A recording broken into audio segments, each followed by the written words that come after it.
is your #1 station focusing on business, economy, and development. With global digital reach, we connect Africa's pulse to the world stage. Welcome to SOUQ News Television, and here we go beyond the headlines, from breaking news, in-depth conversational programs, to market analysis and indices. From policies affecting growth to unique documentaries, from live event coverage to bespoke productions, we deliver content that connects you to the world. At SOUQ News Television, we provide news surrounding business, economy, and development, infomercials and jingles that stand out, short and long-form documentaries crafted to international standards, independent production spaces with full technical support, special coverage for individual and corporate events, a special form of documentaries through our prestige package, Immortals, where we tell your story the way you'd love it, and business support services tailored for small enterprises. SOUQ News TV, powered by FemWatch Limited, also home to the Isle 95.9 FM Lagos and Kasua 99.7 FM Kano, and Emirate News Television Abuja, together forming Africa's trusted media powerhouse. Storytelling, coverage, and connection that matters. SOUQ News TV, your home for business, economy, and development. At the Africa Development Studies Center, ADSC, we are committed to driving sustainable growth and development across Africa through innovative training and research. Our mission: empowering leaders, policymakers, and professionals with the tools they need to create lasting change. With customized training, dynamic research programs, and study exchanges on leadership, management, and other critical development topics, ADSC offers a platform for exchanging cutting-edge ideas and global best practices. We provide comprehensive services in research and consultancy, capacity building and training, education programs, publishing, and knowledge sharing. Our esteemed faculty, composed of seasoned experts and researchers, ensures a learning experience that is insightful and practical. We specialize in policy development, implementation strategies, and monitoring and evaluation. At ADSC, learning is engaging and enjoyable.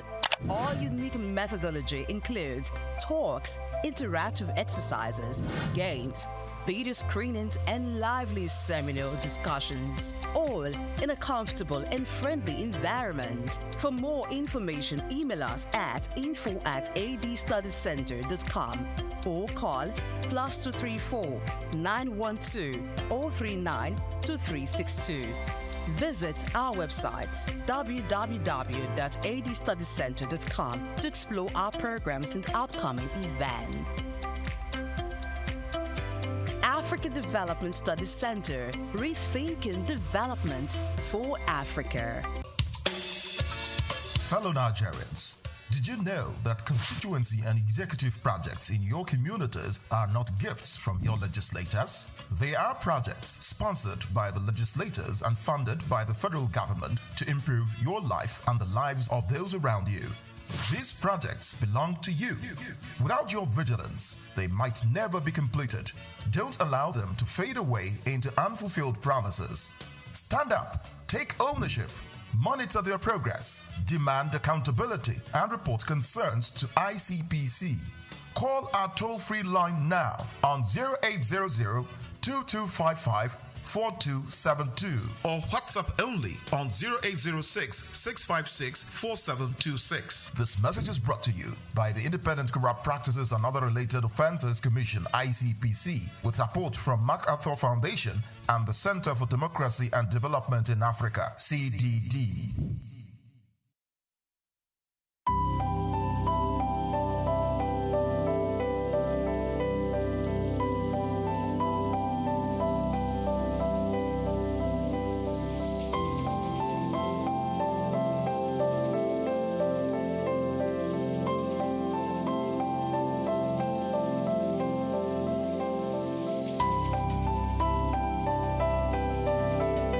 Trafalgar Square, established in 1844, is a symbol of British naval history and a popular cultural spot in London. Named after the 1805 Battle of Trafalgar, it has been the site of celebrations, protests, and cultural events, representing the changing identity of the city.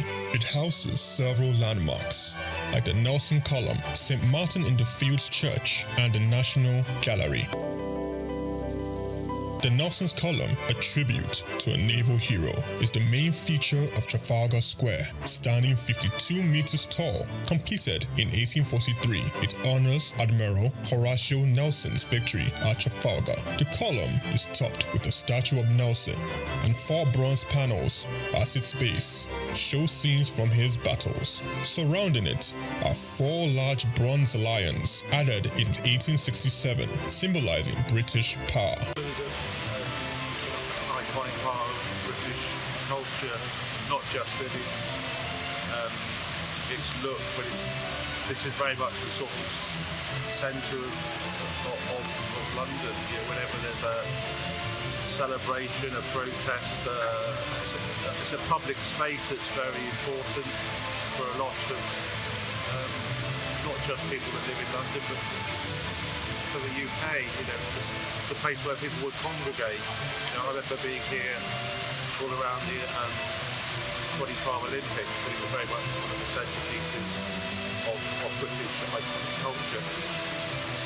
Yeah, no, you used to be able to climb on the lions when I was younger, but you can't do anymore. So there you go. That's progress for you. St. Martin's in the Fields Church, reputed as an architectural gem, was built between 1722 and 1726. It is known for its neoclassical design by architect James Gibbs, and is famous for its portico and steeple, and has influenced architecture worldwide. The church also a rich musical history, hosting concerts and helping the homeless. Yeah, I actually came to London just on a little day trip, and then I remembered that this church sometimes has classical music on, so I just popped in, and there's no concert, but there were some people practicing. So there's a quartet of violins, and they made some lovely, sort of practice for some classical concerts. So I really enjoyed just sitting there for 10 minutes listening to it. It's lovely. It's a really nice church, and it's nice that people don't use it much time. So maybe we should have a nice coffee as well.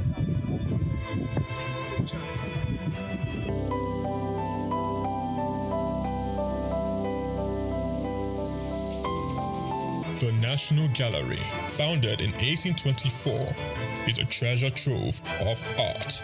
Located on the north side of Trafalgar Square, it houses over 2,300 artworks from the 13th to 20th century, with free public access to masterpieces from major European artists. I'm not really sure. I haven't been through the museum yet, but I'm here for a Christian heritage tour to kind of learn more about the history of the Protestant Reformation in England and Christian history here in England through the paintings that are in the gallery. So that's what I'm here for today. Trafalgar Square blends Britain's naval history with modern art and culture. It remains an important public space, attracting millions of visitors each year to experience London's rich heritage and vibrant atmosphere. Chike Okolo, reporting for SOUQ News. When Emeka talks about black gold, he isn't referring to oil. He buys it in sacks, not barrels. He sells it from a metal shack to customers in Lagos, Nigeria's commercial capital. Charcoal is big business in Africa. He says there's enough money in the charcoal trade to make the wealthy envious in several African countries. Charcoal has fueled Africa's urbanization. It is energy dense and difficult to regulate, much like the cities it powers. Despite concerns about pollution, deforestation, and illicit money flows, charcoal remains indispensable.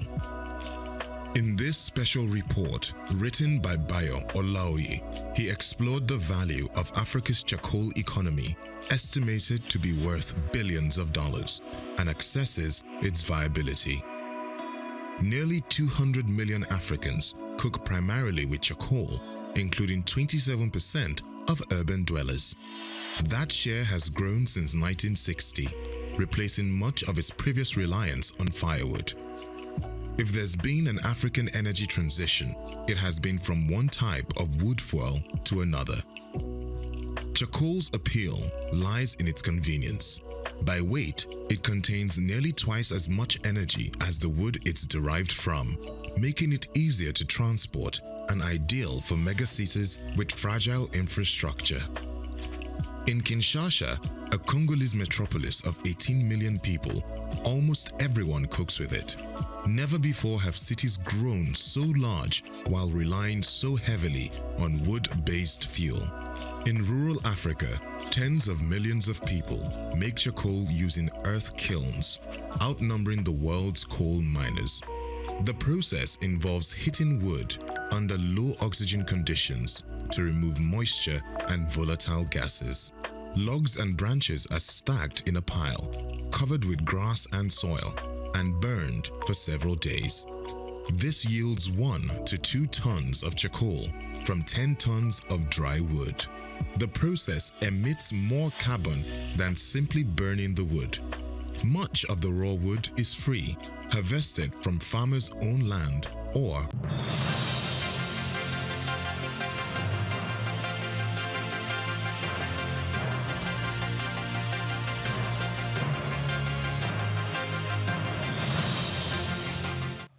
A very good morning to you and welcome to the news update. We are reaching you live from our studios at SOUQ News TV. I'm Oyin Priye Krumale. Now, the federal government has kick-started the 2025 petroleum licensing round, offering 50 oil and gas blocks across diverse terrains in a bold move to attract $10 billion in new investment and unlocking 2 billion barrels of crude oil reserves. Speaking at Abuja launch, the chief executive of the Nigerian Upstream Petroleum Regulatory Commission, Engineer Gbenga Komolafe, said the transparent and a fully digital process aligns with Section 73 of the Petroleum Industry Act 2021, ensuring fairness and investor confidence. Komolafe revealed that the exercise covering onshore, shallow water, frontier, and deep assets is expected to deliver up to 400,000 barrels of oil per day upon full operation. He noted that the bid round builds on the success of the 2024 exercise, introducing a bid guarantee system to ensure only credible investors with technical and financial capacity emerge. The initiative, he added, reinforces Nigeria's commitment to revitalizing its upstream sector, expanding reserves, and strengthening its position as Africa's energy investment hub. Nigeria's economy expanded by 3.98% year-on-year in the third quarter of 2025, a modest increase from 3.86% in the same period of 2024, according to the latest gross domestic product report by the National Bureau of Statistics. Aggregate GDP in real terms stood at 57.03 trillion naira, up from 54.85 trillion naira a year earlier, while nominal output rose by 18.12% to 113.59 trillion naira. Despite the growth, members of the organized private sector cautioned that small businesses and households are yet to experience tangible benefits. Leaders of micro, small, and medium-sized enterprises stressed the need for targeted support to translate statistical gains into real-world improvements, highlighting persistent challenges in manufacturing, trade, and other sectors. The International Monetary Fund revised Nigeria's growth outlook upward, projecting GDP expansion of 3.9% for 2025 and 4.2% for 2026, citing higher oil production, stronger investors' confidence, and supportive fiscal policies. Experts note that sustained improvements in agriculture, non-oil services, and structural reforms will be key to translating growth into higher employment incomes and consumer demands. The Nigerian National Petroleum Company Limited, NNPCL, has accumulated 8.5 trillion naira in related party balances with its refining subsidiaries as of December 2024, reflecting the growing financial strain from Nigeria's long idle refineries. Disclosed in the company's latest financial statement, The figure underscores how decades of failed turnaround maintenance and stalled rehabilitation projects have deepened the oil firm's intra-group liabilities. Despite repeated promises of refinery revitalization, NNPCL continues to finance the salaries, overheads, and technical costs of non-operational facilities, leading to ballooning obligations across its refining units. Analysts said the mounting debt not only undermines the company's balance sheet, but also reflects a broader failure in public sector investment strategy in Nigeria's downstream sector. With limited progress on full refinery rehabilitation, stakeholders warn that financial drag will persist unless structural reforms and private sector-led models are prioritized in the sector's overhaul. Now, the Securities and Exchange Commission has intensified its nationwide crackdown on Ponzi scheme promoters, reaffirming its commitment to interagency collaboration for the identification, investigation, and prosecution of offenders under the Investments and Securities Act 2025. The Act criminalizes illegal investment operations and prescribes severe penalties, including imprisonment and fines for individuals and entities found guilty of such fraudulent practices. The Commission said it will continue to partner with key law enforcement agencies, including Economic and Financial Crimes Commission, the Nigerian Police Force, and the Office of the Attorney General of the Federation to ensure strict enforcement.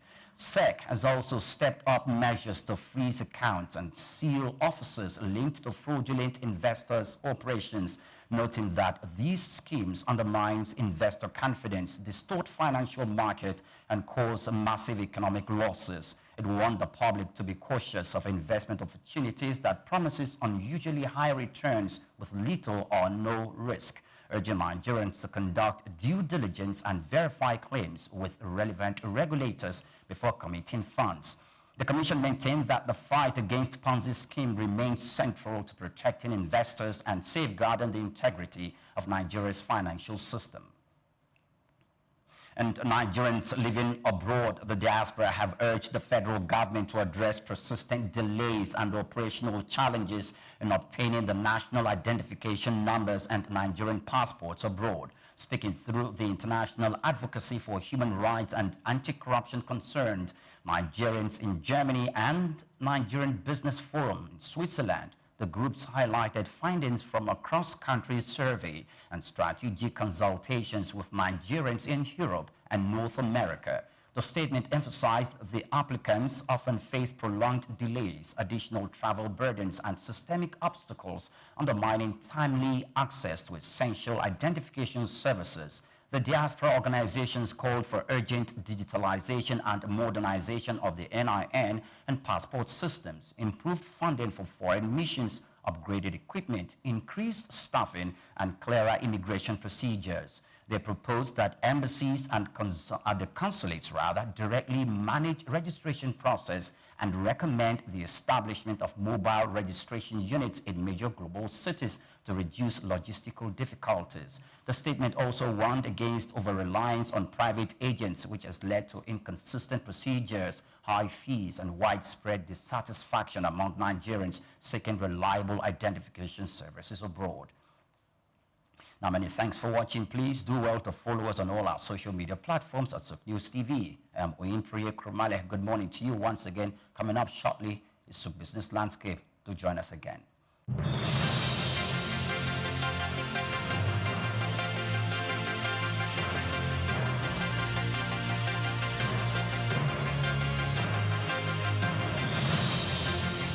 In Africa, and there's one man who has consistently been a household name, an index of reference in the business arena. The name Aliko Dangote apparently stands tall. The Africa's richest man clearly benchmarks success, wealth, and prosperity.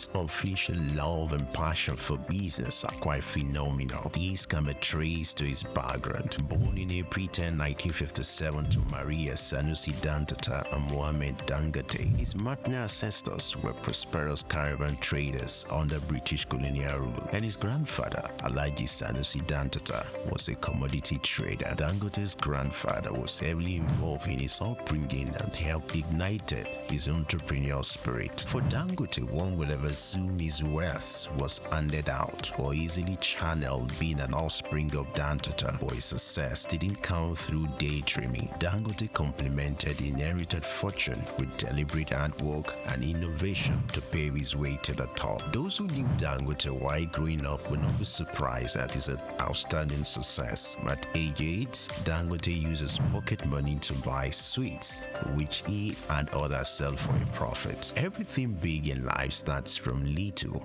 Taking a clue from this, Dangote, from a seed loan of 500,000 obtained from his uncle, started business, which he traded commodities and business supplies, primarily cement. By 1981, his firm was successful that he had incorporated other businesses and established the Dangote Group. His empire extended to foodstuffs, including sugar, salt, wheat, cement, haulage, and other business concerns. Among his holdings were Dangote Industries, Dangote Bale Nigeria, Dangote Cement PLC, Benue Cement Company PLC, Dangote Sugar Refinery PLC, Dangote Flour Mills, and Nascent Ally Industries PLC. In addition to his holdings in Nigeria, the Dangote Group has operations in several other African countries. With these giant strides in the business arena, Dangote will forever be grateful to his grandfather for giving him wings to fly. According to Forbes, an American business magazine, Dangote remains the richest man in Africa with an estimated fortune of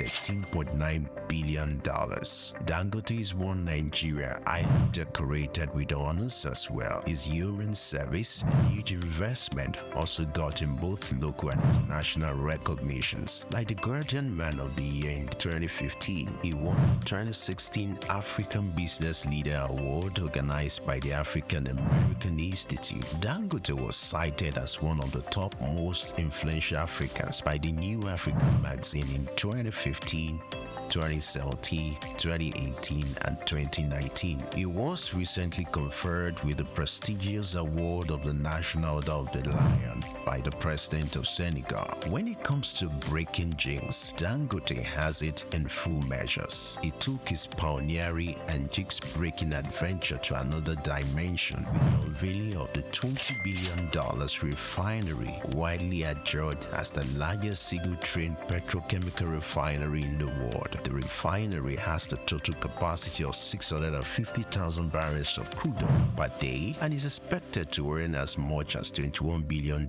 in annual income. Situated on 2,500 hectares site at the Lekki Free Trade Zone, Lagos, it is supplied with crude oil by the largest subsea pipeline infrastructure in the world. When fully in operation, the refinery will provide 135,000 permanent jobs in the region. When it comes to family life, Dangote seems to, however, prefer maintaining a low profile. He got married to Zainab in 1977 but divorced at an unknown date. He was later married to Maria Mohammed Rufai. Dangote has 3 daughters named Halima, Maria, Fatima, and he also adopted a son named Abdurrahman.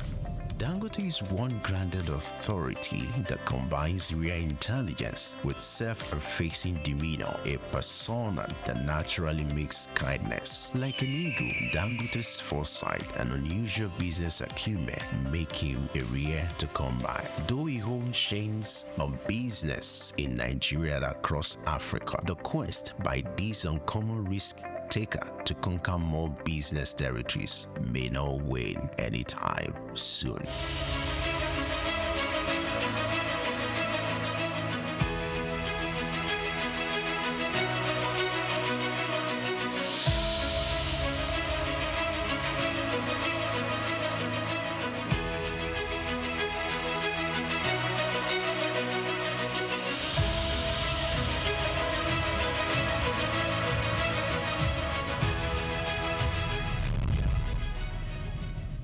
Dr. SOUQ A. Adedeji, whose leadership has significantly transformed Nigeria's tax administration, is a distinguished first-class graduate in accounting from the prestigious Obafemi Awolowo University, Ile-Ife, and he currently serves as the chairman of the Federal Inland Revenue Service, FIRS.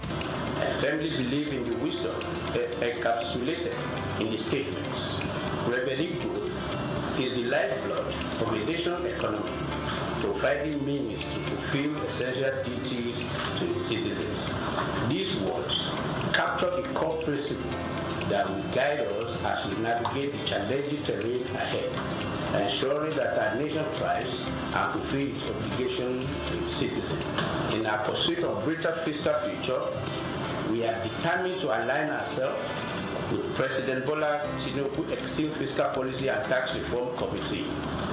This collaboration will enable us to shape the prosperous fiscal landscape that will empower our nation's growth and development. Born on January 8, 1978 in Ogbomoso, Oyo State, Nigeria, Dr. Adedeji is an accomplished accountant and public officer with extensive expertise in corporate taxation and public finance. His journey in public service began in 2011 when he was appointed as Commissioner for Finance in Oyo State.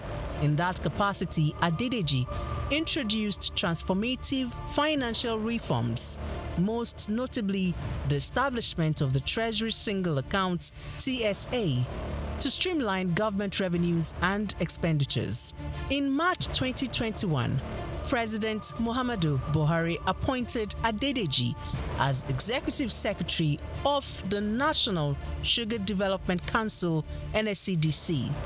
In this capacity, he founded the Nigeria Sugar Institute and spearheaded the Sugar Backward Integration Program, which sought to enhance local sugar production and reduce reliance on foreign imports. In June 2023, President Bola Ahmed Tinubu appointed Adedeji as Special Advisor on Revenue, and by September of that same year, he had ascended to the position of Executive Chairman of FIRS, Nigeria's leading tax authority responsible for the assessment, collection, and management of federal taxes. The focus will be on these indirect taxes, so that as long as you consume, you have to pay. As long as you have interest on your investment, you have to pay.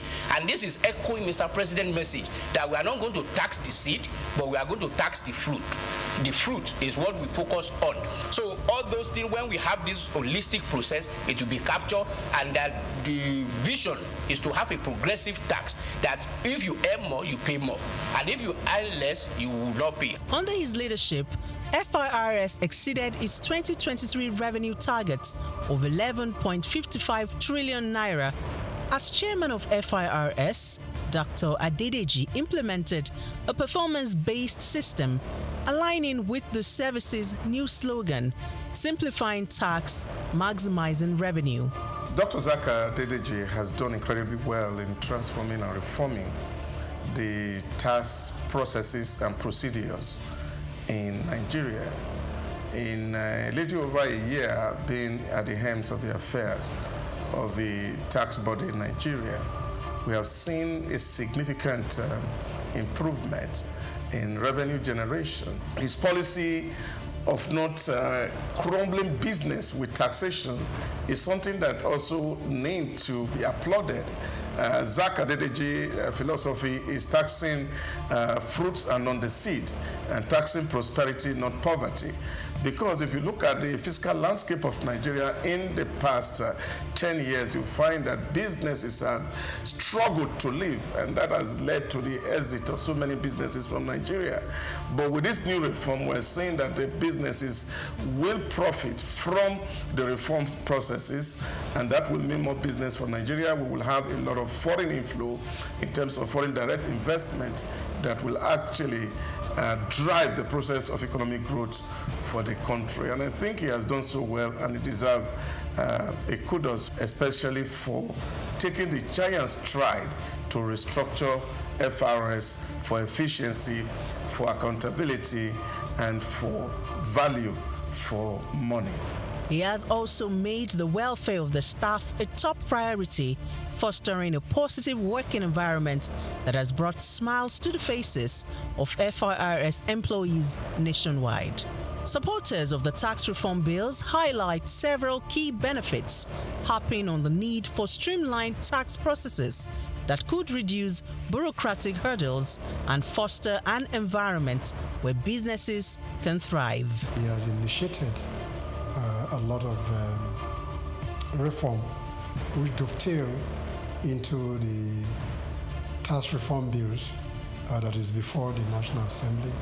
This initiative is to improve on the tax administration system in Nigeria with a view to improving on the collection systems that will be beneficial to every member of the Nigerian state.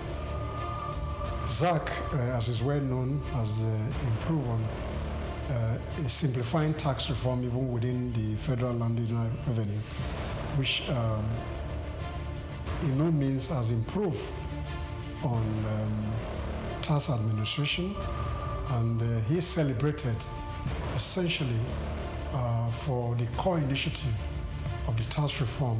Under Dr. Adedeji's leadership, Nigeria's tax system has gone beyond mere policy adjustments. Its focus is on fostering sustainable growth and ensuring that the benefits of tax reforms reach both businesses and citizens. So those that are attacking the bill, one, they are doing that in view of the formula they discovered, which may not be, will not augur well for them when the bad allocation.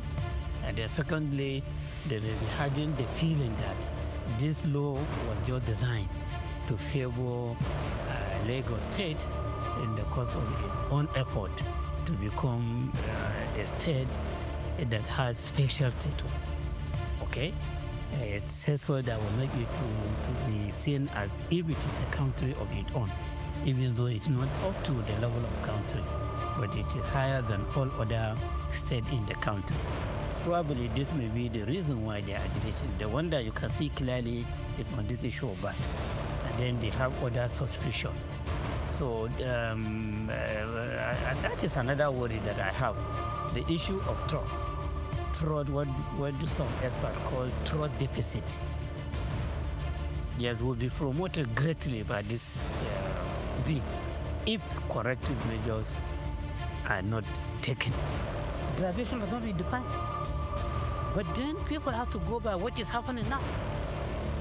As they go against it. Since now the graduation is about contribution of state that are producing these goods and services being consumed. So they have the right to just say that, oh, so now instead of 20%, it will now be 60%. And then you hear the government functionaries, including members of the committee, saying that no, that's not what they mean. They mean area of consumption. This 60% graduation is about consumption area, not location of the headquarters of company that produce the good or services. You should have defined that in the law. Contributing to long-term national development, Dr. SOUQ Adedeji's career is a testament of his unwavering commitment to improving Nigeria's financial systems and enhancing revenue generation, showcasing his exceptional expertise in corporate and public finance.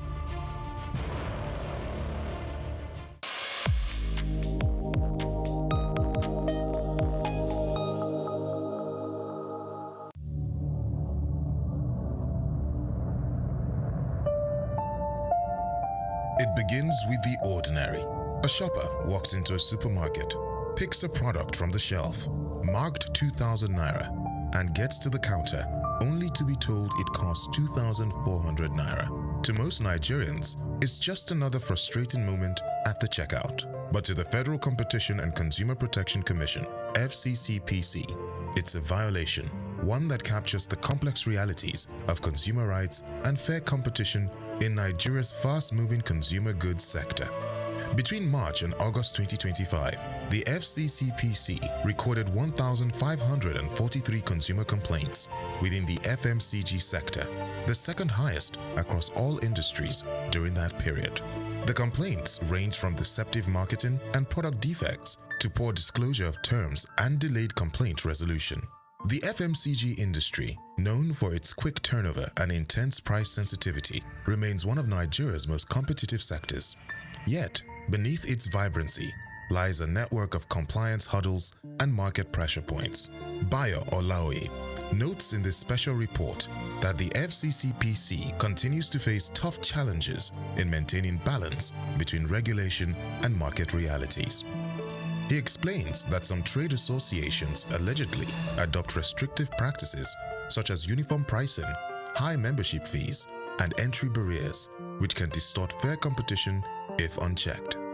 In one notable case, he recalls, the FCCPC sealed a supermarket in Abuja in February 2024 after discovering discrepancies between displayed prices and checkout charges, a clear case of deceptive pricing. According to Olaoye's analysis, Nigeria's Federal Competition and Consumer Protection Act, FCCPA 2018, provides the strongest legal foundation for consumer rights protection in the country. The Act guarantees the right to safety, requiring that all goods and services sold to the public be safe for ordinary use. Unsafe products must be withdrawn immediately once identified. It also guarantees the right to information, ensuring that consumers receive accurate details about price, composition, quantity, and use conditions before purchase. Where goods turn out defective, the consumer is entitled to repair, replacement, or refund. Sections of the FCCPA further prohibit false representation, bait advertising, and exaggerated claims, with sanctions reaching up to 10% of a company's annual turnover. Olaoye points out that state agencies such as LASCOPA complement FCCPC's efforts, helping consumers access information, redress, and awareness of their rights. Despite these laws, FMCG companies operate under immense economic strain. Rising inflation, forex shortages, and unpredictable input costs have made compliance increasingly difficult. Several multinationals have either scaled down or exited the Nigerian market, citing high operating costs and regulatory pressures. Still, as Olaoye observes, consumer protection and fair competition remain non-negotiable principles for any healthy economy. In 2023, the FCCPC fined a multinational FMCG company $110 million for abusing market dominance and stifling competition. Olaoye highlights the case as a major signal of the Commission's resolve to hold both local and foreign players accountable. Olaoye argues that compliance should not be viewed merely as a legal requirement, but a strategic business investment that strengthens consumers' trust and market credibility. He recommends that FMCG firms integrate compliance clauses into contracts, conduct regular audits, and maintain transparent pricing practices. Predatory or collusive pricing, he warns, can damage reputation and attract severe sanctions. The way forward. For Nigeria's FMCG sector, the path forward lies in collaboration, transparency, and innovation. Olaoye concludes that legal practitioners and compliance officers must continue to bridge the gap between policy and practice through staff training, regulatory monitoring, and transparent communication. I'm Moyosore Adibi, SOUQ News TV.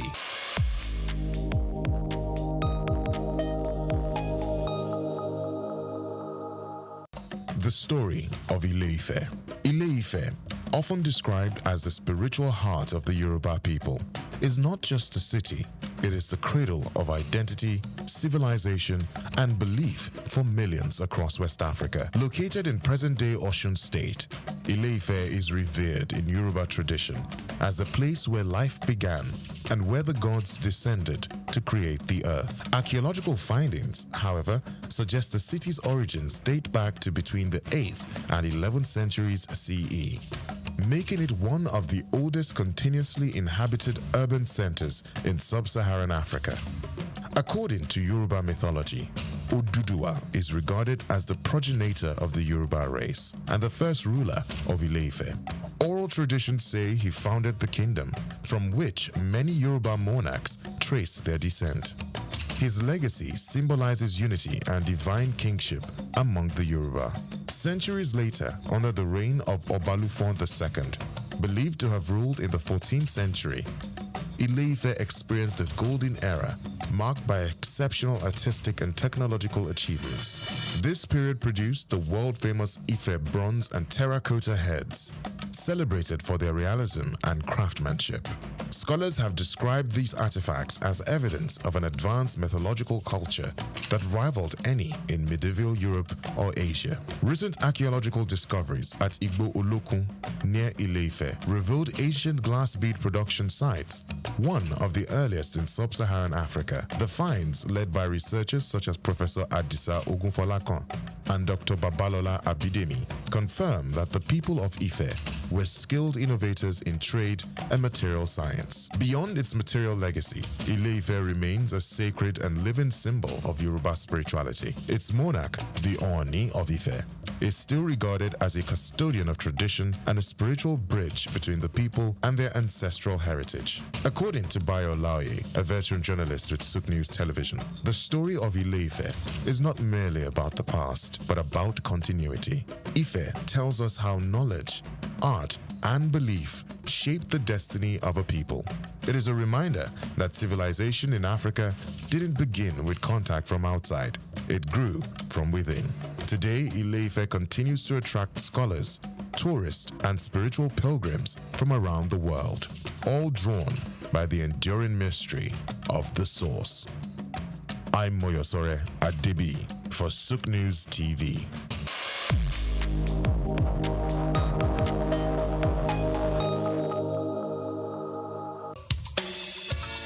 Fellow Nigerians, did you know that constituency and executive projects in your communities are not gifts from your legislators? They are projects sponsored by the legislators and funded by the federal government to improve your life and the lives of those around you. These projects belong to you. Without your vigilance, they might never be completed. Don't allow them to fade away into unfulfilled promises. Stand up, take ownership, monitor their progress, demand accountability, and report concerns to ICPC. Call our toll-free line now on 0800-2255-4272 or WhatsApp only on 0806-656-4726. This message is brought to you by the Independent Corrupt Practices and Other Related Offences Commission, ICPC, with support from MacArthur Foundation and the Center for Democracy and Development in Africa, CDD. Hello Nigeria, hello Africa. Yeah, this is Sound Man. Keep watching SOUQ News. My name is Babalola from Excel LED. Keep watching SOUQ News. My name is Shepherd Michael Adewale Onofuye. I enjoy you all to watch, always watch SOUQ News TV. Hi, I'm Tom Boggaballs, and please keep watching SOUQ News. Wale Seriki, SLG Lagos Island East, SOUQ News, keep out watching them and keep a lookout for them. They're up and coming, and we're proudly to be affiliated with them. You alone where they make me go crazy. This your love in the cool of my brain. You're my medicine, I need you all day. Yo, it's Blackface Nigeria, and you're watching SOUQ News TV. Keep it locked on this dial, don't change it. You know what I say? Blackface Nigeria, love no bad. Take Nigeria because it's the mind that needs to first of all be rebranded. Idris said he's going to be putting Nigerian labor, Nigeria content and materials first. If you say Nigeria first and it is just us down here that, are pushing that agenda, it's going to be a big struggle. Do you think Nigerian firms, Nigerian organizations should start looking at getting their staff involved in this market or buying to keep for their staff? Within this side, let's also learn citizen diplomacy. See something. This is SOUQ business landscape. Hello, good morning, and welcome to your regular breakfast show. This is SBL, SOUQ Business Landscape, and this is where you should be this morning. Hope you had a good, splendid night rest. For those of us in this side of the equator and have slept. Now, for those on the other side, thank you very much. If you are still awake and watching us, hey, you're just the best. Today on SBL, we will talk about some oil licensing. Nigeria is pushing and driving to get to 2 million barrels, at least 2 million barrels by 2026. Now, oil blocks are up and the licensing is happening. So as we speak, if you can invest, we've talked about this several times on this table, and you need to listen to us drive there. Again, also issues that has to do with some public service announcement. We'll talk about it. School children, schools and drivers around these areas, we are coming heavy for you today. So, hey, you don't need to go too far. Trump never ceases to be off the stories. Trump is still there. The World Cup is still there. There are several things we will bring to bear today on SBL, and you need to be part of it. My name is SOUQ, John Rogers SOUQ. On this table that happens to be alive, I have the fair one, Oyin Prayer. Good morning. Good morning to you, SOUQ. Good morning, Lagos, Nigeria. Good morning, world. It's nice to be in your face again. You're welcome. Then we also have the beautiful lady you've not seen her this week. We saw her last in November, but this is a beautiful December. Happy New Month. Good morning, Good morning. Good morning, Priya. Good morning. How you doing? We're fine. All right. Nelson Mandela says, don't judge me by my success. Judge me by how many times I fell down and I got up again. Welcome to SOUQ Business Landscape, where we discuss every matter that has to do with you, and it's interactive, so stick it. Okay. Yes, welcome and welcome. Now let's get straight to our story. We don't have enough time on this particular program. Now, the federal government is targeting $10 billion investment. Now, we're looking at 2 billion barrels. Opening up 2 billion barrels in Nigeria through the oil bid round for this particular year, 2025. The federal government has launched the Nigeria 2025 petroleum licensing round, aiming to attract 10 billion in fresh investment and unlock 2 billion barrels of crude oil reserve. Well, that should be good news, but it's not the investment we're talking about. Unveiling the bid round in Abuja, Chief Executive of the Nigerian Upstream Petroleum Regulatory Commission, Benga Komolafe, said 50 oil and gas blocks across onshore shallow water frontiers and deep water terrains are up for grabs.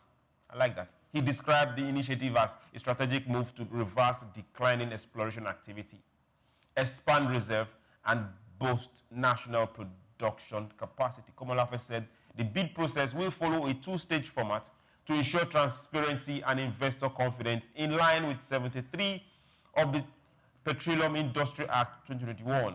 Detailed guidelines have been made available on the Commission's portal. Stakeholders are encouraged to participate in what the agency called one of Nigeria's most robust and transparent bid rounds to date. Now, this is one story we want to see, not just on the news, not just on papers, but we want to see real investors come in and do the bidding and win the bid, and not just get the licensing and put it in a cupboard or use it as a financial instrument, but get to the field and explore. I think that this is a good one for the federal government, because the bids for the federal government or for Nigeria? So, federal government. Are we separating Nigeria from federal government? The federal government first, because they own your allocation. It's what they give to you at the end of the day. Let's be honest. Which federal government? The federal, people we put there? Don't forget, or the civil service? Federal Republic of Nigeria. That is us. So the first thing is FG gets the money, and then it trickles down. So it's how they decide to disburse it that gets to you. Now, this is good for the federal government and the people of Nigeria, because licensing bids comes with a particular fee. And whether you get the license or you don't get the license, fee paid. OTLO is like writing jam. If you pass or you don't pass, it's done. And so these monies first are good. They would help to offset certain bills. Let's not talk about the NNPC fiasco, but this is a good one. And since it's under NNPC, these monies are also supposed to go in between the federal government and a percentage to NNPC, so good one. The second thing is for the upstream.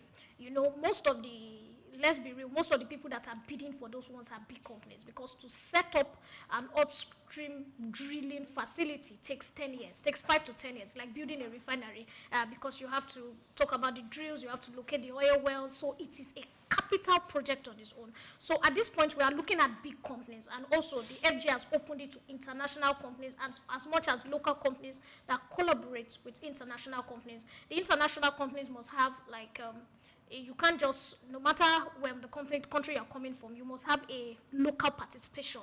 So a percentage of your shares, at that, I think a 20% or 30%, I'm not really certain, must belong to Nigerians or a particular companies. So this collaboration is not just that big companies are coming to drill, like the Totals, the Shells, and all that.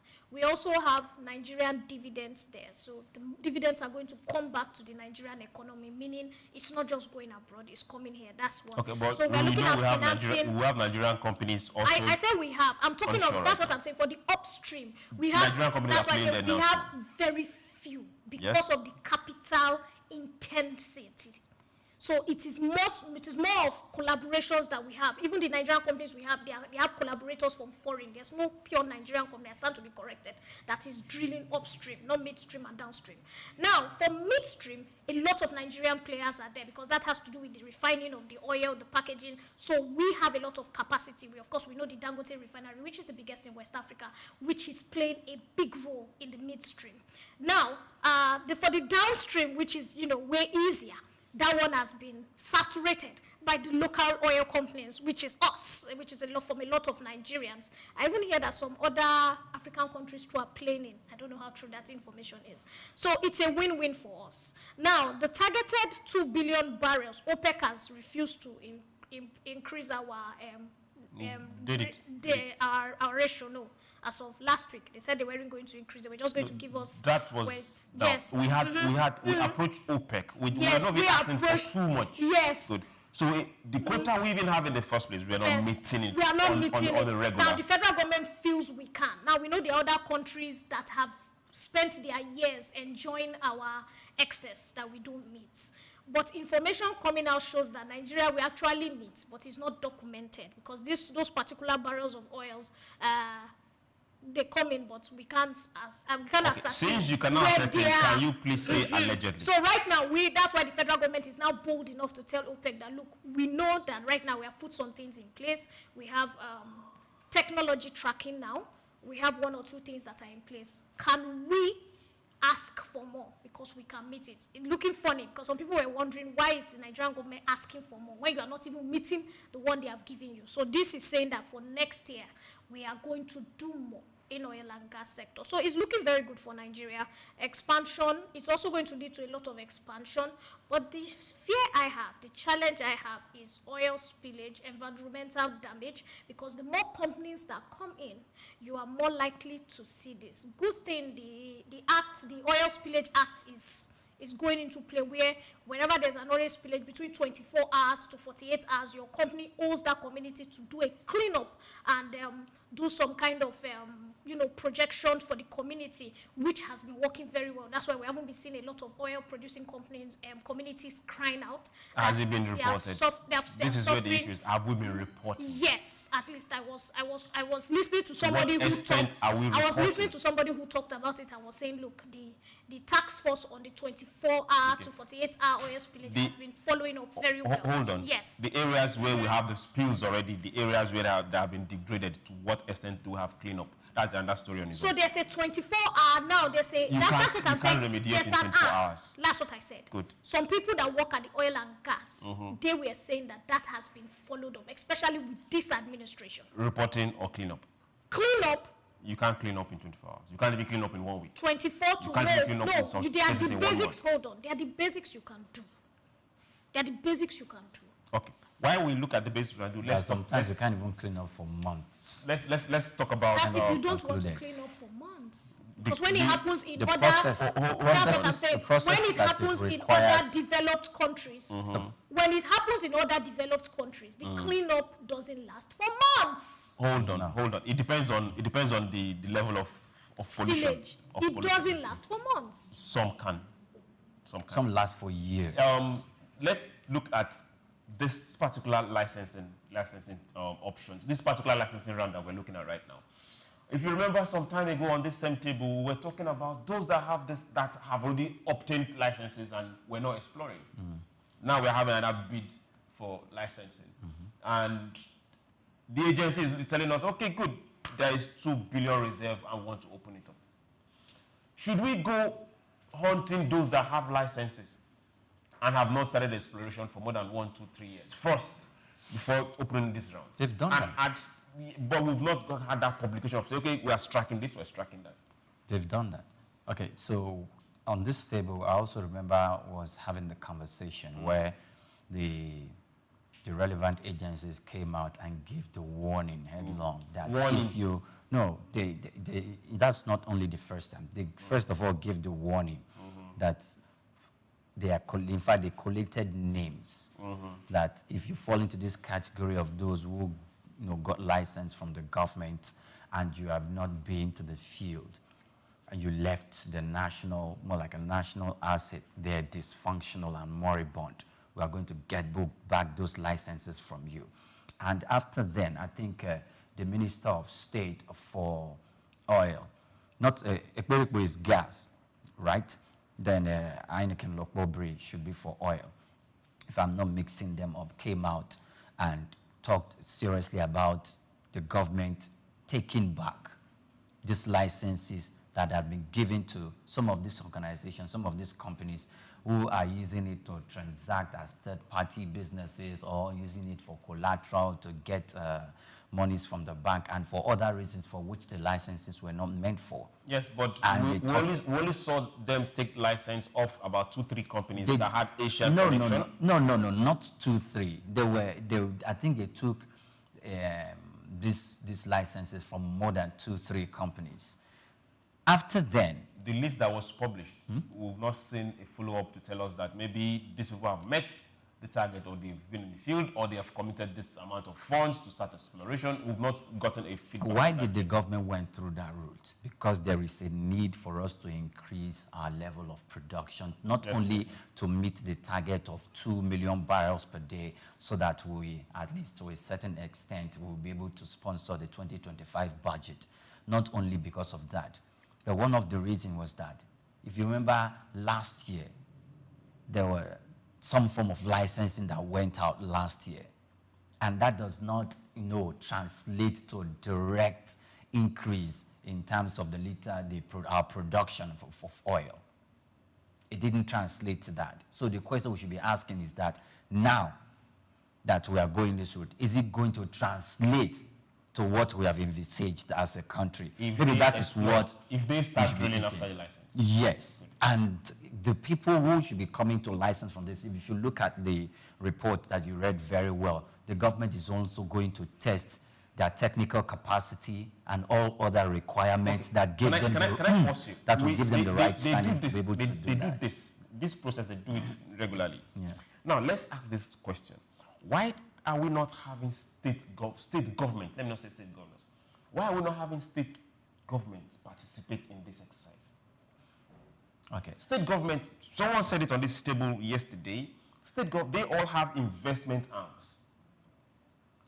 All of them, whether it's direct or indirect, they all have investment arms. Why are we not having state governments come out and collaborate with major oil companies or local oil companies, international, whatever, and participate in these bids, knowing fully well that state governments can push for exploration and not just pick up a license and keep it somewhere? So the reason why, sorry, just a moment. Yes. So the thing is, one thing that we must put into consideration, it's depending on some factors. Yeah. State governors must, or state government must have, an investment blueprint highlighted for their state that look, in the next 10 years, knowing very well that he, as a state governor, the highest that you can spend in office is 8 years. And if you are unlucky, it's just 4 years if the election does not favor you.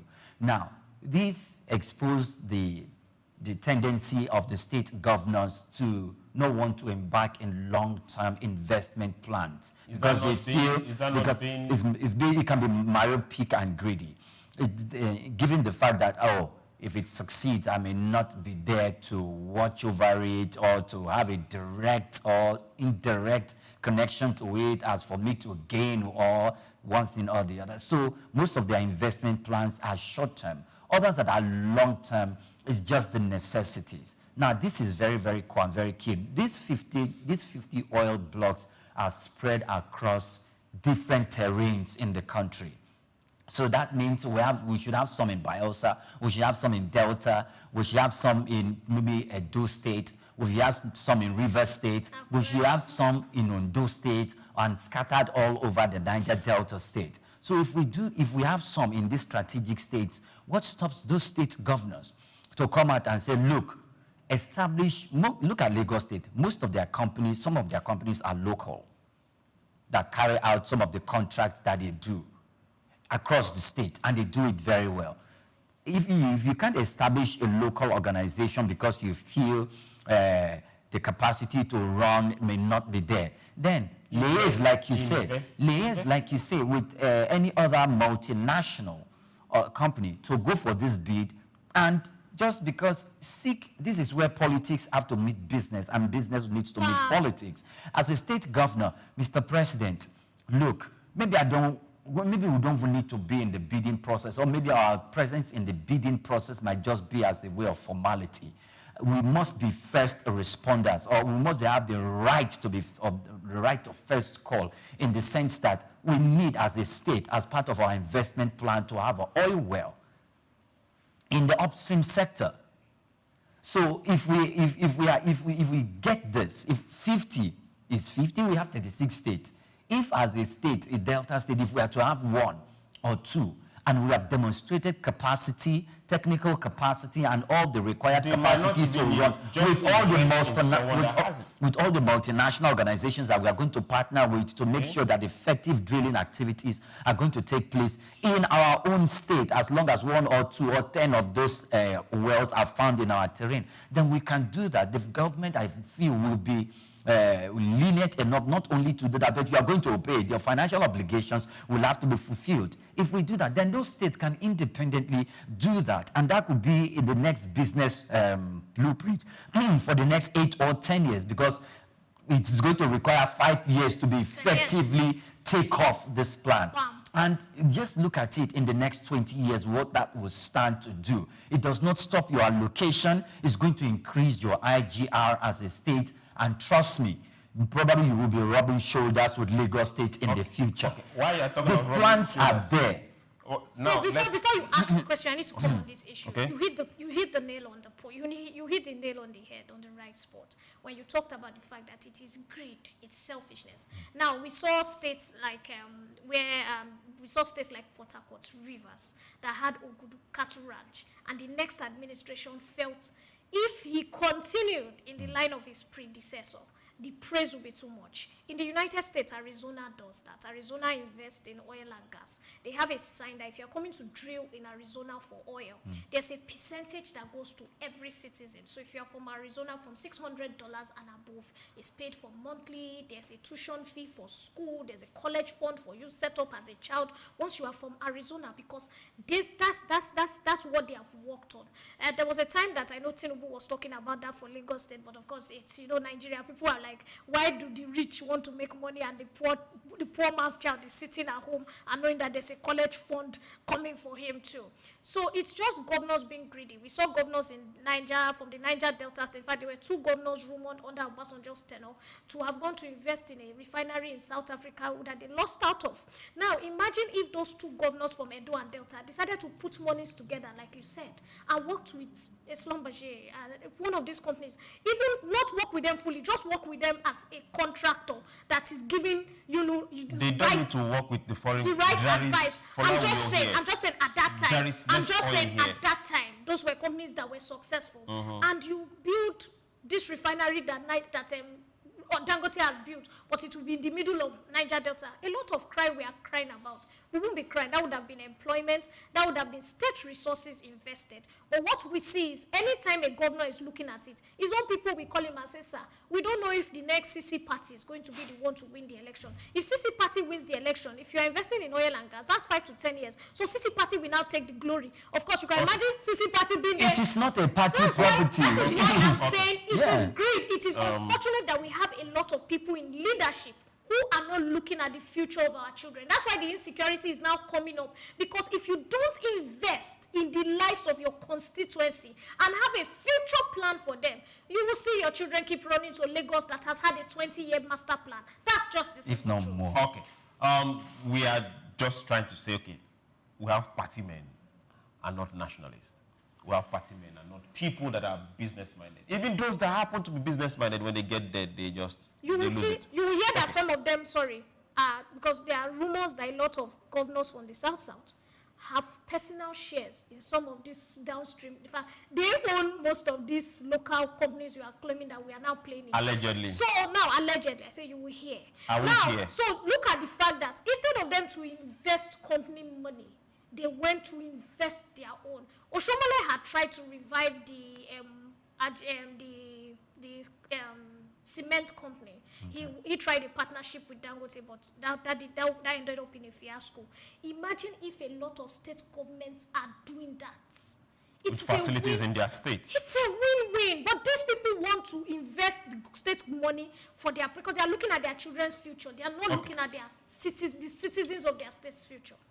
Before we get too personal, we are a business and a development station. And we want to see states do well. Not just do well, not compete, but do very, very well, because the opportunities abound. Okay, there's a specific area I wanted to touch that I missed out. Yes. The upstream sector needs a lot of infrastructure development. That's where the 10 billion the government is looking at coming in. Exactly, and if you look at it very well, the players coming in there, most of them, if not 90%, are multinationals. Okay, and hope we know that Nigerian companies are also growing multinational. Of course, they are there. We know most of Nigerian companies are in the downstream sector and also in the shallow water. A few of them in the upstream sector. Because of the money involved. Remember. Yes, they are there. We want them to be there. Yes. We want them to be there, right?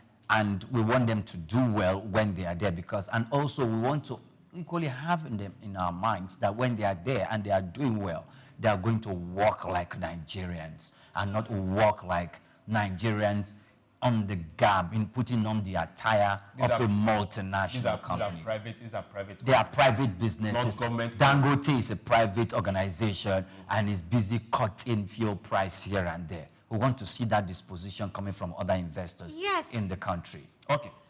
To everyone out there, hey, go bid. And to state governors. Yes. That's put money on the table. Yes, go put money on the table. To state governors, I think this is time for you to wake up and stop thinking about the next election. Think about legacies. Now, we're still here and we're still talking oil.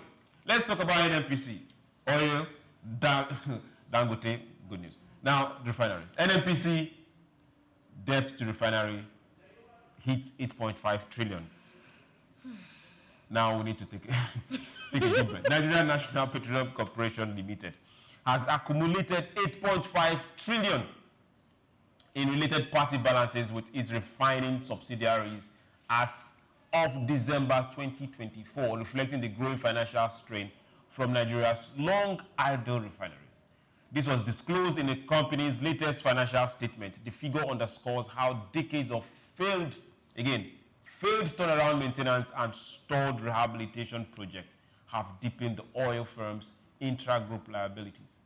Despite repeated promises of refinery revitalization, NNPC continues to finance salaries, overheads, and technical costs of non-operational facilities, leading to ballooning obligations across its refining unit. Analysts are saying that the mounting debt not only undermines the company's balance sheet, but also reflects a broader failure in public sector investment strategy in Nigeria downstream sector. With limited progress on full refinery rehabilitation, stakeholders are warning that the financial drag will persist unless structural reforms and private sector-led models are prioritized in the sector's overhaul. 8.5 trillion. Do the math. 8.5 trillion. Okay.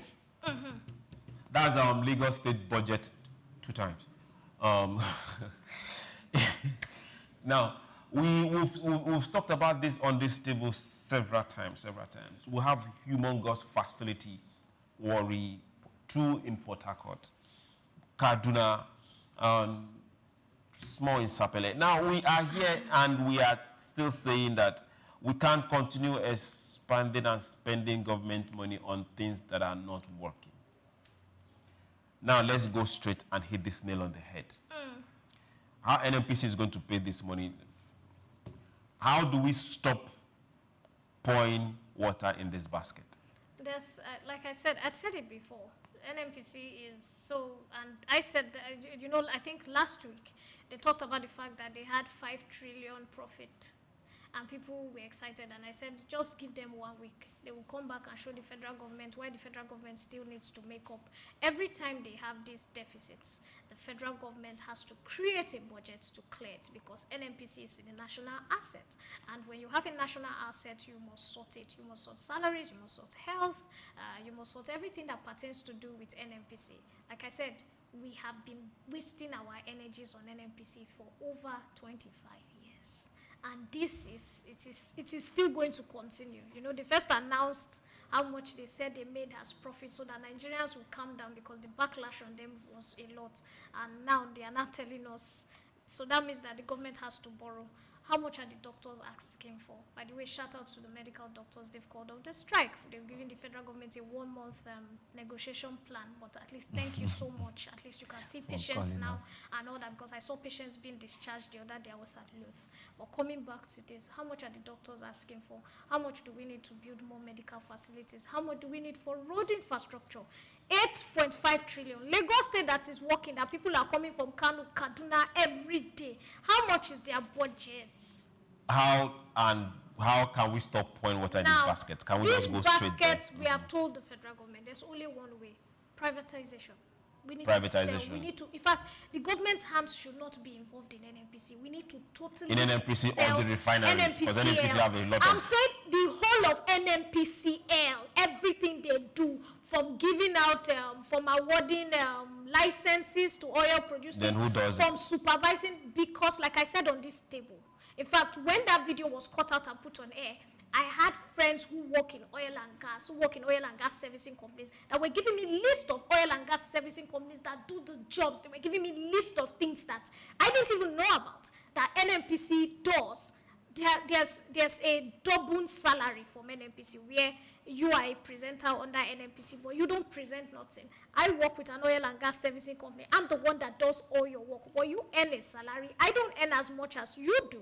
And then there's even rumors that some of the directors, can we keep it allegedly? This allegedly now, good, that some of the directors or the past directors from the former NNPCL are the ones who own majority shares in some of these oil and gas companies. That's why they keep coming in to, in quotes, do the work, and that's why NNPC keeps living in deficit. What can be done? The federal government needs to privatize NNPC. They need to not just privatize, take their hands off for 5 years, so sell it to a Dutch production, oil producing company. This is what's going to happen. Hold on. Because every time, there's something Dr. Dawusa says. Hold on. This is the side where I really don't agree. You cannot put SOUQ. Look, Dr. Dawusa says something. If you bring new people with new ideas, and you put them in the midst of the people that they are the ancient model that have refused to move, what will happen is ancient model will rub off on the new ideas with time, especially if they are more. They will be bullied into working in this way. And that's what we see in the civil service. And that's why we see, you go through Broad Street, you see a lot of infrastructure, a lot of buildings. They are not occupied. Somebody was telling me that there's one particular parastator that they said to rehabilitate the place is going to cost whether 10 million or something. The parastators went and rented somewhere at Ikoyi. So there's a building here on this Broad Street that is not being occupied, that belongs to a certain parastator, but they are paying rent. Those are the kind of things that people in civil service do. Okay, hold on. And that's what has been affecting NNPC. There has been a restructure for NNPC every time a new president comes in. Goodluck Jonathan did everything to restructure. Buhari too came, in fact, he said he will be the petroleum minister because he does not trust.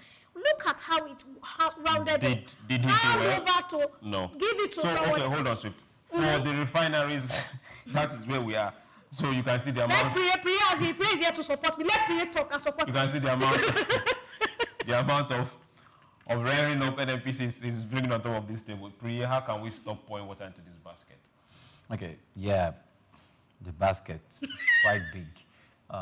Before now, the turnaround maintenance, obviously from the report you read, the monies that had been budgeted for that purpose were not even used for those purposes.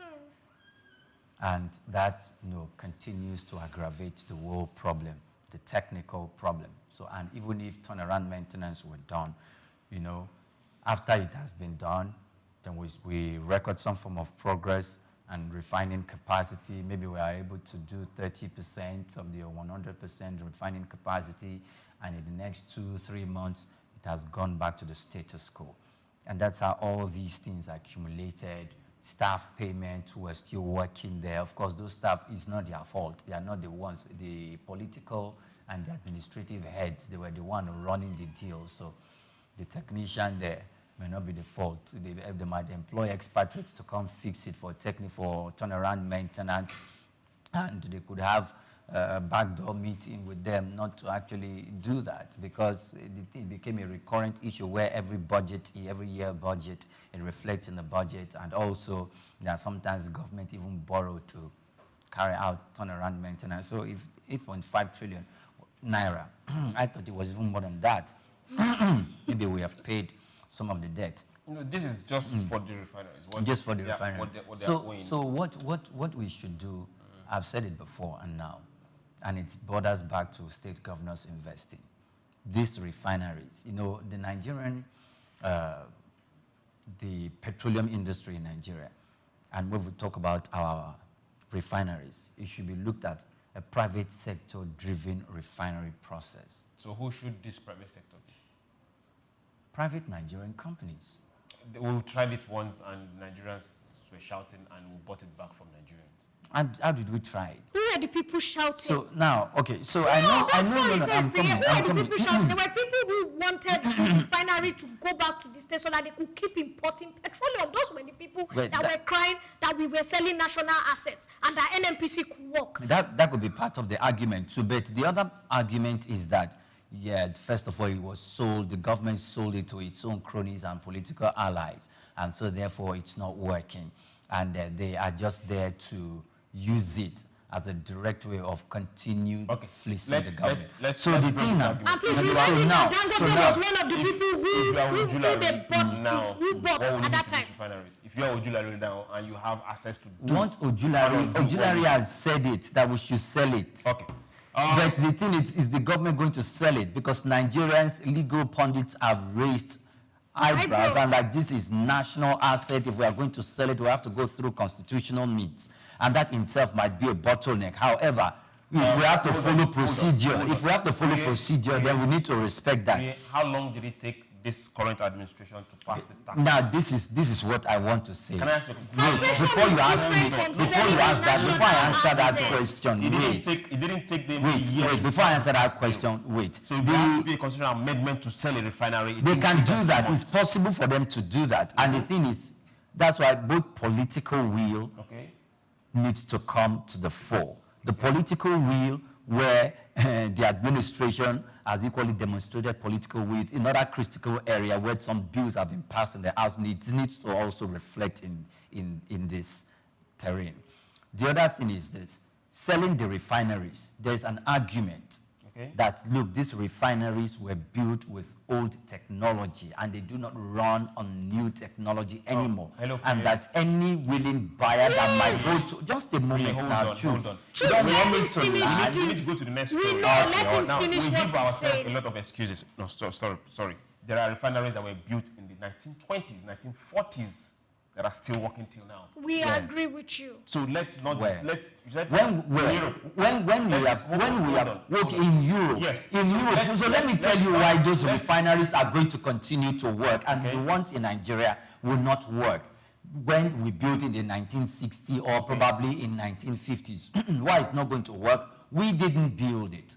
we contracted foreigners from Europe to come and build it. They reserve the right, they have the technology, they have the tools, they have the technical manpower to make sure it works. Theirs were equally built before ours were built. They have the technology, they are going to continue to revamp ours, they are going to make sure that yours continue to die down so that you keep coming to 20 them. Years, and 20 years is enough to learn anything. Yes. So if we decided not to learn how to take care of that thing in 20 years, then that's a shame on we don't have an excuse. we might not have an excuse, but does the government have the political will to do that? The governor. Does the government have the political will to do that? And I'm not referring to the current administration. Yes. It's not only him. I'm referring to him and the previous government. Yes. Do they have that? Yes. Some of them say, okay, we need $1.5 billion for turnaround maintenance, which was given and was voted for it to be maintained. Did they maintain it? No. They didn't maintain it. Did you send NNPC, EFCC after them, or to send the minister or the senator that carries out oversight function and that of the House of Representatives? Did they ascertain that this maintenance activity was done? No. Some of them were not done. And this accumulation actually led to the final dilapidated model of refinery that we are currently looking at. True. So if you are going to sell it, there is a school of thought that said you are selling a scrap. Okay. I don't know if that is true. So that's also an argument on the table. Before you run off, Chooks, let's just, like Priya is saying, let's just state facts here. Dangote was one of the people who bought the refineries before, and they were taken away from them at that point. The government bought it back. Yes, during Yar'Adua's time. Although the school of thought still claims that Yar'Adua is one of the best presidents ever, I'm anti. Hold on, I'm anti. Let's talk about for that reason alone, because these facilities at that time, with what Dangote is doing now, imagine if Dangote and the other people who bought those facilities were allowed to maintain these facilities. These stories we are hearing, these NNPCs 5 trillion, 8 trillion of money, 3 trillion to revamp, 25 trillion, and these trillions are coming out as if it's 200 naira that I'm giving to a child to go and buy pepper down the street. It would not be here now. So the truth is, the politics in the oil and gas sector, that's what Priya is trying to say, the politics within. When they were even supposed to give Dangote crude, we saw the politics, how it took the president to literally tie the hands of the people in Senate and House of Rep just to be able to help Dangote and explain that, look, this is a national asset. Nigerians are suffering. We can't keep importing. There's inflation. The naira is at its lowest low in 10 years. And we have seen with the Dangote importation and all that, we have seen the way the naira has boosted, has come back, and with the new reforms. So Nigerians need to ask this question. This is what we are asking. Who are these people that are anti-Nigerian and are trying to do everything in their capacity to make sure that this country does not move forward? Okay, if I follow you, you know them. We'll go on a short break, and when we return, SBL will go back just the way we left. Don't go anywhere. We'll be right back. Take Nigeria, because it's the mind that needs to first of all be rebranded. Literally said is going to be putting Nigerian labor, Nigeria content and materials first. If we say Nigeria first and it is just us down here that, are pushing that agenda, it's going to be a big struggle. Do you think Nigerian firms, Nigerian organizations should start looking at getting their staff involved in this market or buying to keep for their staff? Within this side, let's also learn citizen diplomacy. See something. This is SOUQ business landscape. In Africa, there's one man who has consistently been a household name, an index of reference in the business arena. The name Aliko Dangote apparently stands tall. The Africa's richest man clearly benchmarks success, wealth, and prosperity.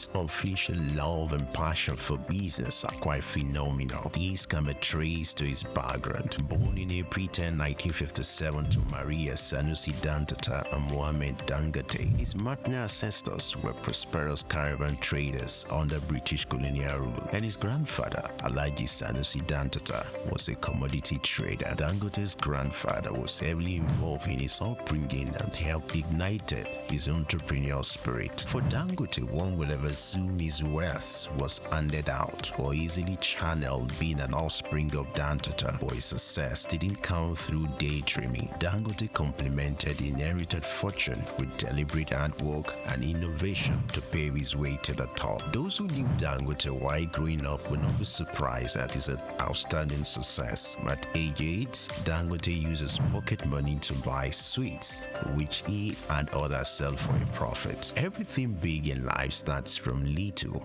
Taking a clue from this, Dangote, from a seed loan of 500,000 obtained from his uncle, started business, which he traded commodities and business supplies, primarily cement. By 1981, his firm was successful that he had incorporated other businesses and established the Dangote Group. His empire extended to foodstuffs, including sugar, salt, wheat, cement, haulage, and other business concerns. Among his holdings were Dangote Industries, Dangote Bale Nigeria, Dangote Cement PLC, Benue Cement Company PLC, Dangote Sugar Refinery PLC, Dangote Flour Mills, and Nascent Ally Industries PLC. In addition to his holdings in Nigeria, the Dangote Group has operations in several other African countries. With these giant strides in the business arena, Dangote will forever be grateful to his grandfather for giving him wings to fly. According to Forbes, an American business magazine, Dangote remains the richest man in Africa with an estimated fortune of $13.9 billion. Dangote is one Nigeria, highly decorated with honors as well. His urine service and huge investment also got him both local and international recognitions, like the Guardian Man of the Year in 2015. He won the 2016 African Business Leader Award organized by the African American Institute. Dangote was cited as one of the top most influential Africans by the New African magazine in 2015, 2017, 2018, and 2019. He was recently conferred with the prestigious award of the National Order of the Lion by the President of Senegal. When it comes to breaking jinx, Dangote has it in full measures. He took his pioneering and jinx-breaking adventure to another dimension with the unveiling of the $20 billion refinery, widely adjudged as the largest single-train petrochemical refinery in the world. The refinery has the total capacity of 650,000 barrels of crude oil per day and is expected to earn as much as $21 billion in annual income. Situated on 2,500 hectares site at the Lekki Free Trade Zone, Lagos, it is supplied with crude oil by the largest subsea pipeline infrastructure in the world. When fully in operation, the refinery will provide 135,000 permanent jobs in the region. When it comes to family life, Dangote seems to, however, prefer maintaining a low profile. He got married to Zainab in 1977 but divorced at an unknown date. He was later married to Maria Mohammed Rufai. Dangote has 3 daughters named Halima, Maria, Fatima, and he also adopted a son named Abdurrahman.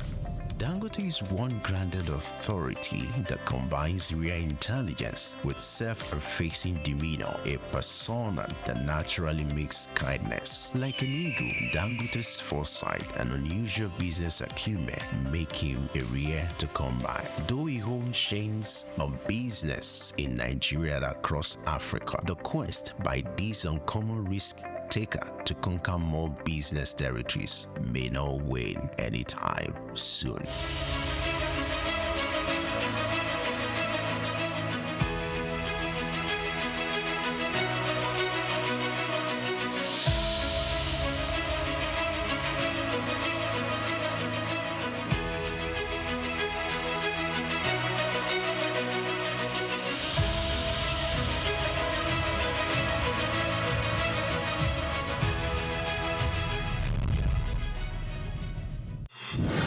Nigeria because it's the mind that needs to first of all be rebranded. Idris said he's going to be putting Nigerian labor, Nigeria content and materials first. If we say Nigeria first and it is just us down here that, you know, are pushing that agenda, it's going to be a big struggle. Do you think Nigerian firms, Nigerian organizations should start looking at getting their staff involved in this market or buying to keep for their staff? Within this side, let's also learn citizen diplomacy, see something. This is SOUQ business landscape. Take Nigeria because it's the mind that needs to first of all be rebranded. Idris said he's going to be putting Nigerian labor, Nigeria content and materials first. If we say Nigeria first and it is just us down here that, you know, are pushing that agenda, it's going to be a big struggle. Do you think Nigerian firms, Nigerian organizations should start looking at getting their staff involved in this market or buying to keep for their staff? Within this side, let's also learn citizen diplomacy, see something. This is SOUQ business landscape.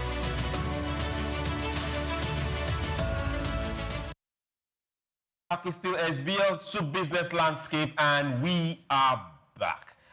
Chooks, Swift, or Impre, the table is alive, breathing and fine. Now, let's talk about something that concerns all of us. For people in Nigeria, this is the one particular thing that hits home differently. We've seen it, we've felt it, it has affected every single person.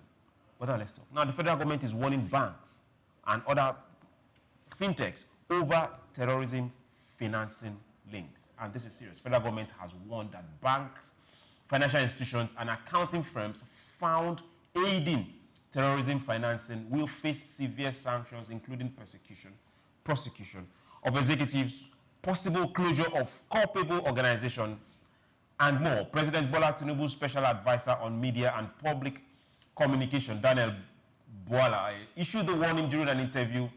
He said the government is determined to dismantle any financial network enabling terrorism, stressing that firms' actions would be taken against institutions failing to report suspicious transactions or directly facilitating terror-linked operations.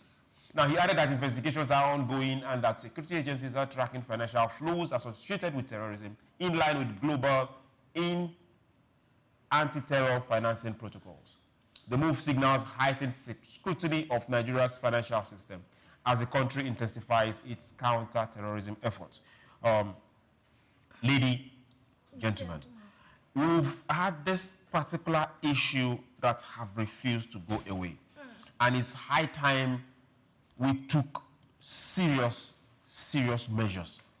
Not just to curb, but to stand and say no to this. Yeah. I think we've kept quiet far too long as a people, both in leadership and both in security networks. There is no way you will explain to my 7-year-old that somebody kidnapped somebody and somebody paid ransom through an account and we cannot trace and find who got that money. It does not make sense. There is no way in this 21st, this particular 2025, you will tell me that monies moved and weapons were purchased and we cannot still trace. Even if we cannot prosecute, at least make it open. What exactly is wrong with us? Why are we not following the money? Because that is the easiest way of tracking illicit business in the first place. Now, the level of insecurity in our land. Why have we not been following the money all this while and publicizing? Well, I think publicizing is a way to go for the federal government, but following the money can be a bit difficult because some of these ransoms are paid in cash. Yes. And some of these monies can be moved offshore. And so that's why it's like the Mexican money cartel. They ensure that it is cash. So it's hard to track cash. It is hard to hold on to cash. Okay. Now, the good thing about digitalization, which people have started talking to, a school of thought has started talking to the president, that if they can phase out 1,000 naira and reduce to 500, because of the number of people who pay ransoms in cash, it will reduce the amount of cash that can be given out compared to 1,000. So imagine if our highest bill is now 500 denomination, and that denomination, that 500 is even, fizzled out a lot. by the time there's a ransom payment, it will reduce what can be given to you, what can be withdrawn over the counter. And that's one of the things people are saying. For tracking, thank God for new technology and all that. It is still tough to track because sometimes... Why is it tough to track? Sometimes some of these terrorists, like there was a case in Port Harcourt where a whole bus of people were kidnapped. And what the people did was, each morning they had kidnapped like 2 different people. So they had everybody's phones, they had their account details. So you will send to me, or you will send to, God forbid, you send to A person that was kidnapped. A person's account will transfer to B person. B person will transfer to C. So by the time the EFCC or whoever IPCP were tracking those people, they realized it was people who had been kidnapped over the space of 1 month. So sometimes it's pretty difficult. EFCC has also said from a report that 90% of the financial crimes that go on are encouraged by people within the bank. Between the financial sector. Okay, now. Good. So let's deal with what you said was difficult. Yes. It's just like punching codes. That is what it is. Yes. If you punch a code, there is a feedback. So there is nothing you can track as long as it happened in the system. I agree. But by the time you transfer with 5, 6 people, yes, hold on. You follow it. Then the person now transfers to an account abroad. That account abroad, the money is now transferred offshore. Okay.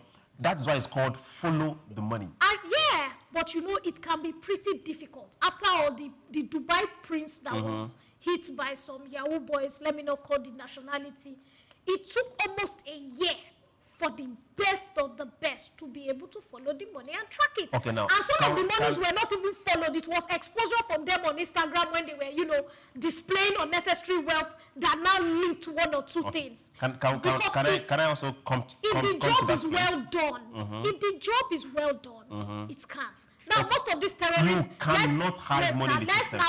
Let's now come here. Okay. Most of these terrorists are being linked to the Middle East. The challenge is, the Middle East also, during certain times, they give aid. So they give aid during prayers. They have always been open and sentimental towards the northern part of Nigeria. Now, some of this aid is hidden as terrorist money because that's what usually happens. Okay. So I say, okay, we want to build schools, we want to do this. And then you now realize that, although it's an NGO, you now realize that you go there and nothing is coming out of it. These monies can be, because you are not really looking. That's why the federal government at the beginning of the year, there's a law now against all NGOs that there's now a body that now tracks NGOs because they have realized that NGOs are a way that terrorists are using to hide monies. So if you say you are an orphanage, if you say you are, we must see what you are doing. Okay. Yes. Let me comment. There is a peculiarity with security operation outside this country, be it what's it called, the international police, Interpol, or be it FBI, be it every one of them. Yeah. Now, most times their investigations will go well over a year. Yes. They have tracked, they are seeing you commit the crime, but they won't go after you because they are following that particular, they know where they are heading to. It's not all the time. There's a Bitcoin king. Hold on. There was a Bitcoin king. What betrayed him was he started doing musical videos. Hold on. The guy took out a Bitcoin. Hold on now. He took out. That's what I'm saying. Sometimes they are dead ends. You must acknowledge that sometimes they are dead ends. There was a dead end here. He now did a musical video where he was singing about it and how he did it, and that's how he was tracked and arrested. Him and his girlfriend. So they can be dead ends. When it comes to cryptocurrency, a lot of them are done outside the financial system. 90% of onboarded crypto, more than 100% of it is done outside the financial system. Yes. So that is different. But there's supposed to be a tracking for crypto. No, that is a different How do you track offshore money? Now, hold on. Now, for monies in the financial system, you can track. Yes, it will take a whole lot of things to do, but you can track.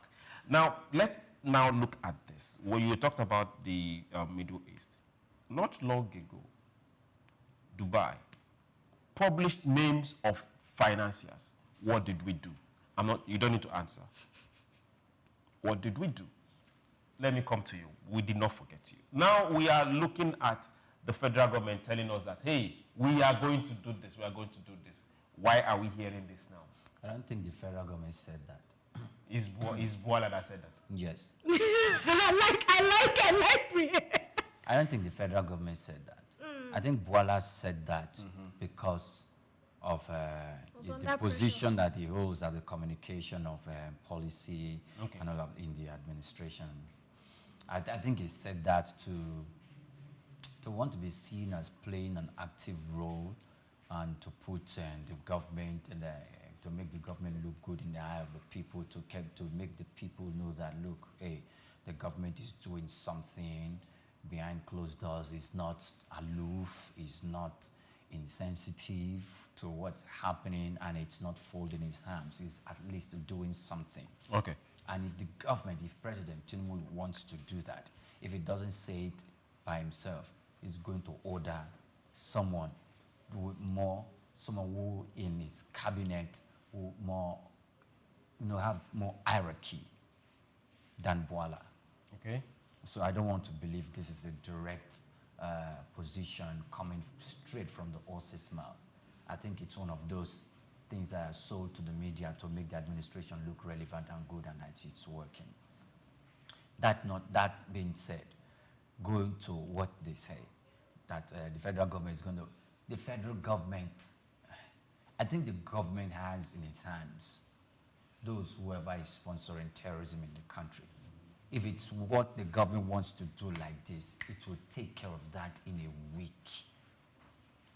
So are you saying the government can fish out those sponsors? The government can fish out that. It would be an indictment on the government if the government cannot fish out those who are sponsoring terrorism in a country. It's never that easy. Okay, now let's the reason why I'm saying this, if we are saying those that are sponsored, what about state governments that are negotiating with terrorists, not bandits, with terrorists, and paying huge amount of money? Are they not part of the problem? Okay, fine.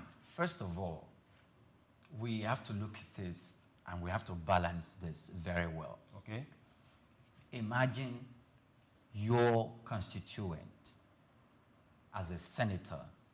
Banditry, terrorism, kidnapping has taken a hold of your constituent that you represent in parliament. And there was a time it was so worse that some of these senators could not even go to their constituent to leave or to stay, because they were targets and the bandits were running amok in that part of town. Some of them cried out in previous administrations about what was happening. So, in that specific case, you heard that about 25 children or 10 children, or the case may be 15 young boys had been kidnapped, school students. You have to be seen to be doing something. You have to show empathy. And if the terrorists have pushed you to the wall where it looks like you are helpless and there is nothing you can do, and the only way out is to negotiate. But you know what? The only way out is to get those children out of the grasp of those terrorists. You might want to do that. Yes. You might want to do that. If the federal government comes out boastfully to tell them, do not negotiate with terrorists, do not bribe terrorists, whoever they kidnap, we are going to get them out. That means the government, they have to stand its responsibility that, look, if it hears that 25 children, schoolboys or girls have been kidnapped somewhere from Niger State or from Katsina State or from Zamfara State, Nasarawa or in Kogi State, then the government straight, first of all, before anything, in fact, must just on the move. Now, sometimes I just feel that the government doesn't need to say what we just need to know immediately. If the military gets wind of it, action must be triggered. It should be like this. Action is triggered, then the government, politically and otherwise, will be looking at rectifying the problem, but the military is already in the move and on it. However, communication must be maintained so that both parties must be in alignment with one objective to achieve that goal of getting these children out. Because if the government says don't negotiate with terrorists and sits back and does nothing, and people are being kidnapped, that's irresponsible. Okay, what about the peace deals that we see happening in Katsina? Okay, that is where the government comes in. So the government should not stand aloof in things like this. If we say, okay, we are seeing peace deals, we have 150, 200 people on motorbikes with AK-47 rifles running. No, say we are going to have peace deals. The community or the local chief that is responsible for calling that meeting or reached a meeting with those bandits, are they in communication with the state government? Are they in communication with the police command under which that state fall in? Are they, I'm coming. We've seen governors being part of this. Are they in strict communication with the theater commands of the Nigerian military that are domiciled in that state, the Navy, the Air Force? Are they aware that such thing is happening? And if they are aware, have they said, look, such peace parley should hold on. Let us make consultation on our own part and all of that first. And in cases like that, the government, if none of them were contacted for such peace parley, the government can pretend, or the military can pretend and ignorance of whatever is happening. And when it is taking place, the military can launch an operation and take out terrorists. Except if they are not doing that, then it is irresponsibility. It's an irresponsible behavior. Okay, but we've seen some of these peace deals where the governor of the state is involved. We've seen some of these peace deals where the military themselves are also involved. If the governor of the state is involved, then the military is involved, then there's no way the presidency is not involved. So there was a state in the north that so there's a school of thought that says that 70% of the areas that have been attacked, the people are involved. 2 days ago, somebody was attacked on Kwara Road. They were kidnapped, and one of them ran. And he ran to the villagers. Unfortunately for the villagers, he understood Kaba. He heard one of them, part of the villagers that called him and told him to sit down and were giving him water. They were calling the criminals back that, look, the guy that escaped is here.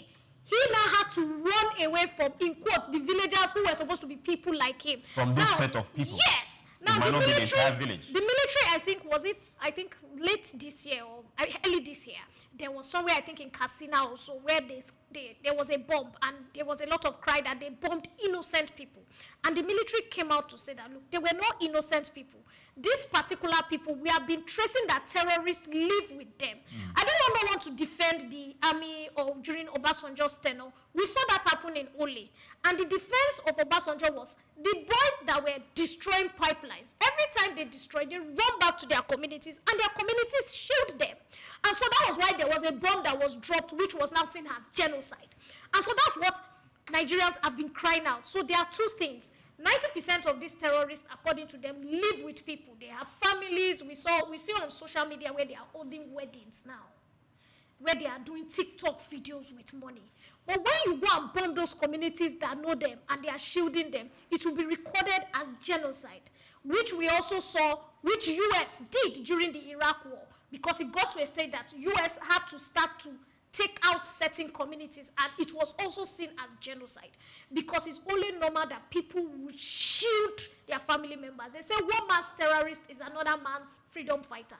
The IPOP people, the people in their communities know who they are. They don't go to work on Mondays. They know the people that kill themselves. But guess what? On the street, they defend them, because to them, they are their freedom fighters. They are fighting for something. So the federal government has to separate, and that's the reality. That's the reality. The federal government now has to separate between these people and doing the right thing, because when the federal government takes, hold on, I'm coming. No, when the federal government takes action, this particular killing that I talked about, over 20-something people were bombed. And it was even reported to UN. Hold on. Somebody representing the Nigeria had to go to UN with one of our military officers to explain why innocent people were bombed. I'm not saying innocent people were bombed. Now, collateral, the military has a word for collateral damage. Just a moment. Now, I need us to connect this to fighting terrorism or the finances that takes place. That's where we are. Okay, so now if we the Nigerian government, I believe, most people believe, okay, maybe because of the exploits that we have been exposed to, even till now, we believe that if the Nigerian government can go the length, not this current administration, through connections using the military, Interpol, the secret police, and can fish out Nnamdi Kanu and bring him from Kenya, please. There are things we can take care of in this country. We don't have to shout about. These boys carrying out these activities, wherever they're having their monies spent, because most of the time, by the time they carry out these attacks, you need to come and pay and release some of these people. If you drop cash with these people, they move it. They move the cash. They pay it into a system. They pay it into a system. Good. Now, they also use through the BDCs, the Bureau de Change. They take those large monies there and they change it to a few dollars. Bam. And the BDCs had been fingered some time ago that they were conniving to sponsor. Names were mentioned. Names were mentioned. How many have been arrested? Okay, so if none were arrested, it boils down to government, because government actually have the it was the government that gives licenses and regulates the operation of the BDCs.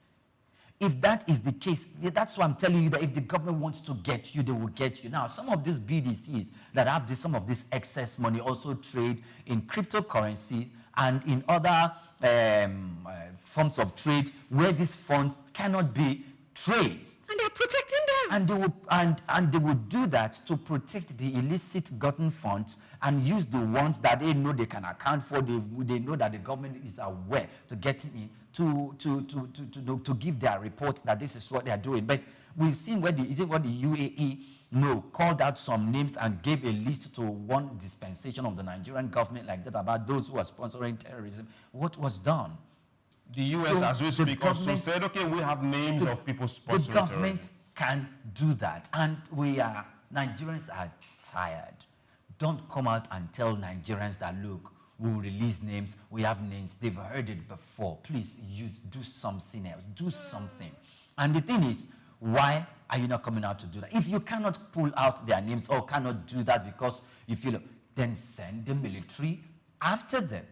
Okay, then that would not be genocide. Genocide on what? No, what I mean, send the military. It's not doesn't mean that the military is going to drop a bomb. Can we be honest? If the military wants send the military after them. Your act. Do you know what the act is? The act is an act of terrorism. The act is an act of treason for sponsoring terrorism and financing terrorist activities. It's an act of treason and terrorism. But some of them are seen as freedom fighters. That's why we are seeing No. I think it's wrong to be calling them freedom fighters. No, it's wrong to be calling them. The table calm down. The table is calm. That's why we are seeing some of the most respected people in the North coming out to say that there should be negotiations with these people. There is no respected person in the North. In this particular topic right now on this table.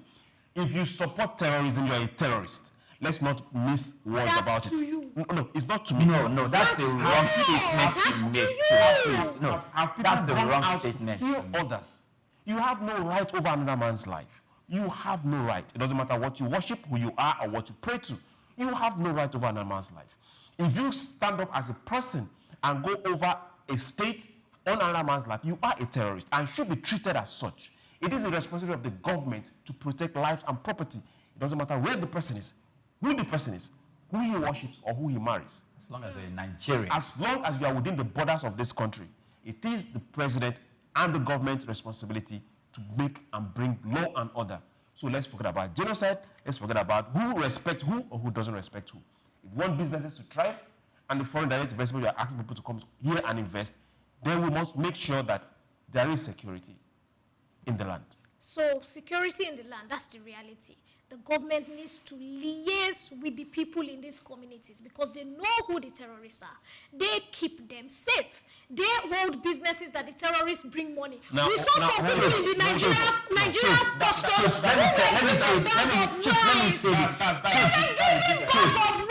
Let me say this, please, quickly. Okay. Now, if these people, we say they are protecting terrorists, if terrorists are after that specific location and they're coming to kill people in that specific location, they are going to run away, right? Definitely, that's what our ID counts. So now, if these people feels that terrorists have taken over their own community and they have nothing else to do and nowhere to go except to protect the terrorists and to shield them, then that is false. Run away from that community, because you know that the Nigerian military is going to come for that community because they know that there are terrorists living there and those terrorists are killing Nigerians. So those people does not have excuse. I'm sorry, they don't. They don't have excuse. If those terrorists are after the lives of the people in that community, you would have run away. But if they're not after and they're living with you, run away nevertheless. The friend of my enemy, the enemy of my enemy is my enemy. So who is the friend and who is the enemy in this case? On. This is it. You have been in a community that somehow, if you do not negotiate with terrorists, you will lose out. So guess you what? will lose out. Yes, that's as a sensible Nigerian. You will live in that community and you subject yourself to negotiating with terrorists. They did not kidnap your daughter. They did not kidnap your son. They did not kidnap any of your family members. They allow you to live in the community and you are not a terrorist to yourself. Who gave, in quotes, intelligence to the Nigerian military at that time? Guess what happened to the community? That night, they were attacked. Everybody in that community was killed. Some of these people that you now feel... What's the name of that community? Go online and read. Some of the... You have to... Everything you see online is not true. Hold on. Now, this was even said by, I think, the Chief of Defense Staff in an interview on channels. I can quote. Hold on. What I'm trying to get at is this. It's simple. I have been doing this for a while. Doing what exactly? Collaborating with terrorists? Other people who were giving information are getting killed. I watch videos of Nigerian army fighting people and being told, calm down, stop firing. And the enemy is firing at them. We have seen interviews of some military officers say that some of them were even being killed by people. We have seen terrorists that the government has taken into the army. And you are telling me that I will not protect my community by negotiating with terrorists? No. Until the federal government defines this. Swift, hold on. You are telling me to go to IDP camps. Have you seen the state of IDP camps? Swift, hold on. Do you know how IDP camps are? Calm down. Then I will leave my community. On no account are we going to support Somebody must fight for this. Hold on. On no account, we agree with you. On no account are we going to support the terrorists. On no account are we going to say, okay, these are bandits, or these are the people that we should be lenient with, or because it's in my community, I should condone it. No. On no account also should we say, okay, good, this has been published. We might not substantiate it or hold direct proof to say, okay, this is what is happening, even if it's in the media space. Until we have direct proof and say, okay, good and fine, this number or this people or this particular action has been taken and we can prove it, then we can now come here and say, okay, this happened. But until that, allegedly. So, in the alleged, Senator Oshiomhole had to come out and talk about the fact that, look, we have seen judges. There's a law that was passed that any terrorist should be sentenced to death. It's going on in Niger Delta, it's going on in Lagos, it's going on in Osun, it's going on in Osogbo. If you have seen that you have murdered somebody or you are a kidnapper or whatever, it's a death penalty for you.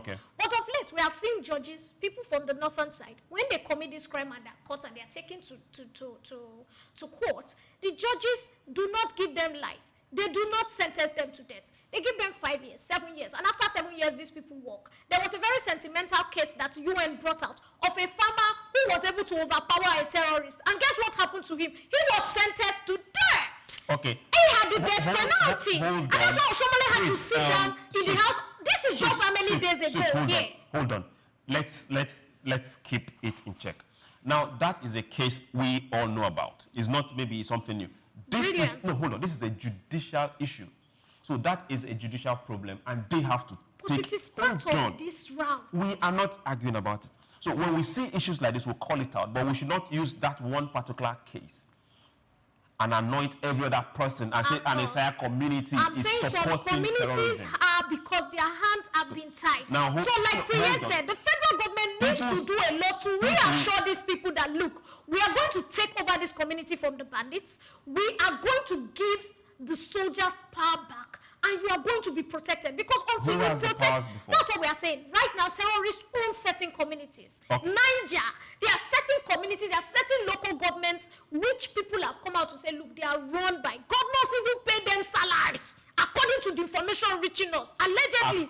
Okay. Good. Yes. Now, So until this is sorted, you are not angry with a community leader who wants to protect his people. We saw it happen in the Middle East. We saw it happen everywhere.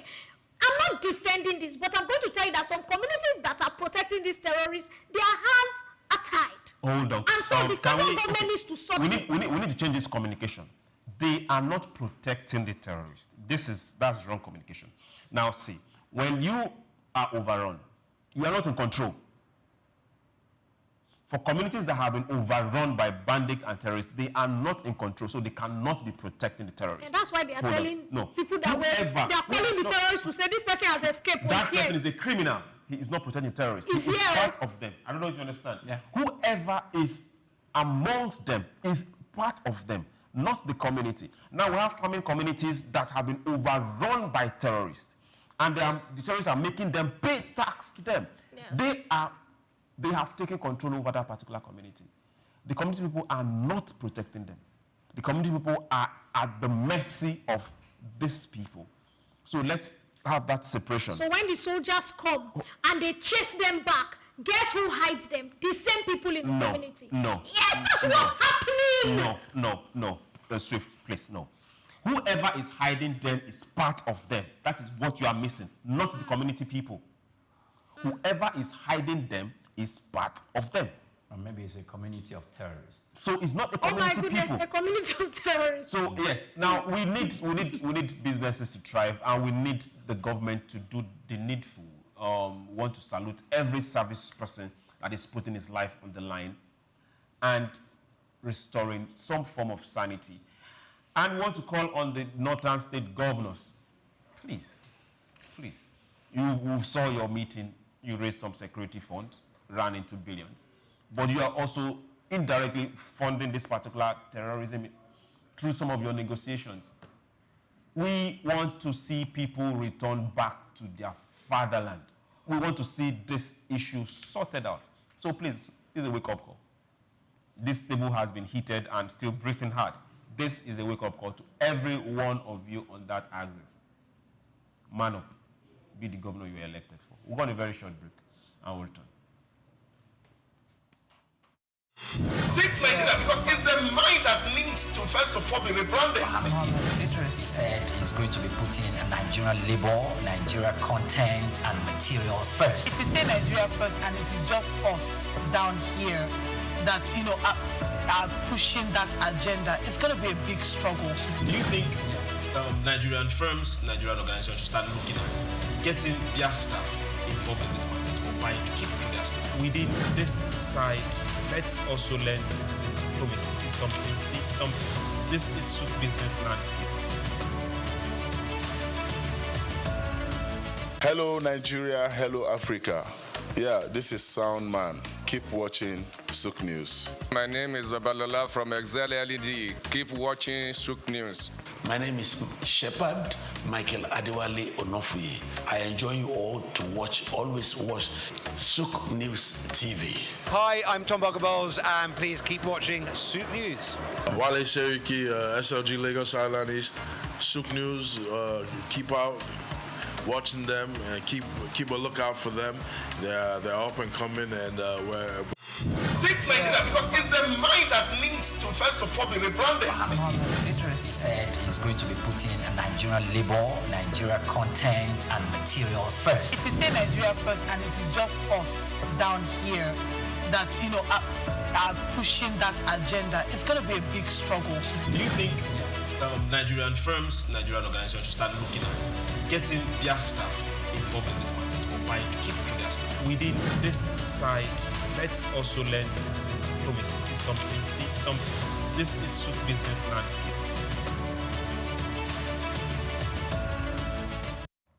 Welcome back. It's been a very heated day today on SPL. We were trying to see, developmental issues. We need businesses. We need development. We need finance to flow. We need the economy to grow. We have to sort our security. Now, our time is gone. But we won't live without this public service announcement. We've seen the high spike of accidents around schools, school buses, and things that have to do with our children. So please, we are appealing to you. If you are approaching any school community or any road that has children as pedestrians, please, and please, obey the traffic rules. Even if you don't obey it where you're coming from, please obey the traffic rules. And if you see a school bus on the road, even if the driver is wacky, report and help if you see them have an accident. We need to not bury our young ones. It's a story that we don't want to hear anymore. So for everyone that has been part of SBL to thank you to the crew at the operating room, our cameramen, our editors. You guys are just the best. Thank you very much, and to you that has always been there watching, commenting. Thank you. Let's keep it going. My name is SOUQ, John Rogers SOUQ. Remember, Nigeria belongs to all of us. Nobody's more Nigerian than you. Will you pray? Yes, many thanks for watching. Please kindly make sure you you look at the zebra crossing, to look at the right and the left before crossing the roads, and please do not drink and drive, and do not speed too much, because the Ember Month accident is part of the things that goes out, including the price of things. Please, let's try and bring it down. Thank you so much. Swift. They say that, according to Winston Churchill, it says, do not ask what the government can do for you. Ask yourself what you can do for the government. In Nigeria and every country, we should keep pushing ourselves to succeed and do more for the government so that the government can do better. Report every security issue. Put your eyes out there and watch out. My name is Swift Aderito. Have a beautiful day. Take Nigeria, because it's the mind that needs to first of all be rebranded. It said is going to be putting Nigerian labor, Nigeria content and materials first. If you say Nigeria first and it is just us down here that, are pushing that agenda, it's going to be a big struggle. Do you think Nigerian firms, Nigerian organizations should start looking at getting their staff involved in this market, or buying to keep for their staff? Within this side, let's also learn citizen diplomacy. See something. This is SOUQ business landscape. The Trump administration has once again thrust U.S. immigration policy into the global spotlight with the recent announcement of a new voluntary self-deportation program that offers a $1,000 stipend to undocumented immigrants who agree to leave the country on their own. This incentive-based strategy is a calculated shift from the traditional, more aggressive deportation measures and is already stirring debate among policymakers, immigration advocates, and the public alike. The program, introduced in early May 2025, is being implemented by the U.S. Department of Homeland Security. It allows undocumented migrants to register for voluntary departure using the CBP-1 app, after which they will receive a government-funded flight and a $1,000 stipend upon confirmation of their exit. Homeland Security officials argue that this move is designed to save taxpayers significant amounts of money. According to data provided by the DHS, a forced deportation process costs the government an average of $17,121 per individual. In contrast, the stipend program is seen as a cost-effective alternative that also reduces the strain on overcrowded detention centers and court dockets. This new measure is a part of a broader, intensified effort by the Trump administration to curb illegal immigration and tighten control over the U.S. southern border.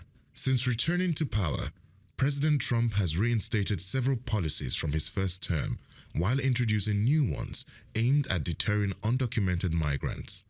Deportation numbers have surged, with nearly 66,000 individuals removed from the U.S. within the first 100 days of his new term. Family detention centers, once heavily criticized for their impact on children, have been brought back into operation, while legal aid for unaccompanied minors have seen severe cuts.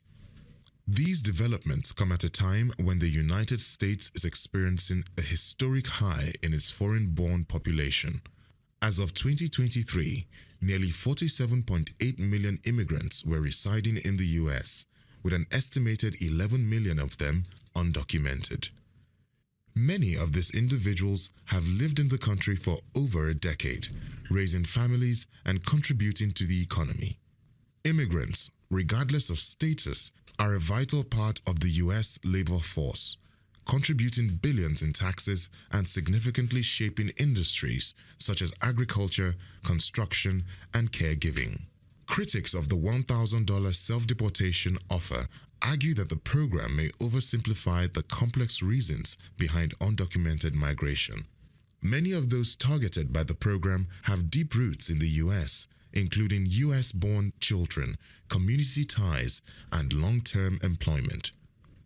Human rights organizations warn that such policies, while less aggressive on the surface, may pressure vulnerable individuals into making life-altering decisions without legal representation or full knowledge of their rights. There are also concerns about the ethical implications of offering monetary incentives for departure, particularly in cases involving asylum seekers or those fleeing violence. From a strategic standpoint, the administration insists that this approach is a practical way to reduce the migrant population without resorting to mass raids or extended detentions. Supporters say it offers dignity and a choice to undocumented migrants while protecting national interests. However, immigration experts question the actual effectiveness of the program, noting that similar efforts in the past have yielded limited results. The offer of $1,000 may not be enough to motivate individuals who have risked everything to seek better lives in the United States. The debate around this policy underscores the broader tensions within American immigration discourse, balancing border control and national sovereignty among humanitarian obligations and economic realities. With the 2026 midterm elections approaching, immigration remains one of the most polarizing and politically charged issues on the national agenda. In the wider global context, policies like this could set a precedent as other countries monitor the U.S. approach, especially those in Europe and parts of Africa facing rising migration numbers. Questions around voluntary migration, incentives, and state-led deportation policies are likely to spark wider international debates.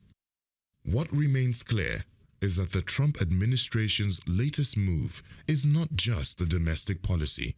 It is a bold, controversial experiment in reshaping the global migration conversation. I am Moyosore Adibi for SOUQ News TV.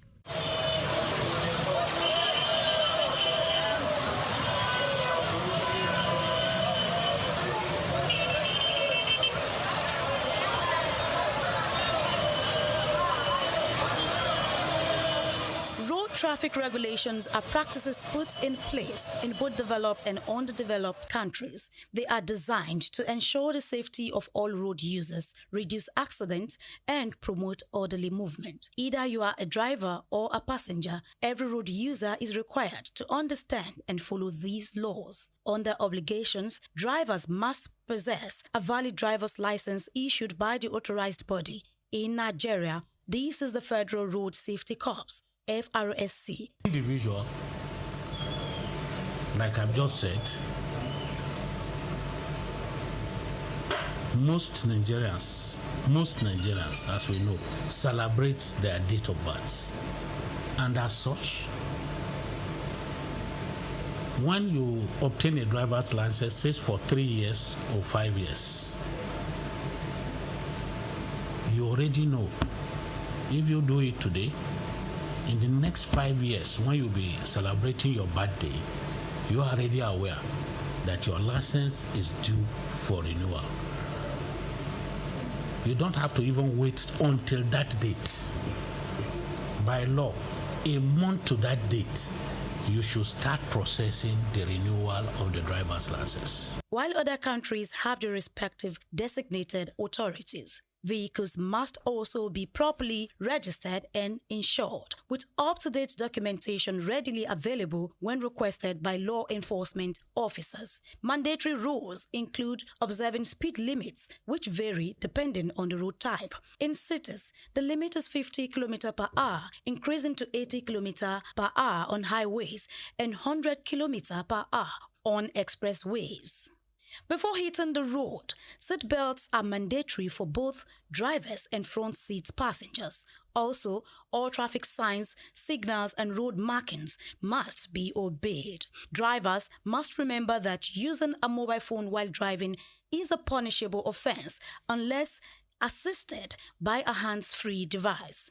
Drunk driving is illegal, with penalties ranging from fines and license suspension to imprisonment. For passengers, wearing seatbelts is essential, and distracting the driver should be avoided at all costs. In public transport, any reckless driving should be reported to the authorities, and pedestrians, on the other hand, must also cross at designated pedestrian crossings, zebra crossings, or pedestrian bridges where available. They should follow pedestrian traffic lights and only cross when the signal indicates it is safe. Looking left, right, and left again before stepping onto the road is crucial and should avoid running while crossing. Making eye contact with approaching vehicles ensures they see you before you proceed. By following traffic regulations, road users can prevent accidents, protect lives, and contribute to smoother transportation for everyone. Grace Komolafe, SOUQ News Television. Hello Nigeria, hello Africa. Yeah, this is Sound Man. Keep watching SOUQ News. My name is Babalola from Excel LED. Keep watching SOUQ News. My name is Shepherd Michael Adewale Onofuye. I enjoy you all to always watch SOUQ News TV. Hi, I'm Tom Bogaballs, and please keep watching SOUQ News. Wale Seriki, SLG Lagos Island East, SOUQ News, keep out watching them and keep a lookout for them. They're up and coming, and we're proudly to be affiliated with them. You alone where they make me go crazy. This your love in the cool of my brain. You're my medicine, I need you all day. Yo, it's Blackface Nigeria, and you're watching SOUQ News TV. Keep it locked on this dial, don't change it. You know what I say? Blackface Nigeria, love no bad. Fellow Nigerians, did you know that constituency and executive projects in your communities are not gifts from your legislators? They are projects sponsored by the legislators and funded by the federal government to improve your life and the lives of those around you. These projects belong to you. Without your vigilance, they might never be completed. Don't allow them to fade away into unfulfilled promises. Stand up, take ownership, monitor their progress, demand accountability, and report concerns to ICPC. Call our toll-free line now on 0800-2255-4272 or WhatsApp only on 0806-656-4726. This message is brought to you by the Independent Corrupt Practices and Other Related Offences Commission, ICPC, with support from MacArthur Foundation and the Center for Democracy and Development in Africa, CDD. In an age of artificial intelligence and automation, it is easy to overlook the value of hands. Yet in Ghana, hands still build nations.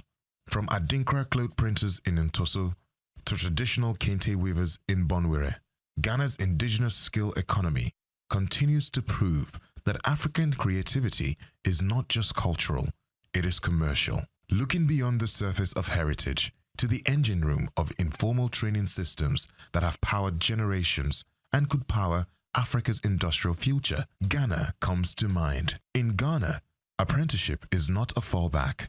It is the main highway for millions of young people who are learning practical trades like metalwork, leatherwork, carpentry, fabric dyeing, and advanced tailoring. According to the Ghana Statistical Service, more than 80% of artisans are trained informally, yet they contribute significantly to the GDP. This is not unique to Ghana. From the woodcarvers of Kenya to the bronze casters of Nigeria, Africa is a continent of craftspeople.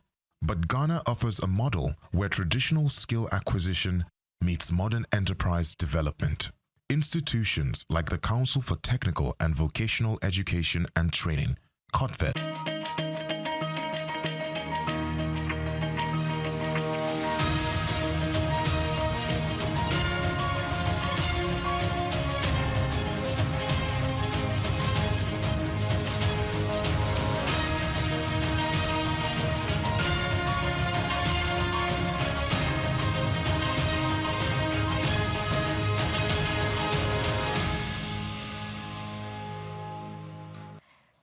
borders, an age-old journey of hope, opportunity, and change comes with hidden dangers for many.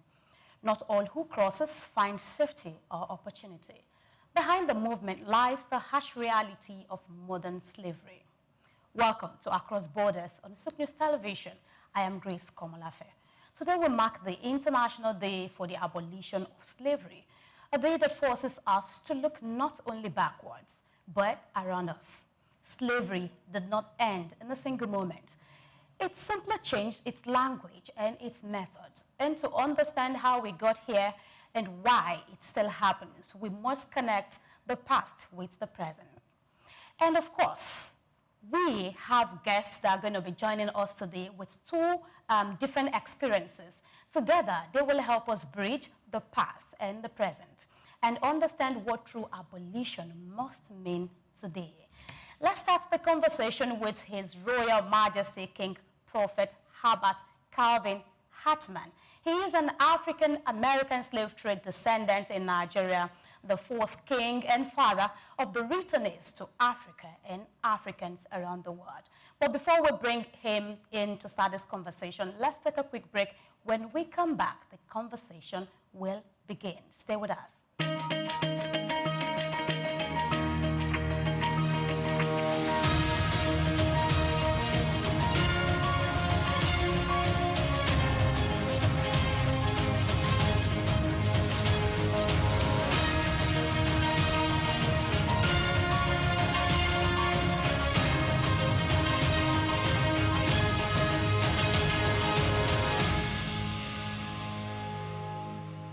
Welcome back and thank you for joining us. This is Across Borders and today is the International Day for the Abolition of Slavery. And to have this conversation, we will be having King Hartman. King Hartman, such a pleasure having you on the program, Your Royal Majesty.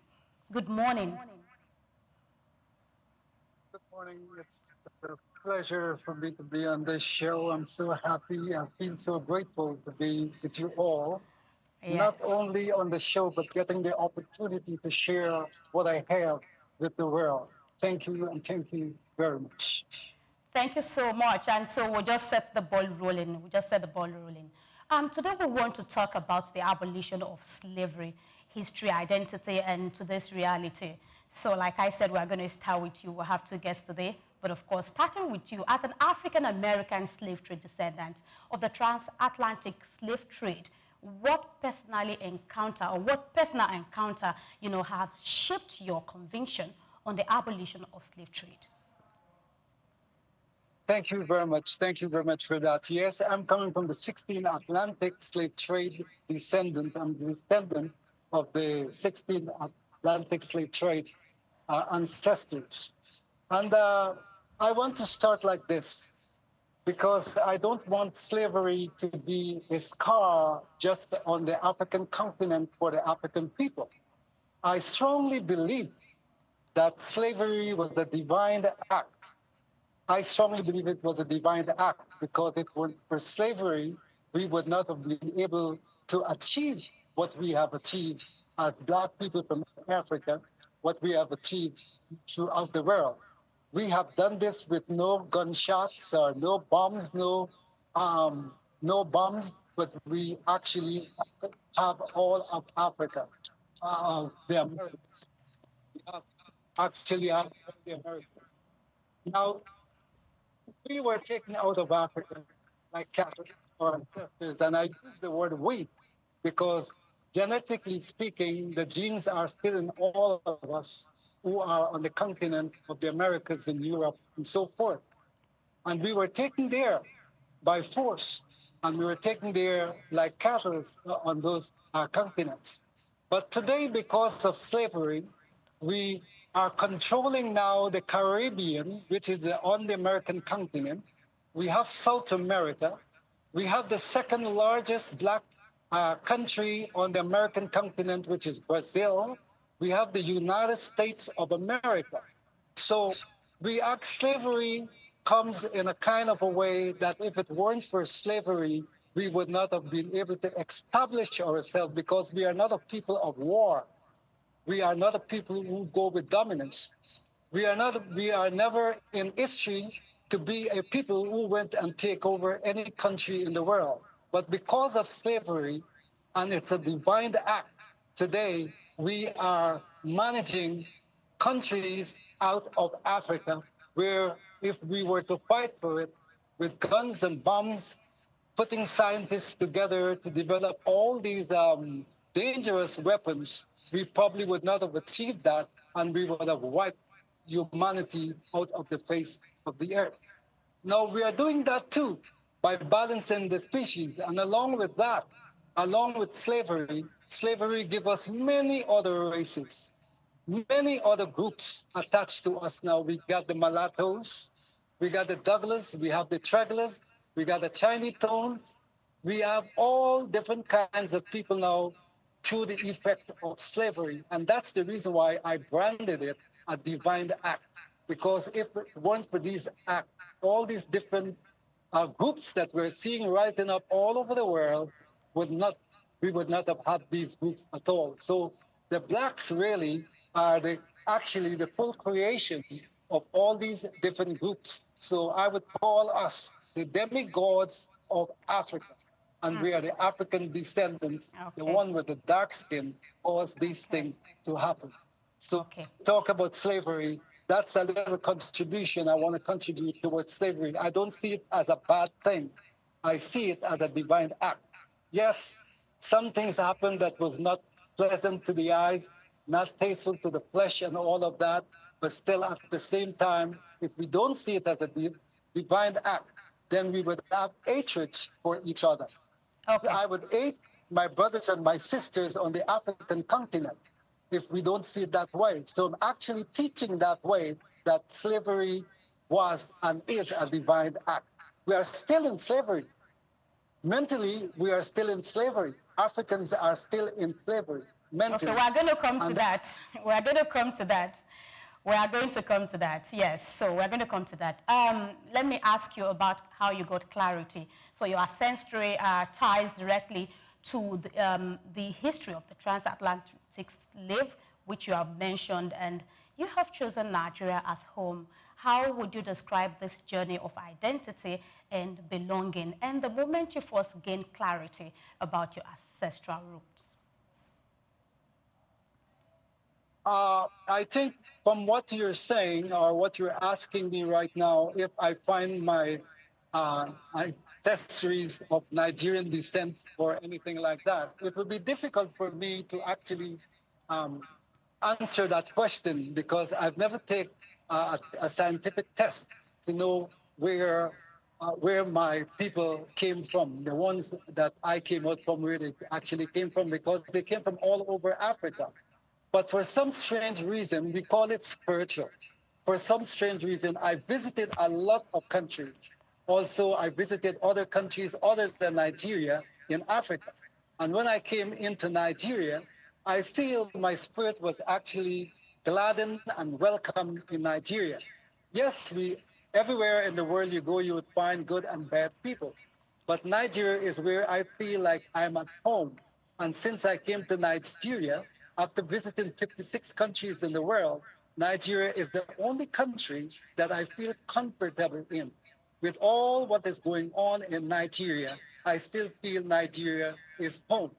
Yes, Nigeria is a populated country and one of the most populated countries in Africa. And things are happening in Nigeria. Some Nigerians don't even know about it. Some have never seen it. They only heard of it. And things are happening in Nigeria. But things are happening too in the United States of America. Things are happening too in Canada. Things are happening all over the world in Russia. All over you can think about people are dying. And anywhere you have a population of this size, you would find things happening. And there's no way you can stop that. And I can explain those areas wider when the time comes for me to explain that. But Nigeria, I feel I'm at home at Nigeria. And I feel somewhere along the line, one of my ancestors, it could be my father or grandmother or grandfather, probably they came from Nigeria, but I never tested that to know. But my spirit tells me this is home. Nigeria is home for me. That's good, and we say welcome to Nigeria and welcome home. We are very accommodating, so You're welcome. You are in the right place. Yes. You know, so I'm going to ask you, you stand as a voice for African American returnees and descendants across the world. What was the turning point that made you commit to this mission? And how did it begin for you personally? How did it start? How did it begin for me to come into Africa? This is what we call. So I'm talking about the journey. I'm talking about the journey. So let me take that again. Let me take that question again. Let me take it again now. So I said that you stand as a voice for African American returnees and descendants across the world. What was the turning point that made you commit to this mission? And how did it begin? For you personally, where did you start from? It started first, everything starts first in your mind. That's where it first started. And in my mind, I was in my country, Canada, at the time when it happens, when I get the calling. When I get the calling, I was into ministry, full-time ministry. I was into full-time ministry. And I was called to come into Africa. But I didn't understand it was Africa I was called to come into. It showed me Europe. But when I went into England, I found out after doing my research, England, the whole of Europe is Africa. So I missed the interpretation of the calling until I visited Ghana. Then I get the full interpretation of my calling. And after I get that interpretation of the calling, I still didn't feel at home while I was in Ghana. I wasn't treated that way too, like I'm at home. But when I decided to come into Nigeria, after I decided to come into Nigeria, the minute I put my feet down on the soil of Nigeria, I felt that I'm at home now. I felt peace, and everything started to reveal. Everything started to reveal. I don't want to go into the spiritual aspect of it because I'm not talking to a church here right now. But everything revealed, and Nigeria accepted me as the first king and the father of the returnees to Africa and Africans around the world, which was already given to me before I came into Africa, which I wouldn't go into depths with that. Then I was crowned king in the slave court of Nigeria, where they actually tried the slaves before they sentenced them to death or to send them out of the country. That's where I was crowned king. And secondly, I was crowned king again in one of the big churches here in Nigeria.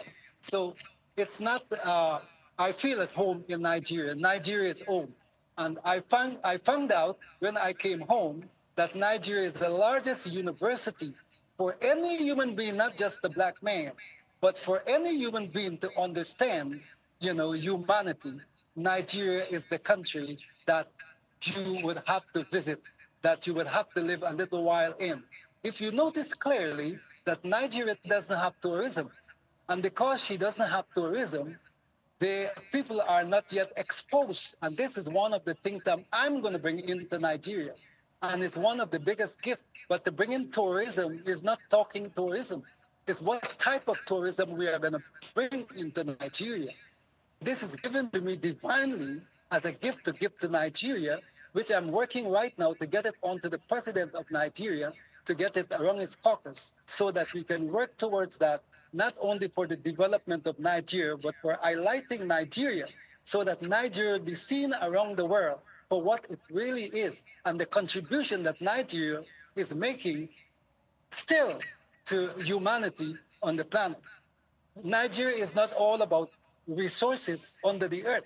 It's much more than that. So this is one of my main reasons why I'm in Nigeria here, and why I am sent to Nigeria as a liberator and a bridge. When I use the word bridge, a bridge, because now I have a kid in Nigeria, and I'm also having another one coming at my age, coming on the way, coming right now. And it will be born in Nigeria. So when you look at it, it's divine. Everything is divine. When you look at my age, when you look at the kids and all of that, it's divine. Sadly, Nigerian constitution does not accept us, which we are working now towards getting transnational citizenship in Nigeria. so that we're able to balance equator. Because if we can balance that, then we'll be able to work without giving up our hard-earned countries that our poor parents bled for, worked for hundreds of years without pay, raped and killed, eat their flesh were eaten, and we cannot give up that to come into Africa and just leave it. Then what did we go there for? Then the calling and the what you call the slave trade descendants, then it means nothing at all what the slaves went through. So we can't give it up. What we have to do is work towards the development of spreading this information so that people get to know Africa, see Africa with a different eyes. Because right now in America, no American can point to Africa and say that is where we came from. They all are ashamed to point to Africa and say that is where we came from. I want to put it to them, spell it out clearly, show them clearly what is Africa, who is an African, and why we are so proud to be an African. And to do that, this is where I came in as the first king and father of the returnees to Africa to make this agenda that I came to do here work for the Africans all over the world. Now, when I use the word Africans all over the world, I don't want to segregate other groups of people because all human beings are Africans. I ask this question over and over. If we look historically, you find that all human beings are Africans. Doesn't matter what tribe you come from, you are an African. You could even do gene splicing. You could go into the labs. You can do what you want to do. Everything started. I didn't write it. It was written by the historians who says that life evolves from Africa. So we all are African. And Nigeria is the only one that can actually admit and accept that all groups are African. And until we're able to do that, that's the only way we would have what we can never have global peace if we all cannot eat from one dinner table. The table belongs to all of us, but there are laws that we would have to put in. Because now in the United States of America, they say that all immigrants who are not American should go home. And I do agree with President Donald Trump. I do agree with him because nature places us, position us in a position where we are supposed to be the caretaker of that geographic location without running away from it to go to other parts. Because if we are to come into Africa or Asia and with a ship that could take all the population, everybody would want to go to America, and it doesn't make sense.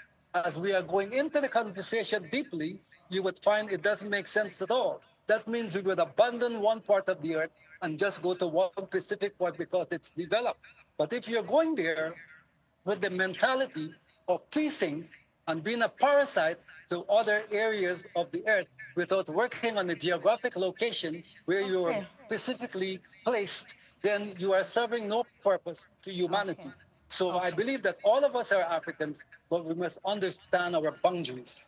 All right. So thank you. I like the fact that you said Nigeria is home. I think you are saying that again for the second time in this short while we're having this conversation, that Nigeria is home and you've chose Nigeria.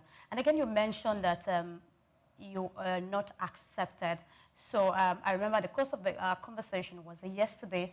So you mentioned quite a bit, few challenges. I'm talking about acceptability.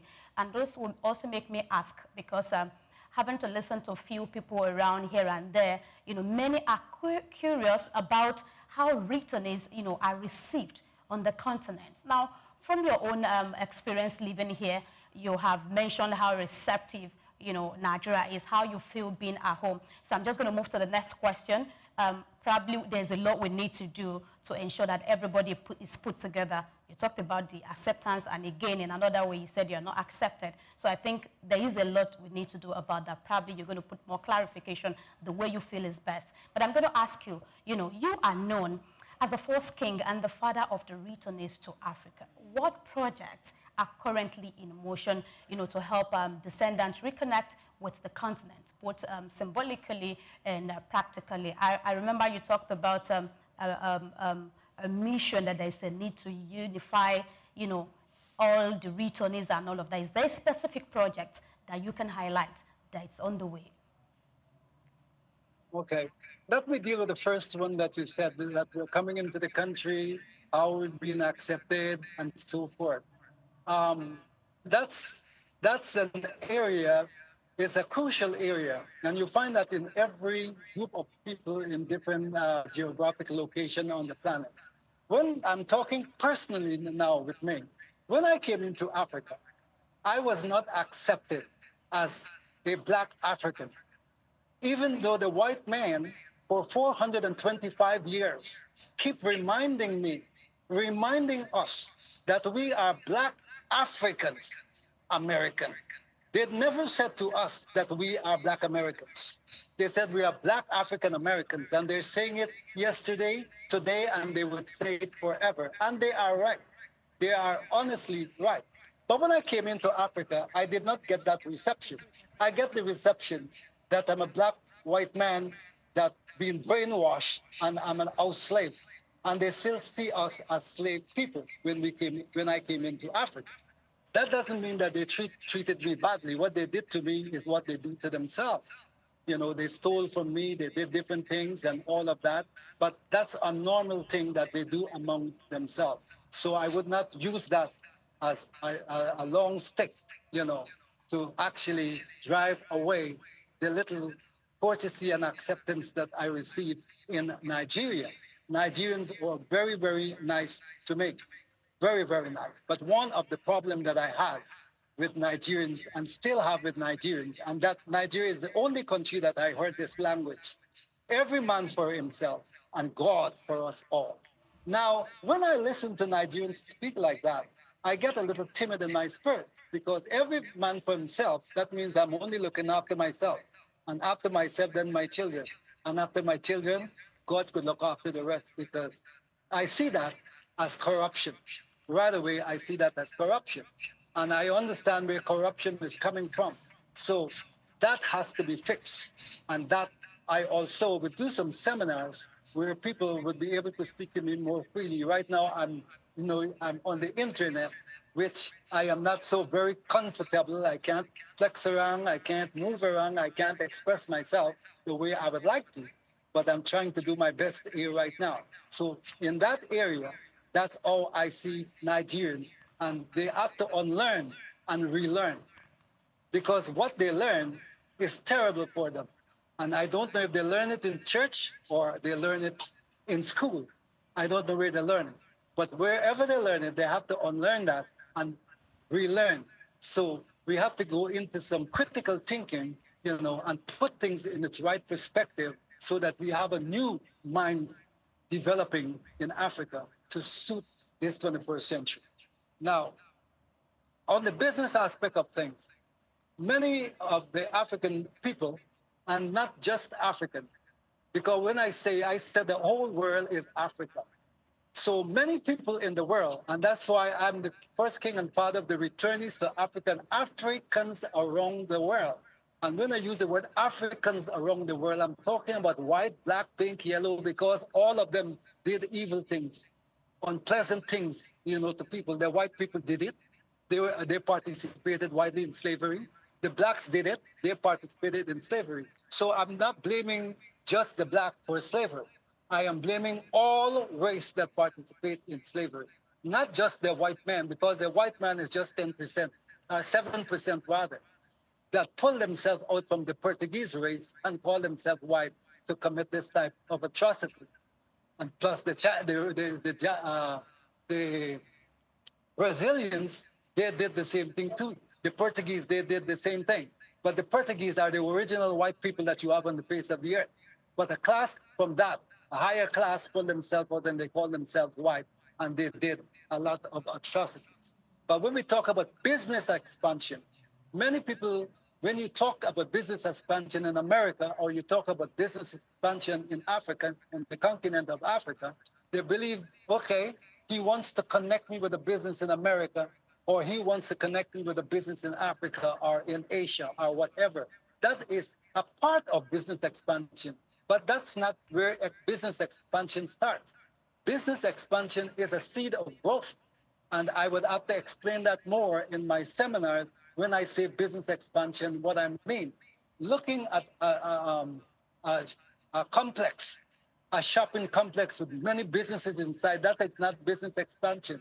Those are individual businesses that are inside there doing their individual things and making their individual money, their salaries to maintain their family. That is not business expansion.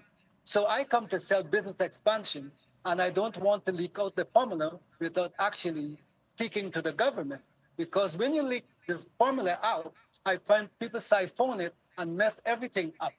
And when you go to start, it makes it so hard for you to start because they already spoil what is in ground and people see it as fake or something that they think they know already.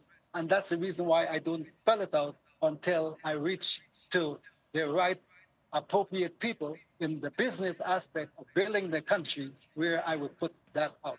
So I don't know if I covered some of the areas that, because you spoke widely on a lot of things.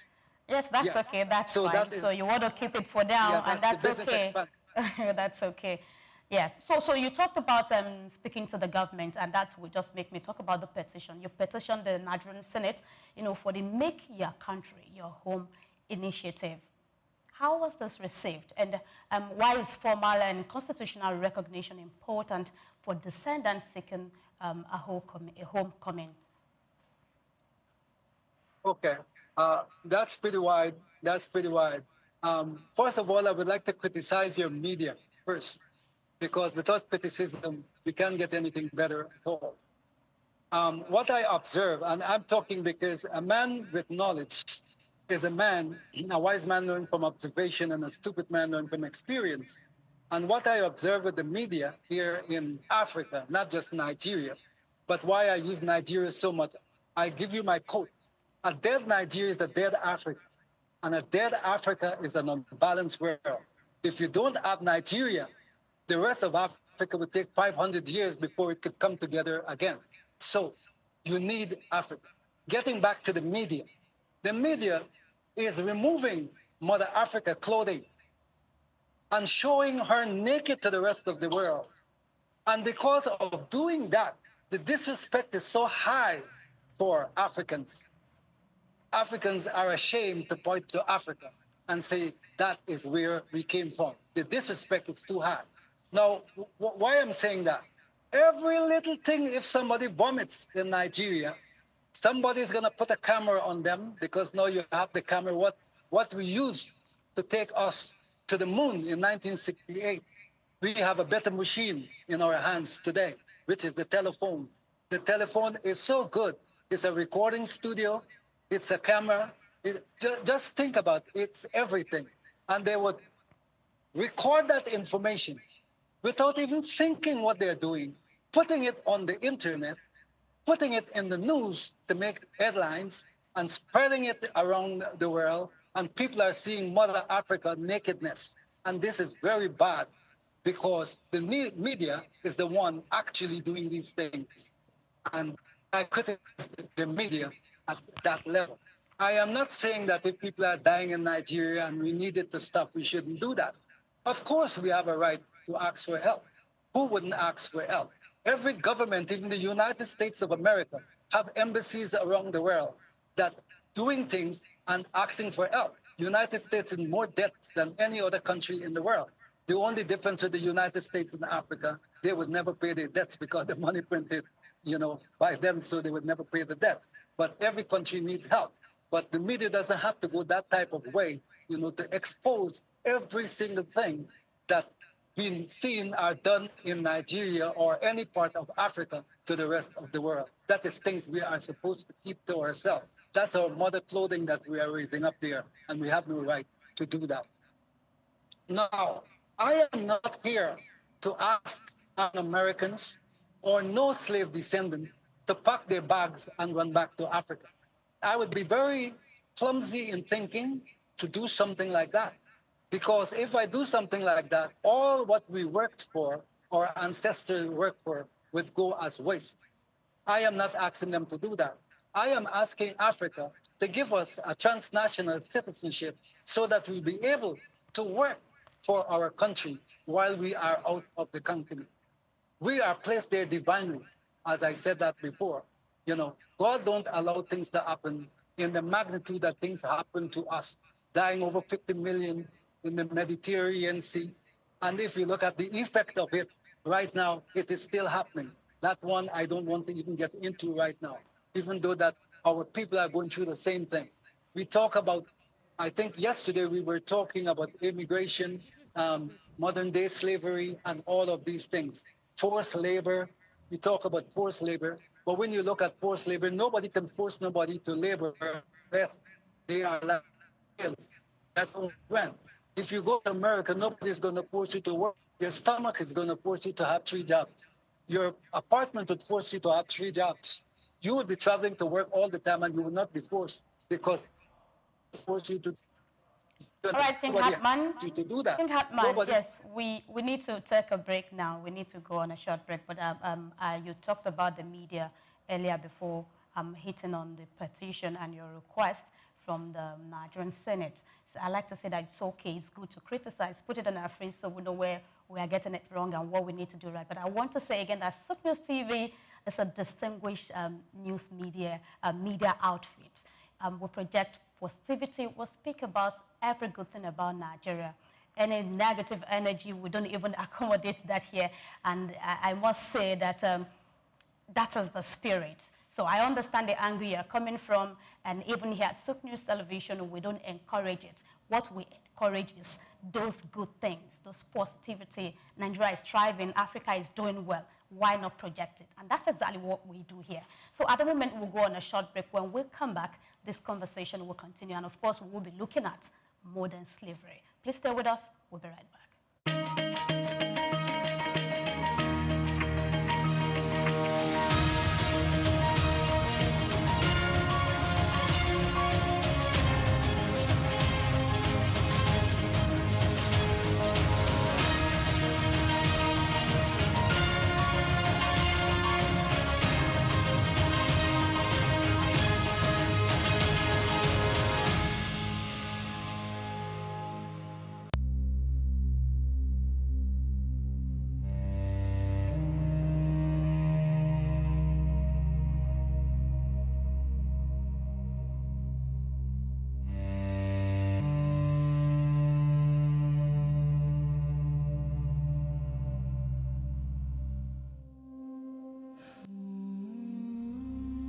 Slavery is often imagined as cruelty from a distance, a relic of the past. Rusty chains, dark ships, forgotten plantations, history books closed and sealed. But modern slavery rarely looks like history remembers it. Today, it hides in places one could hardly imagine, with millions suffering in silence, freedom stripped without the world noticing. The International Day for the Abolition of Slavery confronts this uncomfortable truth. Slavery did not end, it evolved. And until every individual is free to live, work, and dream without coercion, the work of humanity remains unfinished. According to the International Labour Organization, an estimated 50 million people live in conditions of modern slavery globally. This includes forced labor, sexual exploitation, debt bondage, child labor, and forced marriage. Sub-Saharan Africa alone accounts for over 9 million people trapped in forced labor, while Asia and the Pacific remain the regions with the largest numbers. In Nigeria, recent reports indicate that hundreds of thousands of children and adults are exploited in domestic work, informal factories, mining, and street begging. Modern slavery is often hidden in plain sight. Factories producing goods for global markets, construction sites, fishing industries with trafficking networks, and even domestic households can mask abuse. Victims are frequently migrants, women, and children, coerced through deception, debts or threats with little legal protection or recourse. Governments, international organizations, and civil society have responded with laws, frameworks, and campaigns. The International Labour Organization, Forced Labour Protocol, the UN Palermo Protocol, and the national anti-trafficking legislation aim to criminalize exploitation, protect victims, and punish offenders. In Nigeria, the Trafficking in Persons Enforcement and Administration Act establishes mechanisms for prevention, rescue, rehabilitation, and prosecution. Yet, enforcement remains uneven. Challenges include corruption, weak law enforcement, lack of awareness, and socioeconomic vulnerability. Many victims are reluctant to come forward, fearing the reprisal or deportation. Supply chains continue to hide exploitative practices, and modern slavery often intersects with organized crime and human trafficking networks. Stakeholders are rising to meet these challenges. NGOs, advocacy groups, labor unions, faith-based organizations, and international agencies collaborate to provide shelters, education, vocational training, and legal assistance. Tech innovation is increasingly used for monitoring supply chains, identifying trafficking hotspots, and providing real-time reporting mechanisms. Experts warn that without urgent action, global numbers may rise due to population growth, migration pressures, conflicts, and economic inequality.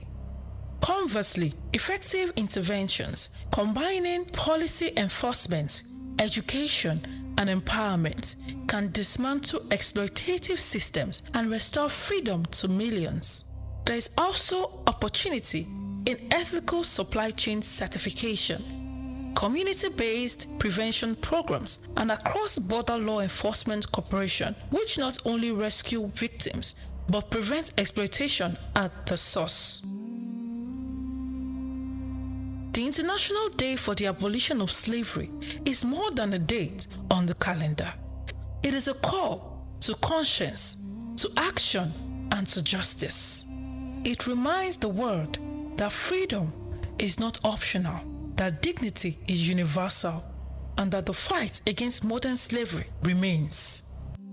Ending slavery today requires vigilance, accountability, and a commitment to seeing the unseen. Nkechi Alice, SOUQ News TV.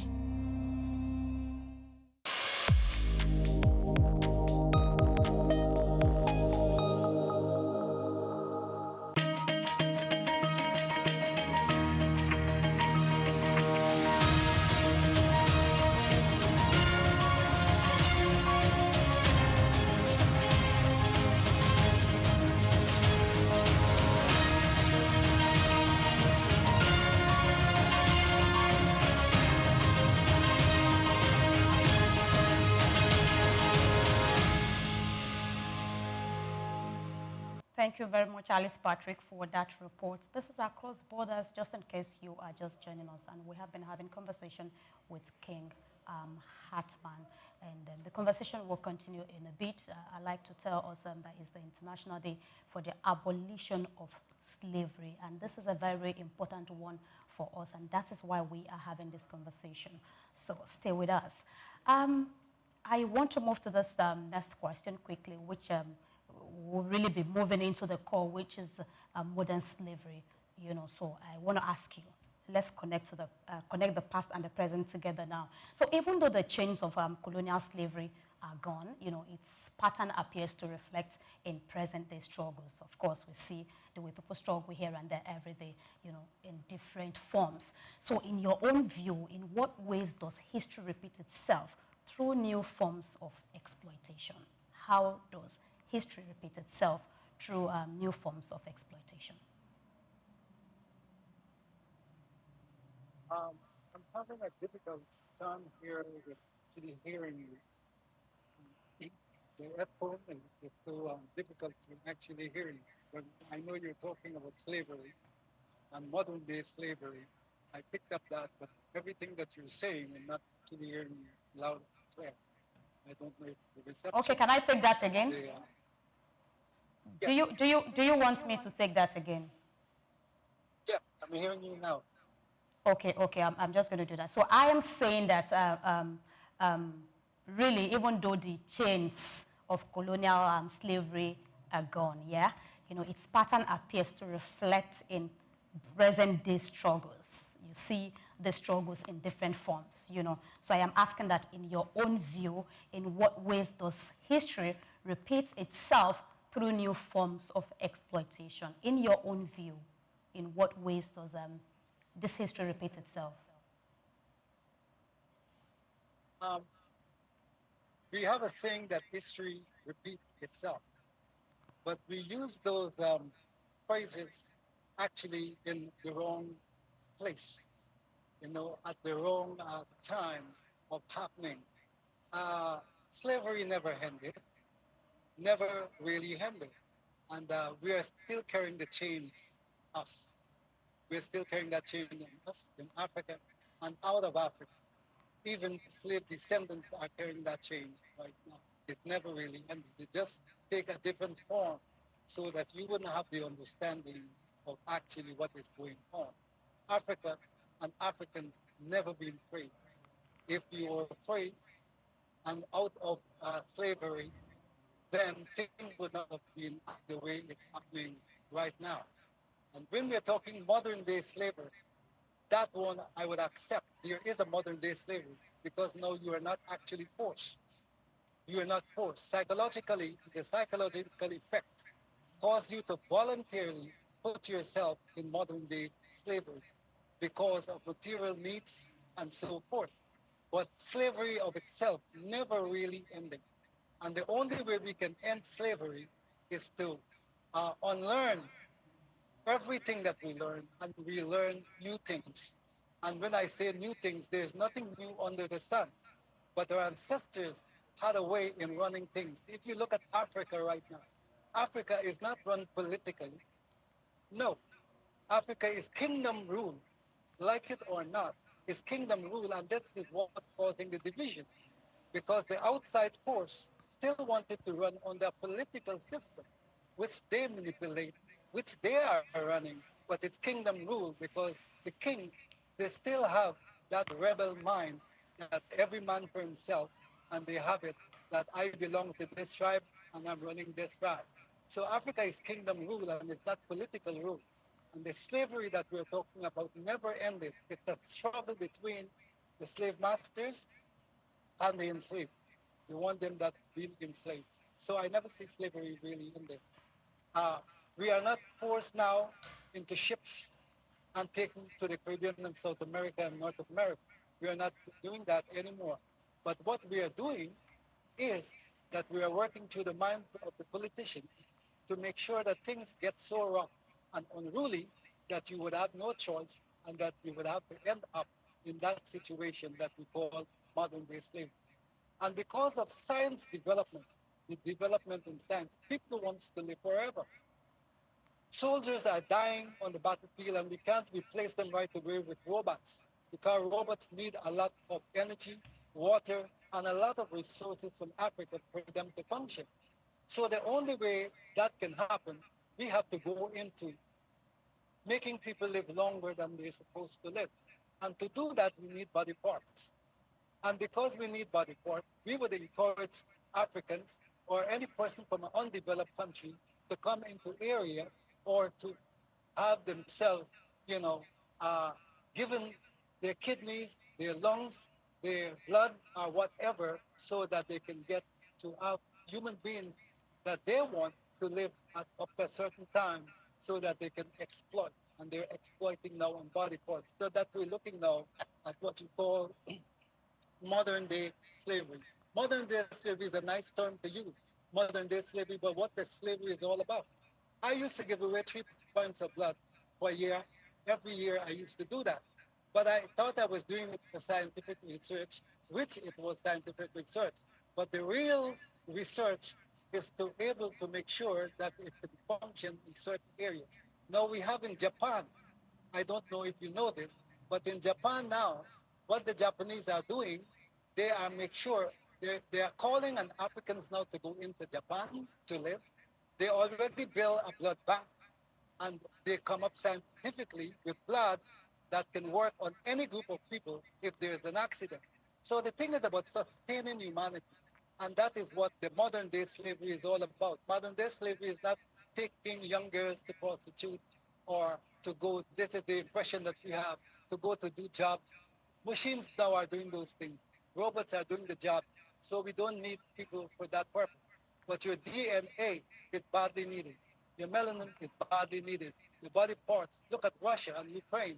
Right now, the soldiers are dying by the millions, and they are pretty young. So when they have this type of injuries, you need body parts. And where can produce the best body parts is Africa, because Africans is what they want. Okay. I don't want to get you know, Okay. too deep into it.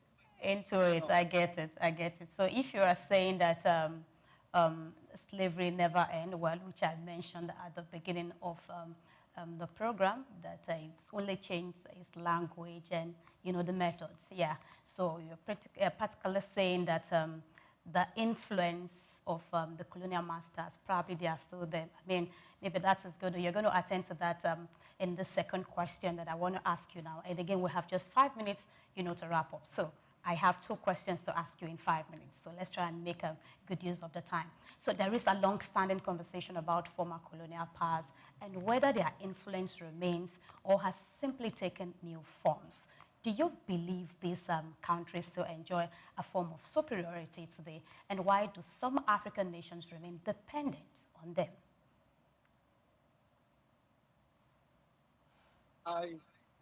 As I told you, that I'm getting a little complication with the hearing device that I have, but we were saying the last thing that I picked up is why some African leaders are depending on, you know, the external force to help them. Is this? Is this? Yes, and the colonial masters. I'm asking that, do you think that power is still there? Do they still enjoy that superiority? You know, do they still enjoy that influence? Is the power still there? And why do we have some African countries still depending on them? Do you get it now? African countries. Now, if you look at your history, every African leader that rise up and want to do something, they are taken down and turned into manure. I don't know if you understand what I'm talking about. But every African leader, it's not like you don't have good African leaders. You don't have visionaries. You have the best visionaries you can think about. Everything started in Africa. But any one of them rise up and want to do it.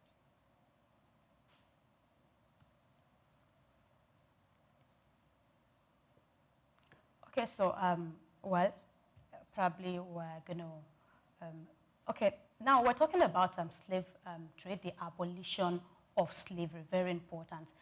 In a day like this, we think this conversation is very important, and which is part of what His Royal Majesty King Albert Hartman has actually been addressing. And I was asking him if that energy is still there. You know, the superpowers, the colonial masters, do they still have that power? Do they still have that energy, that influence? Do they still have it? That's exactly what I'm asking. And I'm saying that we get to see some countries depending on their colonial masters. We see some countries still depending on them, believing that, oh, without them we can't get this done, without them, their contribution or their input, some things would not align properly in the country. Well, it's open to you, everybody listening and watching, to know if this is the right thing to do or not the right thing to do at the moment. But it's important for us to note that it is the day for abolition of slavery.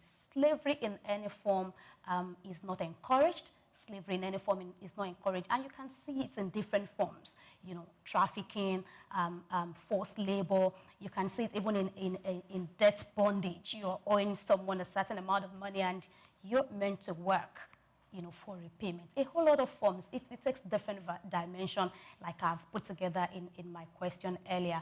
And I think it's time for everybody to come together.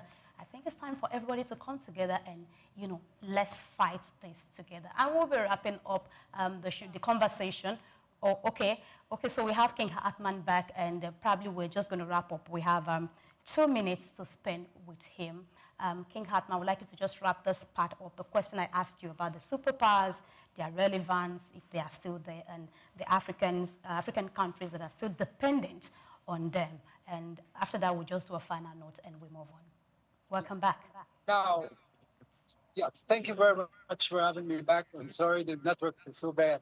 Now, slavery ended on paper. Slavery ended on paper.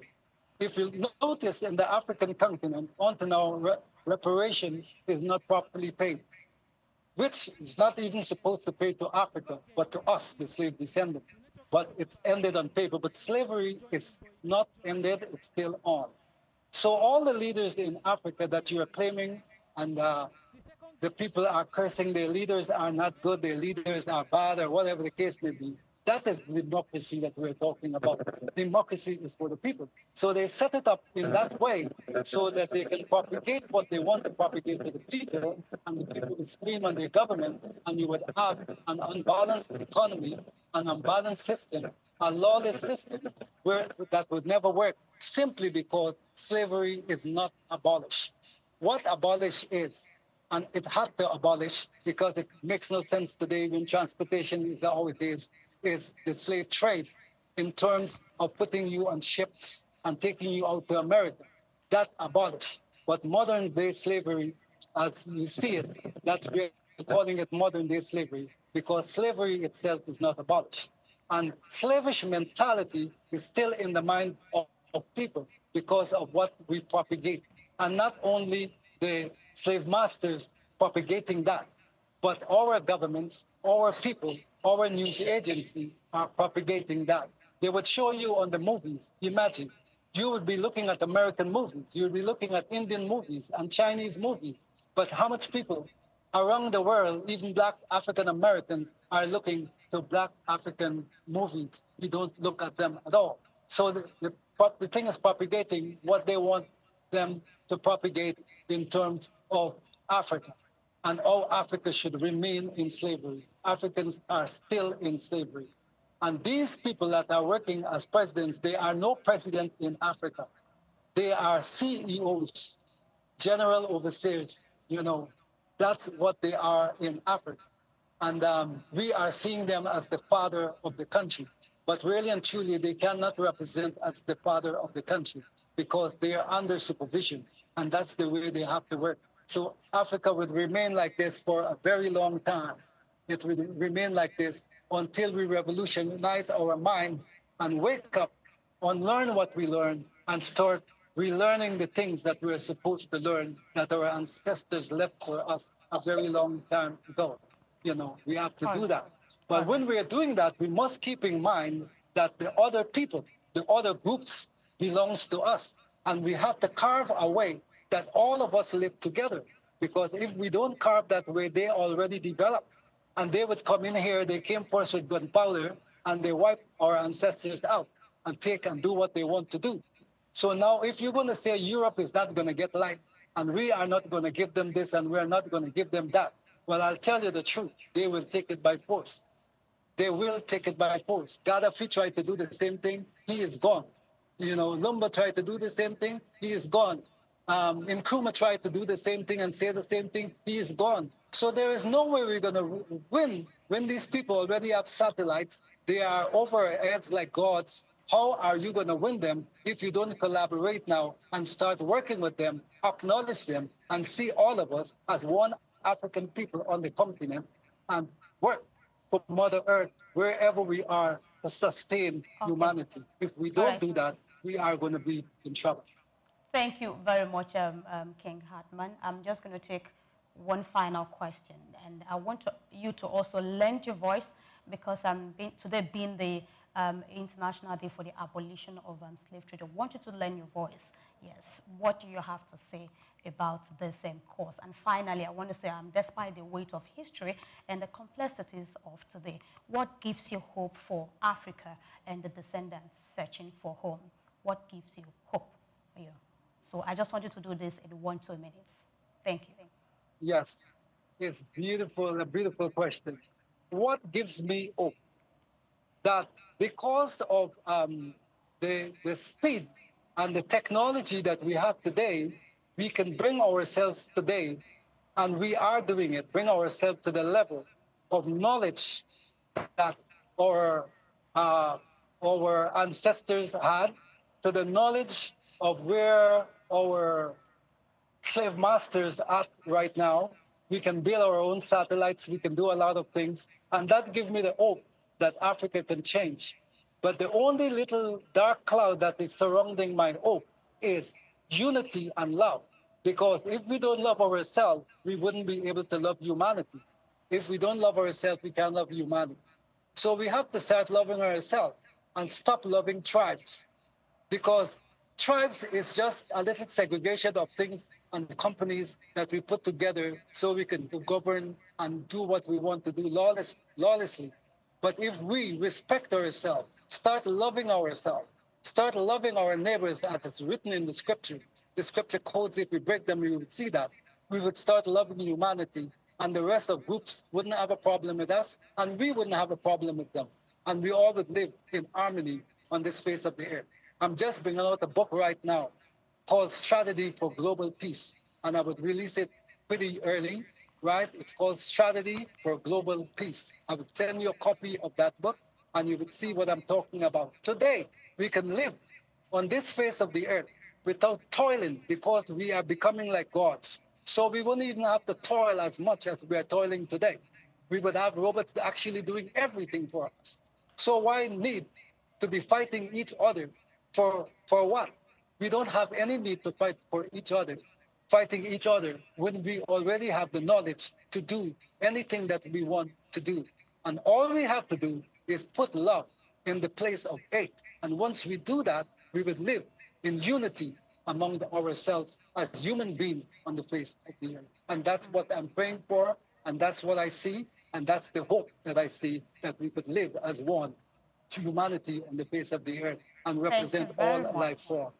Thank you very much, and I like that submission mentioning, talking about hope, talking about unity. I think those words are two key words that are important in every settings, in every gathering, in every community. If you find love, you find hope, then people in that environment will definitely thrive and they will do well. I must say a very big thank you for your time and insight. And I am sure that some people don't have some of this information that you have just shared. And I mean, that's why it's important for us to keep talking about it, and so we can all learn. Once again, I say thank you, Your Royal Majesty, King Prophet Herbert Calvin Hartman. And I want to say that you please enjoy the rest of your day. Thank you for coming. You, and thank you for the people who have been listening to your program. And I hope that I have this opportunity to come on the program again, better prepared, to answer your questions. Thank you very much. And may God bless. Definitely, we're going to invite you again, because we actually do not have the whole of time to do all of that. A lot of questions to ask you, but limited time. We will see you again some other time. Yes, and that's it. We are not done yet. We are not done. I like to tell you, like I mentioned earlier, that we'll be having 2 guests on Across Borders today. But for now, we need to go on a short break. When we come back, we will be coming with a second guest. Please stay with us.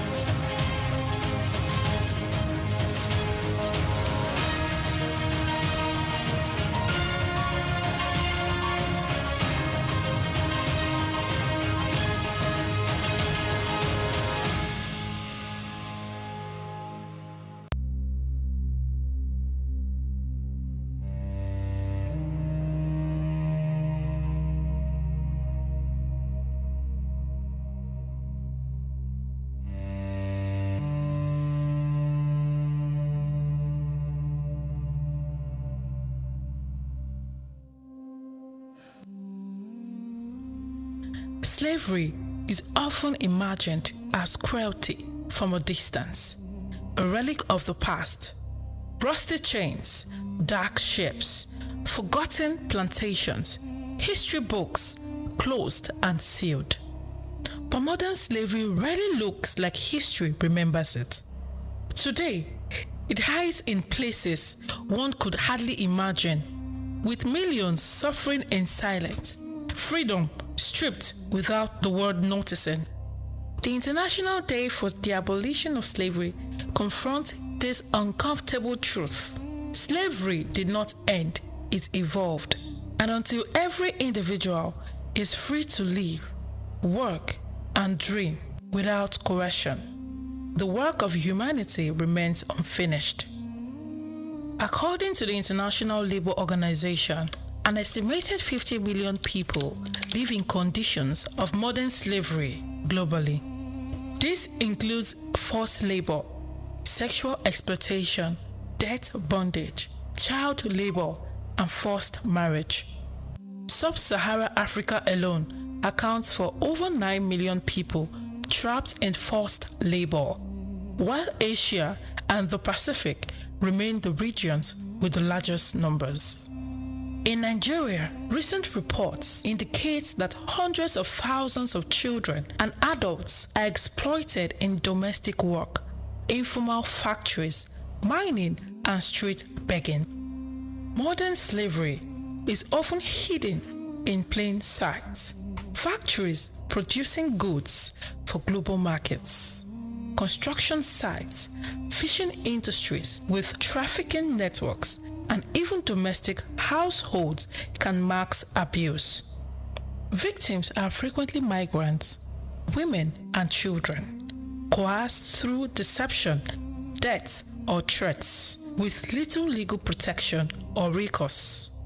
Governments, international organizations, and civil society have responded with laws, frameworks, and campaigns. The International Labour Organization, Forced Labour Protocol, the UN Palermo Protocol, and the National Anti-Trafficking Legislation aim to criminalize exploitation, protect victims, and punish offenders.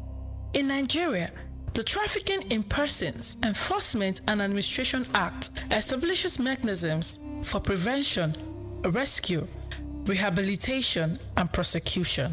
Yet, enforcement remains uneven. Challenges include corruption, weak law enforcement, lack of awareness, and socio-economic vulnerability. Many victims are reluctant to come forward, fearing the reprisal or deportation. Supply chains continue to hide exploitative practices, and modern slavery often intersects with organized crime and human trafficking networks. Stakeholders are rising to meet these challenges. NGOs, advocacy groups, labor unions, faith-based organizations, and international agencies collaborate to provide shelters, education, vocational training, and legal assistance. Tech innovation is increasingly used for monitoring supply chains, identifying trafficking hotspots, and providing real-time reporting mechanisms.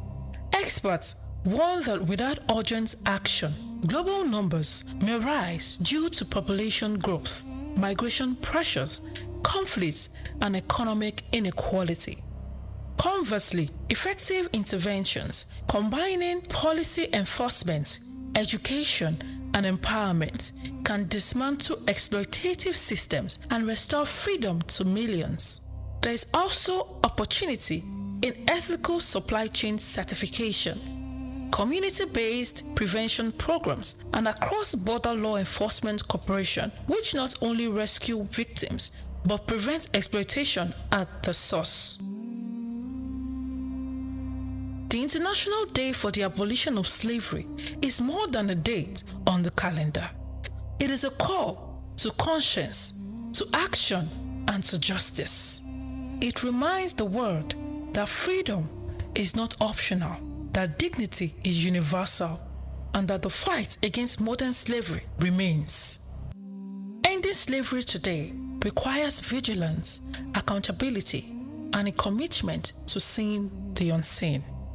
Nkechi Alice, SOUQ News TV.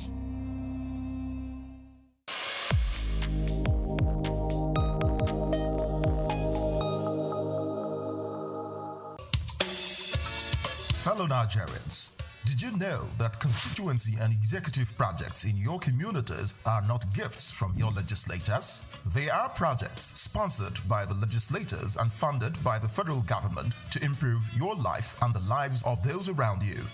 These projects belong to you. Without your vigilance, they might never be completed. Don't allow them to fade away into unfulfilled promises.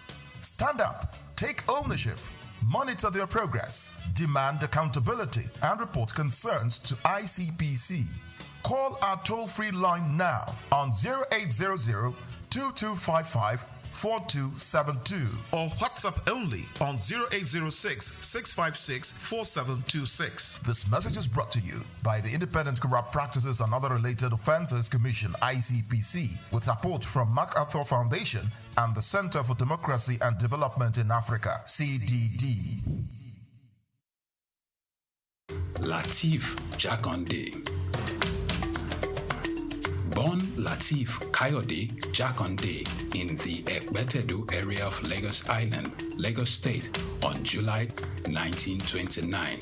He studied at the Lagos Public School at Enowa, Lagos Island, then at Bonham Memorial Methodist School, Port Harcourt, King's College.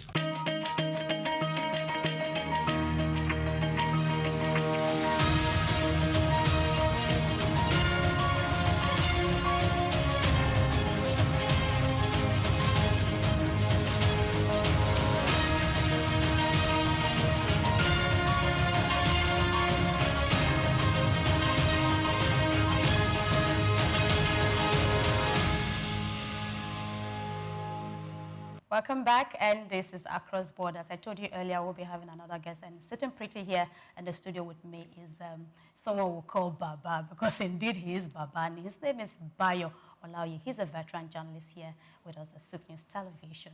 It's a pleasure having you on the show this morning. Thank you for having me. Good morning. So today is the International Day for the Abolition of Slavery.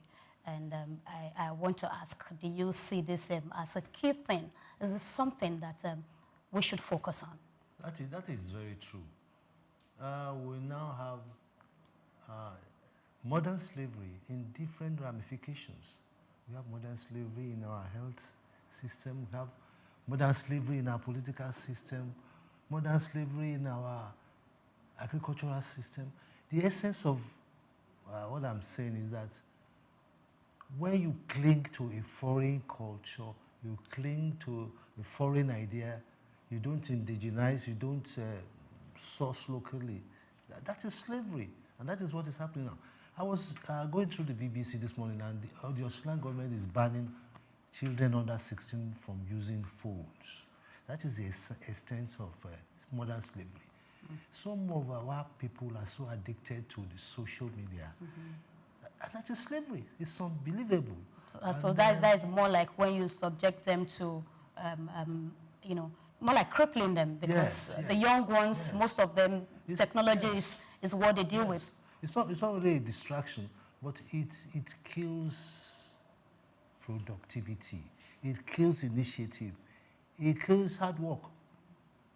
That is why in some banks, they don't want their staff to use the phone. Essentially, modern slavery has reared its ugly head in our lives, and government, parents are liable, and they must be in the forefront to combat these forms of slavery. All right. So because you talked about the banning of technology, so in a way, I think it's a two-side thing if we look at it. You know, I want to ask, don't you think to a large extent there are some very not so good influence that comes from using all of this technology, especially at a very young age, that should be caught? Yes. I think we need to give our children, the upcoming ones, a kind of orientation where a child feels that anything Nigerian is not good enough, and everything foreign is admissible. We should reorientate our children to look inwards, Nigeria first, and the moral values that we have in the society, the traditional values, respect for elders, integrity, accountability,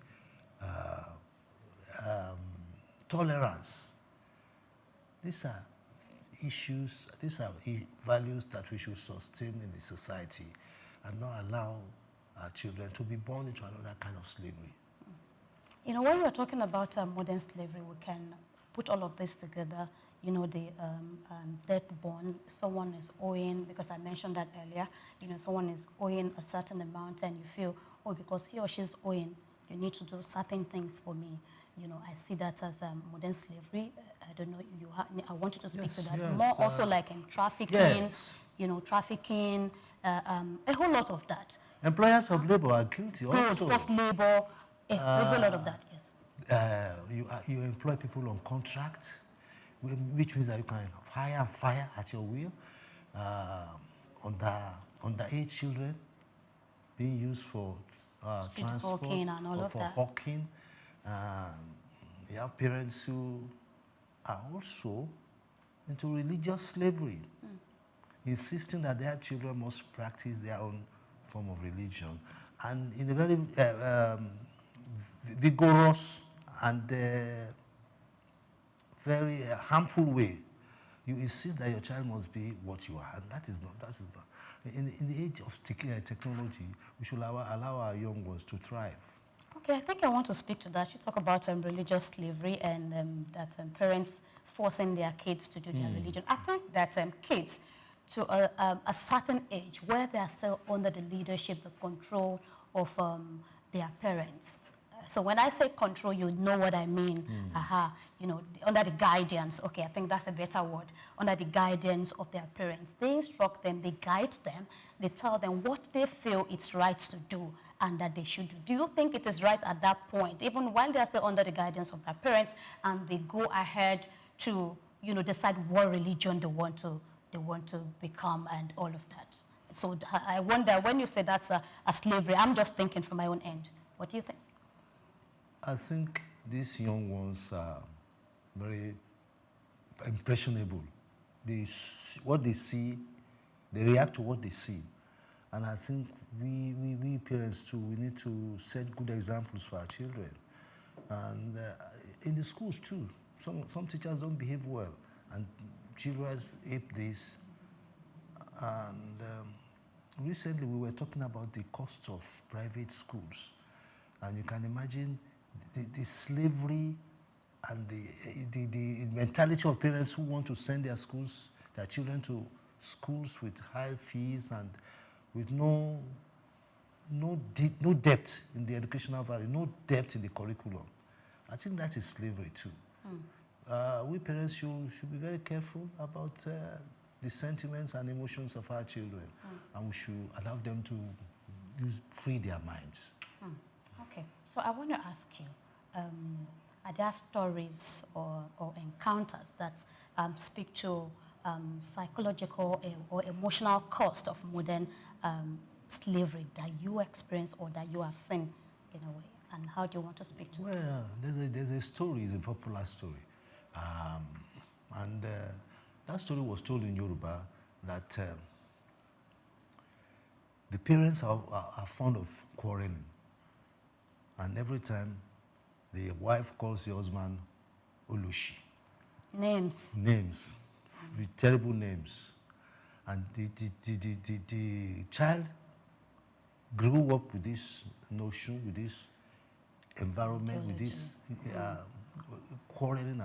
And when they asked her, Enugu asked her, what's your father's name? He said, my father's name is Olushi. Oh. That is slavery. Okay. That is slavery. Slavery on the child. Because when parents are arguing or quarreling, they should think of the child who's listening to them. So we are all guilty. Slavery has reared its head, and we are not up to our responsibilities. Parents are not careful. They don't watch their children. All the schools want is just the school fees and whatever. The community, our politicians, they are not setting good examples. So we should avoid slavery to age-long ideas that don't matter anymore. For instance, our agriculture now, we cannot practice the indigenous and age-long practice of agriculture. And we resort to fertilizers, and that is slavery. Slavery to a foreign notion. You don't think that's like an innovation, that we're evolvement, like we are moving, we're evolving? Well, we have to start from somewhere. You know. We can't depend on the bulldozer or whatever, mechanized farming all the time. We'll start from these little things that mattered in those days. Okay. Okay, so I don't take so much of your time. I think we're just going to call it a wrap, and I want to quickly ask you. Now, today is the International Day of Abolition of Slavery. I want you to lend your voice, and most importantly, who are those key people that you feel should also be held responsible in charting this course, in driving this movement to ensure that maybe, yes, we are able to end slavery? Because I mentioned earlier, from what I have seen and research here and there, it's as good as saying that slavery did not end. It actually maybe ended on paper, but it's actually changed its language and its method. So we need key drivers. We need key people to be out there to say this and these are what to do. Who are those people? How should they go about it? I'll put it at the doorstep of government.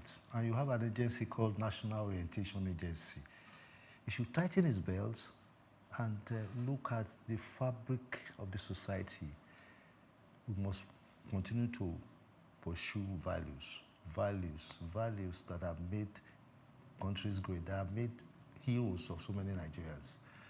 And the government must give it support, funding, so that it can give some form of orientation to this generation, these young ones coming up, so that they don't copy and imitate and ape foreign ideas and notions. Okay, so it's just that I don't want to take you back. So, because when we're talking about the young ones, and I think it's very important to also talk about the elderly ones, because the young ones learn from them. And when you look at these core areas of slavery that we are talking about, it's just those ones that have the wisdom, that have that knowledge and understanding, that are the drivers, you know, of these activities. So when you are talking about trafficking, we are not, well, I agree with you, like you've mentioned earlier, that these young ones, they do what they see.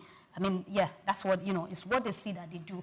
And if there is no proper reorientation and proper direction, they might end up more like these people that they have seen, yes, that, or that they see every day, you know, practice all of this act, the trafficking, you know, the forced labor and all of that. So it is important, I agree with you, but I'm just also adding that not just child, but also adults. Yes, everybody put together. In fact, if you ask me, I think I want to say even the NGOs, you, me, everybody, the government. Let's not just drop it at the table of the government to say, oh, it's your course. That's you need to, you know, take it on and do it. Yes. It's important that we come together. So I want to say thank you. Thank you. Yes, it's just 10, 15 minutes, but it's okay.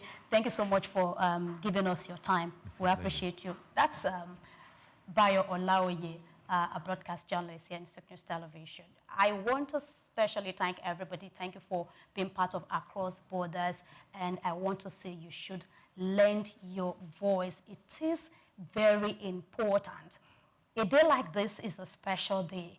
And you and I, our inputs, our impact is very what? It's very important. If you are not doing anything about it, you never can tell who might be caught or of who might be, how would I put it now, might find himself in that shoe. You know, you never can tell. Nobody prays for something bad. We don't pray that you find yourself being in the hands of traffickers in one form or the other. If you are experiencing forced labor, debt, bondage, and all of that, we are saying that you should hopefully get out of it, because the more we push for this course, the better it becomes, the better the world becomes. So, and that's it. So, and this is where we want to call Across Border a close. But before I go, it's important to inform you, tell you again, remind you that the journey towards ending all forms of slavery is long, but it is not impossible. You and I, we can get it done. So as we mark this day, let's all remember that awareness is a responsibility, protection is a duty, and dignity is a right. Modern slavery thrives in silence, but it wakens when we speak. when we educate and when we stand together. And that's it. So I want to thank everyone, and that's a call to action for everybody to stand up and speak up. Until next time, we'll come again on Across Borders. Don't forget to follow us via social media platforms at SOUQ News Television. I want to also say thank you to the production team and everybody that made this possible. Until next time, I see you again. My name is Komana. Have a good afternoon.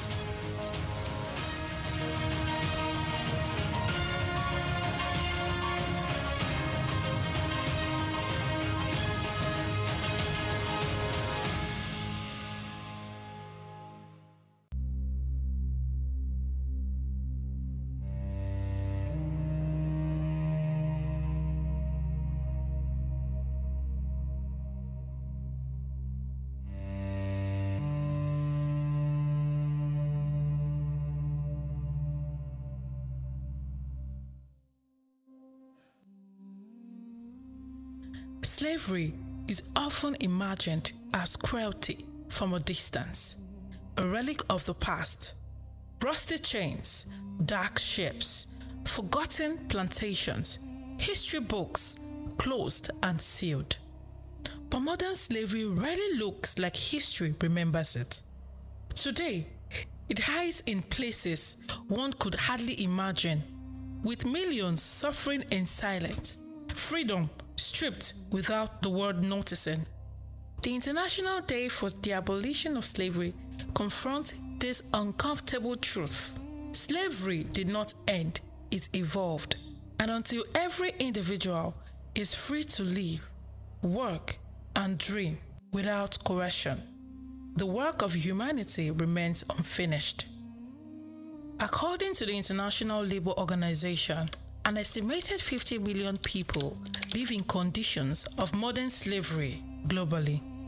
This includes forced labor, sexual exploitation, debt bondage, child labor, and forced marriage. Sub-Saharan Africa alone accounts for over 9 million people trapped in forced labor, while Asia and the Pacific remain the regions with the largest numbers.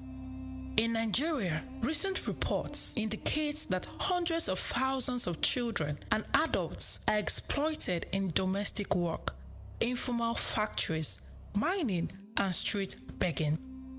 Modern slavery is often hidden in plain sight. Factories producing goods for global markets, construction sites, fishing industries with trafficking networks, and even domestic households can mask abuse. Victims are frequently migrants, women, and children, coerced through deception, debts, or threats, with little legal protection or recourse.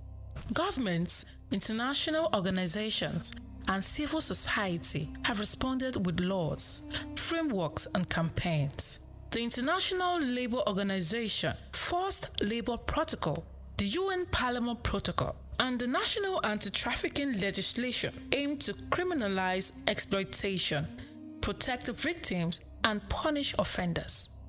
In Nigeria, the Trafficking in Persons Enforcement and Administration Act establishes mechanisms for prevention, rescue, rehabilitation, and prosecution. Yet, enforcement remains uneven. Challenges include corruption, weak law enforcement, lack of awareness, and socioeconomic vulnerability. Many victims are reluctant to come forward, fearing the reprisal or deportation. Supply chains continue to hide exploitative practices, and modern slavery often intersects with organized crime and human trafficking networks. Stakeholders are rising to meet these challenges. NGOs, advocacy groups, labor unions, faith-based organizations, and international agencies collaborate to provide shelters, education, vocational training, and legal assistance. Tech innovation is increasingly used for monitoring supply chains, identifying trafficking hotspots, and providing real-time reporting mechanisms.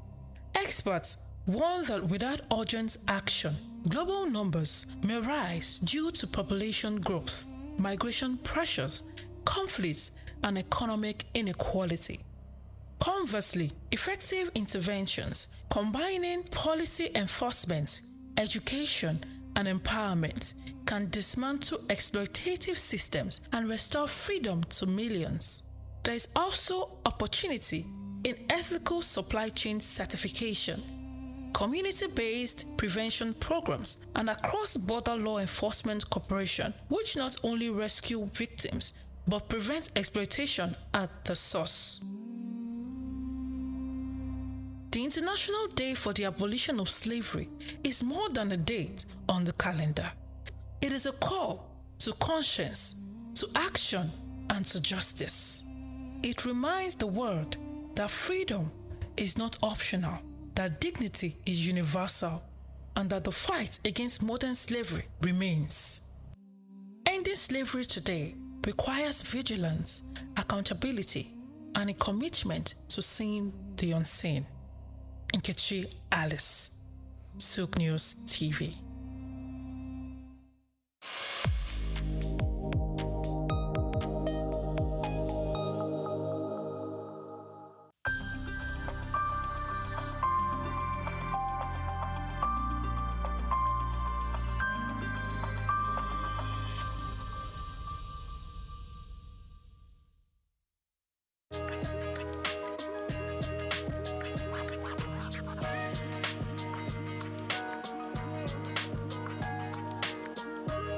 Well, thank you very much indeed. My name is Stephen Kola Balogun.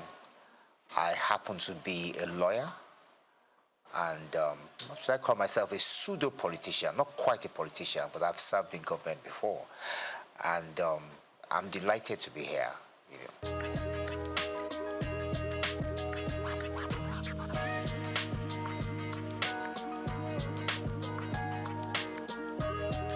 Well, thank you very much. Well, yes,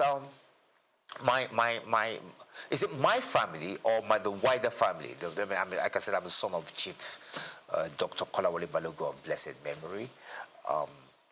Like I said, he was a former politician, a frontline politician. He was the General Secretary of the National Council of Nigeria and the Cameroons, later National Council of Nigerian Citizens. He was the General Secretary of that party for about 8 years. From there, he was appointed by SOUQ to become a federal minister. He was initially a federal minister without portfolio. Consequently, after that, he became acting minister for labor, social services, and then he became Nigeria's first federal minister for information in 1956. He held that portfolio to 1958.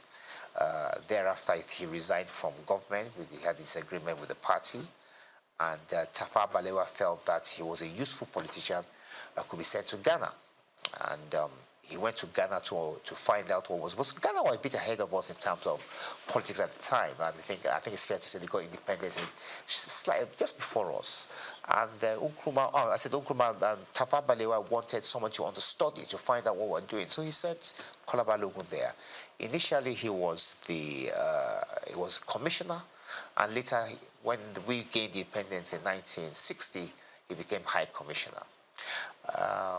Shortly after that, when we became independent, he yearned to come home. He wanted to take part in the new political atmosphere at the time. He asked the Prime Minister to relieve him, to let him come back, and he did come back home. And immediately, he took up the position of being chairman of the National Shipping Line. That was a position he held on to until the military struck in 1966.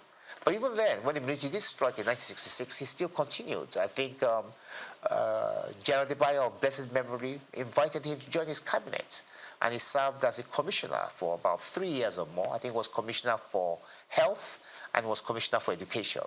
Later, he also became chairman of the sketch group of companies as well. And that was about it.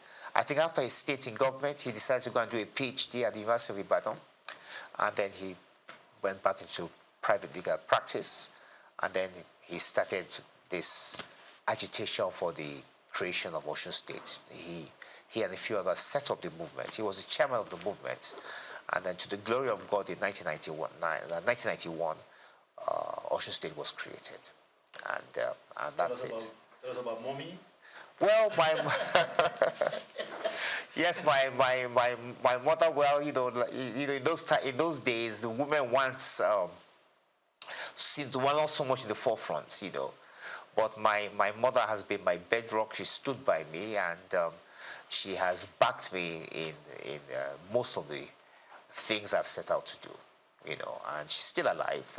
She's 89 this year, and she's still doing well, and she's still and your wife going and strong. the kids? Yes, my children. Yes, I have 3 girls, 3 daughters. My oldest is 31. She studied at King's College London. She did reasonably well. She got a 7th class upper. Proud of her. She's an art curator today. Then I have twin girls as well who are also in university now, that they haven't graduated yet. One of them is in Oxford University. She's studying history and politics. And the other is in Cambridge University. She's studying human, social, and political sciences. So, yeah.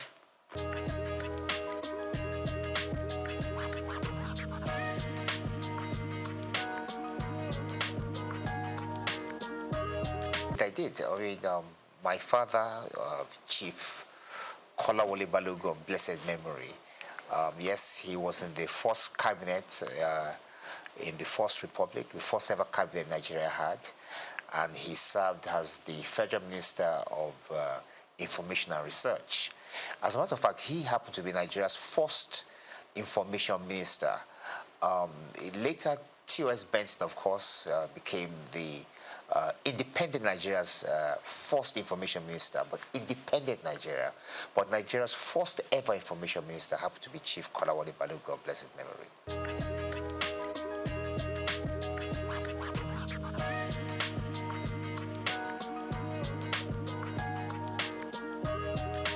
No, I didn't. I took an opposite route from my father.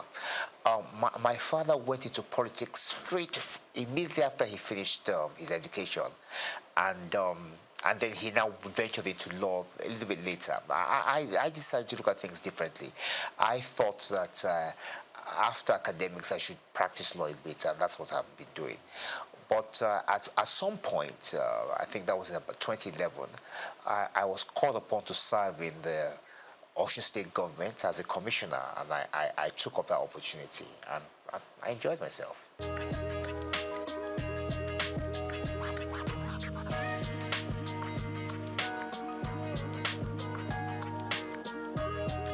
Well, I am in the sense that I'm 65 years old now, and I think it's fair to say that we belong to, well, I won't say the first set, but one of those who benefited from Nigerian education. I schooled here. I went to secondary school in the West. I went to the University of Ife, went to the Nigerian Law School. And I think it's fair to say that all the schools at that time were of high quality, produced top quality students who went on to make names for themselves, not just here in Nigeria, but also abroad. I think we still do that now, even though the standard of education has dropped.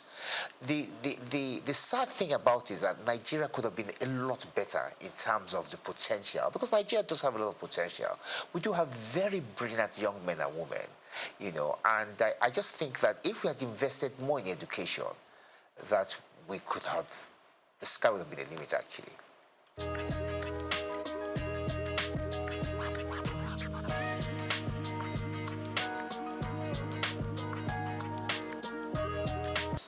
Well, my take on this is that it's the system of law itself. As a young lawyer, I experienced a few challenges myself, and I think one of the obvious challenges is the appeal structure. It's too easy to appeal against judgments. At the same time, when you file actions in court, there are no penalties for costs. In other words, I can file a frivolous action. I could insult you, as an example, and then you could sue me, and I say to myself, well, I'm going to eke it out. I'm going to take it. You're going to have to take me all the way to the Supreme Court. That doesn't make sense. That's not fair. On the other hand, I could also file a frivolous application against you. And then filing a frivolous application, I could call you something you are not. I could defame you. And in so doing, you expect at least that once you prove your case, that I will be made to pay the penalties for filing frivolous applications. But that doesn't happen. And then, of course, the conditions of the judges. I mean, the judges are still writing longhand. They do trials, they sit there, they listen to witnesses, give evidence, and they have to write all these things down longhand. So there's so many challenges that has hampered the progress of law. And there hasn't been enough investment, I must say.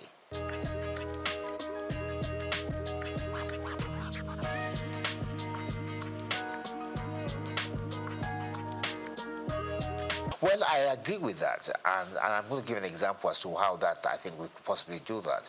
Now, the Supreme Court hears everything. It's the final court in Nigeria, so they're going to hear issues related to criminal law, civil matters, constitutional matters, as you know, all these matters that's got to do with elections, so on and so forth. As a matter of fact, when we have an election cycle, the legal system slows down because the judges are hampered. They're too busy listening to the various appeals from the various states and the federal government to do with the elections. So as a consequence, the other matters to deal with shipping, banking, criminal law are put on the back burner. I think we need what you call a constitutional court, whereby which the judges in the Supreme Court are divided. So you have those judges whose responsibility it is entirely to deal with constitutional matters, and then you have another set whose duty will be to deal with shipping, banking, civil matters, criminal matters, and so on and so forth. So I believe it's high time Nigeria has a constitutional court to try and aid the Supreme Court with the workload they have, which is, quite frankly, quite a bit.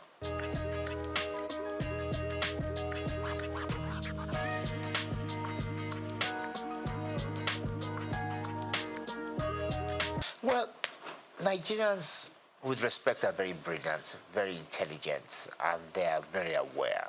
It doesn't matter who you are, whether you're a tailor, you're a driver, you're a lawyer, engineer, they are quite well informed. And the truth of the matter really is that this is the longest republic we've had. This republic started in 1999, and this is 2025, so 26 years. Nigeria's never had a republic this long. But the main flaw is the one you just mentioned. The fact that that constitution that was bequeathed to us by the military in 1999 was never really approved by the people. Now, that doesn't make sense, and that's unfair, in fairness. We ought to be able to look at the constitution, improve upon it, and put our own input into it. Now, there's a way around that, and I've always believed, many people oppose this, but I'm of the view that what Nigerians need to have is a referendum. Have a referendum to ask the Nigerian people whether they want to persist with the 1999 Constitution, or do they want to drop a new one? If the answer to that question is yes, we want to drop a new constitution, then that puts paid to the 1999 Constitution, and then you can now have a system, a constituent assembly, whatever the case may be, where people will sit around the table and fashion out a new constitution. If the people say no, that means they've indirectly approved the 1999 Constitution, and then we continue with it. But what we can't do is continue having this debate, these arguments, as to whether the 1999 Constitution has been approved by Nigerians or not, because it has not been. So I think the way around that is to ask the Nigerian people through a referendum, asking them whether they want to persist with this Constitution. If they say no, then we have a new one. If they say yes, we continue with the old one. And that ends the debate.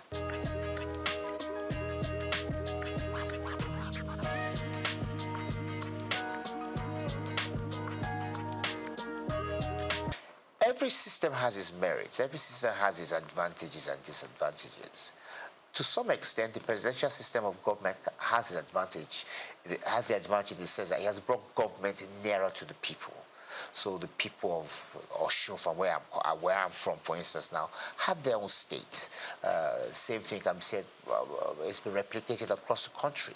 However, the drawbacks, the disadvantage is the fact that it's extremely expensive. Now, look at Nigeria, for instance, now. We have 36 state governments. So that means we have 36 governments in Nigeria. If you add the government of Abuja, if you add the federal government, that's 38. Now, each one of these governments have some form of legislature, judiciary, an executive as well, local government, civil service. It's too expensive. Look, in America, where we borrowed this system from, the states came together to form a union. This is totally different. We are doing it the opposite way. So we've had a structure that we're now going back. So at the end of the day, many of the state governments are still dependent on the federal government. And as a consequence, the kind of progress we ought to be making, we're not quite making it. So I personally, and this is a personal view because others would disagree, I would prefer that we reduce the size of government by having some kind of regional structure. And I believe that that will reduce the burden of governments. And if we can reduce the burdens of government, we can use this money to do many other things. And I also think it will also improve standards as well. Not just standards of government or parliamentary standards or whatever the case may be, but there'll be less people involved in the political system. And that would help us a great deal.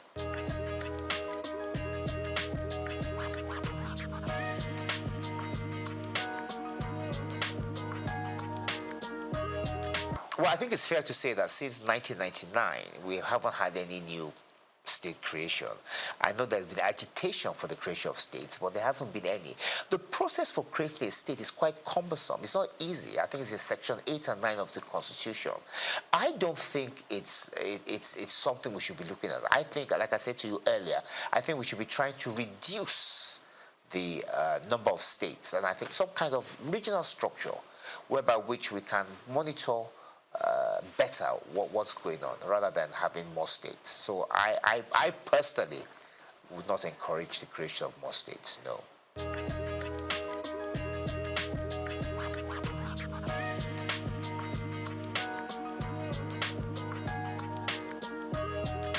In the 1950s, we had 3 regions, if I'm correct.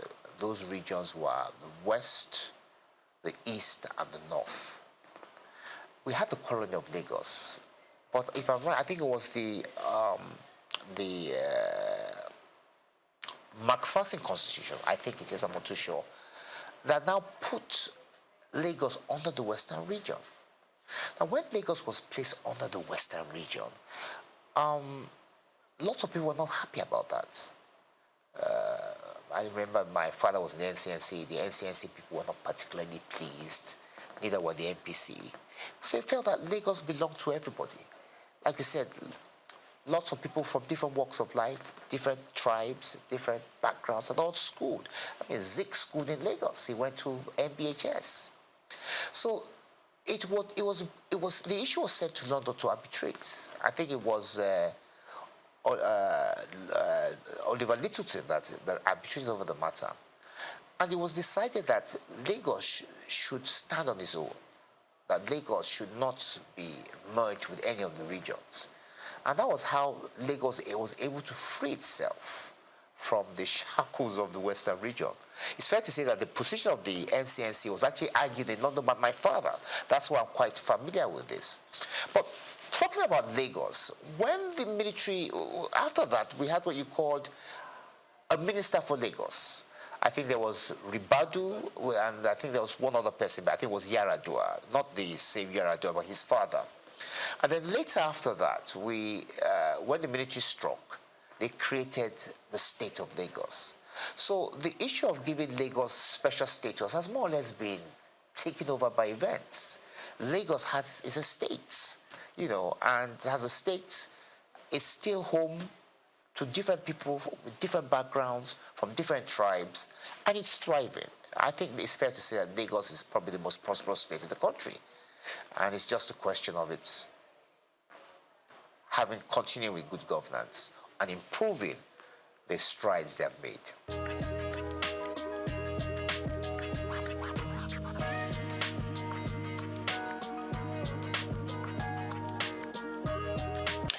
Once again, let's go back to the past.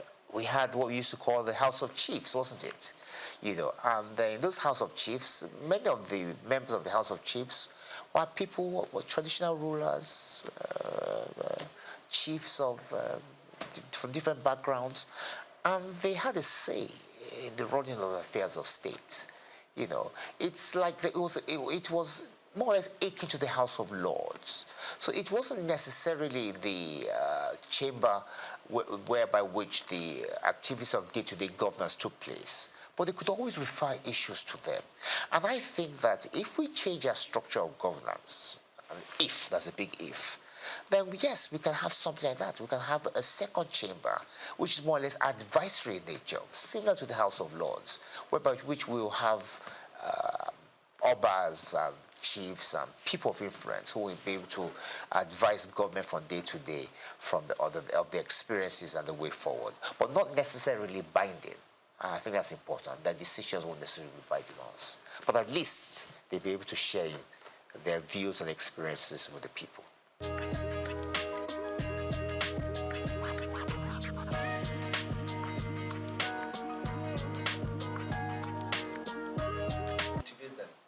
That's a big issue. I was commissioner for youth in Osun about 10 years ago under Rauf Aregbesola, and it was an issue we took quite seriously. In Osun State, we had quite a number of youths who are unemployed, and the governor thought, what can I possibly do to give them something to do, to keep them employed? So he created what we call the Osun State Youth Empowerment Scheme. Now, under the State Youth Empowerment Scheme, unemployed youths were given particular tasks in the state. Help us sweep the roads. Some were part-time lecturers. Some were doing all sorts of things. They were given a stipend. It wasn't a full-blown salary. Or the salary, although the stipend was enough to keep them to be able to buy things, to be able to buy themselves drinks and food, and kept them occupied until they could find themselves a job. And I think the federal government could follow that kind of scheme, set up a youth empowerment scheme whereby which unemployed youths are given things to do. There's so many things that need to be done in Nigeria. You know, there's so many gaps whereby which the youths can help do that. In the interim, while they find themselves something more gainful or something more permanent. So it's a question, it's for government to do. It's for government to think of a way of helping out the youths. And of course, there should be partnerships, a partnership between the government and private enterprise to try and encourage them to take on more of our youths, and not necessarily those who have schooled abroad, who they think are probably the best in terms of employment. No, we have many here who can do a good job as well.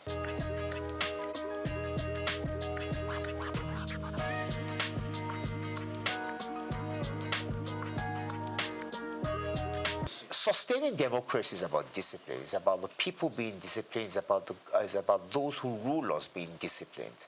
I started out by telling you that this is the longest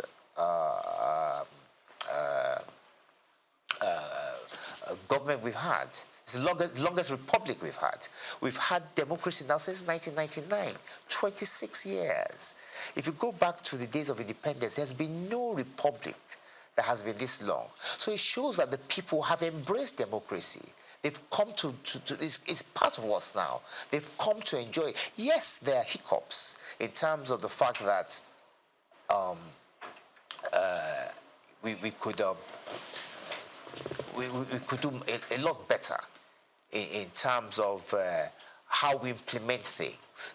But in terms of the people yearning for democracy and imbibing it, I think we've done very well. And what we just need to do is just to try and perfect it.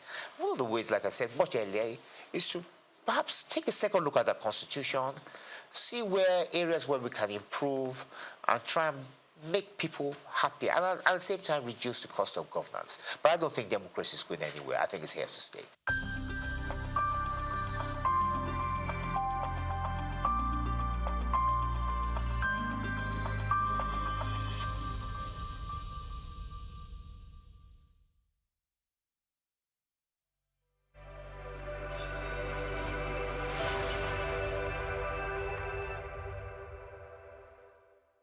Known as the father of African literature, Chinua Achebe was born on the 16th of November 1930 in Ogidi, now Anambra State, eastern Nigeria. He was born to Isaiah Okafor Achebe, a teacher and an evangelist, and Janet Anenichi Iluegbunam, a vegetable farmer.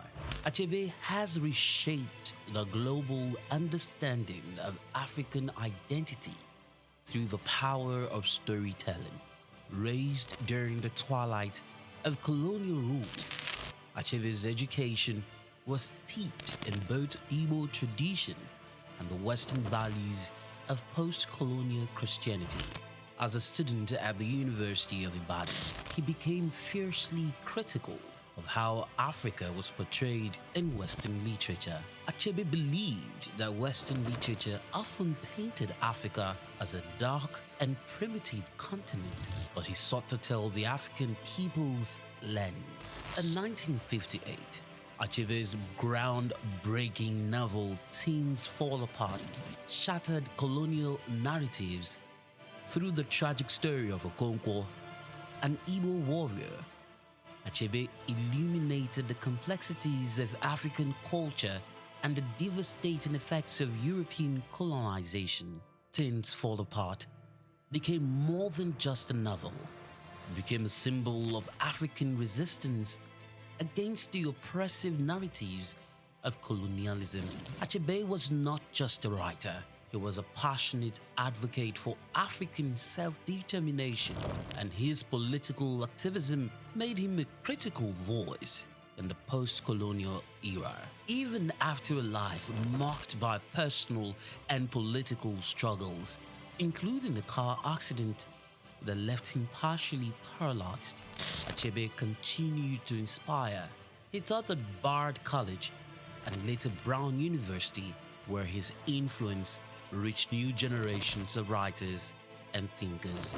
He was married to Christiana Chinwe Okoli and they had 4 children. Sadly, he died in March 2013 at the age of 82. Chinua Achebe's legacy endures in his novels, his essays, and in the countless voices of African writers who follow in his footsteps. He gave us a voice, a story, and a vision of Africa that is ours to share.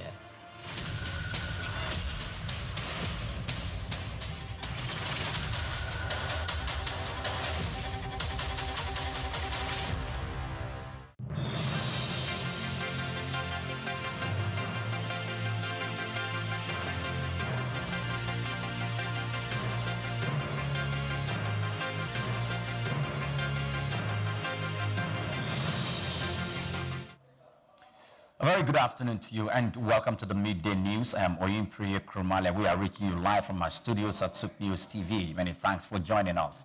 Now, Nigeria has launched the 2025 petroleum licensing round, offering 50 oil and gas blocks to attract $10 billion in new investments and unlock 2 billion barrels in reserves. The NUPRC said the transparent digital process aims to revive exploration, expand production capacity, and deliver up to 400,000 barrels per day when the assets become fully operational. The Commission introduced tougher rules, including financial guarantees and stricter technical checks to ensure only capable investors win blocks. The Chief Executive Officer of the Commission, Benga Komalafe, rising rig activity and improved compliance signal renewed confidence in Nigeria's upstream sector as the country works to rebuild reserves and strengthen long-term output. Now, the federal government has rolled out 240 electric tricycles and 12 solar-powered charging stations across 12 public universities to provide cheaper, cleaner campus transports. Education Minister Tunji Alausa said the project, funded through TED Fund, was launched at the University of Lagos as part of efforts to ease students' mobility. Under the plan, Students' Union government will manage the e-tricycles to ensure affordable fares and long-term sustainability, while the solar stations cut reliance on petrol shuttles. The initiative aligns with wider clean transport programs, including the CNGI-backed Project Sprout, which targets CNG buses and tricycles for campuses nationwide. Now, Borno State Governor Babagana Zulum has approved 706.5 million naira in scholarship for students studying within Nigeria and abroad, according to the Scholarship Board. The intervention targets orphans of fallen CJTF members, students repatriated from Sudan, and those enrolled in key institutions such as the Federal University of Health Sciences, Azari, and Ansar University. The package also supports 104 nursing students sitting professional exams, upkeep for 523 nursing trainees, and second tranche payments for 304 postgraduate STEM scholars. Officials said the fund aligns with Borno's long-term rebuilding agenda, ensuring no willing learner is left behind as the state accelerates reconstruction and human capital growth. Now, Saudi National Bank has launched plans to secure a $1 billion syndicated loan as part of a wider borrowing surge among lenders backing the kingdom's $2 trillion economic transformation agenda. The 5-year facility is being arranged by DBS Bank and Mitsubishi UFG Financial Group, with syndication extending to global investors, including those in Asia. The fund move reinforces the momentum behind Saudi Arabia's diversification drive, which relies heavily on liquidity to support large-scale infrastructure and private sector expansion. The loan also signals continued confidence from international financiers as Saudi banks scale up resources to meet a rising project and finance demand. Now, China has imposed a 13% value-added tax on condoms and other contraceptives for the first time in 30 years, ending decades of exemption under the old one-child policy. The move, introduced through a revised VAT law, is aimed at discouraging contraceptive use as authorities battle rapidly falling birth rates. The policy shift highlights Beijing's urgency as population decline threatens future economic growth, labor supply, and social stability. By rising costs of birth control, the government hopes to strengthen its broader fertility-boosting efforts after incentives such as cash bonuses and housing support failed to increase birth. Now, many thanks for watching. Do well to follow us on all our social media platforms at SOUQ News TV. Coming up shortly is Just Africa. Do join us again.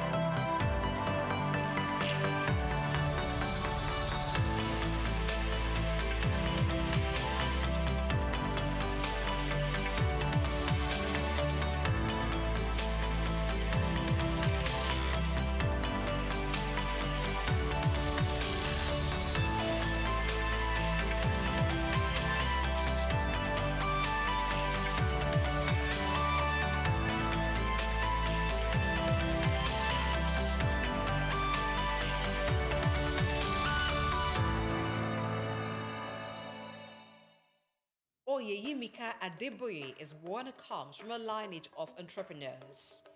Her father, Chief Timothy Adeola Odutola, was a pioneer in Nigerian manufacturing and a role model for her business ambitions.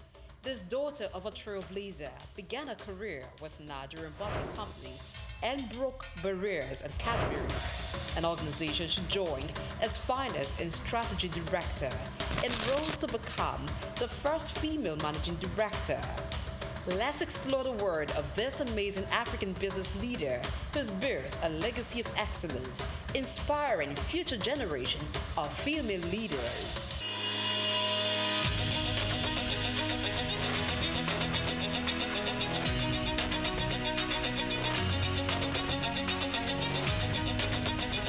Oyeyemika Adeboye comes from a lineage of entrepreneurs. Her father, Chief Timothy Adeola Odutola, was a pioneer in Nigerian manufacturing and a role model for her business ambitions.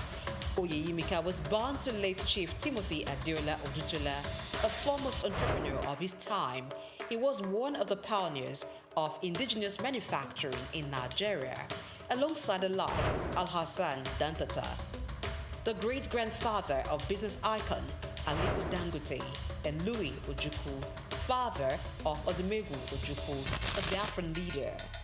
Chief Timothy Adeola Odutola became the first president of the Manufacturers Association of Nigeria when the body was formed.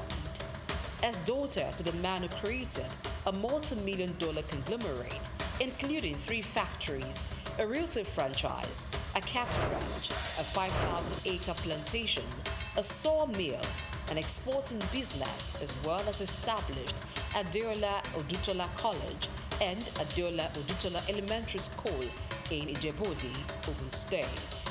In addition to having a mother who was a very successful businesswoman, Oyeyemika was highly inspired towards business by her parents who served as role models. After her basic and secondary education, Adeboye earned a degree in economics and accountancy from the University College, Cardiff, Wales. In 1986, she qualified as a chartered accountant in the UK before returning to Nigeria in the 90s.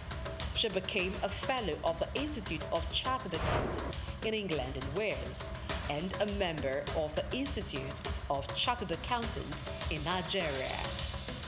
She also got executive management education certification in finance and business administration from the Institute of Management Development, Lausanne, Switzerland, between 2000 and 2007.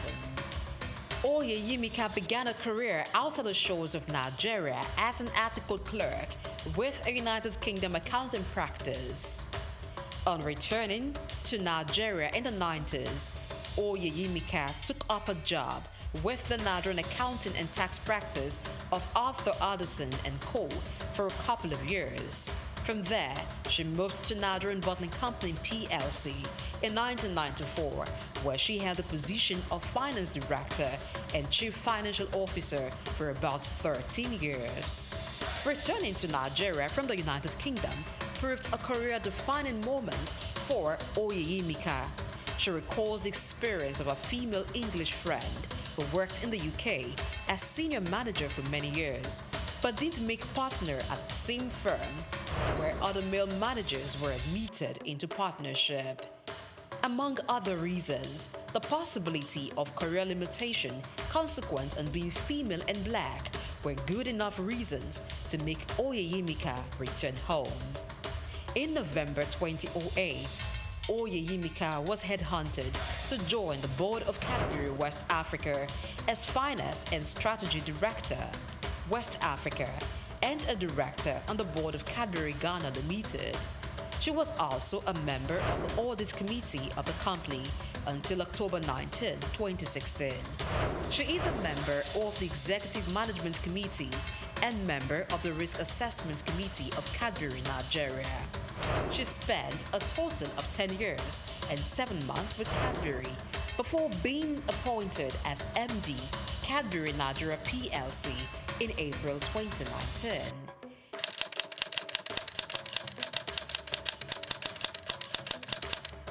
She also became MD Mondelez Cadbury West Africa 2 months later. Mondelez International is the parent company of Cadbury Nigeria PLC.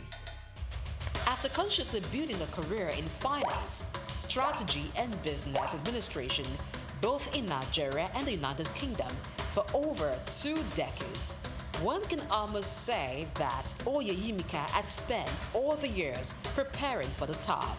Her appointment as the MD CEO of Cadbury Nigeria PLC is a testament to the company's acknowledgement of fine talents. Position as the managing director of Cadbury Nigeria PLC. In April 2019, she was announced as the successor to Amir Shamsi. By this development, she became the first female MD of the company in its over 50 years of existence. It's very important as you're growing your careers. You come here, you learn a lot, and this is a fantastic initiative, by the way. You come here, you learn a lot, and then you go out there, and you're wondering what next. What I always say to people is don't limit yourself. You must never limit yourself. I gave you a statement. I said I'm a finance person. Today I'm a general manager. I did not learn general management in school. So whatever you're learning here, I'll call it a drop in your learning pool. Okay? You spend a year here, you learn something. Whatever you learn from here is a drop in your learning pool. Some things you will learn in life. You know where HR people, she's gone, I wish she was here. They always tell us that your development, 80% is in your hands, 20% is in your employer's hands. Your employer can do a lot for you, but all they do for you is really 20%. If you don't get up and do something for yourself, you cannot promote yourself and you will not grow your career. Oyeyimika Adeboye sits on the board of trustees of the Timothy Adeola Odutola Foundation, named after her father.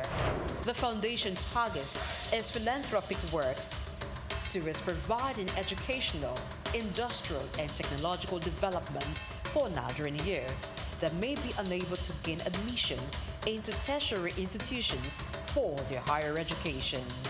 Adeboye is a member of the board of Odutola Holdings Limited, a family-owned group of companies. Oyeyimika also serves as the chairperson of the advisory board of Genesis House, a home for disadvantaged young women, which was set up by Freedom Foundation. She's a member of the board of the Parity in Income and Education Foundation. Just like Oyeyimika Adeboye was able to break the corporate glass ceiling as the first female MD of Cadbury Nigeria PLC, today, women are given the visibility and exposure that was probably not a priority in the past. While there is still a huge gap in the recognition and appointment of highly performing women into CEO roles, the trend is fast improving as organizations are intentionally taking steps to ensure that women get the opportunity to take on very senior roles. As part of her philanthropic work, Adeboye is a member of the board of trustees of YEO Foundation, which provides various initiatives to empower less privileged women. She also contributes her time to partner with Handmaidens WRLS, a Christian NGO which seeks to mentor and empower professional women along an ethical career path. Oyeyimika is a member of the board of trustees of the Timothy Adeola Odutola Foundation, a family-owned philanthropic foundation set up for the purpose of providing educational, industrial, and technological development of Nigerian youths who may be unable to gain access to higher education. For these accomplished women, only God comes before her family in the scale of priority. She enjoys running and spending time with her family over a sumptuous meal. Oyeyimika Adeboye's values are shaped by faith as a Christian. In an interview granted to Punch newspaper, Oyeyimika admits her faith-based values, which borders on integrity, is key to decisions she makes and work ethics. Just do what you need to do and do it well. To your best, Ms. Aoshika talked about it. To the best of your ability. Do your best. What do I want to say?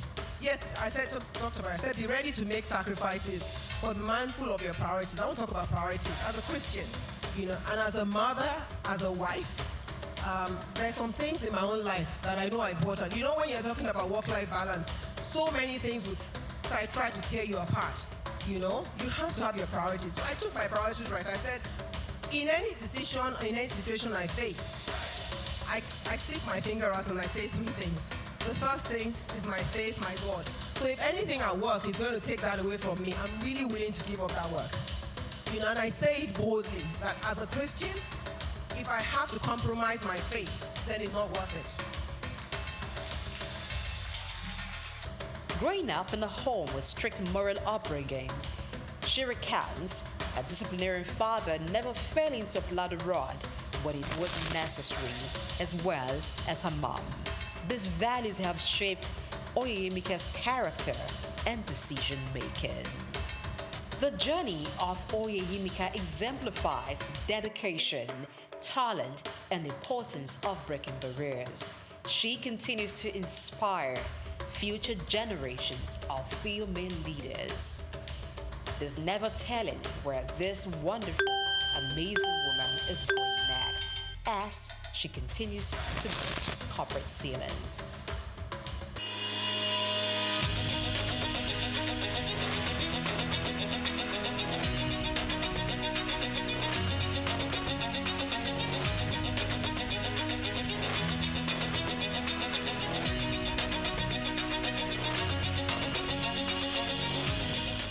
Hello and welcome to another edition of Cashcraft. I am Grace Komolafe. Today I have for you something that really looks ordinary, but it's more than how some people perceive it. This isn't just news, it's a wake-up call, a signal, especially if you live in or near Kayama, Kwara State, or you have any connection to the north-central zone of Nigeria. According to reports, the Kwara State shea butter factory in Kayama is projected to create 10,000 direct and indirect jobs, officially confirmed by the Commissioner for Agriculture and Rural Development, Dr. Afiz Alabi. Now, this news isn't meant to bore you. It's a flashlight revealing something you need to tap into. Don't sleep on shea butter, and you ask me why. That's because this is not just a skincare ingredient. It is a multi-million-dollar global commodity, and it starts from the word shea 3. Shea butter is a natural fat extracted from the nut of the African shea 3, Vitellaria paradoxa, native to the savanna belt of West Africa.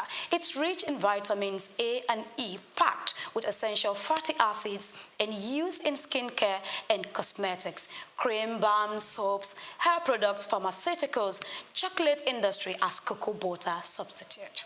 From Africa to America, France to Japan, shea butter is in demand. A metric ton of raw shea butters can fetch around 350,000 to 500,000 naira, depending on quality and volume. Processed butter can go for about 2,500 to 4,000 naira per kilo locally, and higher when exported. In global markets, refined organic shea butter is gold, trading at $4 to $10 per pound, depending on certification.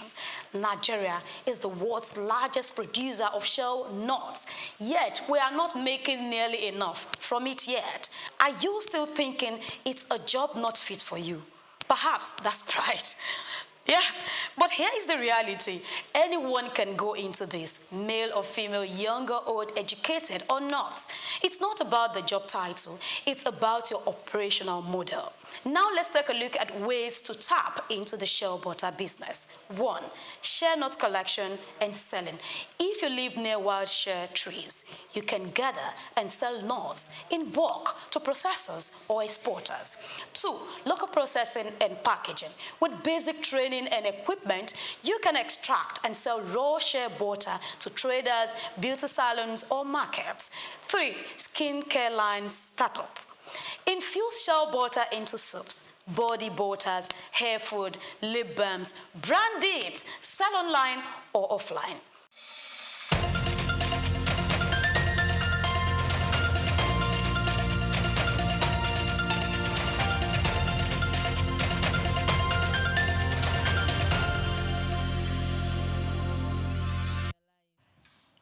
Hello and welcome to another interesting episode of Just Africa on SOUQ News Television.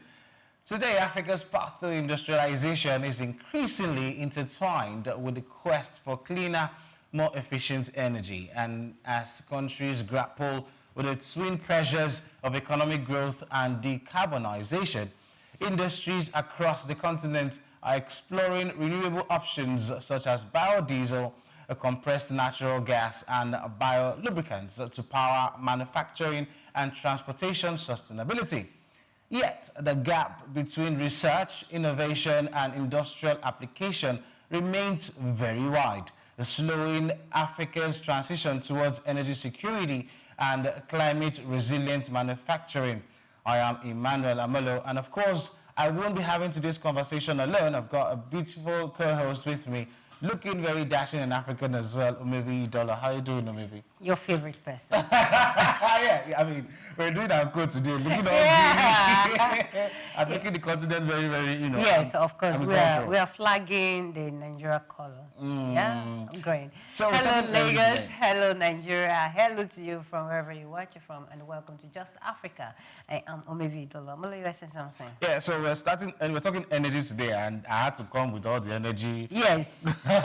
Although not that kind of energy, by the way. But I mean, this kind of conversation needs to be had since the talk about climate change was just a couple of weeks back, and everybody's looking at green energy, cleaner energy. Yeah. But somebody who I came across has been doing a lot of research to create these opportunities and tell you, oh, these are the alternatives that we can do. So it's good we're having our guests today come break these things down to the various women and give us pathways and options. Yeah, why I love this conversation is because most industries in Africa still depend on fossil fuels and diesel generators and the likes. People are yet to understand, industries are yet to understand that there is need for them to transit from fossil fuels to biodiesels, to CNG and the clean energy generally. Some persons don't even have a very deeper knowledge about this. They do not know. Most industry operators don't know that using these transiting to CNG and all the other alternatives can cut down a whole lot of costs, can create jobs, can help the economy grow faster.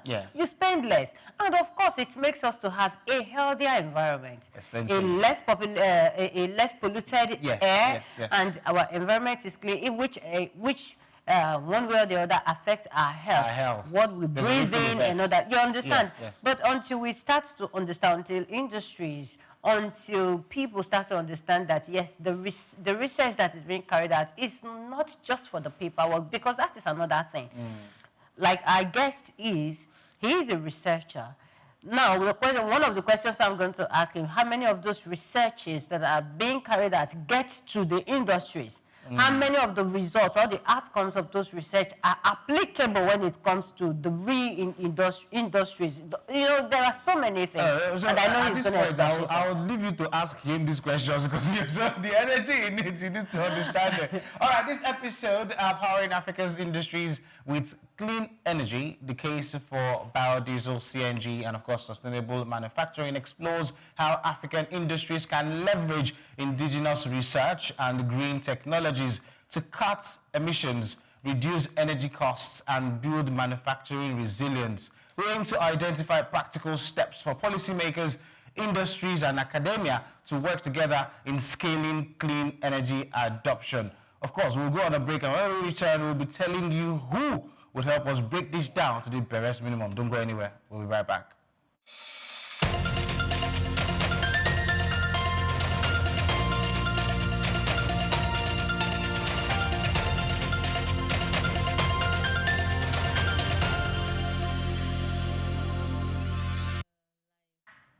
Welcome back to Just Africa on SOUQ News Television. Do well to follow us on all our social media platforms at SOUQ News TV. And of course, our YouTube channel on Just Africa Show. Check it, you'll see it. Do well and subscribe.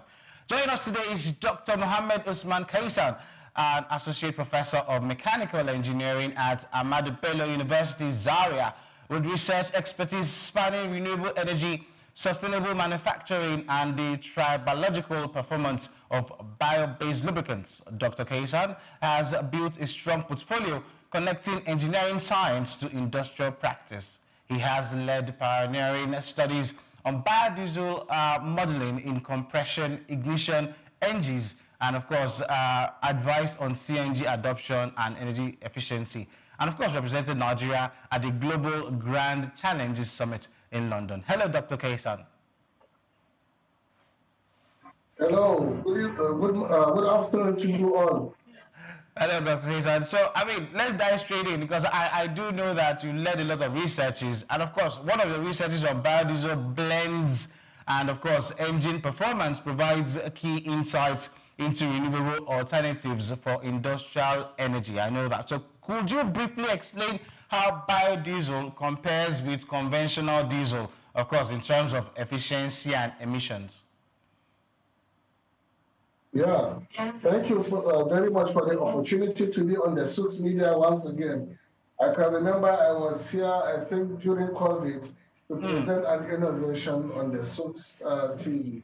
Yeah, thank you. You know, biodiesel generally is fatty acid of methyl esters produced from vegetable oils and animal fats. Okay. They are supposed to be waste cooking oil, for instance, or oil from non-edible crops. That is the ones that we don't use them for consumption. That animals, neither animals nor humans consume them. Those oils now can be produced through what they call trans-esterification reaction to make them have similar properties with diesel, and they are combustible in diesel engine.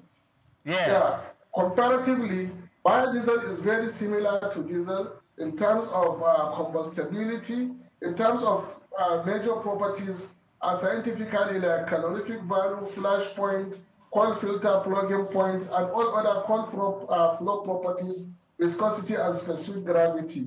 But interestingly, biodiesel can be combusted with, in diesel engine with higher power output and reduced emission.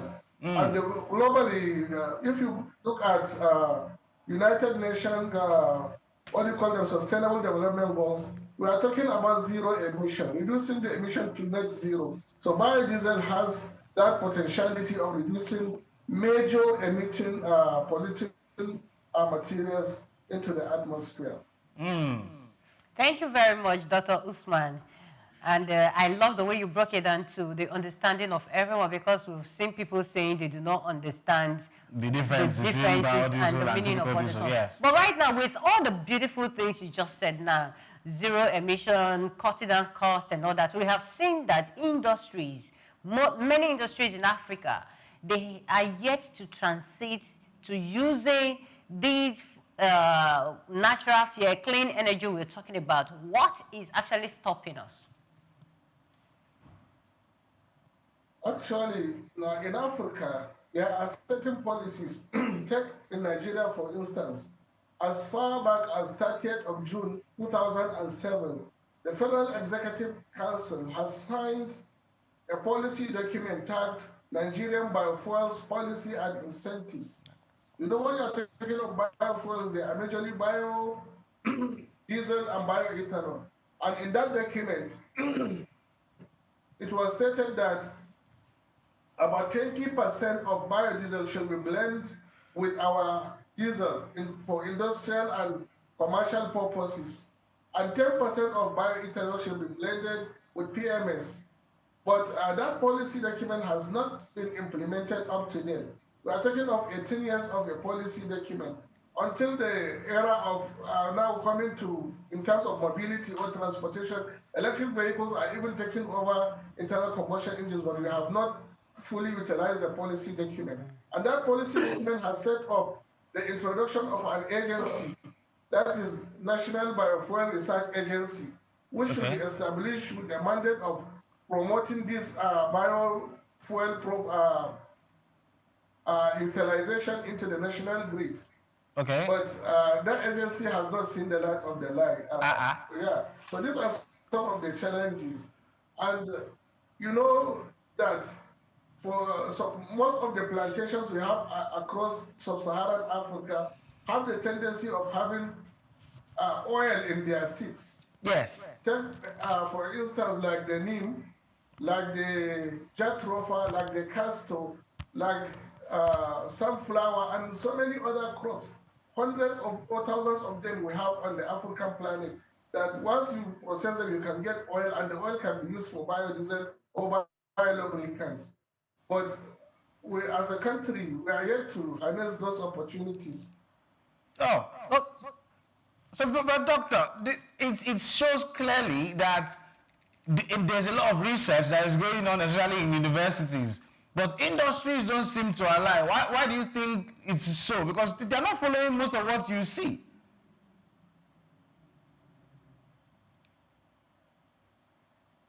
Hello, doctor. You know, ordinarily yes, are we together? Yes. Go on. Hello? Go on, doctor. Yes. Ordinarily, you know, we have what we call independent oil industries. These oil producing companies. The policy is supposed to be firstly implemented by the International Oil Organization, oil industries. But unfortunately, you see, people prefer to go the crude way because the crude oil is easier to process by them. Instead of now planting trees that will generate biodiesel, those trees will have another, what do you call it, environmental benefit, because the trees will be taking some elements like carbon dioxide from the atmosphere and will bringing in more oxygen. The country will be greener, and part of them will be used for biodiesel, which will also reduce the existing greenhouse gases we have in the atmosphere. But unfortunately, since there is not anybody to implement and to monitor the enforcement of those policies, it becomes a challenge. Another challenge is the issue of infrastructure. You know, if you want to have biodiesel, you need to have separate reacting processing plants, separate plants that will produce the biodiesel beside the normal refining system of an industry. So this infrastructural issue are another points of concern. And some other issue of like consideration by the government, issue of incentives. You need to incentivize the production of biodiesel. For instance, now, if the government decides to give tax holiday for anybody importing biodiesel processing equipment, you know, companies will be encouraged to go into it. Then there should be also grants for maybe micro, small, and medium-scale industries that will need to go into biodiesel production. And it's an integrated process in such a way that it starts from the farm. People have to farm the crops. Yes. So people will uptake the seeds. Some other people will process, like agro-processing chain. You know, the value chain is long. Then some people will extract the oil. Then some people will now uptake the oil and convert it to biodiesel. And some other people will now utilize it in the compression ignition engine. So the value chain is rich, only for the government to key into it and see how it will support our renewable energy integration into the nation's economy. All right, thank you very much, Doctor. Now, you've mentioned so many of the barriers and some of the challenges that are hindering industries from integrating the CNG and biodiesel. Now, my question is, which of these challenges can be solved quickly? Now. And which one do you think will require long-term for the government to implement or to come in? Yes, I think some of the challenges that can be solved easily is the issue of policy. That policy document has been there. It's now only for the government to make a policy pronouncement. Once there is political will to implement, people will key into it by hook or crook. And then the issue of incentives is something that today a presidential pronouncement can generate thousands of tons of biodiesel from all localities. Just a statement from the president, just the way our dear president, His Excellency, pronounced the establishment of PICNG, Presidential Initiative of Compressed Natural Gas, and that compressed natural gas has now come to stay. The same political will and pronouncement from the government will now make the policy implementable, and then the incentives attached to it. For instance, any micro or small industry that wants to process. These are the supports from the government. People are looking for what to do. We have so many graduates that even have talent. People with chemistry, industrial chemistry, chemical engineering, mechanical engineering background that are willing to go into this kind of businesses. But maybe they are graduates without job.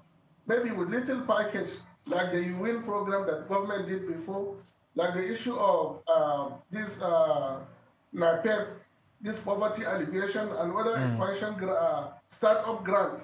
All these are quick initiatives that government can bring in. The long-term initiative is to engage big-time industries, that is large-scale industries, who will have an all-integrated process whereby they will have the farm, plant the possible oil-producing trees, and now set up the processing lines and up to the final stage of biodiesel production. Then the implementation policy on each diesel that will be sold in our filling station must have 20% blend of biodiesel as enshrined in the National Biodiesel Policy and Incentive Document.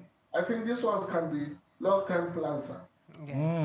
Thank you very much, Doctor. I'm seeing the way you explain these things, and I'm even looking at the value chain that it creates, because employment is sure in all these stages, and it's maybe we are not talking about it enough, but thank God we're having that conversation here.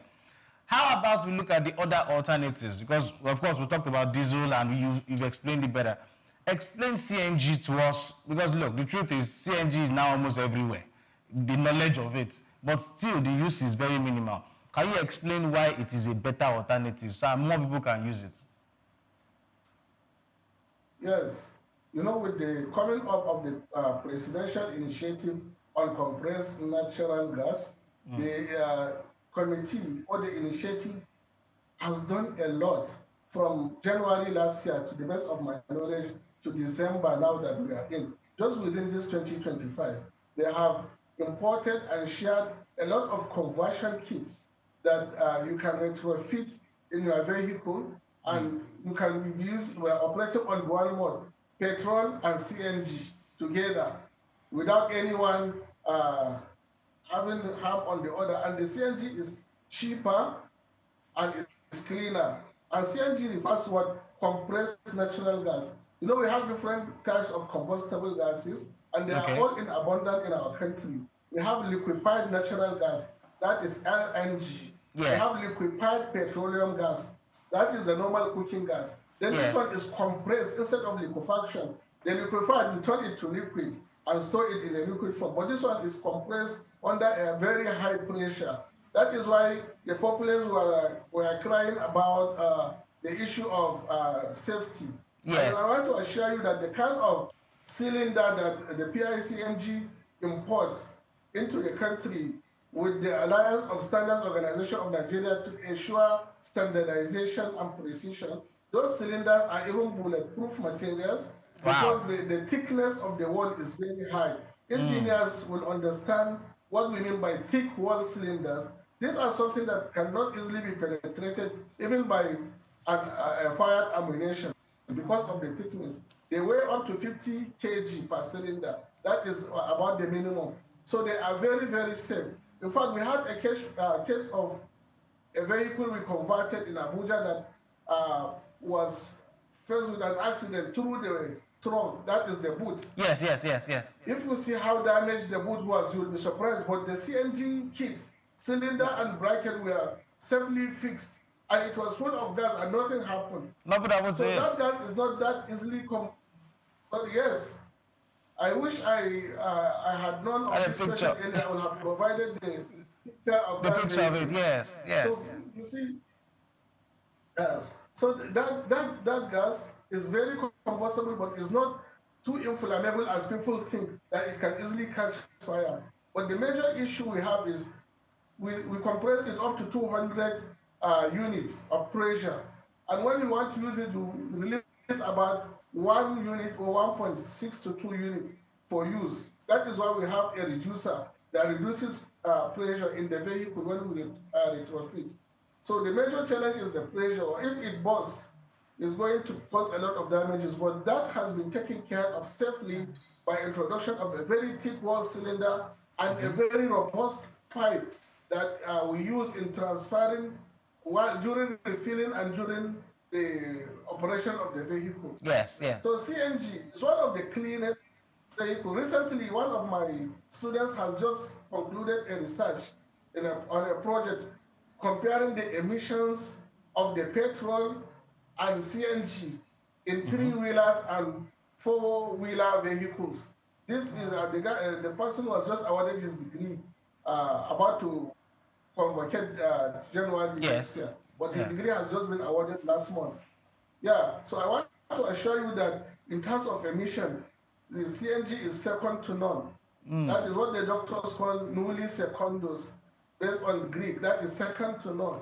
Because it reduces the emission to the barest minimum. Very clean combustion, and it's cheaper and affordable. The only challenge we have with CNG now is the issue of availability of refilling plants all across the country. Because if you have it, sometimes you pass through some major cities, but you may not have a place to refill the CNG. Although the PICNG has imported recently mobile refilling units, and I believe they have shared some to some major dealers, but they are still yet to get license to operate from the NMDPRA. This is also one of the challenges too. Government agencies taking very longer time than necessary to grant licenses to operate such facilities. Yes. So all right, thank you very much, Doctor. I will say for now, but if other questions arise, I will also come. Oh yeah. In fact, that is actually leading to my next question. Now, the thing is that we know these days, that we know CNG, we know about biodiesel. Now, the question is, do you really think Africa is ready for this transition? Do you think Africa is ready for this clean energy? Do we have what it takes to really transit from the fossil fuels that we've been used to this clean energy we're talking about right now? Yes, thank you. And you and I will always agree that Africa is more than ready when it comes to the abundance in nature of these resources. Yeah. The biodiesel, other renewables, be it solar, wind, and the rest, although some of them are location specific, as well as the CNG, because we have it in abundance in most of our countries. In some locations, some oil locations or oil and gas locations in the country, you will find out that the dominant material is even the gas. And Nigeria is about the 6th or 7th gas flaring country in the world, because some of the gases are flared during the refining and exploration activities, because we don't even have enough facilities to store them. So think of how we'll capture these gases. Nigeria is the largest African country. Whatever is applicable to Nigeria is applicable to most of our nations in Africa. Once Nigeria will take the lead on this, I believe, before you know it, our closest neighbors, Niger Republic, Ghana, Benin Republic, Cameroon, and the rest will take up, and it will diffuse naturally. And when it comes to the issue of biodiesel, most of the plants we have on the African continent are not even available in some other continent, except especially Asia, around India, China, and the rest. Then area of Brazil, that is Latin America. These are some of the countries that are far into biodiesel research. When you count Brazil, Nigeria, Malaysia, India, China, these are some of the leading countries, because we have more than enough resources on these biomaterials. And every day we are discovering new seeds day in, day out that are oil producing. And we have arable land that we can easily cultivate. Up to now, we are not occupying close to the half of what we have in terms of land resources. I mean in farming activities, not even the residential. So we have enough. I think of it, Nigeria has some agencies like this, those that are concerned with this desert encroachment. Ministry of Environment has agencies that are like, I want to remember, like the Great Grand Wall. They are supposed to plant trees that will serve like a shield for desertification. Why not plant economic trees like those that produce renewable oil like jatropha, like neem, and they are resistant to drought, and so many things. Then have processing industries around the border areas. We have a lot. Africa is more than ready. It's just for us to have the political will to drive it. Okay. That is my major concern. And another thing is to convince the investors, because government alone cannot take care of everything. We need to set up mechanisms that will encourage the investors to put in their resources, because they are profit-oriented people. There should be support from the government politically in terms of incentives, in terms of tax holidays or tax waivers, and so many other things, or expansion grants for bigger industries and startups. We need take-up grants. So, Doctor, I know that you've done other researches. We'll be talking biodiesel, we're talking CNG, but also I need you to touch on the lubricants and how we can explore what it has, the potentials, and how it can also help manufacturing industries.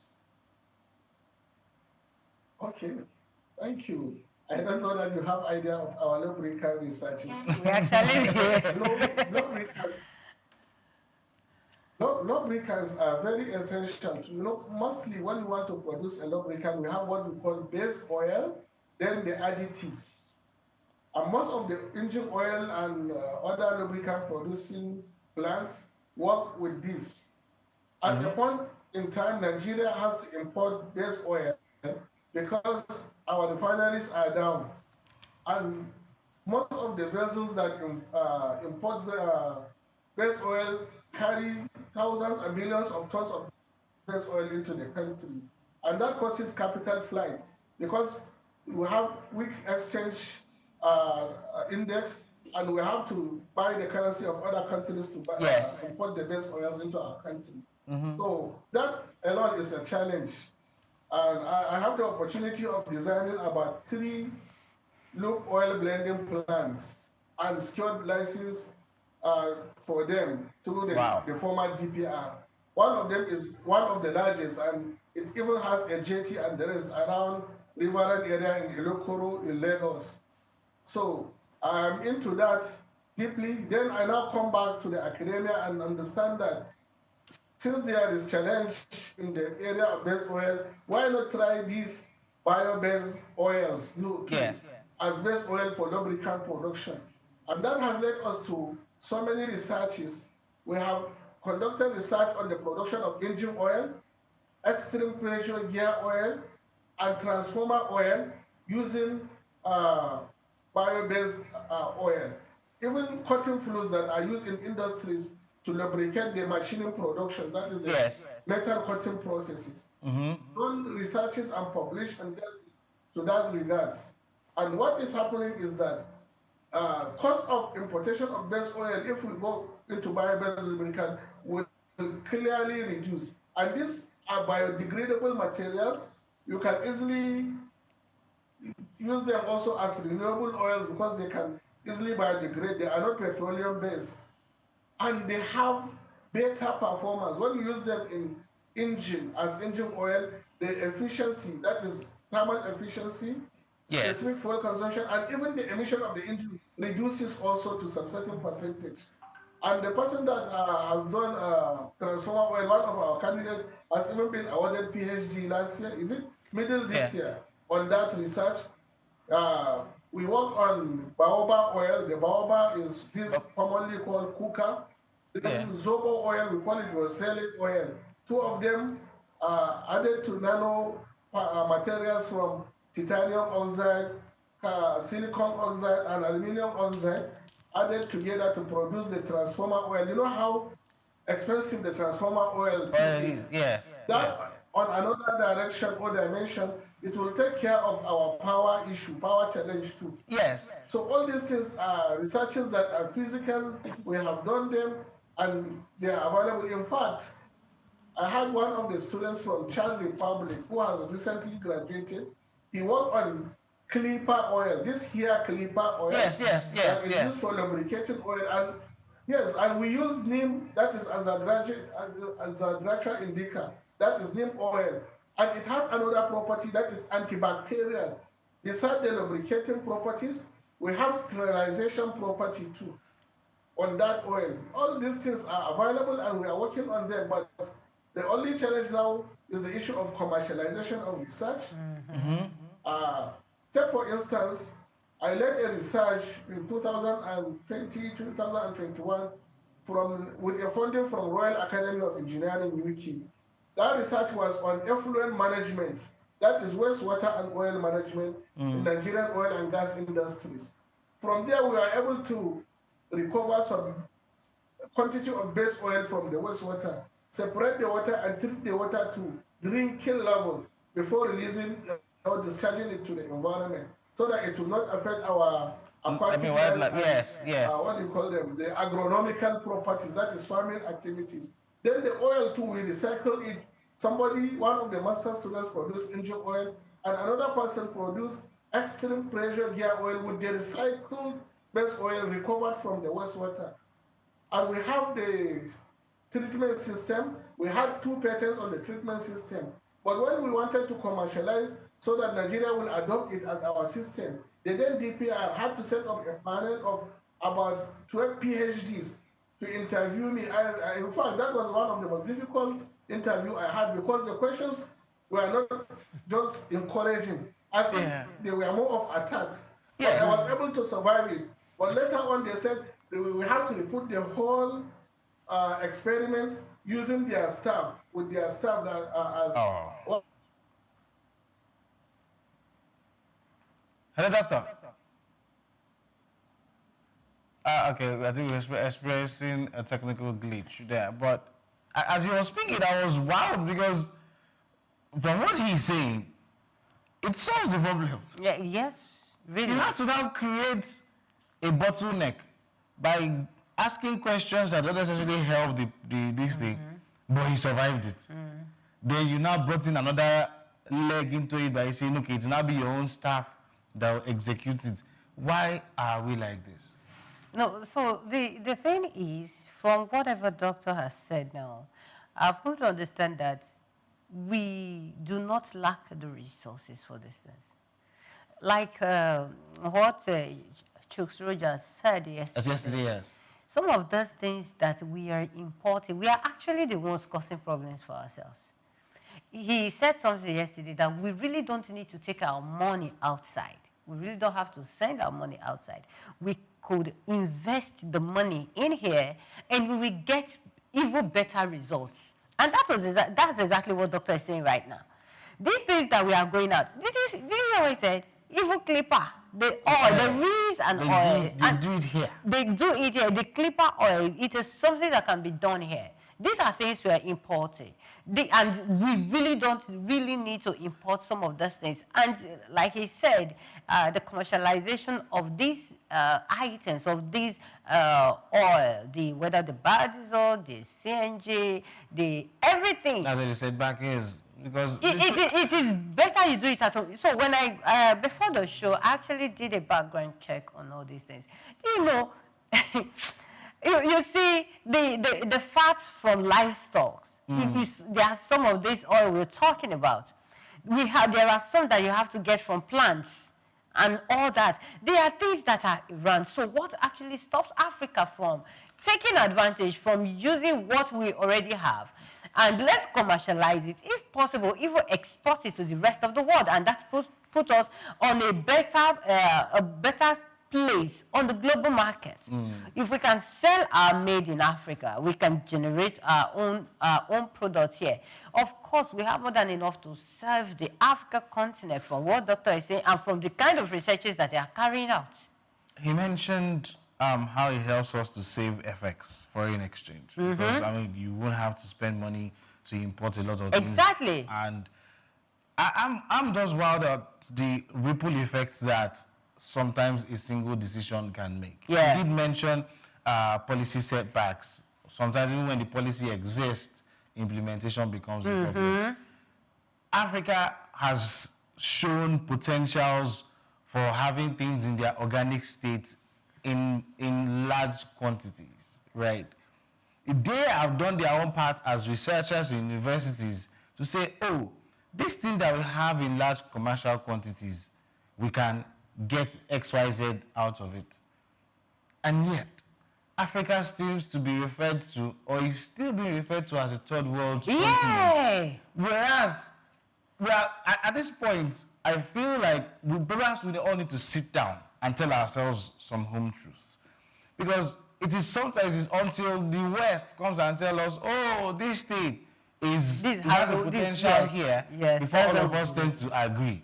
Whereas, this, from what Doctor says, what we need to get us to a super powerhouse, economically, industrially, is sitting under our feet.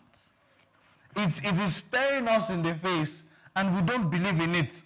We are waiting for someone else to come and tell us, oh, this thing has the potential. He just mentioned biodiesel from all what you've mentioned. He mentioned CNG gas, which by now you'd have thought maybe everybody's embracing.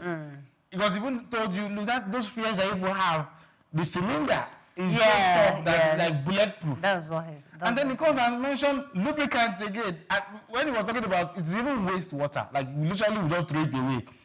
Master students gathered it, created other things out of it, which would help the ecosystem. And I'm wondering, this is 2025. At this point, you should have been giving people like this national honors. Yeah. Because they're helping you to see potentials where ordinarily people will just, somebody will tell you, okay, it's their job, you expect them to do that. But by now, the kind of conversation we're having should not even be what we're having now. Yeah. We should have leapfrogged from 1 to 10. We are now to a better stage.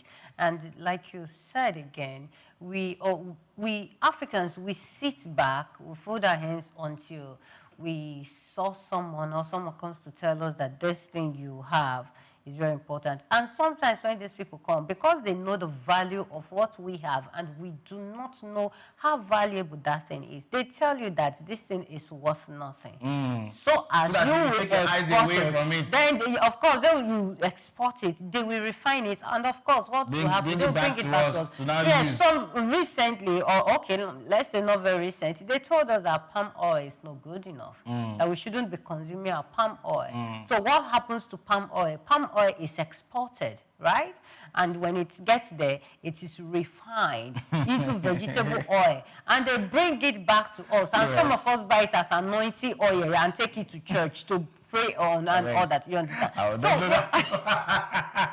But really, though, I do feel like Africa can do more. You have the potential to be at par with many of the Western countries or continents that people think are super houses. Because many of them, most of what got them to the point where they are, Africa is richly blessed in it. Yes. We have talents. I mean, from what he's even saying, the knowledge is even there. We also say, oh, we're not educated enough. This is research that was done in Zaria. Yeah, not so far. So, I mean, we'll thank the doctor so much. I know we wouldn't get him back, but I'm going to, as we wrap up his episode, we have established that Africa needs to start to take serious its policies, start to take serious its implementation of all these things. They have to be politically interested. There has to be a unison between policy or research and, of course, the execution by manufacturing industries and people who want to invest, because the potential is there. I know many times I've said potential in my strain of conversation. It is there. We just need to open our eyes to see it and then implement it, because it will take us to heights that we didn't even imagine. Hopefully, by the next 10 years, we will get there. 10 years is quite a long time, if I must say. It is something that requires urgent action. Like, we have to do it as if our lives depended on it, which to a large extent, if we want to have a very clean clean environment, if we want to live a healthier life, because these things reduces emission into the air. So what we're saying here now is, if we really want something better than what we have now, we need to act. Wastewater, we waste water every day. Fat from animals, from livestock. These are the things we're talking about. Plants, they are not things that we should go out. So I think all hands had to be on deck to achieve. Yes, it is urgent. It is really, really urgent. Yeah. Anyway, we'll go on a quick break, and when we return, we'll dive straight into the second segment of Just Africa. Do not miss it out. We're talking textiles, and of course, the opportunities that exist there as well, especially from the African continent. Don't go anywhere. We'll be right back.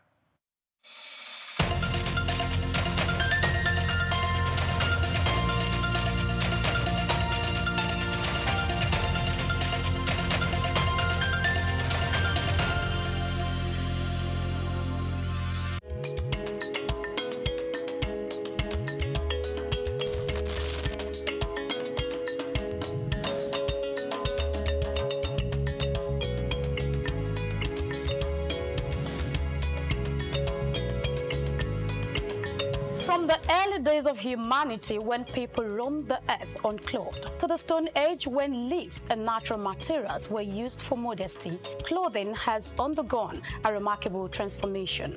As we progress to the weaving of fabrics and the art of textile printing, Ankara emerged as one of the earliest and most distinctive forms of attire. Today, Ankara has evolved beyond its origins, becoming a significant cultural symbol for various ethnic groups, states, and nations. Ankara, more than just a fabric, it's a symbol of pride and culture for millions across West Africa, deeply embedded in their identity and heritage. I bet you've been in touch with this fabric one way or the other, but have you ever asked where and how it all began? The journey and history of Ankara is what we are about to uncover, and how it became a powerful emblem of African heritage.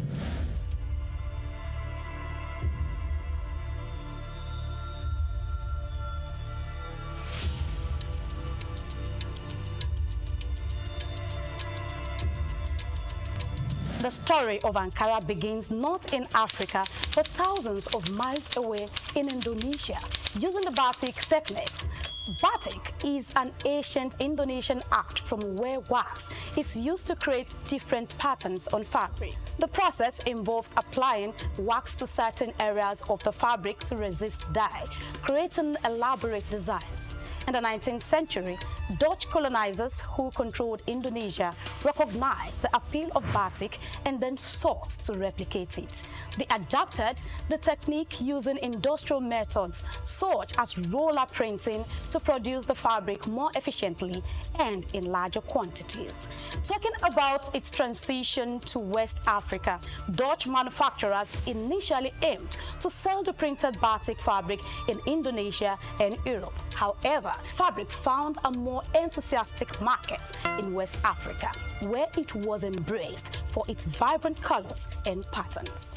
The Dutch prints, while not initially popular in Europe, became highly prized in West African countries, evolving into what is now known as Ankara. How about its cultural integration?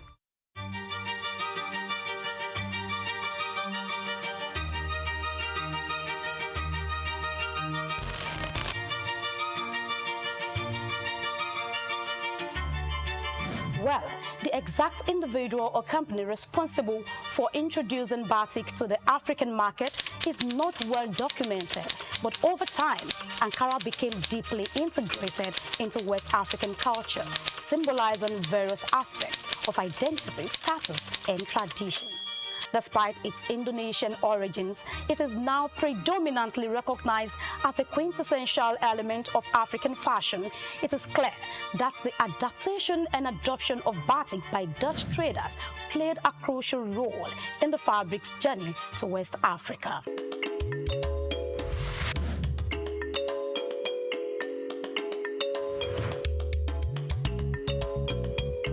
By the early 20th century, these vibrant fabrics had become deeply embedded in the West African culture, from bustling markets to family gatherings. Ankara was more than just clothing.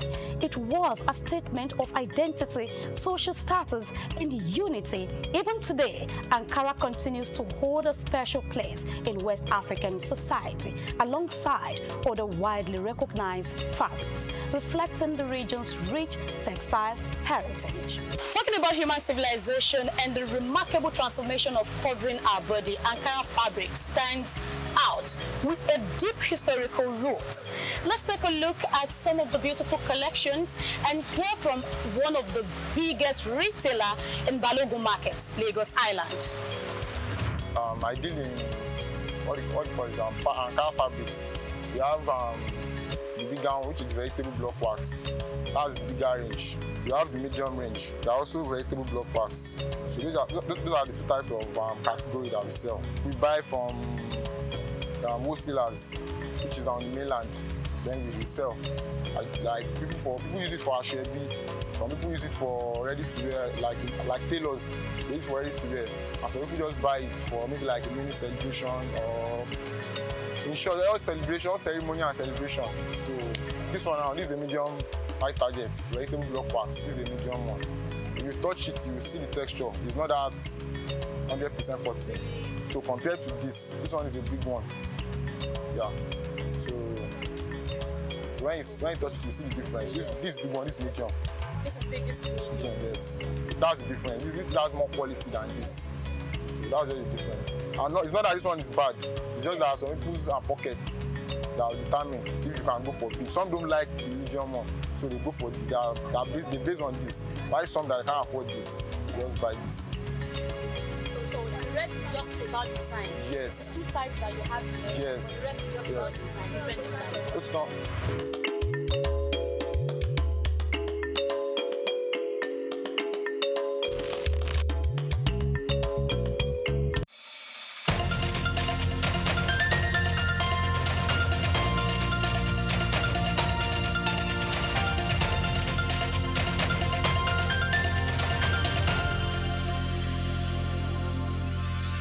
Welcome back to Just Africa, and of course we're diving straight into the second segment of the show where we're talking textile. Yes, Africa's textile and home furnishing industry faces increasing pressure to reduce waste, adopt sustainable practices, and of course empower local communities. We've got a very interesting personality with us, Uchenna Ibe. She's of course through her Ivy League collections has pioneered circular textile economy initiatives that transform textile waste into eco-friendly home essentials. Her work not only addresses environmental challenges, but also creates employment and skill development opportunities for women across Nigeria. This episode explores how sustainable entrepreneurship can drive both economic growth and, of course, social impact. Hello, Mrs. Uchenna Ibe. Hello, how are you? Thanks for having me. Thank you so much. I mean, I am wowed by so many things that you've done through the Ivy League collection. First off, the name. What brought about that name? Because Ivy League always tells opulence or at least high-class education. How did you come about that name first? So Ivy League Collections came about. We wanted to be a standout company with our focus on a soft furnishing and relatable home products. So we wanted to be the very best, and that's why the name Ivy League. So when you think of Ivy League universities in the US, they're talking about the best universities. So here in Nigeria, we wanted to carry that name as being the best brand for home products, and then in whatever we do, just being the best. So that's why the name Ivy League Collections. Okay, so it doesn't mean that you cater only to the affluent and the rich people. No, we have products in the luxury brand. We also have mass products which are excellent. So we're very pocket friendly. We're just excellent at what we do. We strive to be excellent at what we do, regardless of the of whatever anyone can afford. Whatever you get, it's still good. Yes. Okay. Okay. First of all, I must say you look beautiful. You look so beautiful. Okay. So I want to ask, when we talk about textile, people just feel it has to be needle and thread, or it has to be just sit on the sewing machine and make some beautiful designs out of it. So some persons don't really see it as a lucrative business.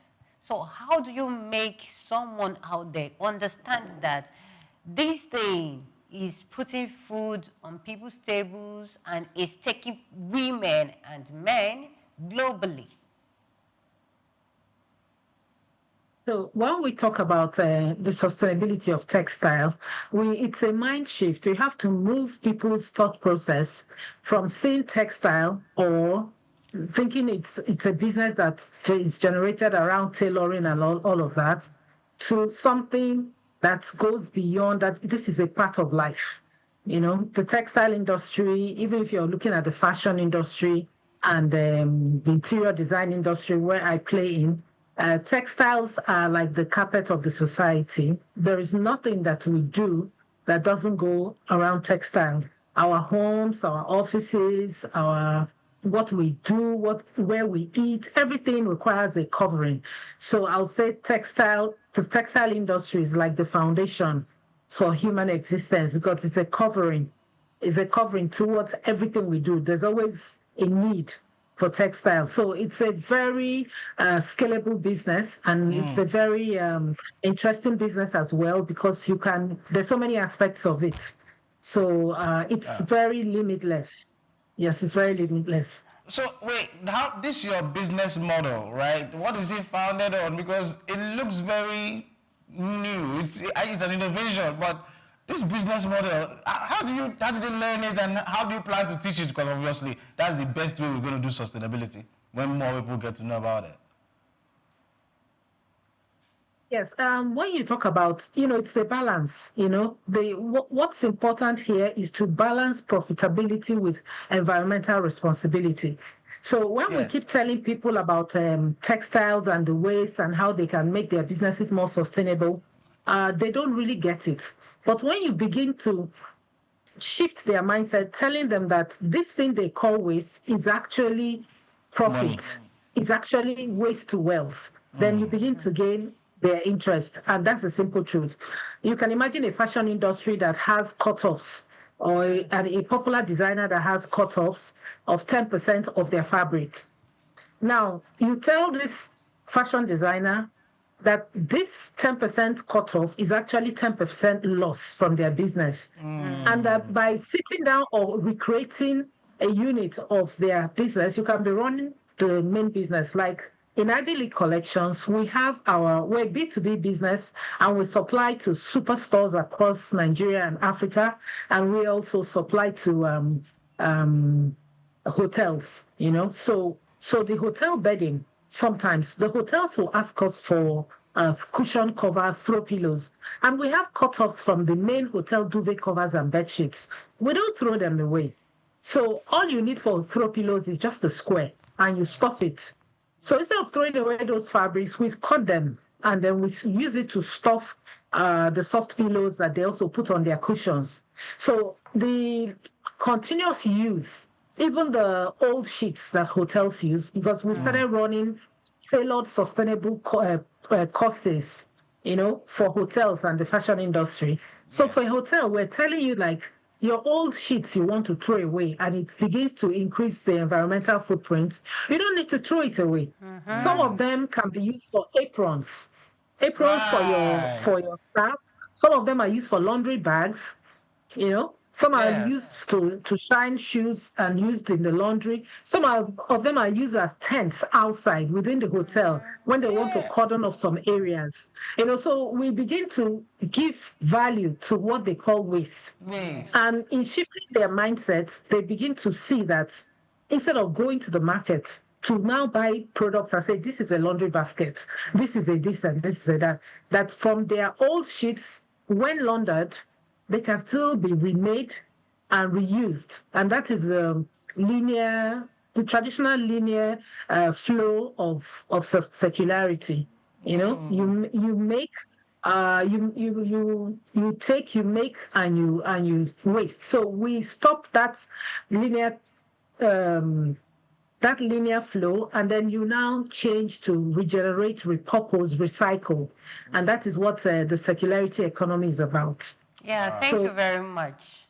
Thank you so much, Madam Uche.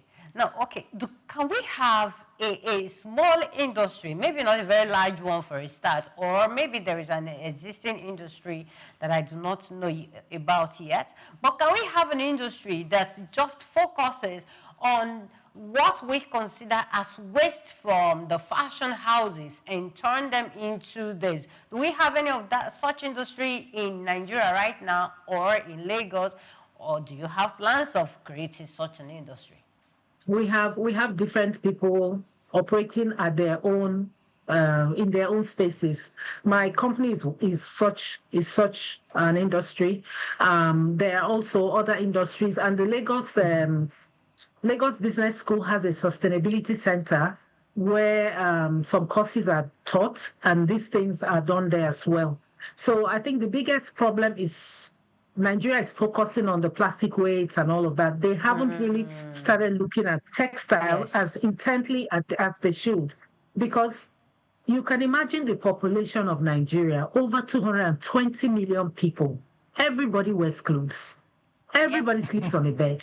Everybody, I mean, like, you see the use of textile, and then if you want to expand the problem from the low-income earners to the highest income earners, everybody has their own type of ashwebi, and this ashwebi culture is multiplying. I had written an article about the ashwebi culture in Nigeria and how we can change the mindset, still maintain our culture, but have more of a certain kind of rentals for ashwebi.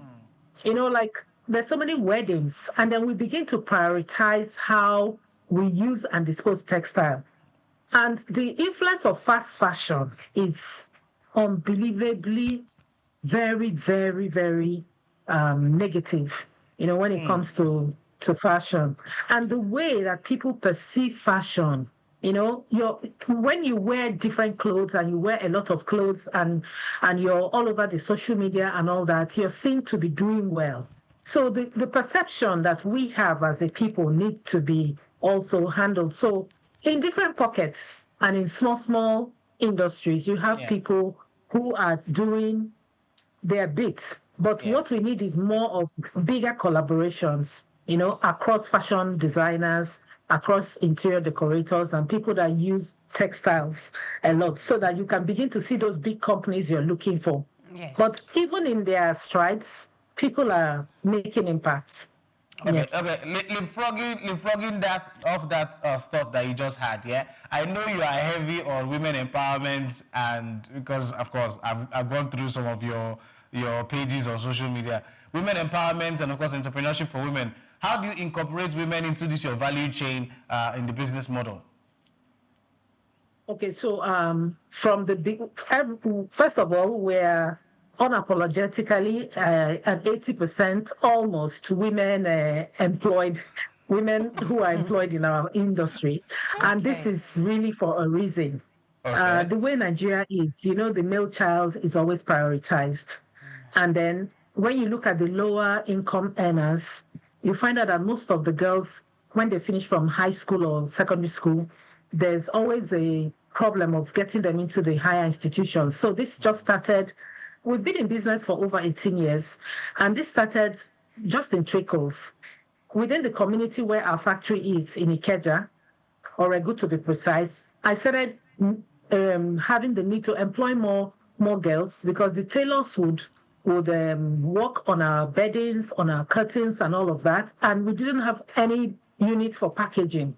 So I'll go out to the street and I see these young girls, and they're just sitting around their mothers' shops in the market doing nothing. And I started talking to the mothers. That's how we started. I said, can she come, and I promise you she's safe with me. This is who I am. This is my name. Sometimes I have to ask people to follow me. And for the older mothers who speak Yoruba and I can't speak Yoruba, they have to explain to these older, local women that this is where we are, this is what we do. And then they started coming in. So the young girls started coming in, and that was the beginning of our vocational training called Living in Colors. We started bringing these young girls in, providing them with sewing machines. And before you know it, within a year or two, even 6 months of training, they're able to put money together, have their internship, and it's paid internship. They have their sewing machine, and they're at home making bedsheets, stitching up uniforms, doing stuff, and their parents started referring us to other people. So we started from within our community, and then we've also upscaled it through the different platforms that I am privileged to be an ambassador. We encourage women to engage in vocational training. Yes. I am an ambassador for an NGO called Impact in Nigeria. Impact is in over 52 countries of Africa. I'm their Nigerian ambassador. So I use that platform to encourage women to learn. And then we started utilizing, to be able to have traction, we started utilizing, doing vocational training digitally, where we can run workshops and webinars, and then for the design parts, they have to come into the factory. So in the last 18 years, we've been able to achieve training for over 1,600 young women. Wow. And this is without those that we didn't document. Those initial ones we didn't document because as far back as 2003, we didn't know. We were a young business and we didn't know the importance of data and the fact that we needed to document what we used to do. So those mistakes that I made 18 to 20 years ago, I'm able to impact younger women to further enhance myself.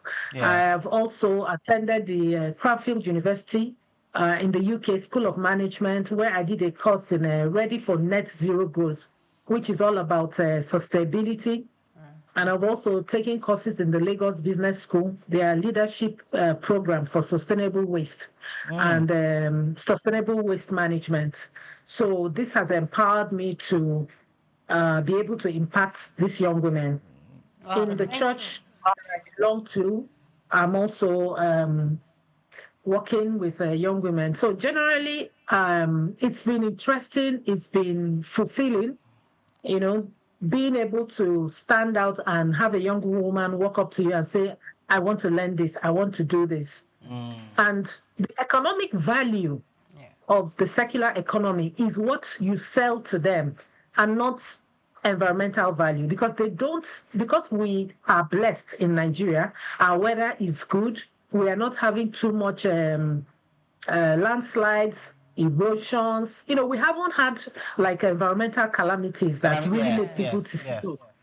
Yes, So because that is to where sell. my next question was actually going to. How do you balance profitability and environmental realities when it comes to this business? So that's the point. You have to make them understand that they actually, you give them the economic value of the business. And this is in making them understand that this thing they're looking at as waste, this is the value. And then making them understand that the running their businesses, especially like the hotel industry that we organize trainings for, the hotel industry don't know that many people don't realize that a plate of food is more desirable to guests or having a free day in the hotel. So we have incentives that we explain to them and say, do you know that if you have cards, what we call green incentive cards, do you know that if you have cards in your room saying, put off your air conditioning each time you leave the room, or each time your room is chilled, you get free dinner. It's selling like hotcake. Yes. And I mean, how much is a plate of food compared to how many band A units of electricity? So the hotels, and then use your sheets like 3 times before you put it out. You have the cards on the door that say, don't clean or don't change sheets. We began designing all these things. And hotels found out that their energy costs reduced by over a quarter. Some of them have energy costs that drop drastically because, the hospitality industry is one of the industries that consume a lot of power. So when people begin to understand the economic value of the circularity practices, circularity principles, at the end of the day, everybody wants to make money. So what does it really cost you to reduce this thing in order to gain the other thing? So that's what it comes down to. So for the young women, when they begin to see that creativity and uniqueness also plays a huge role in what they are doing and learning. They are very interested. Yeah, thank you very much. Yes, thank you. Thank you very much, Madam Uche. I know you have a lot to say. Just the same way we have a whole lot of questions to ask. As you want to say, we want to ask because we want to know more.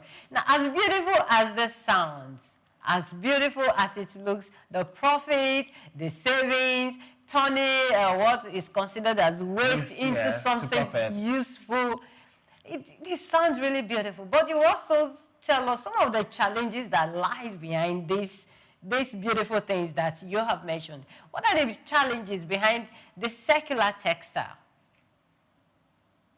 Yeah, the textile industry is actually, first of all, is the mindset of people. You know, we have to sell the environmental. That's where environmental sustainability comes in. The importance of where we live, how we love our earth.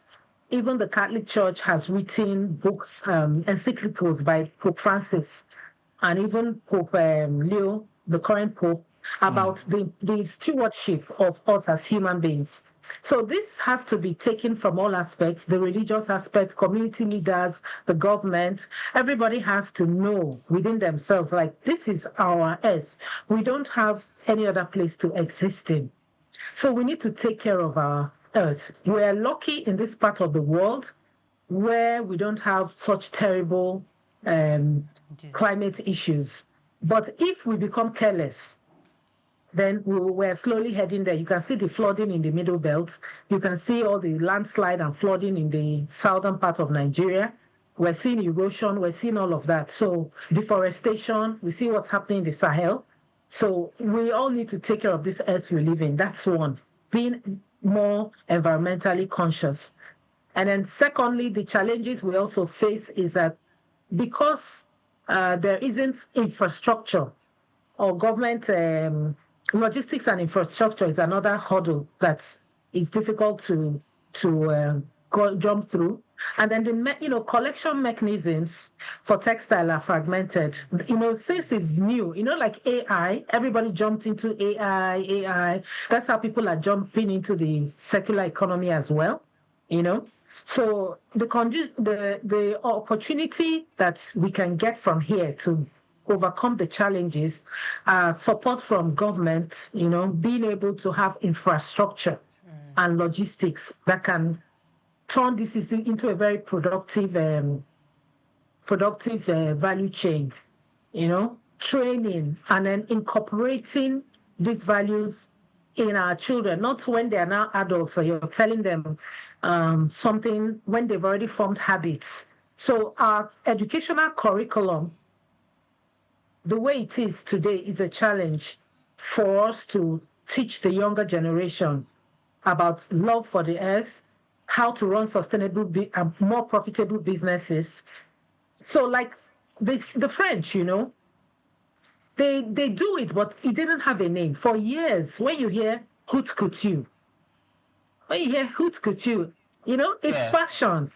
Yeah. And they cut patterns, they make specially designed things for people. So you come in, your size is taken, like some of our designers, fashion designers are doing now. The fabric is used for you. And then it's more expensive, but there is reduced waste. So they have been doing that for years. So when Nigerian fashion brands understand the concept of haute couture, to the extent that when you want to, like in the fashion, it's more difficult to do in the fashion industry because you have customers who are different sizes. So there are more size variations. But when you come to somewhere like the interior design industry, I can buy tons of fabric and I can proudly boast that in my factory, we may not have 1 meter left of waste. Okay. Because we have been able to document and we know exactly how many meters we need to produce a certain number of either throw pillows or curtains or bed sheets or duvets or whatever we're making. And when we finish, we will have little or no waste. Mm-hmm. So inculcating these experiences into our practices is not yet there. It's a challenge, you know. So people need to study more. People need to be trained better, you know, by experts, and people who have experience can always say it doesn't have to be a paid job. You know, there are different types of gratification. You don't always have to get paid to offer your service or to create impact. Actually, impact is measured by things that you do that you haven't even been paid for.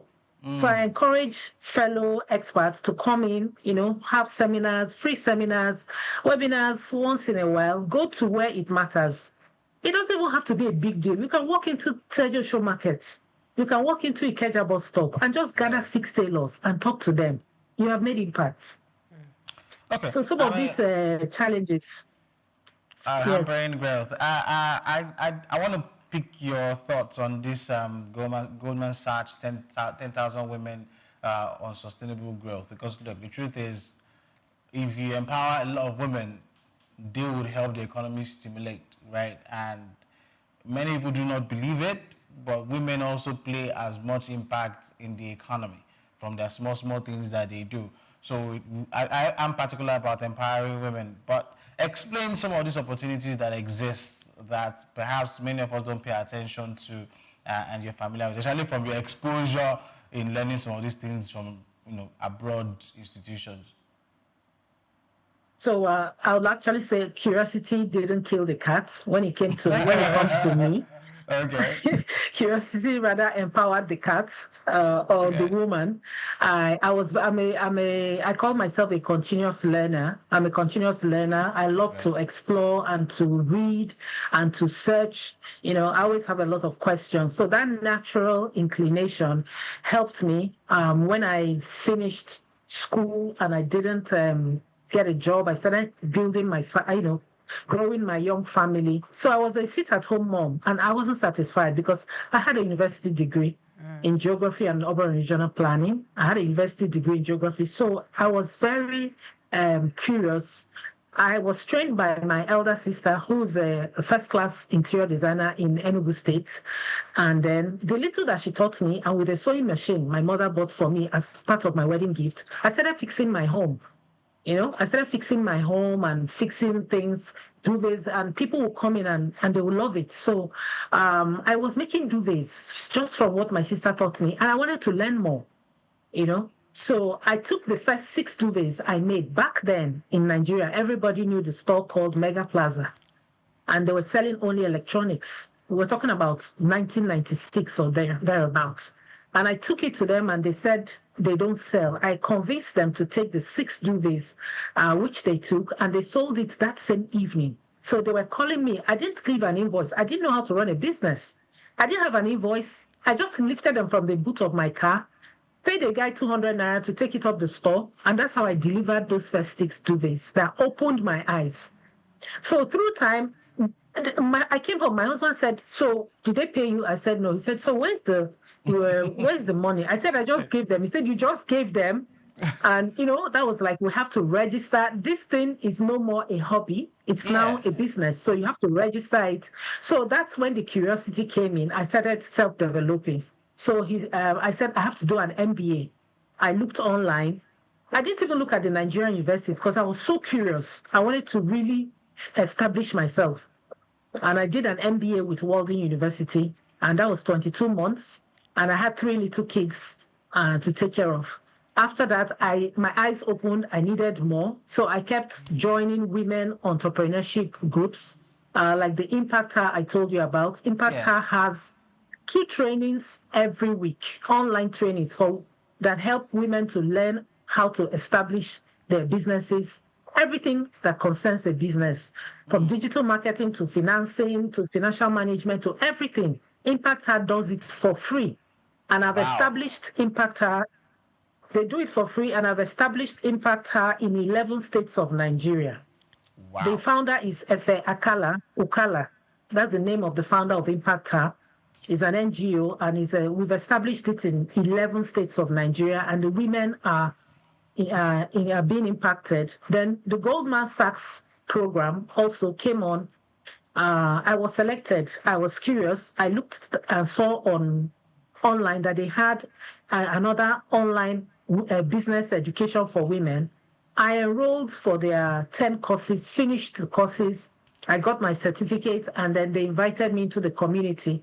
Right there in the community, I was active. So I would say to women, wherever you are, don't shy away from responsibility. So they asked, are you a business owner? Can you mentor other women? I said yes. So from mentoring other women, I became a Goldman Sachs community mentor. From mentoring other women, they made me a Goldman Sachs champion, community champion. From mentoring other women, I am now a Goldman Sachs Growth Fellow. And I think across the world, we're not up to 100 Growth Fellows. There are just 3 in Nigeria. And then currently, I am designing, I'm taking women business groups and women alumni to Goldman to have for free. Goldman Sachs online program is going to train them for free in everything business, you know. So this is like getting an MBA for free. Okay. You know, and I share the link as much as I can and encourage women to join. So right now, Wimbies of Nigeria is going to come on board. I've introduced Wimbies to Goldman Sachs. They're going to train women in Wimbies. They're also going to train women of my alma mater, Federal Government Girls College, Owerri. Goldman Sachs, they're also going to be trained at the Goldman Sachs online education program for women in business. All right, So, thank you very much, ma. I really have to cut you here because I need you to tell, our viewers now how they can connect to these various groups that you've mentioned. I understand your alma mater, the ones from your school days. I understand that. But these are the ones you mentioned. There are women out there who really want to learn, but they don't know how to get connected or how to have access to these information you just mentioned. How can they have access to them?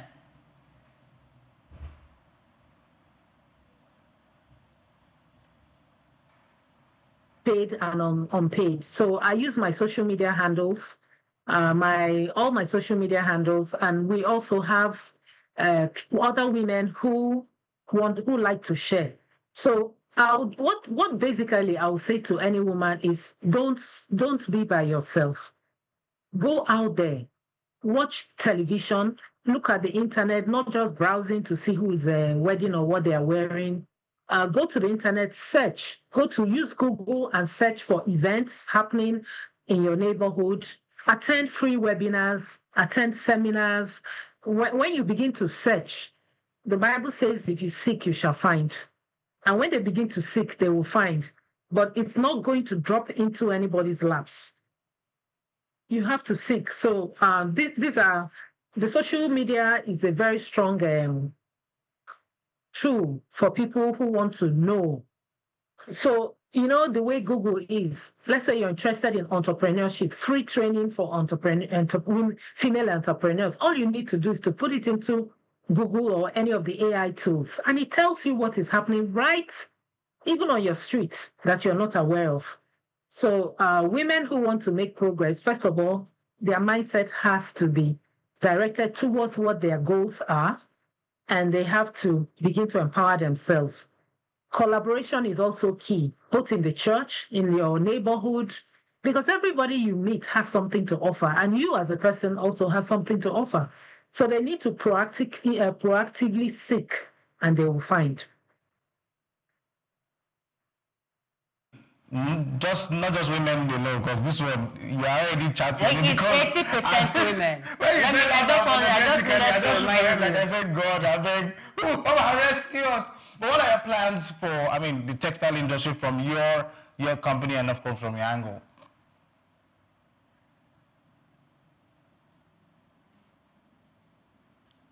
I didn't hear that. What are your plans? Your future plans for the textile industry, especially coming from, what you do with the circular economy? Future plans. Okay, so what I'd really love, I hope I can still achieve it, is to have one of Africa's best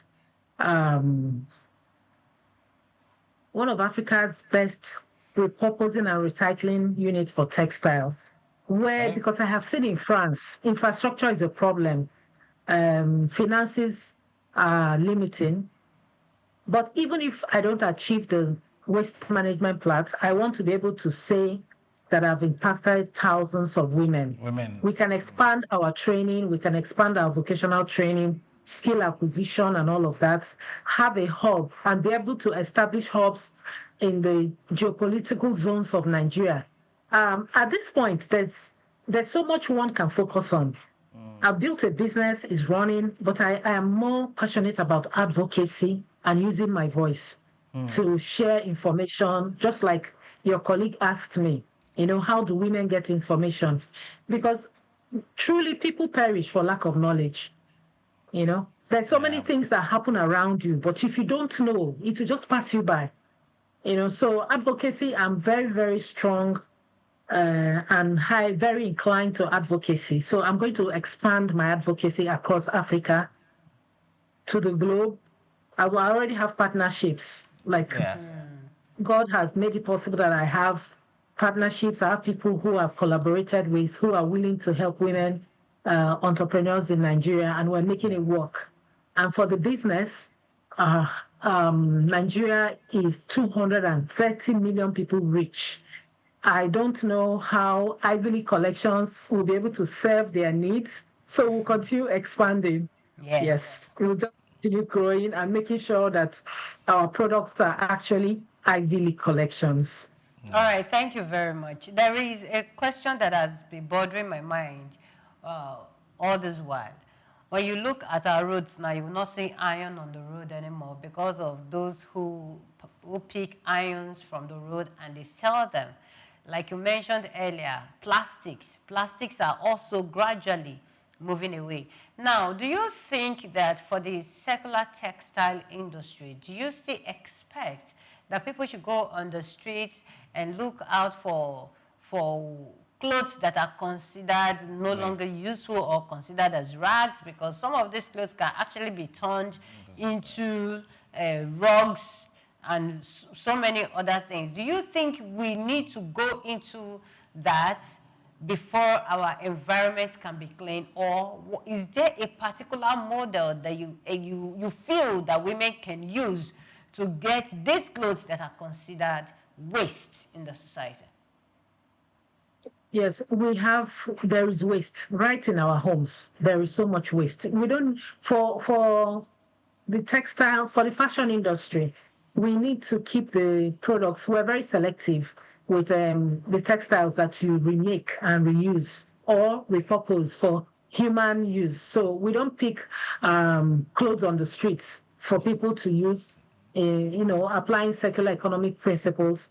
They are called collection points. So like a fashion designer can bring a big container and all her cut 1 yard, half meter, they are folded and dumped there neatly.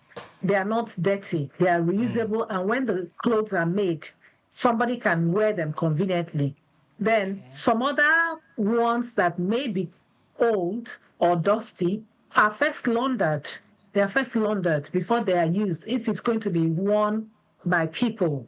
Remember that these textiles don't only go in clothing as well. They go in home products and accessories like bags. We use denim, jeans to make handbags and tote bags. Bags that ladies can take to the salon. You can use an old pair of jeans, 2 colors, and create something beautiful. And everybody's asking, where did you get that bag from? And combine it with Ankara. So the clothes that are now picked, that are dirty, that collectors can pick in dump sites are the ones that are used for paving the roads. They're not used for human consumption. Human consumption, I mean, human beings don't use them or wear them. Yeah, so there are different categories of waste. Just like when you see the PEP bottles, there are some that are not used for rebottling things. Yes. And there are some that are used to make even plastic chairs for the parks and for schools, and they totally break them down. But most of them go through a purifying process because you can't give people things that are dirty and unhygienic to use. So even in the textile business, you have different grades of cut-offs. So that's why we call them cut-offs and not waste. Yeah, and they're in different categories. All right, thank you very much. So looking at the policies guiding the textile industry, the secular textile industry right now, do you think the policies are favorable? Is it helping the industry to grow? Or it is just one of those policies that are written on paper and we don't see results or implementations? No, we have to pass, for Nigeria, we have to go beyond policies that are on paper. Government has to give green incentives, both in loan and funding. Government has to fund, provide infrastructure, and also have favorable policies for companies who are, they're called green loans, Companies who are practicing sustainability, they have to have tax cuts. They have to enjoy some incentives to encourage them, So this is where government comes in, So government policies will also affect this thing. So you see some countries like Rwanda, South Africa, Ghana, Kenya. These are the African countries that are really moving ahead when it comes to sustainable practices in their policies. So especially like in Rwanda, you can't use they don't want to see a nylon bag anywhere. Mm-hmm. They don't use nylon bags. It's paper bags that are used in Rwanda and jute bags. So that alone, if Nigerian government can enforce it in the 36 states of Nigeria, and then those textile companies that are making, those recycling companies that are making the nylon bags, they start paying heavy duty, or their taxes are higher, and then those who are more eco-friendly get tax cuts, and then there's something that is called manufacturer responsibility, manufacturing responsibility, where the manufacturer, from the time you make anything, you're responsible for it till the lifeline of that product.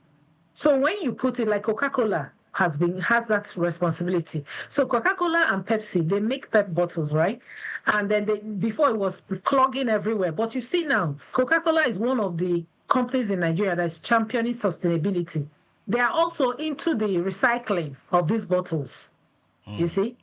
So they make them, they recycle them, and they are also environmentally responsible for making sure that they reduce the carbon footprints that this particular product they make has on the environment. Yeah.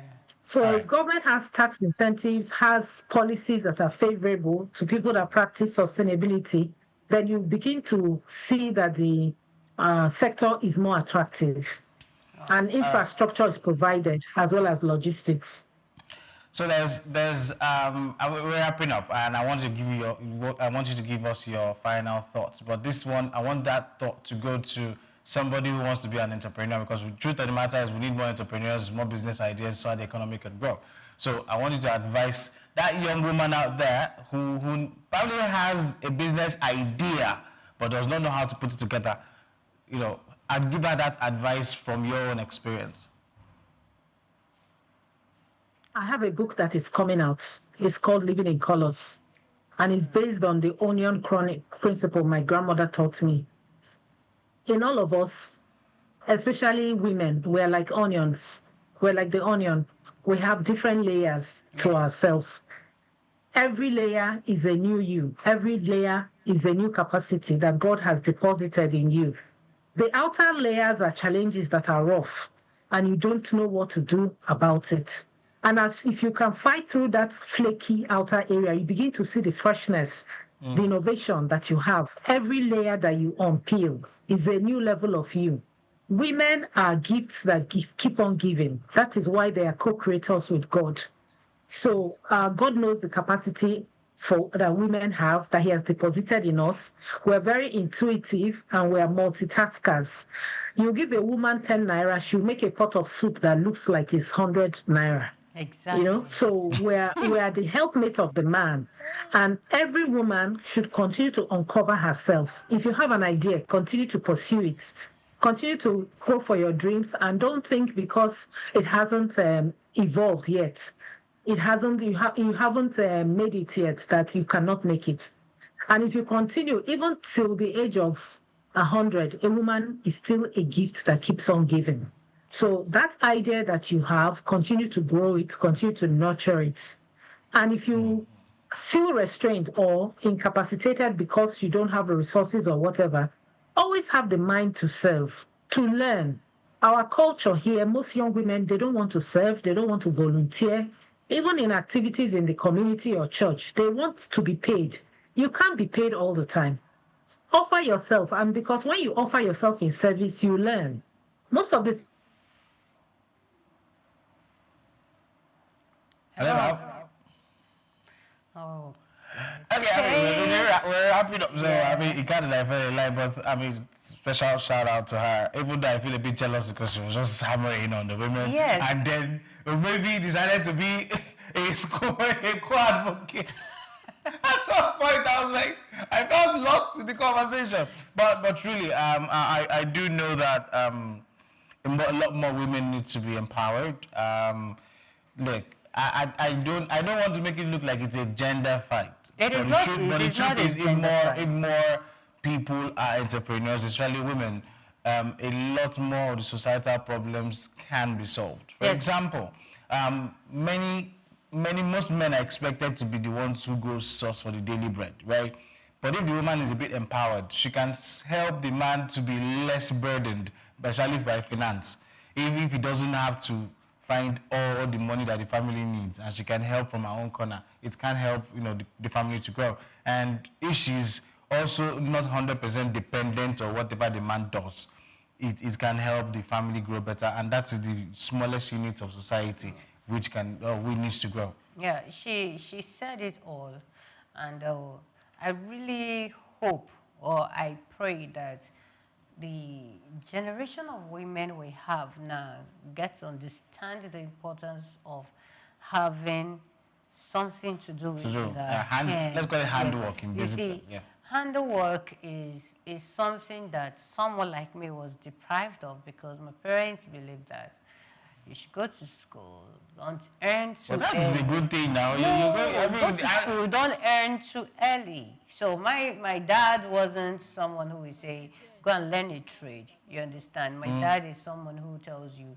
go to school, graduate with good results. Yes, of course, we all came out. And then you're not going to look for a job. Now you get it. So you now start looking for a job. And that is where the challenge is actually. But when you're sending your daughter to school, a girl child is going to school, of course, send the child to school. But don't discourage the child from learning. Being an entrepreneur, essentially. Handwork and all that. Let the person learn. For the young ladies out there who feels that it is the responsibility of the man to pay your bills 100%, in fact, you are sitting on a keg of gunpowder because you're taking it to that point. Yes, because one day to explode because a man will not be able to pay all your bills. And if you become an entrepreneur, you have something doing and you're earning, a man won't ask you, what do you bring to the table? I hear Mrs. Ibe is still on. I mean, she was wrapping up with her final thoughts. Okay. Hello, ma'am. Yes, I'm back. Sorry for the interruption. Yeah, so let's wrap up because we're running out of time. Okay, so so basically every woman should look within herself and discover the gifts that lie. If the first idea isn't working, put it down and keep it aside. Go for the next one. Don't feel limited. Seek mentorship, seek advice, collaborate. If you're making bags and you're not doing well, find a girl who's making shoes and both of you can rent a place together, both of you can work together, share resources. So something that is limiting to one person may not be limiting to two people. Yeah. So don't think you can walk through life alone. Everybody needs somebody. And I wish you all the very best. Thank you so much. Thank you so much for being a part of today's conversation. My pleasure. Thanks for having me. Yeah, all right, bro. Thank you so much. Okay, today's discussion with Uche Naibi highlights that Africa's sustainable future depends on empowering women, fostering communities, and of course rethinking resource use. Circular textile economy initiatives not only reduce environmental impact but also create livelihoods, develop skills, and of course strengthen economic resilience. Or maybe your final thoughts on the conversation. I'm not going to say much again because I've said what I want to say. Okay. But what I'm saying now is we can also keep our environments clean. Yes. By going into this industry, this circular textile, and of course, We are going to help our income. We're going to help the environment. You're going to help your families. Of course, you're not going to be an idle woman who... Or a burden to anyone. A burden to anyone. A man is not going to consider you as a burden. All right. Yeah, you understand. Thank you so much. My name is Omevi Dolo. We do hope that today's episode, of course, talking about clean energy with CNG biodiesel, and of course coming down to textile again, has inspired policymakers, industry leaders, researchers, and communities to push for the reforms and innovations that are required to, of course, make Africa the continent of envy. And of course, nobody's going to look at us and call us the third world continent anymore. Thank you so much for joining us. Until next time, let's continue to shape an Africa that builds, innovates, and leads with purpose. I remain Emmanuel Amelo, and of course, this is Just Africa. Do also follow us on all our social media platforms. Whatever one it is, just check out for SOUQ News TV. And of course, subscribe to our YouTube channel, Just Africa Show. Thank you so much for joining us today. Bye for now.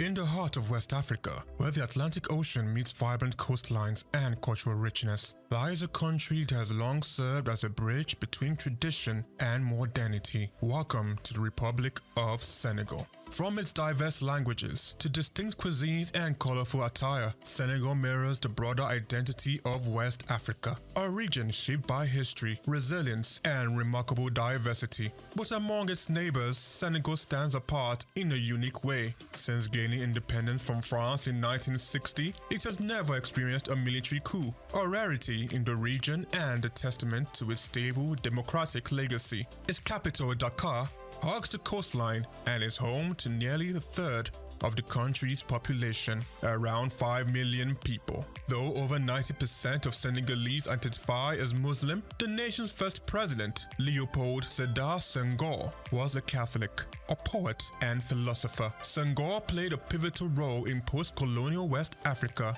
founding the Federal Assembly after France's withdrawal. French remains the official language, a legacy of colonization, but it's Wolof, the voice of the streets, that rings loudest in the markets, homes, and music of Senegal. Economically, Senegal thrives on two pillars: peanuts and fish, with nearly 40% of its arable land dedicated to peanut cultivation and a strategic coastal location fueling a robust fishing industry. Agriculture and maritime life shape much of its economy and daily rhythms. Senegal's culinary culture is just as iconic, from Thiebondien, the beloved rice and fish dish, to the zesty yassa of marinated chicken or fish flavor tells a story. And in between meals, locals sip on national drinks made from natural sources like boye, the sweet nectar from the baobab fruit. Wander the streets and you will likely spot sheep and goats roaming freely, not as strays, but as symbols. During the Muslim festival at Tabaski, male sheep are offered as spiritual sacrifices, a deeply rooted tradition tied in faith and family. While football reigns across the continent in Senegal, a traditional form of wrestling called lamb shares the spotlight, and sometimes steals it. Considered a national sport, lamb draws crowds of over 70,000 during major bouts, with a mix of athleticism, rituals, and roaring support from devoted fans. But Senegal's legacy runs deeper than sport or tradition. It is home to some of Africa's most symbolic landmarks. The Great Mosque of Touba, the largest in Africa, towers over the faithful. The Africa Renaissance Monument in Dakar stands at 49 meters high, Africa's tallest statue.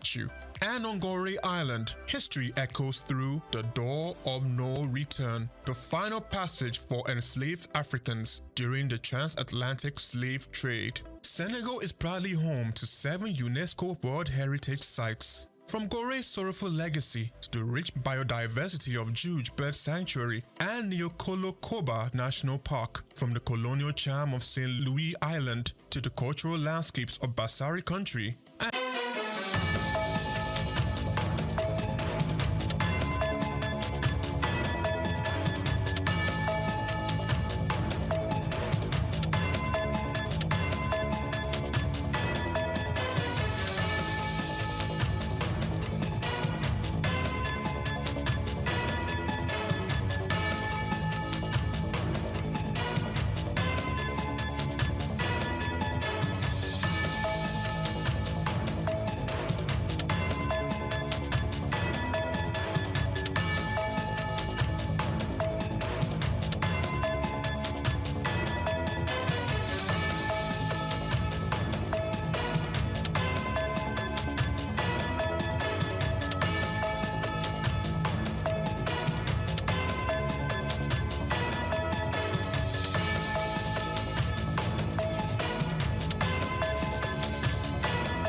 I was born on the 16th day of October, 63 years ago.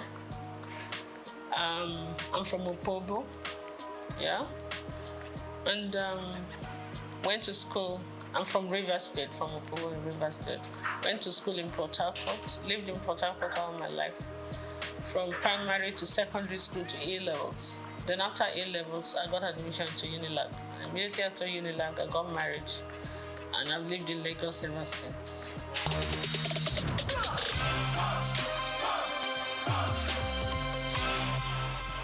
Well, it was fun for us because me and my husband were very young. My husband was 25, I was 21 and all that. But we learned on the job.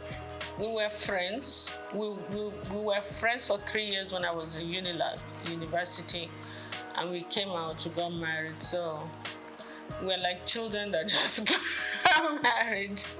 But I had my parents. My parents were his very good friends. So when I get naughty, he would report me to my parents. When I didn't know these kind of duties were demands of somebody's wife, they would tell me this is my responsibility. I'm like, no. I will agree to some, I will not agree to some. But I mean, it was fun. We had our ups and downs, but kind of pushed through it. And then the children started coming, and it was a different ballgame.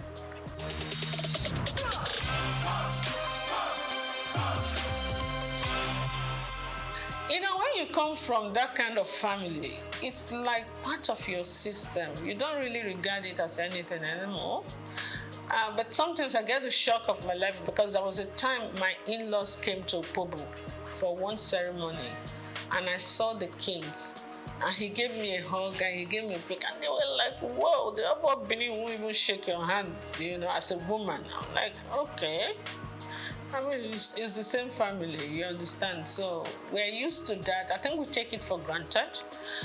But maybe some other people say, you must call me a princess, you must call me that. I'm not into all those kind of things. I'm not at all. I've never been. So I can't start tomorrow. But yeah, great King Jaja of Opobo, my great-great-grandfather. And my children, when they studied it in school, they went to Corona school. When they studied, came, Mom, we're telling our teacher and our classmates that this King Jaja of Opobo, they taught them about King Jaja of Opobo in school. And they said, that's my mommy's great-grandfather. Like, whoa, no, it was like a big deal to them, for us.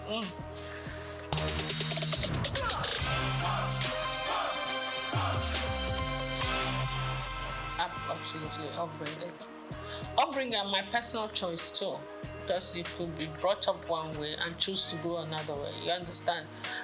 One of my philosophies in life is like this: you're not the tallest in the world, you're not the shortest, you're not the prettiest, you're not the ugliest, you're not the richest, you're not the poorest. Oh, of course, get with it. Do you understand? If you're looking for beauty, there are more beautiful women than you say. If you're looking for ugly, there are uglier women. If you're looking for tall, you're looking for it. So what is it? Do you understand? You didn't come into this world with anything. You're not going to go with anything. So just be grateful to God for whatever you have or whatever you are. Work towards improving on it, improving your relationship with God Almighty and improving your relationship with your fellow human beings. That's my philosophy in life. So what's the point of carrying all the air and chips on your shoulder? It makes life heavier for you.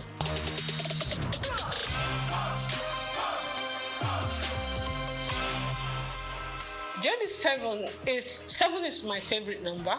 It's a number for perfection, and I was born on the 16th of October. My star sign is Libra. We're always looking for perfect balance in everything. It's just an influence from the horoscopes, I'm told. But J is my husband's name, D is my name, and 7 is my favorite number. Lazy way of forming the name of a company, isn't it? So I did, and it stuck. And I knew I was going to go into couture, so that was it. Easy.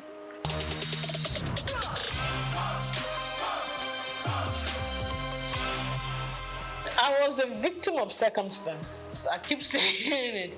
I didn't really come into business to be a fashion designer, to go into fashion, and creativity has always been something that's innate Okay, even before I started making clothes or doing this, I used to always give designers the styles that I want them to make for me. I didn't have tailors, but when I finished my NYSC at Nigerian Television Authority in Victoria Island, I decided I wasn't going to work there. I wanted to work in a more organized setup. You understand? Because of management traineeship, because I never worked all my life. You know, my parents were very protective. I'm the last girl in the family. They were always very protective. You know? So I said I wanted to work somewhere, and I prayed about it. And I got into Unilever. Then it was called Lever Brothers. And for 5 years, but you know, the intensity of work there became a bit much for me because I was a young mother. I had 2 kids then.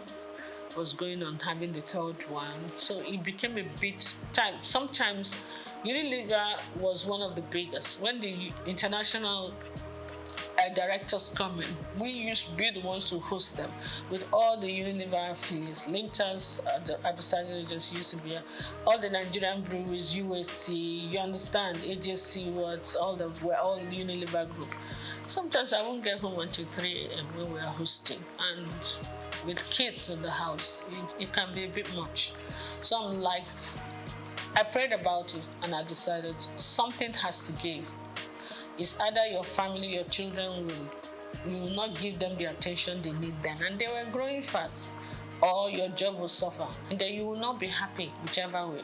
So I decided, you know what, let my priority be my family, and I decided to go back.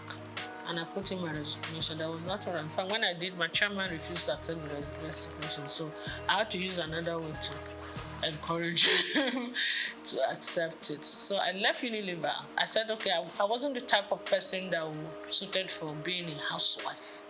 I wanted to do the kind of business I would do, but still have 100% time for the kids. So when the kids say, oh, they're having something in school, I'm there, okay? I decided I was going to just market corporate gifts. When I was in Unilever, I was the assistant corporate affairs manager in charge of press. So, and being in Unilever at the corporate affairs level, I already knew a lot of companies. So I used that opportunity to get back to those companies and introduce my new business. And in the first year, I actually made more money than my 5-year stint in Unilever. So that was the normal encouragement. You make more money doing your own business. You have more time for your kids, for your family, and for yourself. And you travel quite a bit because you have to go and buy the corporate gifts. So it was a win-win. Then, a few years down the line, the president, Olusegun Obasanjo, came in and said they were doing backward integration and they were going to stop the importation of all this corporate gift and a lot of other things. So we were actually forced to look inwards. And when we started looking inwards, that's when it hit me that apart from Big, that was being produced by Eleganza, we're not really manufacturing anything in Nigeria apart from textiles and maybe I think Eleganza was doing food flask or something. Which corporate body do you want to give as end of year gift? So what we had to do now, because a lot of my clientele were like Shell, Chevron, I started looking inwards. I said, okay, if I have to do something, I can do beddings, pillowcase trimmings, table covers, table placemat, napkins with fabrics like Ashok and Adira. I can do jute bags, you know. It came to me. So I had to go and buy one machine and employed one tailor. So sometimes they will call me. I did some samples. So when, even in Abuja, when they were going to have, like I remember the West African Women's Affairs, they had a conference. So they wanted jute bags, and we had about 1,000 or 2,000 jute bags, and that was quite nice. Plus, apart from the end of year activities, so that's it. But you know, after those periods, you have periods of lull, like you're not using the machine and the tailor. You have to be paying tailor for doing it. I'm like, why am I going to these people to make my clothes? Tailor, oh yeah. This is the style I want. I started first by giving some of my clothes, repeat it. You did well. So I started designing. I could sketch very well. I was a science student in school, but I could sketch really well. So I was sketching, would do well.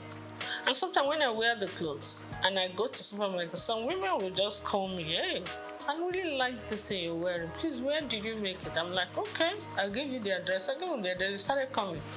Before I could say that, within 1 month, I had over 50 women I had to make clothes for. And the one tailor was no longer enough. I had to employ 2 others. That was how we started. From 2 to 4, then I had a whole factory before you could say that. I started making school uniforms, started doing all kinds of things. And then some of the magazines, like Genevieve magazine, looked around like, are you sure you make this outfit? I thought you were a broadcaster. I thought you sell. I said, yes, I did. So I did some photo shoot session for her, and I modeled the clothes actually. And whoa, I started getting calls from Paris, from the UK. I did DC Fashion Week, you know, I was just, and they will pay your ticket, pay your hotel, please come and showcase for us. Some will even say, please come and open the show for us. Some say, we want you to close this. I'm like, okay. There are places that I would never have thought of going to, like Burkina Faso. They will buy me the top fashion designers that would, when the Alfadi does this thing once every 4 years. Alfadi in Niger. The Niger government sponsors it. He calls all, including Elisab, every international designer, they will go, especially the Moroccan ones, those North African ones, Indians. So they invite one designer from each country.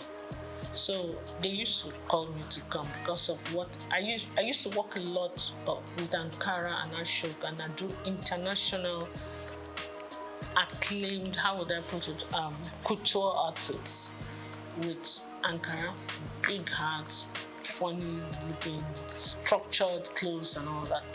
So that was how it went, you know. And I did all the magazines. I've won all the awards.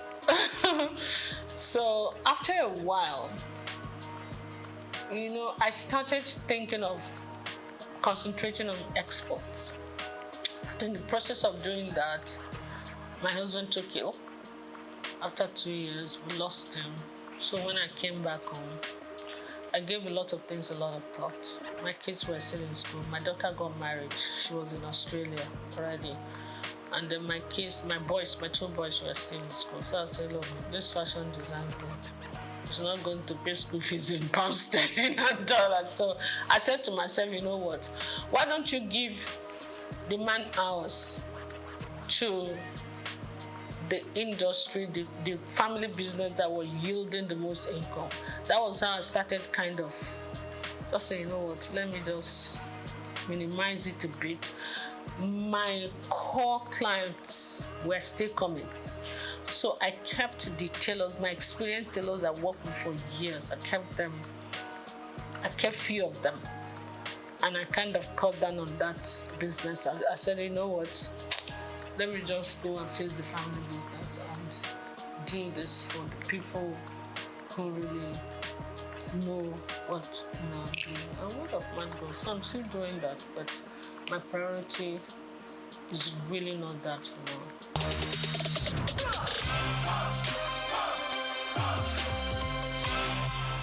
When you look at me the first time you see me, you see a fragile woman that don't like to sweat, that is spoiled, that like to be kept. I'm like, what? Absolutely not. My husband didn't want me to do anything. He just felt he wanted to spoil me. I said, that's not how to love me at all, please. It's either you kind of understand the person I am. I'm a very creative mind. This mind has to keep working, or I'll make life miserable for you, you know. What I will advise, even women who are willing to work, you don't even do one job. You must get at least more than 2 streams of income. Otherwise, you will not make ends meet. That is the truth of today's world. You understand? There are those ones that want to be kept, no matter how wealthy your husband is. Wealth is not static. Some people start today. When they retire, everything goes downhill. Some people mean well. They love you. They want to take care of you. But nature calls. they part ways. Some marry other women, some leave, some die. You understand? So anything can happen.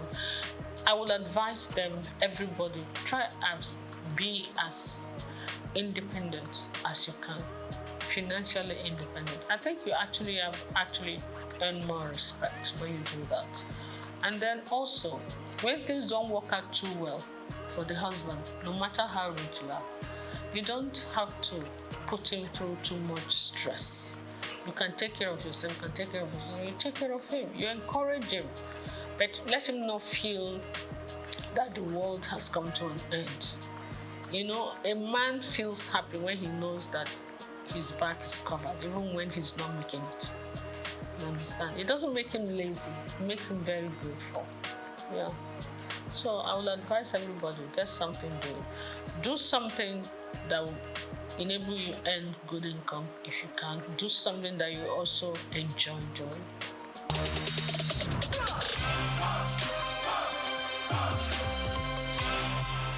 I've always believed in garbage in, garbage out. Yeah? Garbage in is the stress abound. You cannot control that. But you can control your attitude towards stress. Stress is the #1 killer and ages of everything in this world. It's your attitude to stress that you have to manage, and that depends on you. What you put in your mouth also depends on you. Your mind, your heart, your spirit, your soul. You have to be loving, you have to be forgiving, you understand? All that depends on you. So it's actually you that decides whether you're going to age gracefully or you're not. Forget about the genes first. It's true. You understand? Some people are so malicious, when you offend them was, oh my goodness. They will carry it in their chest and the chest will be expanding and they won't sleep well and they begin to have problems. Meanwhile, the person you're angry with does not even know you exist. It's crazy. So for me, it's just be free and take life easy. Take it as it comes and always be grateful to God.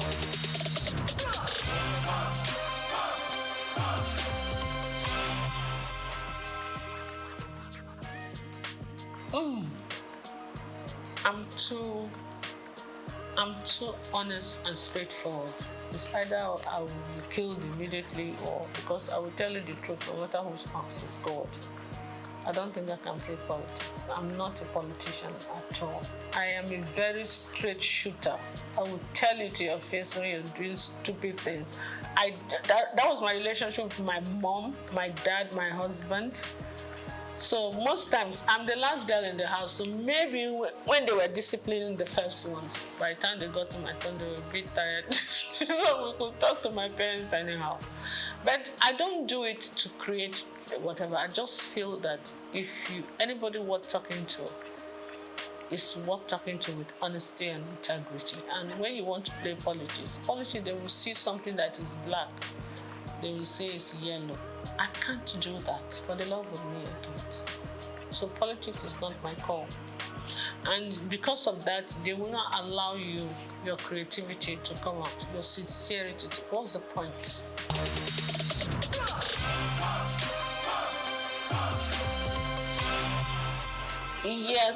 Yes. I'm actually planning some kind of, I met some of my old models that are doing very well.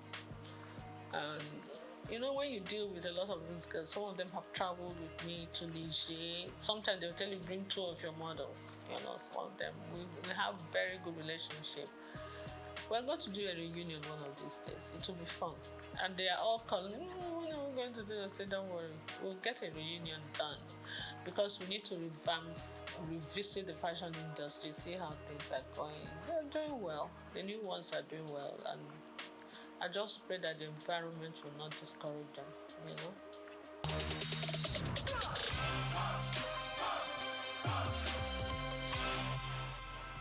It's not just Nigeria, it's the world. Whatever is happening in Nigeria is what the truth is. A crate of egg in Nigeria is still cheaper than a crate of egg in the US and in the UK, even with the exchange rate. So it's not just Nigeria, the world is experiencing some kind of. The way I see it is like the pangs of birth before the child finally comes. You know that intense labor.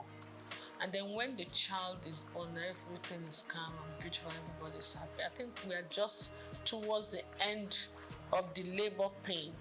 It's going to get better, but we're going to pass through a lot of that before it gets better.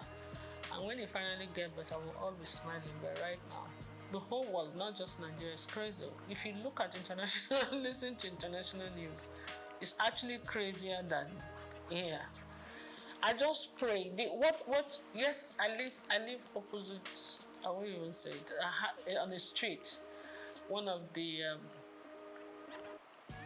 big men that live on that street, his birthday was yesterday, and the whole street was filled with beggars, hungry people. It was really crazy.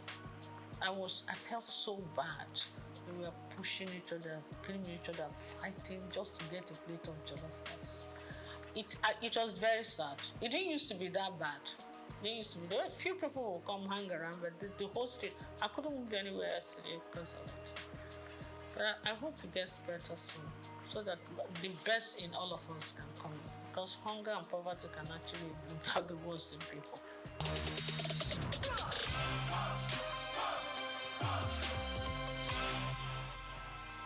Naturally, yes. I have an NGO that I do. What I do, I take girls, young girls that are not able to complete school because of poverty, and I educate them.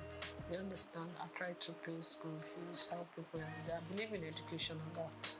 Yeah, because I don't believe in giving you the fish. I believe in teaching you how to fish. I have few of them from my place come stay with me. Some of them are able to stand the discipline. Some of them are not able. So the ones that are able to stay, they stay, and they do very well. Some of them I train from a distance, and they do well. So I've had university graduates, I have A-levels, I have all kinds of things. That's what I do. And most people come to me naturally, not because I'm a trained mentor or anything. When you do anything out of love, an act of sincerity of purpose, and because they see you as genuine, they listen to you. You understand? When you mean well, you tell people the honest truth, and they, it's not easy sometimes, but yes, a kind of mentor.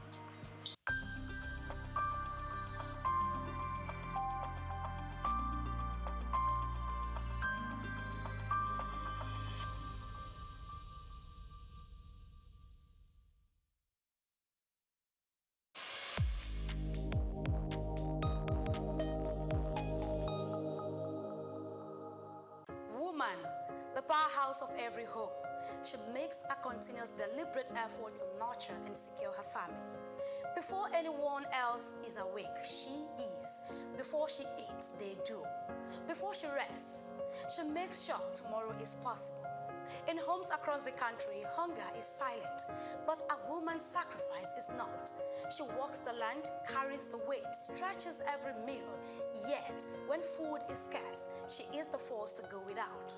Food insecurity is not just an economic crisis, it is a gendered one. As a woman, I've had to reduce my food portion in order for the food to go round. When I'm serving food, maybe protein, like chicken, fish, I have to ensure that everybody else gets. So sometimes I have to take out from my own and ensure that the members of my family, maybe the younger ones, are well fed before I talk about myself. Me as a woman, I skip food for my children for them to be satisfied. When food is not going round, you just have to manage ourselves. Like maybe you just one plate, you just have to short it to half, so everybody can take something and eat. It has not been easy because everything has been expensive now. Maybe when I go to market now, I take 50,000 to the market. When I got there, I see that this thing is expensive. I will have to buy maybe one plate I want to buy. I will just have to short the money that okay, let me buy half plate of rice, half plate of beans, everything half plates. If it's like your loved ones, something like that, if you see the way there is not enough food, so you just need to step outside your own and give them your own to eat, something like that. Normally, I used to buy my food from big supermarkets. Let's say go to the mall, to buy food stores. But because of the high prices in making everything, so I prefer going to the local market. So I go to the local market instead of the mall these days. Food shortage and hiking price of food has affected my family in the sense that all the things that we used to buy before, the prices of all this food stuff have gone up, and it's becoming more increasingly difficult to buy what we used to buy at the same price. So definitely we have to cut off a lot of options from our meals. So we are kind of repeating the same meals for, we've been doing that for a while now. Globally, women experience food insecurity at higher rates than men. According to research, 31.9% of women face moderate to severe food insecurity in 2021 compared to 27.6% of men. Despite making up nearly half of the agricultural workforce, women own only a fraction of the land they cultivate. They produce, cook, and sell food, but in many homes, they often eat last. When food prices soar, they cut their own portions first, and when resources are scarce, their health and nutrition are sacrificed. There's sometimes I will just say, this food can't be enough for everybody. So me and the father, we won't be able to eat. The children will just have to take the food. Okay. There are times I sacrifice my food for my husband. Yes, because he's the head of the house. Before we take like 3 square meal, but now for the children to be satisfied, we, the parents have to, just keep maybe dinner for them to have their 3 square meal. Women play a significant and very powerful role in food security. We all know across the globe that women are farmers. Women are first in contact in providing food. But what has stopped them from progressing, what has stopped them from earning from their labor, it is because they are not recognized, they are not supported financially, and so these are the challenges that they face. Millions of women fight an unseen battle, balancing hunger, health, and survival. They are farmers without land, providers without enough to give, pillars of strength in a world that often looks away. Yet, if given equal access to resources, women farmers could increase global GDP by $1 trillion and significantly reduce hunger. This is not just about hunger, it is about power. Who has it, who doesn't, and who pays the price? These are the challenges we go through as women. Just to put food on the table for the family, we have to be as a strong women. When food is too expensive or unavailable, what I do is just, basically I make do with what I have. And then when it's too expensive, I try to go to the markets where food stuff are sold at cheaper prices. I try to go to markets where food stuff is sold in bulk, and we can get them for a cheaper price. Without policies, without laws, without codes of conduct, I like to call it, you cannot achieve. They form the structure within which we should operate. But unfortunately, in our country, policies to a very large extent do not mean anything because they are not followed through. We call on every stakeholders, we call on government to provide the financial powerhouse for them to adequately enlarge the food security within our country and outside of our country. Policies exist, interventions happen, but while they work, women must be at the center of food security planning, not just on the margins. As the world acknowledges the strength and struggles of women, the call to action is clear. Invest in women farmers, prioritize women in food policies, end gender disparity in food access. When women thrive, community flourish, and progress accelerates. Happy International Women's Day. Grace Komalafe, SOUQ News Television.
start with, let me give some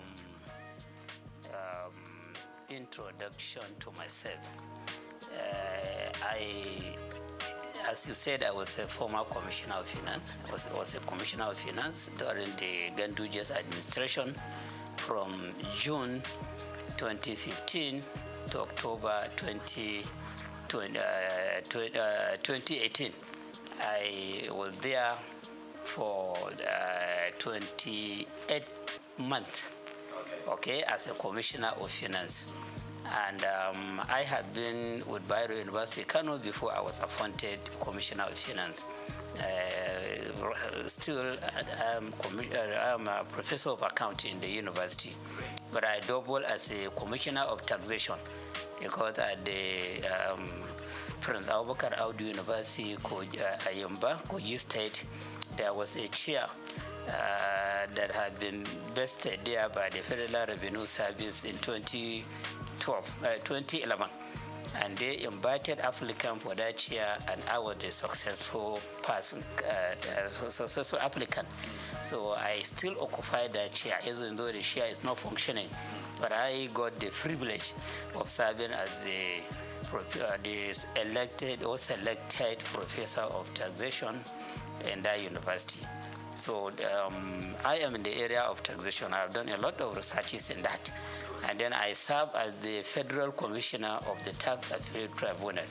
So it was on 15th November that our tenure came to an end, from 2018 to 2024 November. So you can see that I have been involved at various levels on the issue of fiscal policy, tax revenue generation, tax revenue utilization. So this the reform that we are talking about was brought about by the president with a view to maybe perfecting the tax system in the country. So he formed a committee to advise him as to how to go about coming up with very good national fiscal policy, not just tax policy, and then how to reform the taxes in the country to make them better so that Nigeria can compete with other economies that are advanced in the area of utilization of taxation as a means of growing up the economy and achieving sustainable development.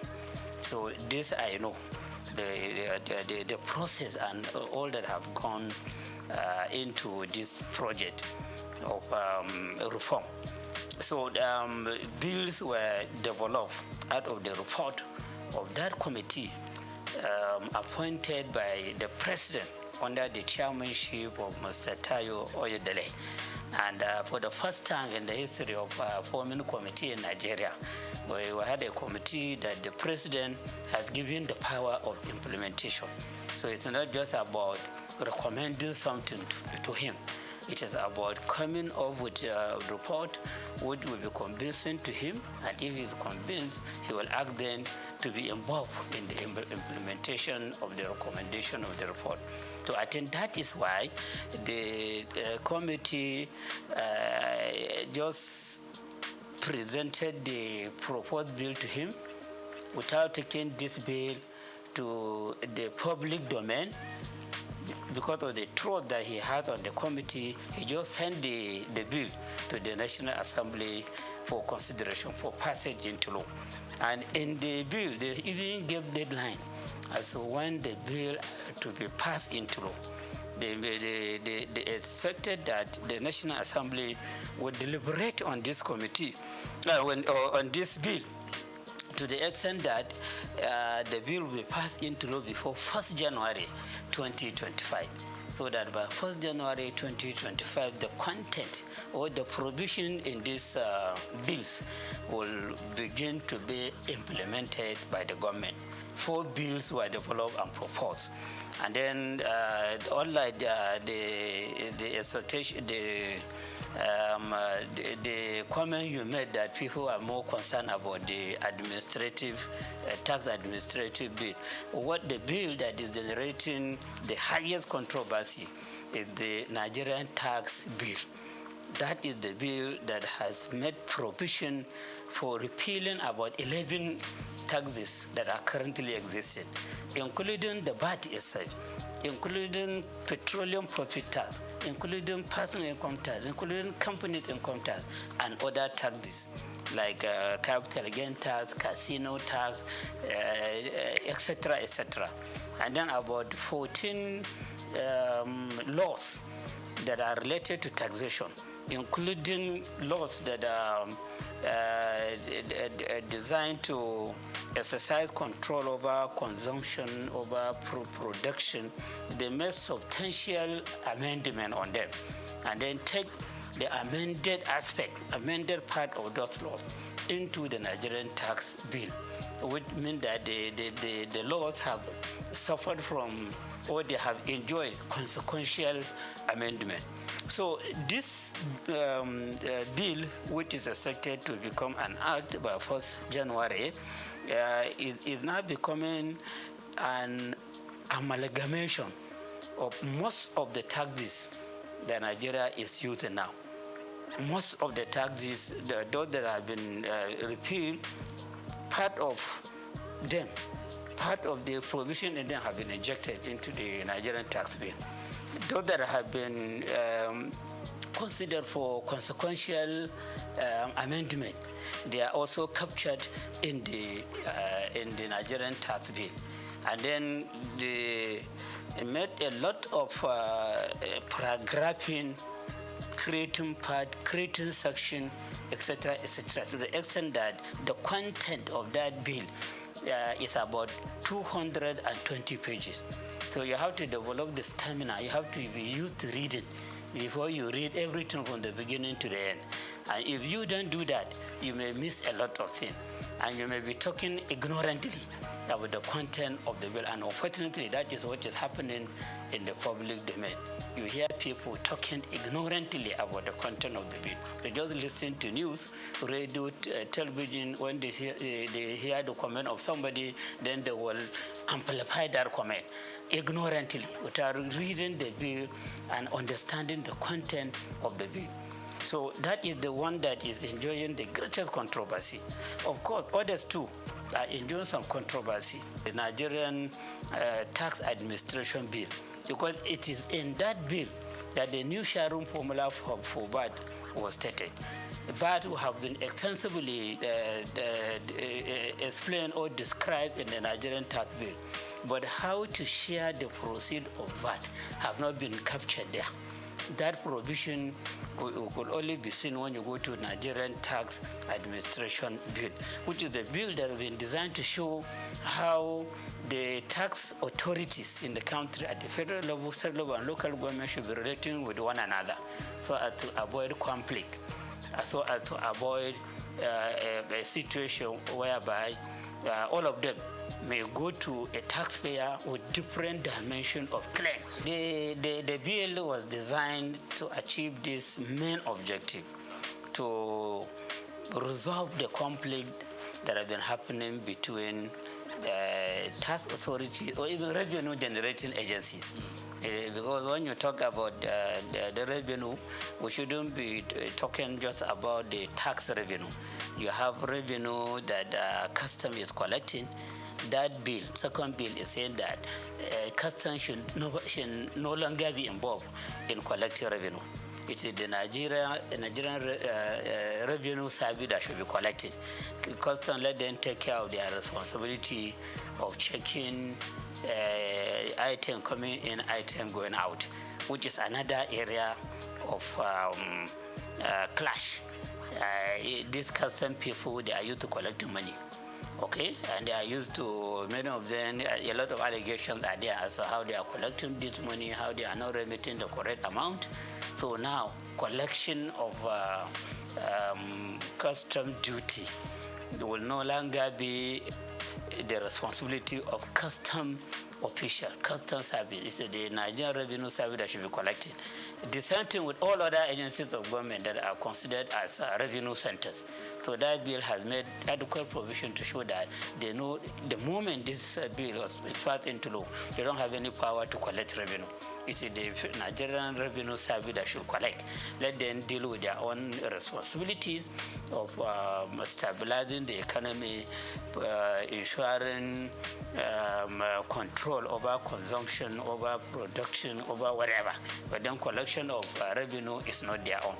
And then between the said Internal Revenue Service and the Nigerian Revenue Service, there should be harmony.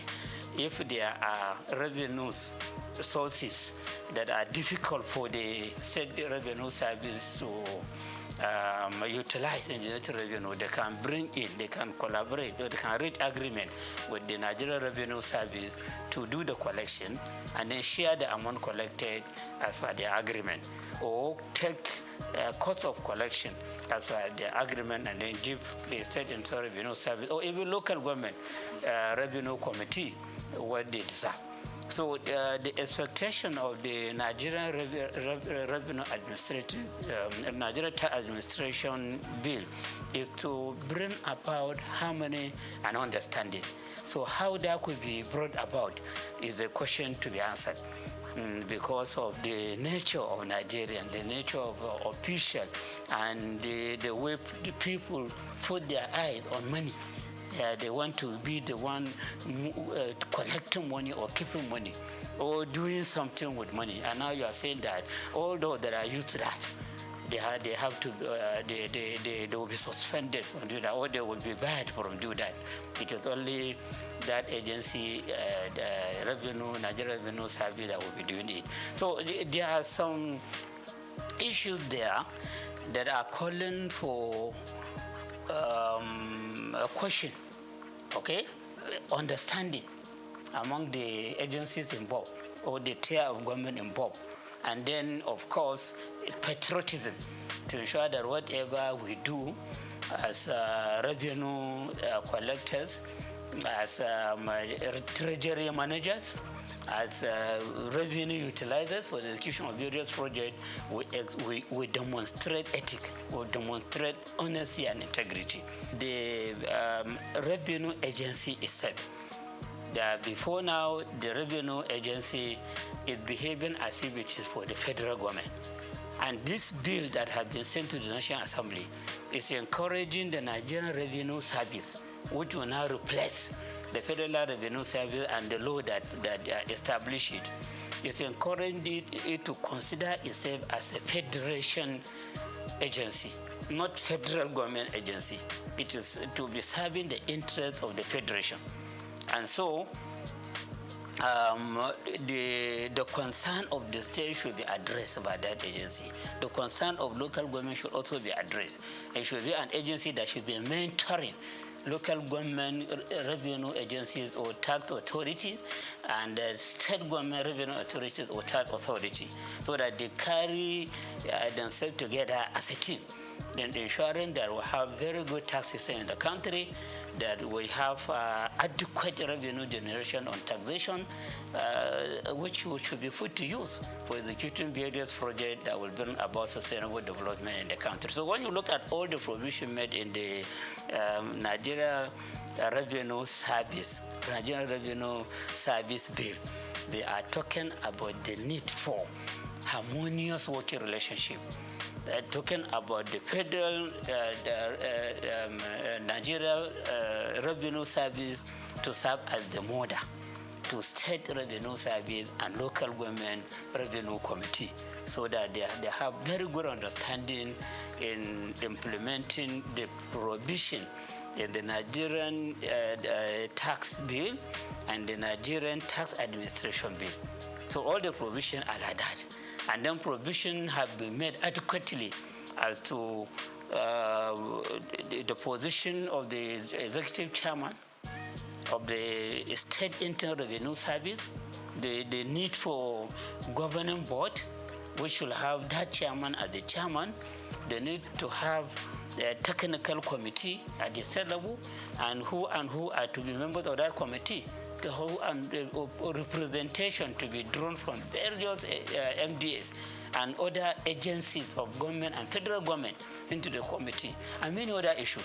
And even at the local government level, there is a need for revenue, local government revenue committee, which should be chaired by the councillor in charge of revenue or finance at the local government level, and who the members are and their function.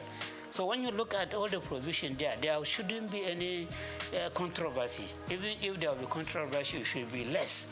And it should be something that could be resolved. For example, personally, I will not support a situation whereby the chairman of the State Internal Revenue Service should also be the chairman of the board. This is against corporate governance system. And then the same person will be the chairman of the technical committee. The same person will be the chairman of the revenue joint committee, where all the representatives for local government will be members and other agencies. So it will be as if the chairman of the Internal Revenue Service at the state level will become the alpha and omega on all revenue issues in the state. And that person may even be seen himself to be more powerful than Commissioner of Finance. When I was Commissioner of Finance, I was serving as the supervisory person on all the activity in the Internal Revenue Service.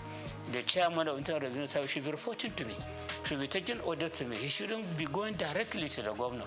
But the provision is showing that the chairman of Internal Revenue Service is equal to the commissioner.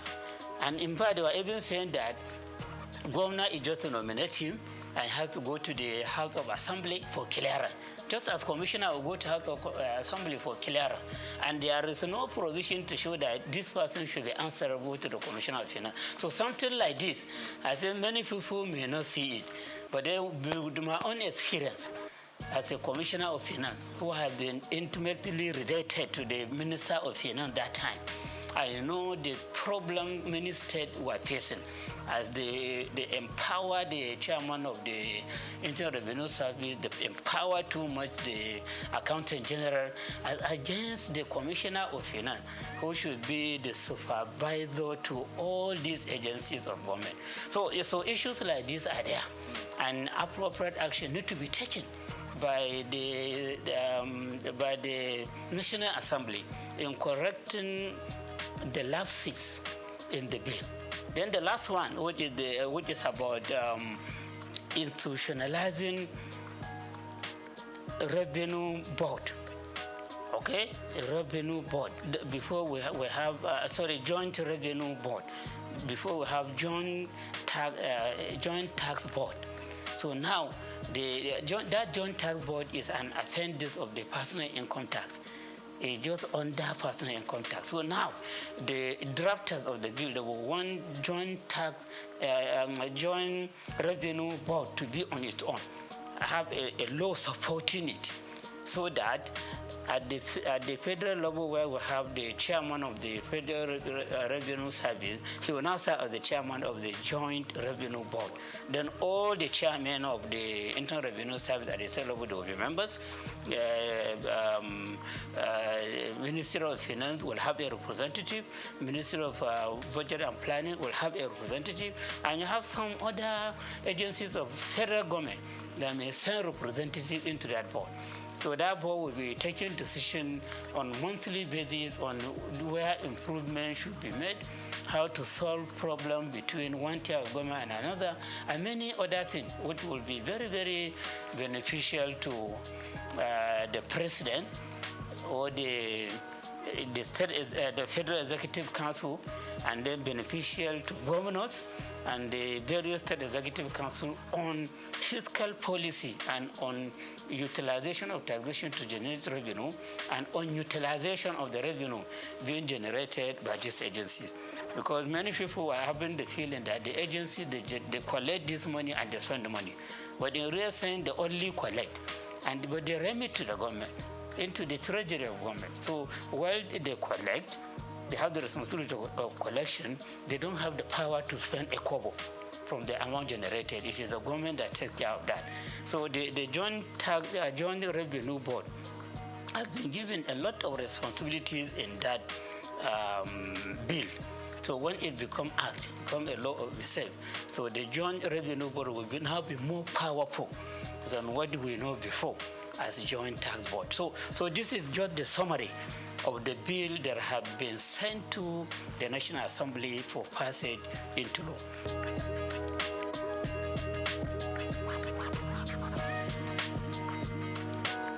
Yeah, my concern is that we need reform in our tax system.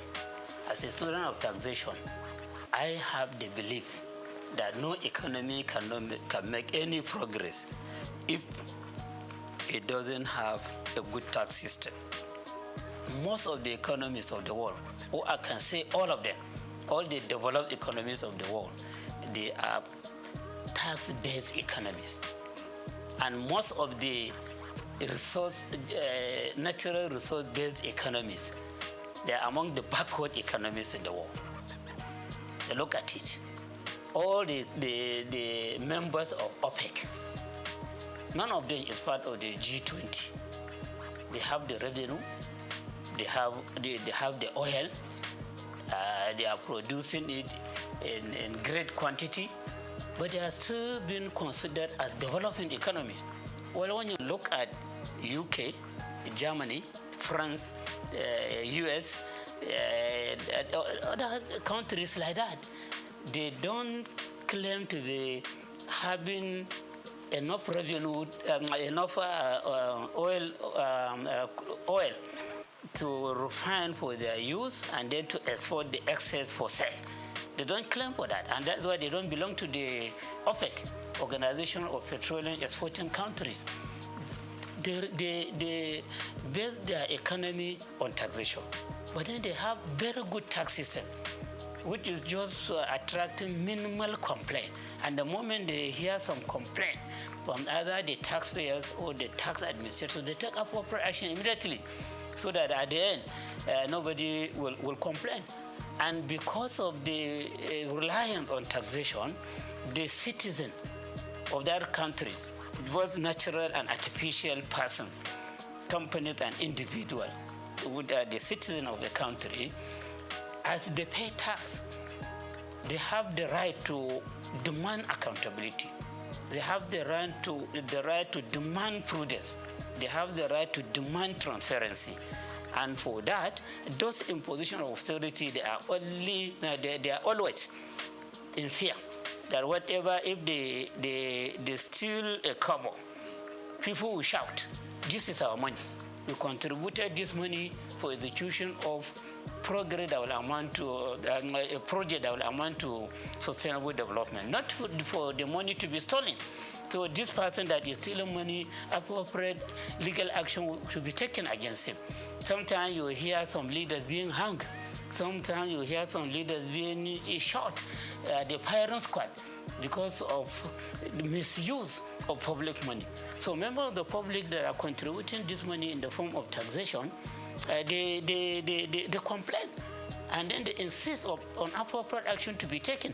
So before you come out and claim that you want people to vote for you to go to the parliament or to be the governor or the president or whatever, you will have it in your mind that when you go there, you touch public money, that may be the end of your life. Because that the contributors of that money will be, their eyes and attention will be on the money. And the moment you misuse it, they will take appropriate action against you. Your image will be tarnished. You may even lose your life.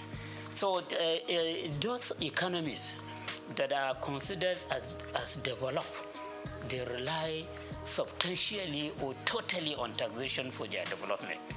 And then those economies that are reliant on natural resources, oil, cocoa, solid mineral, whatever, as they use the money from this to execute project, the members of the citizens of that country, both natural and artificial, they don't care if they see them stealing the money and abusing the money, because it's not their money. It's not their own contribution to the economy. Number one, the prohibition on VAT, which you said earlier has attracted a lot of attention from leaders in the northern part of the country. VAT could be addressed in two ways. Okay, the first way affect everybody, and then the second way is what the leaders in the north are complaining about. The first way is on the increase in the VAT rate. Increase in the VAT rate. We have never had a situation whereby progressive increase will be brought to VAT rate in any country in the world. From my reading, I have never experienced it.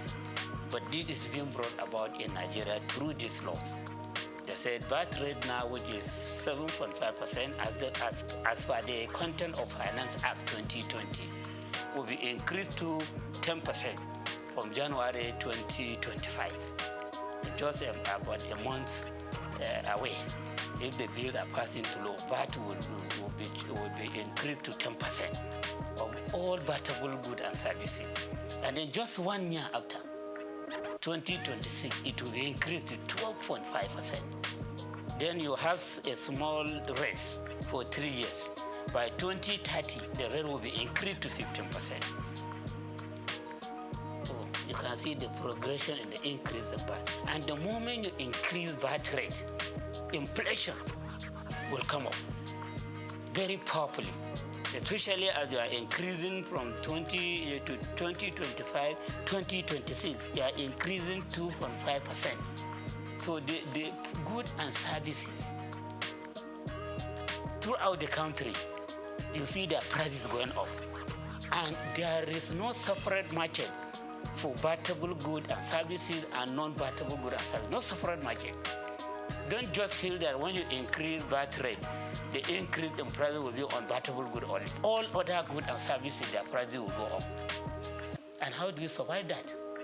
Nigerians now are complaining about fuel subsidy removal, electricity subsidy removal, and many people have become unemployed. Many people have become disabled.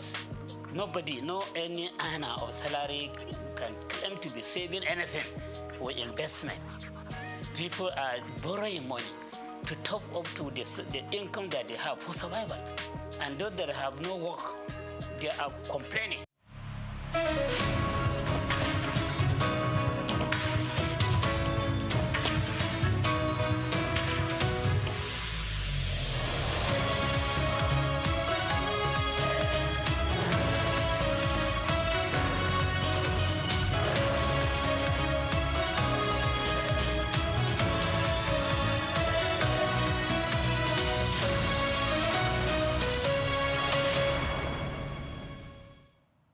Hello and welcome to the World News, reaching you live from our studios on SOUQ News Television. I am Olumide Shukoya. Let's take a look at the top stories. President Bola Tinubu forwards 32 ambassadorial nominees for the Senate for confirmation. Southwest Development Commission says it plans to revive old and service rail lines to lower transportation costs and expand market access. Mali recovers $1.2 billion in unpaid dues from mining companies in its bid to strengthen oversight and increase state revenue. British Prime Minister Keir Starmer warns that China poses a national security threat to Britain, even as it pushes for deeper economic ties. And in sport news, Super Falcons goalkeeper Chiamaka Nnadozie emerges English Women's Super League Save of the Month for November.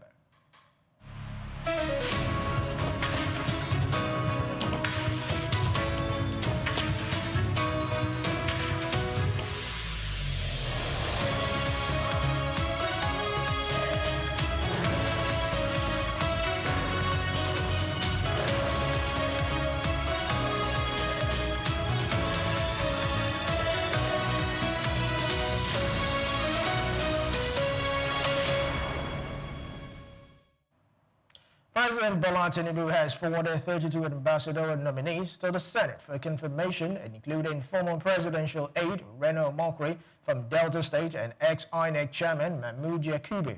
The announcement was made on Saturday by Bayo Ononuga, special advisor to the President on Information and Strategy. This follows the earlier submission of 3 nominees in the first batch in 2 separate letters to the Senate President Godswill Akpabio. President Bola Tinubu requested that the Senate consider and confirm expeditiously 15 career ambassador nominees and 17 non-career nominees.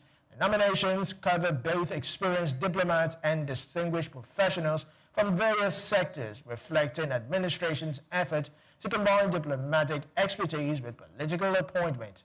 The swift confirmation of the nominees is expected to bolster Nigeria's diplomatic presence abroad, enhance bilateral relations, and support upcoming international engagements. Observers note that these appointments could play a key role in advancing Nigeria's foreign policy priorities and strengthen ties with strategic global partners. Minister of Aviation and Aerospace Development, Festus Keyamo, has clarified that the removal of taxes in Nigeria's aviation sector cannot be unilaterally decided by his ministry, stressing that such policy changes must undergo broad governmental and legislative processes. Speaking in Abuja on Monday during an event marking 100 years of aviation in Nigeria, Keyamo addressed mounting concerns within the industry over multiple taxation. He explained that while the sector faces legitimate pressures, decisions on tax removal fall under the purview of multiple stakeholders, including the Ministry of Finance, tax authorities, and National Assembly. The minister reiterated that coordinated reforms as necessary for any circumstances to statutory levies, calling for sector-wide engagement to address fiscal bottlenecks. His comments highlight the institutional complexity involved in restructuring Nigeria's aviation tax regime. Now, Nigeria's economy grew by 3.98% in the third quarter of 2025, slightly higher than 3.86% recorded in the same period of 2024. According to the latest gross domestic product report released by the National Bureau of Statistics, NBS, the organized private sector, however, warned that the modest growth is yet to translate into tangible improvement for small businesses and households.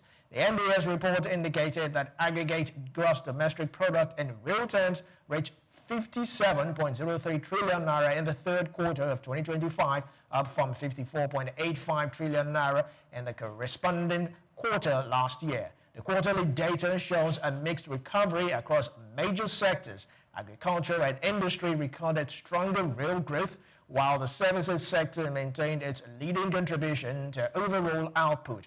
Analysts say sustaining this growth will require targeted policies to support households and small and medium enterprises, ensuring that economic gains are widely felt across the population. Nigeria's total public debt rose to 152.39 trillion naira in the second quarter of 2025, up from 149.38 trillion naira recorded in the first quarter, according to data released by the National Bureau of Statistics (NBS) on Monday. The 2.01% quarter-on-quarter increase reflects growing domestic and external borrowings as the government continues to finance budgetary needs and developmental projects across the country. The NBS report shows that external debt reached 71.84 trillion naira, equivalent to $46.98 billion, while domestic debt stood at 80.55 trillion naira, or $52.67 billion. Analysts said that managing this debt sustainably will be critical for Nigeria's economic stability, particularly as borrowing costs and fiscal obligations continue to rise in the coming quarters. Nigeria has launched the 2025 petroleum licensing round, offering 50 oil and gas blocks to attract $10 billion in new investment and unlock 2 billion barrels in reserves. The Nigerian Upstream Petroleum Regulatory Commission, NUPLC, said the transparent digital process aims to revive exploration, expand production capacity, and deliver up to 400,000 barrels per day when the assets become fully operational. The Commission introduced tougher rules, including financial guarantees and stricter technical checks, to ensure that only capable investors win blocks. NUPRC Chief Executive Benga Komalafe said rising rig activity and improved compliance signal renewed confidence in Nigeria's upstream sector as the country works to rebuild reserves and strengthen long-term output. Belgium has become Nigeria's top source of petrol import in 2023 and 2024, according to trade statistics from the International Trade Center's trade map. The development comes despite the lingering concerns over the 2022 contaminated fuel incident, which originated from the port of Antwerp and caused widespread disruptions in Nigeria's domestic fuel supply. The report underscores Nigeria's continued reliance on Europe supply hubs to meet its fuel needs amid ongoing challenges in achieving domestic refining stability. TradeMap data shows that Belgium consistently supplied largest volumes of petrol to Nigeria over the 2-year period, outpacing other traditional import sources. Analysts note that while local refining capacity has improved in recent years, the nation still depends heavily on imports to bridge supply gaps. Particularly during periods of domestic production shortfalls, experts warn that reliance on foreign fuel supply exposes Nigeria to global market volatility. They urge increased investment in domestic refinery to reduce dependency and enhance energy security. The report highlights the need for robust monitoring of imported fuel quality to prevent a repeat contamination crisis. The Managing Director of the Southwest Development Commission, SWDC, Dr. Charles Akinola, has revealed that the Commission's plan to revive old and service rail lines in the Southwest aims to lower transportation costs, expand market access, create jobs, and stimulate rural prosperity. He shared the details during a media session in Lagos on Monday. Akinola commended Nigerian Railway Corporation, NRC, Managing Director Dr. Kayode Kwefa for welcoming the proposal during a recent executive visit. He said Kwefa assured that the SWDC team that the NRC, the National Railway Corporation, would give the initiative positive cooperation and expressed readiness to review the Commission's application for an operational license. Akinola added that the NRC directors were instructed to collaborate with SWDC's technical team to draft a memorandum of understanding to formalize the plan. The SWDC chief noted that the regional rail connectivity will incentivize farming, boost food security, and enhance the Southwest gross domestic product. The Commission's rail roadmap includes short, medium, and long-term plans, starting with concessioning unused rail routes for immediate operations.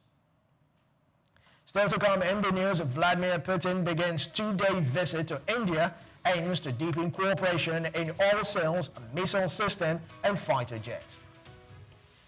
We'll bring you details of this and more after this break. Stay tuned.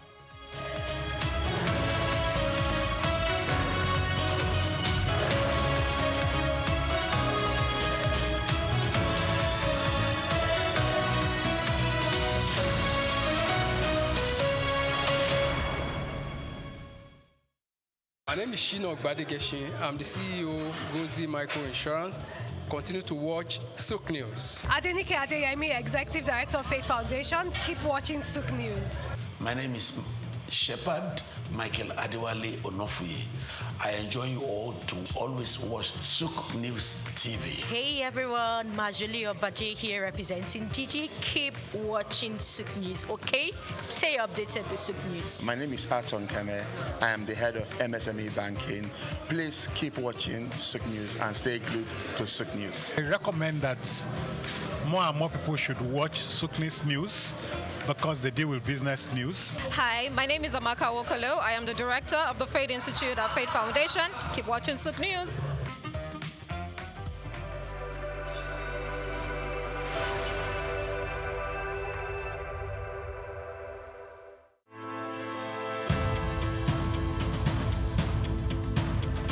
The growing interest in Nigeria's lithium reserves comes as countries worldwide scramble to secure supplies of the mineral which is essential for powering the green energy revolution. In this special report by Bayo Olaoye, the need to harness this resource for growth and development is examined with the evolution of electric vehicles and renewable energy storage systems. Lithium is a key component in the production of batteries for electric vehicles and renewable energy storage systems, and Nigeria is positioning itself to become a major player in the global lithium market. Nigeria's vast lithium reserves, valued over $34 billion, is no doubt attracting world attention, while lithium factories are springing up in different parts of Nigeria already. The attention of the international mining industry is also focused on lithium because it is critical raw material for the production of solar panels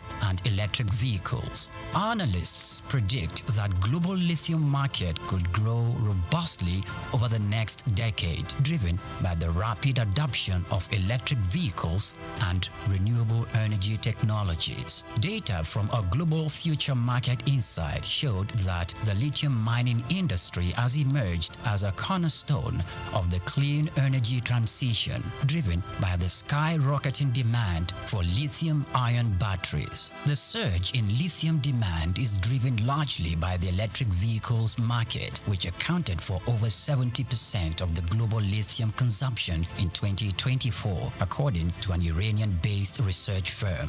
With countries such as the United States, China, and members of the European Union pushing for next zero emission by mid-century, lithium demand is expected to escalate further. The federal government, indeed, the Ministry of Solid Minerals Development, should intensify efforts geared at renewing and resuscitating the viable lithium industry in the country to its full potential. As Nigeria diversifies its economy into other sectors, the lithium industry offers hope and expectation that this sector would earn more revenue for the country. Nigeria should not just watch with folded arms, but must strive with the political will to develop and strengthen the country's vast lithium reserves.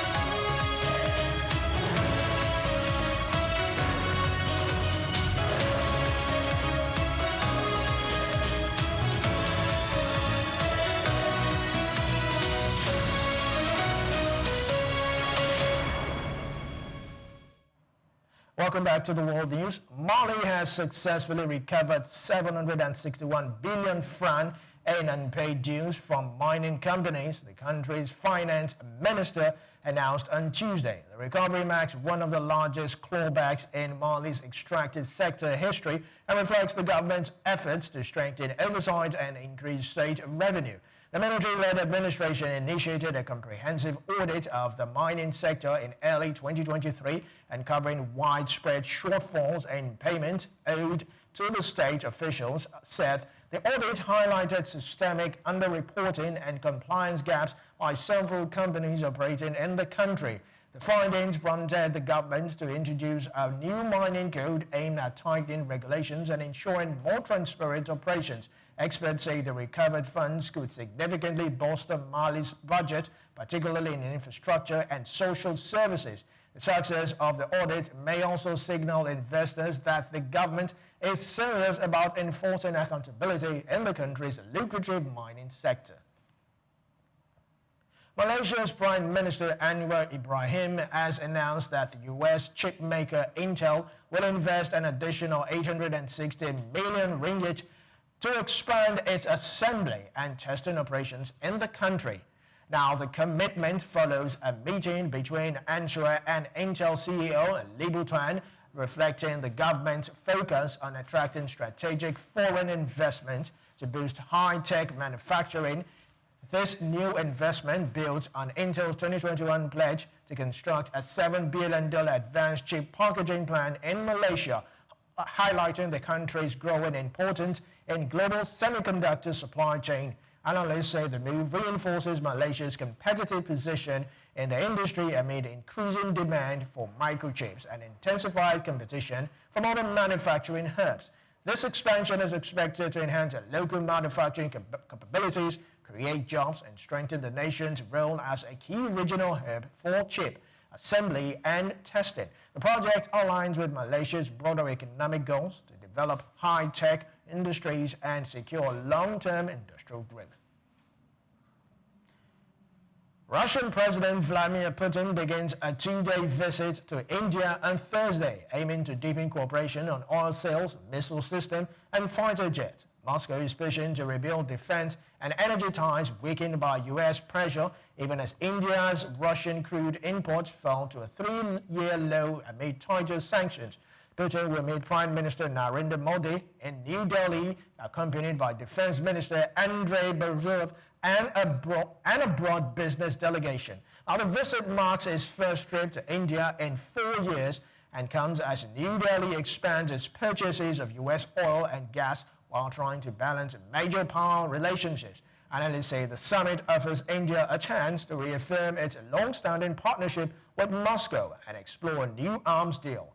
They also note that the meeting allows Putin to signal Russia's continued relevance in Asian geopolitics despite Western attempts to isolate his government.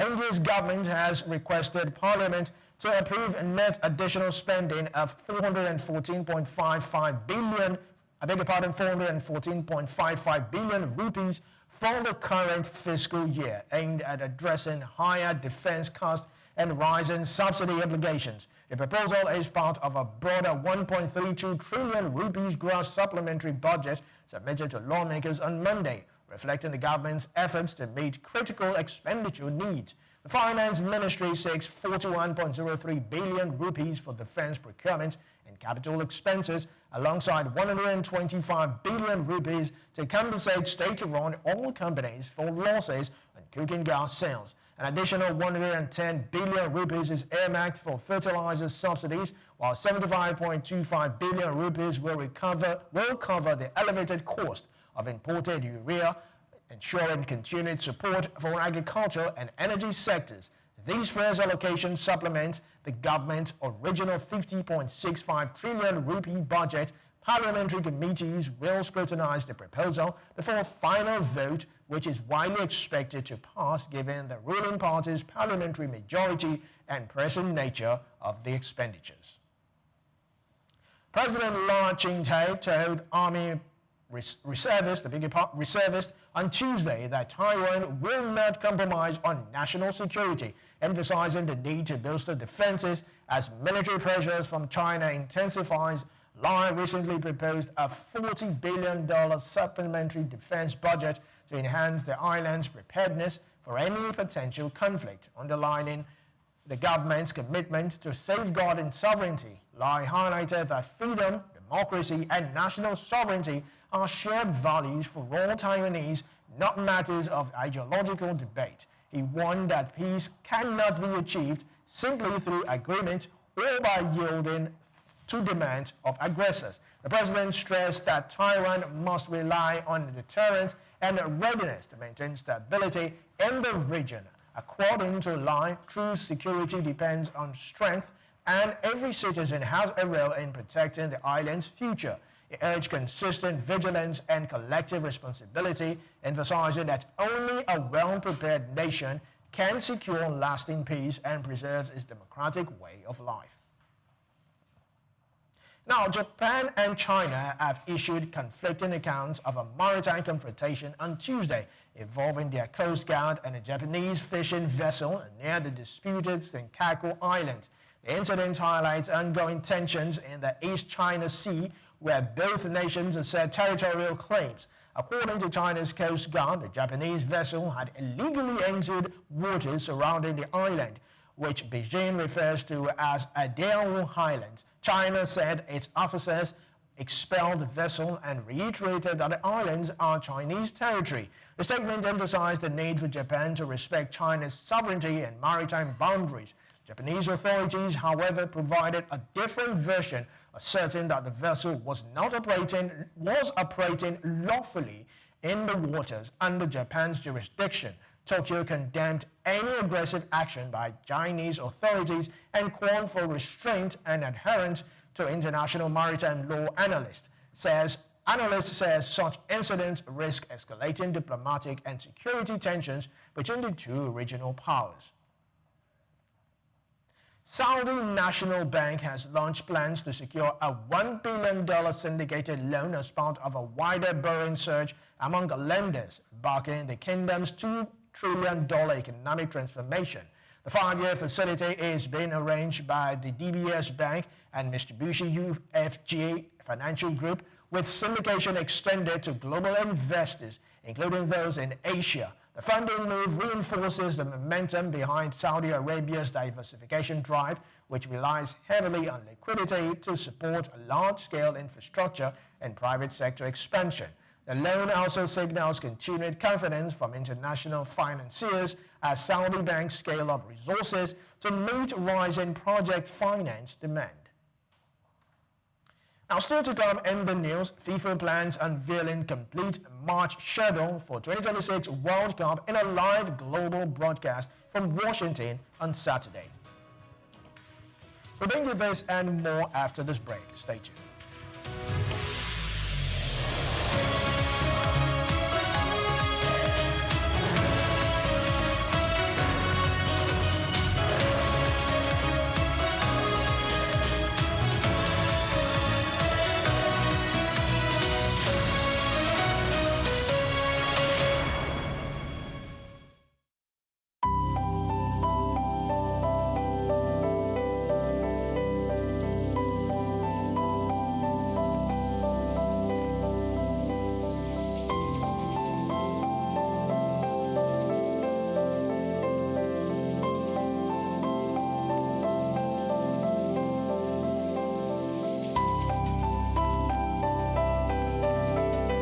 Trafalgar Square, established in 1844, is a symbol of British naval history and a popular cultural spot in London.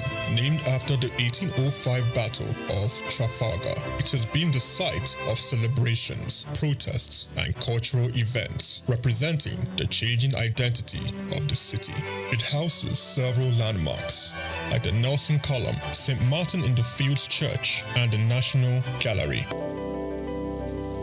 The Nelson's Column, a tribute to a naval hero, is the main feature of Trafalgar Square. Standing 52 meters tall, completed in 1843, it honors Admiral Horatio Nelson's victory at Trafalgar. The column is topped with a statue of Nelson, and 4 bronze panels at its base show scenes from his battles. Surrounding it are 4 large bronze lions added in 1867, symbolizing British power.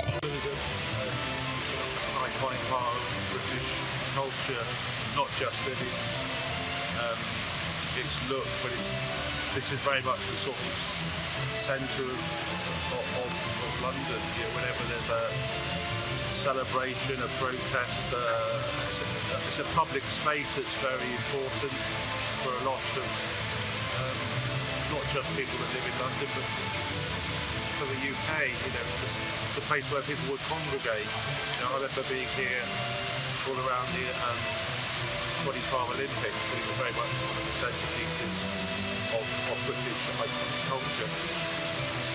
Yeah, no, you used to be able to climb on the lions when I was younger, but you can't do anymore. So there you go. That's progress for you.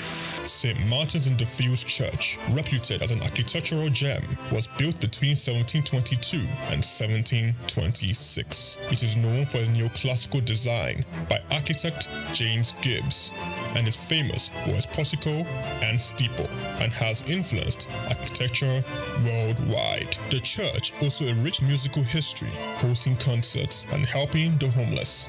Yeah, I actually came to London just on a little day trip, and then I remembered that this church sometimes has classical music on. So I just popped in, and there's no concert, but there were some people practicing. So there's a quartet of violins, and they made some lovely sort of practice for some classical concerts. So I really enjoyed just sitting there for 10 minutes listening to it. It's lovely. It's a really nice church, and it's nice that people don't use it much time. So we used to have a nice cafe as well.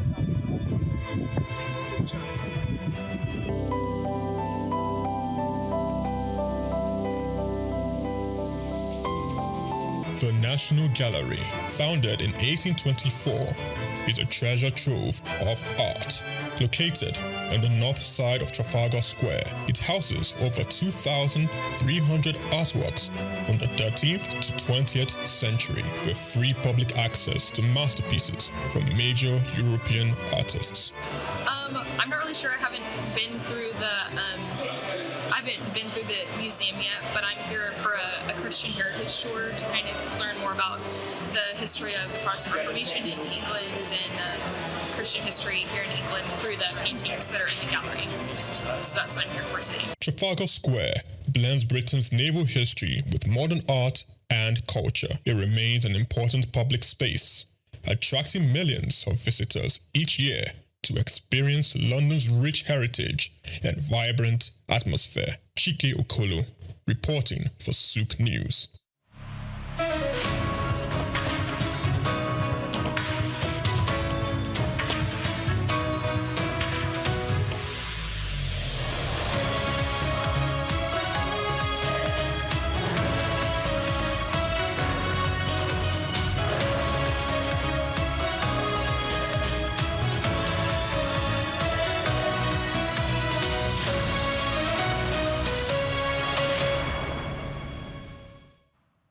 Welcome back to the World News. Prime Minister Keir Starmer has cautioned that China represents a national security threat to Britain while defending his government's decision to strengthen economic and business ties with the country. Speaking to business leaders in London, Starmer emphasized that closer engagement is Britain's strategic interest, despite ongoing concerns over espionage and cybersecurity risk. The Labour government has made improving relations with China a key foreign policy objective, even as tensions persist over accusations of Chinese spying and intellectual property theft. Keir said the United Kingdom must adopt a balanced approach, working with China in areas of economic opportunity while maintaining strict safeguards to protect national security. He stressed that cooperation in sectors such as finance, pharmaceuticals, creative industries, and technology can boost the United Kingdom economy while they engage commercially without compromising security.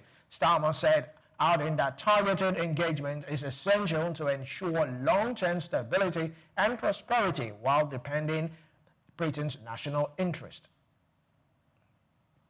Resident doctors in England will launch a 5-day strike starting December 17, citing government's failure to make a credible pay offer. The British Medical Association said the 5.4% pay proposal does not compensate for years of salary erosion after inflation. Health Minister Wes Streeting criticized the timing, saying the strikes would cause maximum disruption and untold anxiety, but insisted that the government remains open to talks. Resident doctors, formerly called junior doctors, have already staged multiple walkouts this year over similar pay concerns.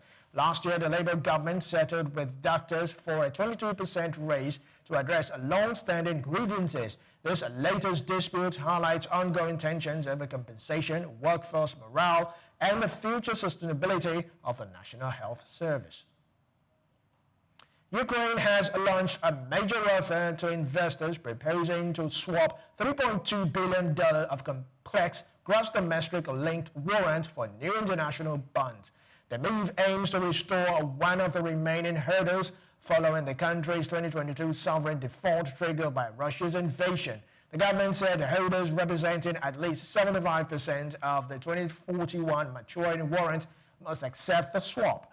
The new bonds, called C bonds, are set to mature between 2030 and 2032, simplifying Ukraine's debt obligations and reducing potential payouts in the coming years. Yuri Bosra, Ukraine's top debt negotiator, said the plan incorporates feedback from market participants and the other committee, a group of warrant holders leading the discussion.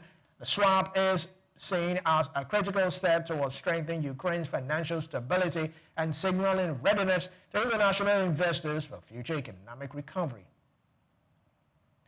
The United States Transportation Security Administration announced it will start charging air travelers $45 beginning January 1st if their identification does not meet stricter federal standards. The fee applies to passengers without real ID compliant document. The TSA first began enforcing the real ID rules in May 2025, giving warnings and enhanced screening to travelers without new IDs. The $45 charge will cover a 10-day travel period, encouraging passengers to update their identification before reaching the airport. Officials said the move is designed to ensure compliance with federal and ID requirements and streamline security procedures. Travelers are advised to obtain a real ID compliant identification in advance to avoid delays and extra fees when flying within the United States. In sport news, FIFA will reveal the complete match schedule for 2026 World Cup in a live global broadcast from Washington on Saturday. The announcement comes about 24 hours after the final draw, which determined the tournament's 12 groups of 4 teams each. Fans around the world are eager to learn the date, venues, and kickoff times for the expanded competition. The 2026 World Cup, co-hosted by United States, Canada, and Mexico, will be the first edition featuring 48 teams. FIFA has promised that the broadcast will provide detailed information about each group's fixtures, allowing teams, media, and supporters to plan ahead. The expanded tournament format has drawn significant attention as it increases both the number of matches and opportunities for fans to witness world-class football. Officials say the schedule reveal is a major milestone in tournament preparations. Teams and supporters will closely follow the broadcast, which will also highlight logistical details, stadium assignments, and travel consideration for participation nations. FIFA expects the event to attract global audiences and bring a record-breaking showcase of international football. Still in sport news, Super Falcons goalkeeper Chiamaka Nnadozie has been named the English Women's Super League Save of the Month for November. According to reports, the Brighton and Hove Albion keeper earned the accolade for the first time in her Women's Super League career, highlighting her growing reputation as one of Europe's top female goalkeepers. Nnadozie outshone stiff competition from Aston Villa's Sabrina D'Angelo, Liverpool's Faye Kirby, and Manchester City's Ayaka Yamashita to claim the award. A standout performance came during Brighton's 1-1 draw against Liverpool, where she executed an acrobatic save, tipping Fuka Nagano's long-range shot under the crossbar and preventing a certain goal. The award reflected Nnadozie's consistent excellence in goal for both club and country. Her ability to combine reflexes, positioning, and composure under pressure has made her a key figure for the Brighton, while also cementing her status as the leader for the Super Falcons in international competition.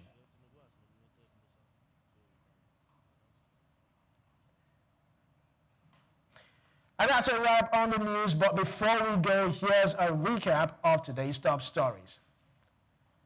President Bola Tinubu has forwarded 32 ambassadorial nominees for the Senate for confirmation. Southwest Development Commission says it plans to revive old and service rail lines to lower transportation costs and expand market access. Mali recovers $1.2 billion in unpaid dues from mining companies in its bid to strengthen oversight and increase state revenue. Prime Minister Keir Starmer warns that China poses national security threat to Britain, even as it pushes for deeper economic ties. And in sport news, Super Falcon goalkeeper Chiamaka Nnadozie emerges English Women's Super League Save of the Month for November. Many thanks for watching. Do well to follow us on all our social media platforms at SOUQ News TV. I am Olumide Shokwe. Enjoy the rest of your day.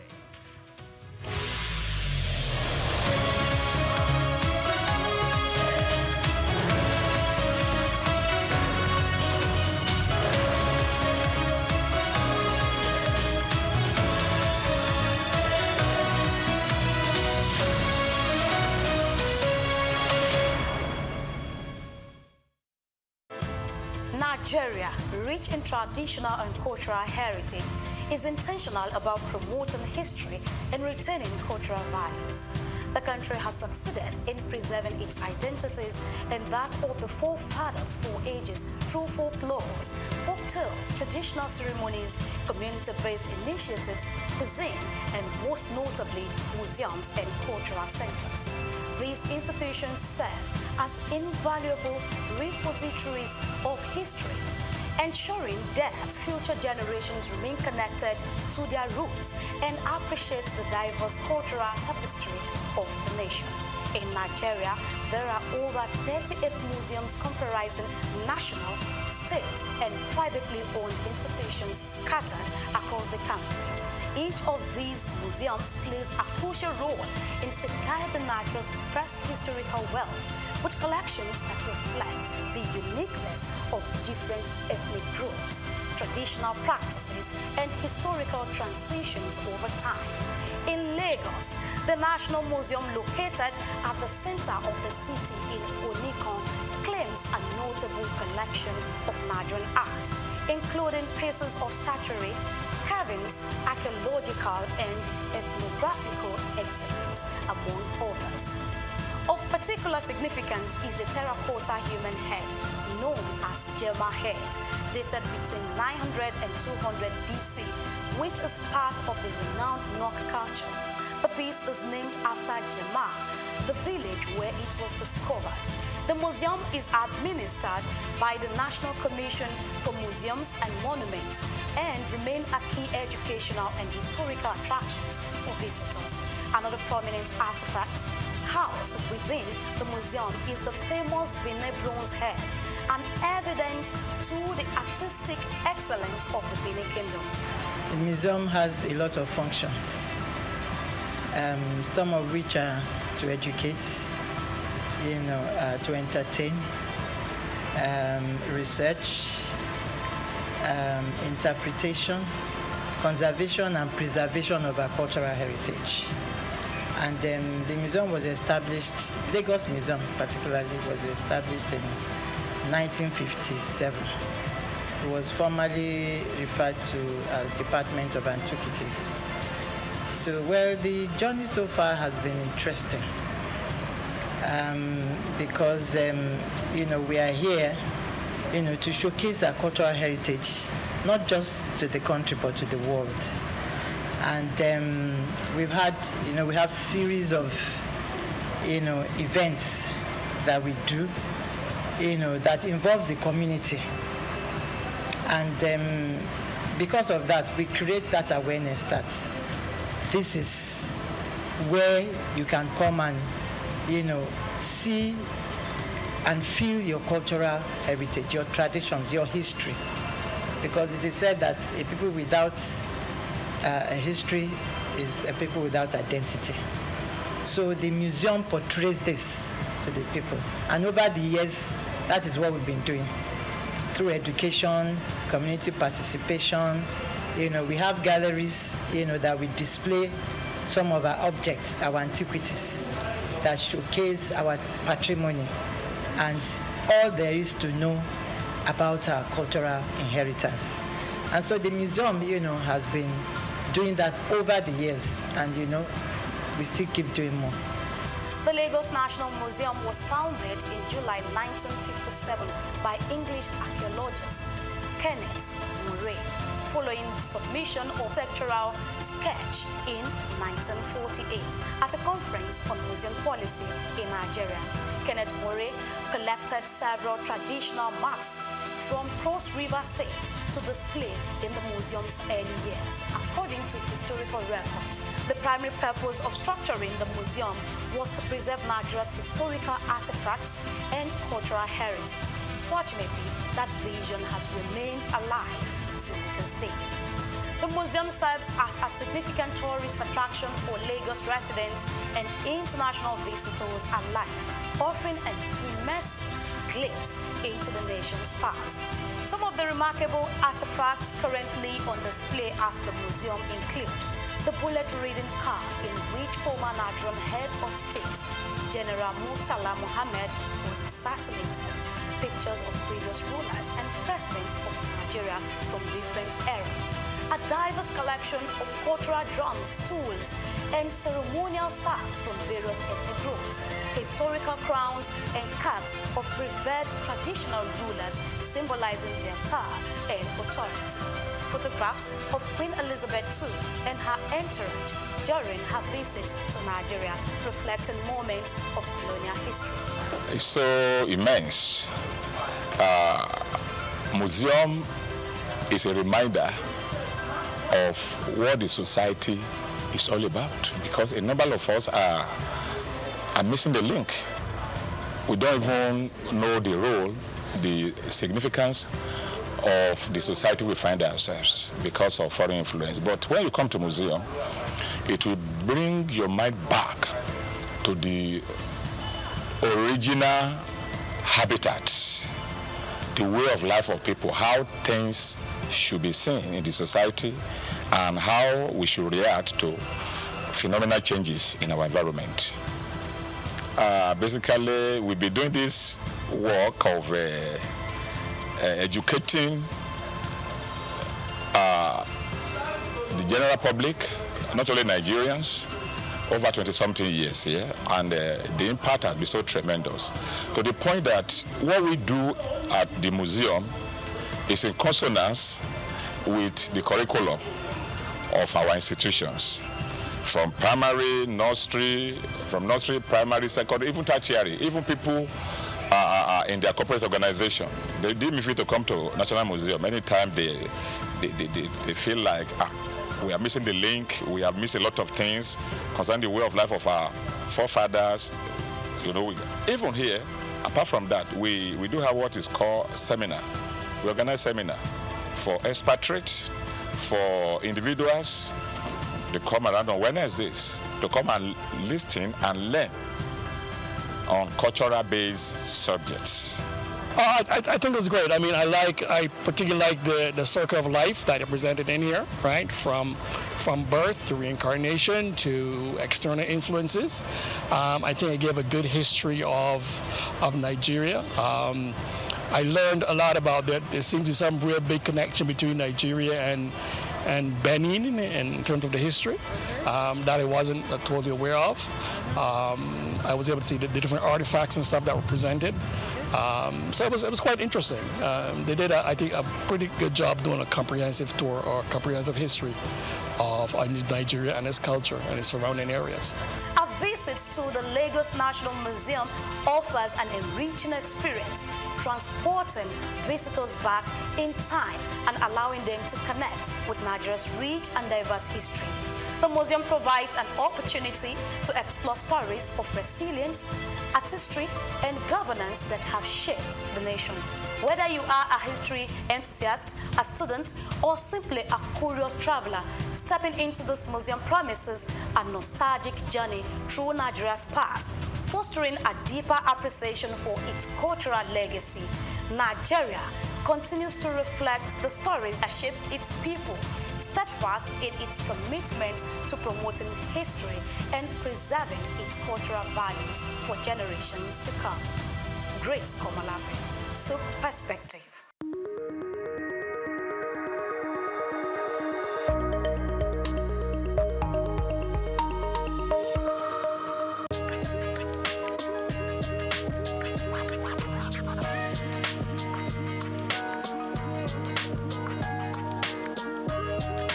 Thank you so much. I think the bill is a good one for Nigeria. And I think that the bill will be a catalyst for business to thrive in Nigeria. So my position and my perspective to the bill would be that to be a very positive one for Nigeria going forward. If eventually the bill scales through the legislative processes and it have actually eventually become a law. So that would be my position.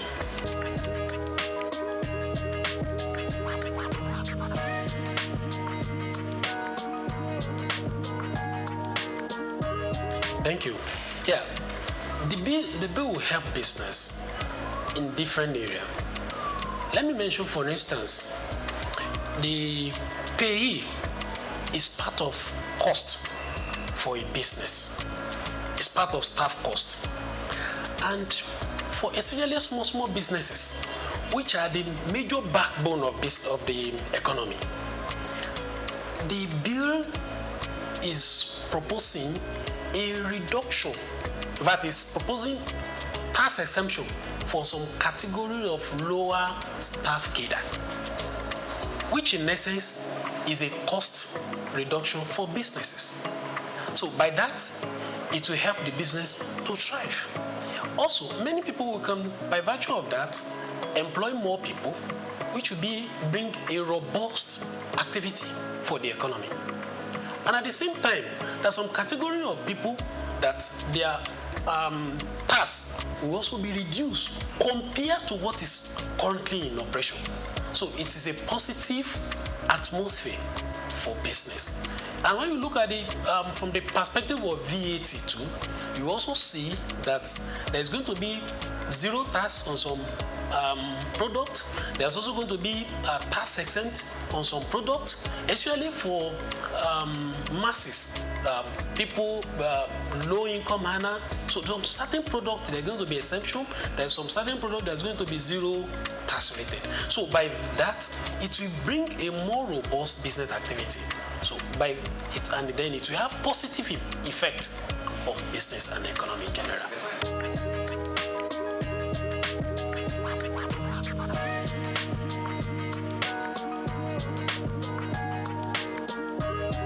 Yeah, the argument is important. It's very, very important. But when you look at it, fix the small business, it will encourage more small business. And also, even the 50 million turnover is not a small thing for business, though it is still small relatively to the economic activity. But it is a plus, right? And again, for business that their activity are more than 50 million, then it's good that they should pay tax and contribute little as company income tax back to the economy. Now, if their taxes are used judiciously, then it will bring more infrastructure to the economy. Then there will be development in the country. Then we'll also be able to look at the advanced country. We envy them, we look at them that they are infrastructures in places, then these things are not cheap. They are not cheap. So, but the main focus for now is that is in a positive trend. It's a positive trend.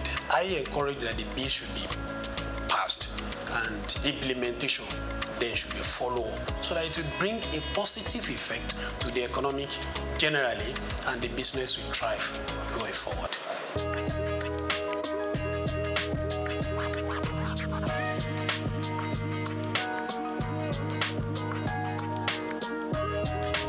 Well, I don't see disadvantage, but I see challenge. Okay. Yeah, one of the things is that naturally, human beings were adverse to change. So if something is bringing a change, especially when you want to take us out of a comfort zone, we may not want to willingly agree with it. But for me, I think the positive and the benefits outweigh whatever probably challenge or the disadvantage we may envisage. So I still strongly believe that the bill is in the right direction for us.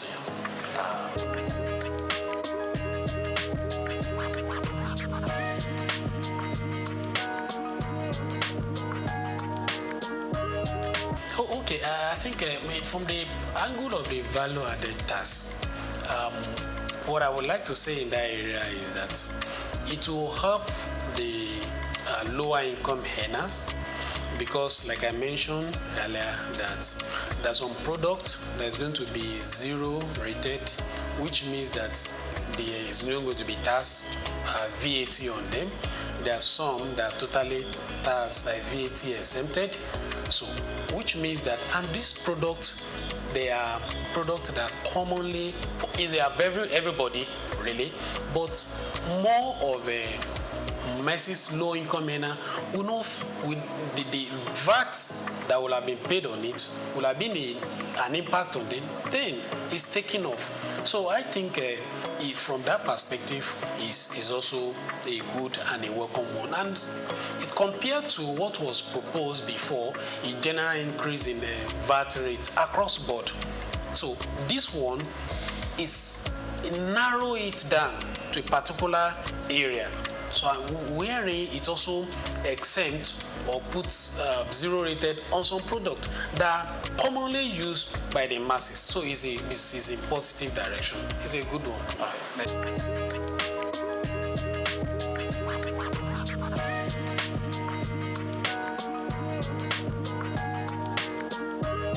Yeah, okay.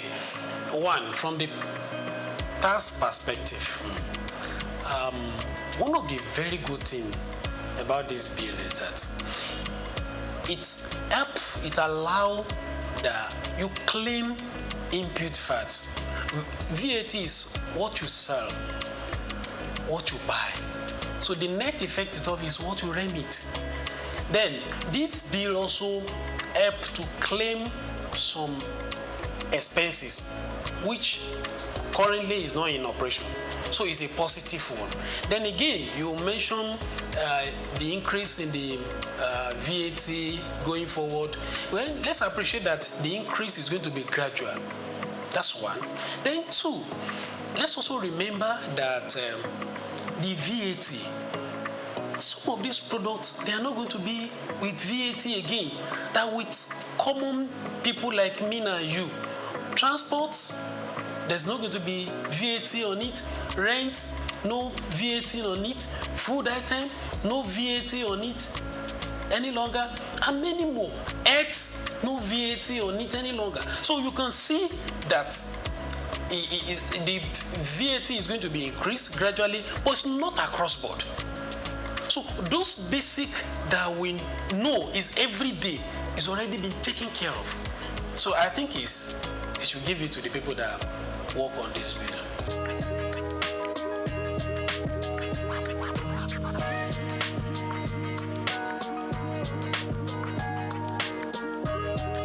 Okay, thank you so much for that angle and the question. I want to say that Federal Inland Revenue Services, they are really trying. And I can tell you, there's no system that doesn't have its own challenge. But FRS, they are trying. And they are moving from those days of Alanok. Now we have tax promas. You can do your filing right from the comfort of your office. You don't need to visit their office except there is a challenge. Right? So they are doing well, but they are not yet at the best. So, and there is room for improvement. They are already deploying technology. So what they need to do is to scale up and up to the task. But currently, they are doing well. So they just need to improve.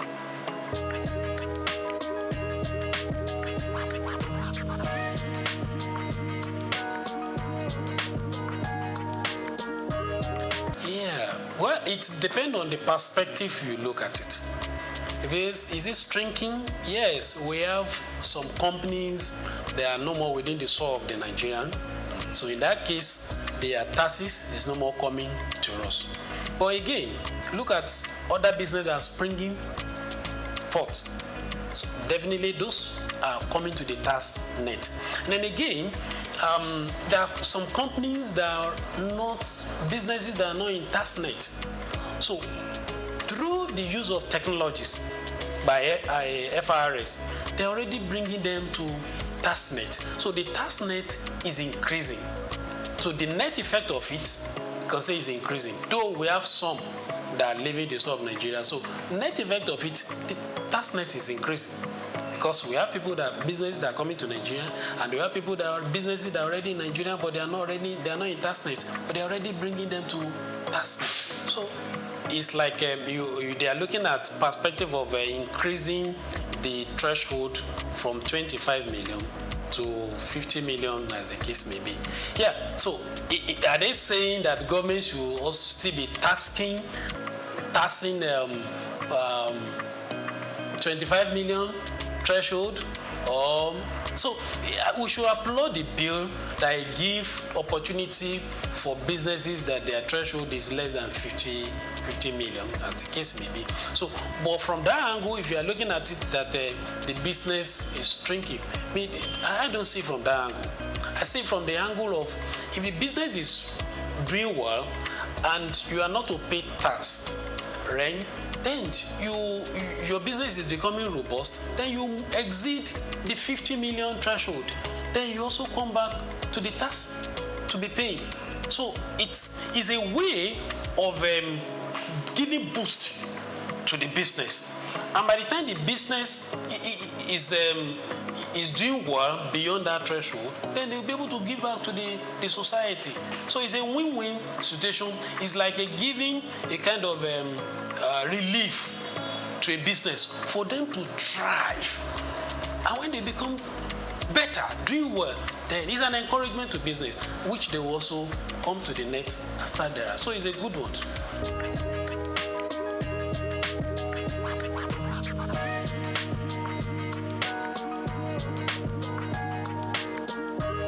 The chairman of the year. The chairman. SOUQ. Yes. How would you assess his performance so far? Yeah, I think Mr. SOUQ is a reformer. Yes. Looking at the step he has taken after assuming the office, and I also see that he's somebody that is listening. He has a close relationship with the former chairman of FRS. Probably he has learned some of things from him, challenges that he faced when he was there. So I think he's helping the current chairman. And if you look at the revenue they are getting, they are meeting up with the target. And at the same time, if you look at the staff, I don't see much of issues, challenges within them. So those are the indices that you can look at from the performance of a leader. Look at the staff that is leading. Look at the target, the businesses also. Are they failing? So I think he's doing well, but he can do better.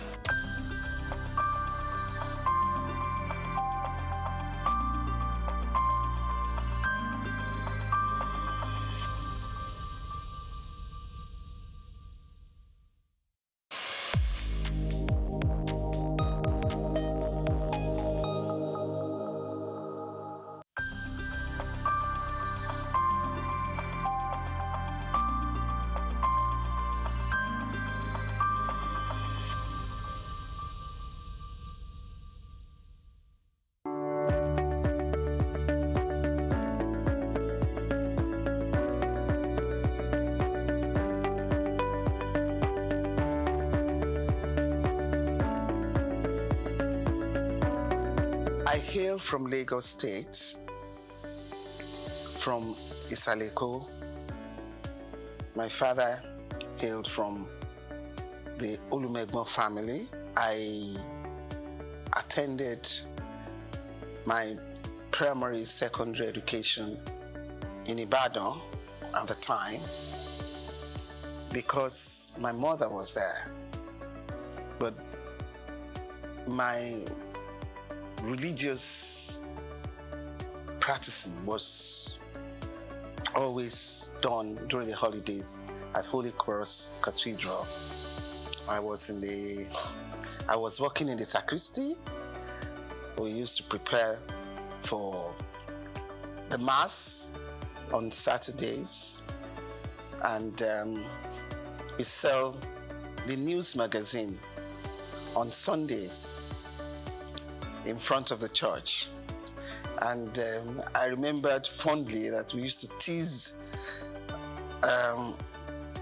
a man called Sunday Boku Boku at that time, and he used to run to chase us and throw stones at, how dare you call me Sunday Boku Boku. Those were fun times. Harvest, Corpus Christi, and I was born, raised, baptized, confirmed, married in the Catholic Church. But I got married to Engineer Larry Phillips, who is an Anglican. And I believe that in togetherness of family, it's best we all do things together. So I moved over with him against the doctrine of Catholic Church to the Anglican Church at Marina, where his family belongs and worships. I attended St. Luke's Demonstration School. We used to climb the mango trees, and there was a mixed school. We used to play at during break time. And in my secondary school, it was a Catholic school. And it's for you to be prim and prudish in life, and set you on as a lady. And I got some finesse from there too. And but the most interesting one, and the most that I can call a radical one, was my HSC in Olivet. I mean, we tried all sorts there. But it was fun and highly educative too. Sportsmanship was there. And from there, I proceeded abroad for my accountancy.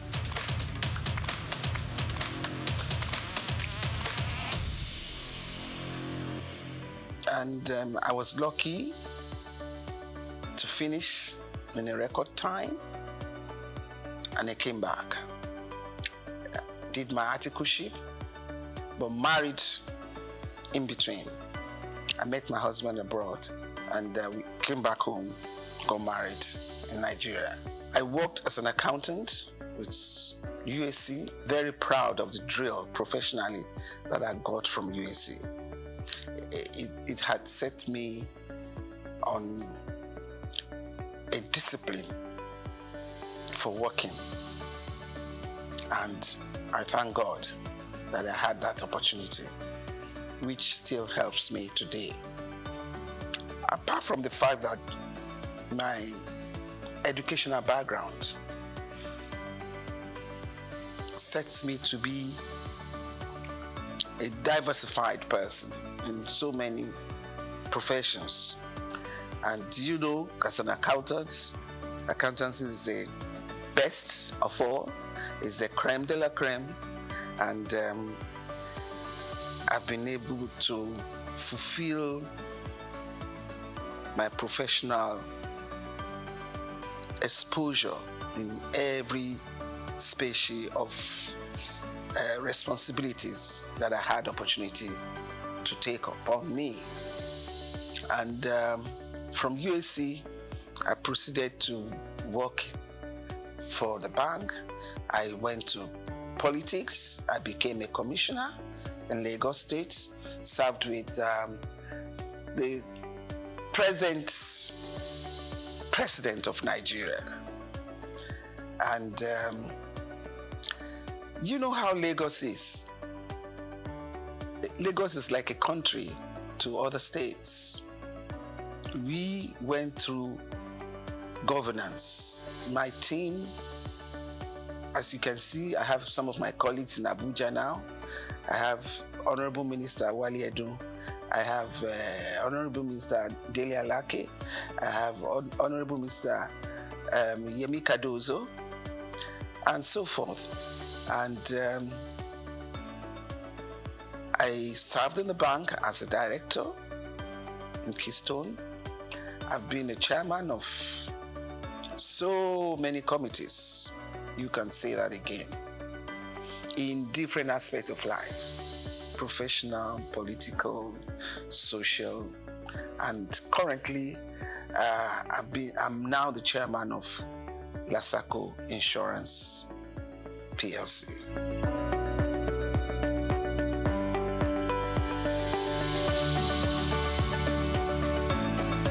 When I was growing up, it was so free and enjoyable.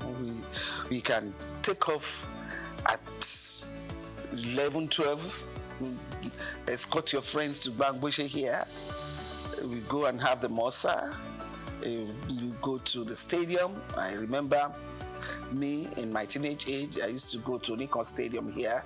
We watch so many matches, and I used to be with those fans, dancing and waving our fans, and bazaars,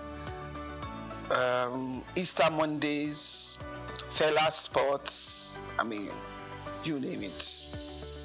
It was fun. But Lagos was good for all of us. It was cleaner. It was amazing. Security isn't much to fear, You can just live the way you want. And money and values of life are completely different to what they are today. I was with my grandparents, and we had so many tenants, and we didn't realize they were tenants. We were all playing together, eating together, and we are still like one family today. But the story is not the same again. I wish one can turn around and change it, but we have all given our kids sheltered life for the fear of unknown. And I think the disadvantage is very grievous.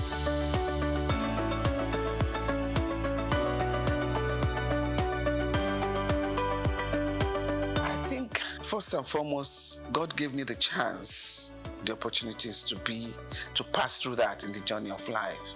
It's not only money that can make you successful in life. I want you to get that. It's an added support for you if in life you have the opportunities of parents who can financially support you. But at the same time, there are kids who didn't have any financial support and have been successful. So to me, success is about self-determination. I grew up around uncles and aunties who are thoroughly educated, and I've always had it behind my ambition that I must be in that cadre. And thank God the opportunity was there for me, and I seized it. And I remember myself telling my kids, when I was abroad, I never lived like my father was a rich man. No. I was behind the desk reading and reading till I got successful. And I passed in record time.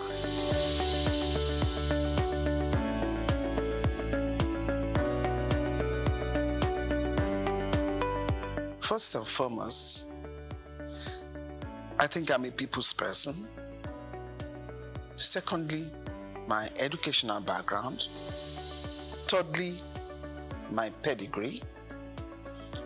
And you can't be a Lagos person and don't have a bit of intelligence about how you can maneuver yourself, even in the midst of challenges. And I can tell you that boardroom politics, especially when you're a woman, is tough. But when you manage those that you sit around with, eventually, when they see that you're there to work, it has no business and basis for any other thing. I've had issues on boards because I'm female, and I put my foot down. It is the work we are doing. There is no gender sensitivity in this issue. Even in my early days as an accountant, when I head the accounting department, it was even tough at that level because the young accounting class some of them can be daring to say, how can you talk to me like that? How can you make it? And I'll say, please, what do you mean? We need to get this target work done. So it's the work that is talking. That's nothing to do with whether I'm a man or a woman. So I will like the idea of gender reasonableness to be better played. At least for now, we are not having that 3 1/3, no. But I guess we are in the region of 20%. And it should be better. You give a woman a chance, she will devote her life to it. But, I mean, when we have 1 or 2 issues from women who have been there, that should not create hurdle or boundary that you say a woman shouldn't cross. No. Nobody is perfect in life. And I want to let you know, it's tough for a woman. These men, when it is a woman having a corrective measure to be taken, they do not handle it the way they do for the men. They are in a rush to pack the woman out. You see from what has happened all over the world. So I will still make an appeal that women should be given better chances, better allowances. It's so quick to make a woman a scapegoat, the sacrificial lamb. Let's take it easy. And please, women, when they put you there, make us proud. I should remember the other women coming after me. If I make this trouble now, they turn around and say, this is why we don't give them the chance to get to the top. So you manage the situation, you know? And let us remember that Africa is still very chauvinistic. It's still a man's world here. We are only trying. So just give us, for now, our required 33 1/3% as per Beijing recommendation.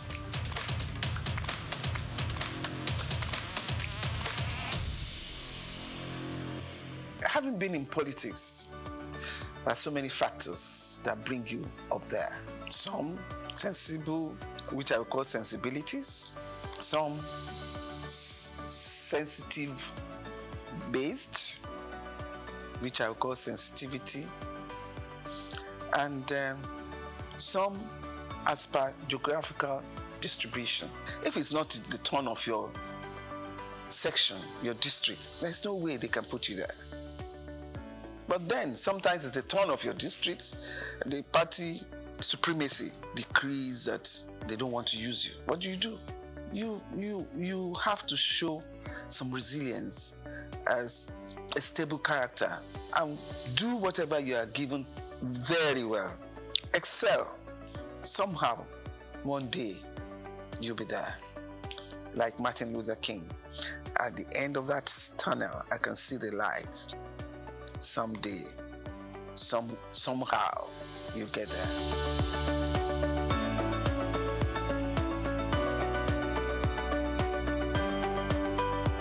I was in tourism shortly, and it's not enough time to propagate the excellence of your work. But in special duties, I give the ministry class. I was able to represent my Lagos State very well. NYC was under me. Proudly, I served. And we ensure that all students that need to go to orientation camp are well registered and got their NYC certificates. It's not about where they put you, it's about what you are able to do in that place. And you do it even to the enviable eye of somebody who believes has the best ministry with a lot of funding and allocation. I'm different in that respect.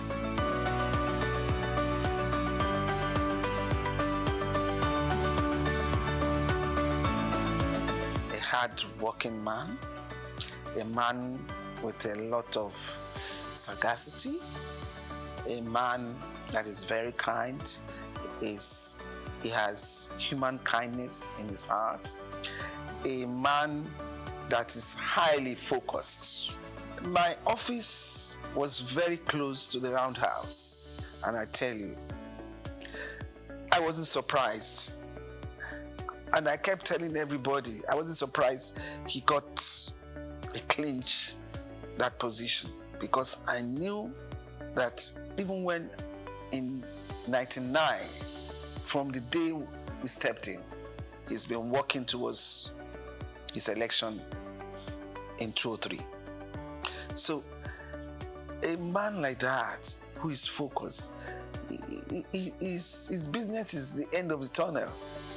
All the distractions you are given, he doesn't consider it. So don't waste your emotions. When you provoke yourself unnecessarily, and the person you are provoking yourself upon is not even responding on that line, you're wasting your time. But he's an astute politician. He knows what to do at every point. And don't try him, because he's a hard knock. And he's easy to forgive. That bit, I don't know how he does it, but it's easy to forgive and move on. He understands politics, maybe from a young age, I don't know, but he seems to have the knack of it at all times.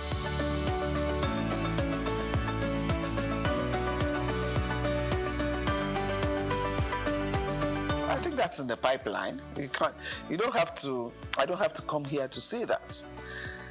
And even in the insurance company industry that I am now, I'm propagating that, look, you need to take it easy. Is it at these hard times you want to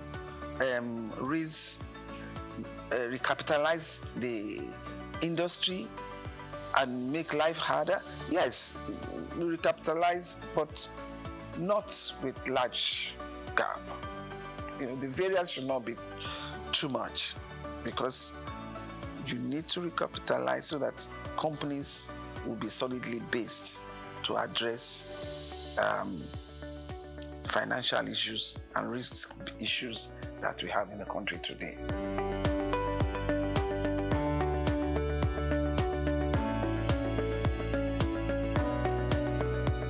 I studied religion for my A-levels in school. I did divinity. It's not just reading Bible.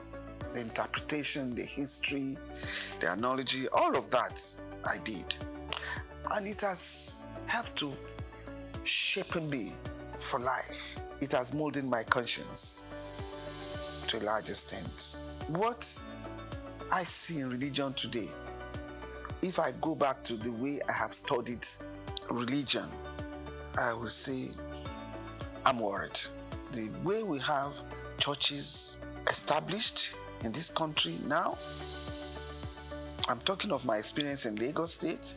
On the street, you can find 6-8 churches, but there is no school. Education is key. Religion molds the character, the moral values about life. I'm not saying they're all totally condemned, but I think there should be more conferences and seminars to appeal to their conscience. It's one God. And in Lagos, the families, both Christian and Muslims, and the third religion, which is the native religion, we all interact and live together. And usually you find out that all of them talking about this God. I am a Christian. I talk about my God. And I don't denounce anyone in any other religion that faithfully talk about their God. And I don't allow that to affect a lot of decisions that I have to make, and didn't affect a lot of decisions that I had made.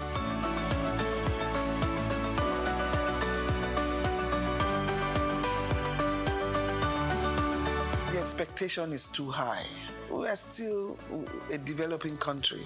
The awareness of covering up your risk is not too much there. In terms of life insurance, in terms of property, people are not still there. People don't cover themselves well enough. They take unnecessary risk. I'm glad Lagos State Governor is saying everybody must have a health insurance now.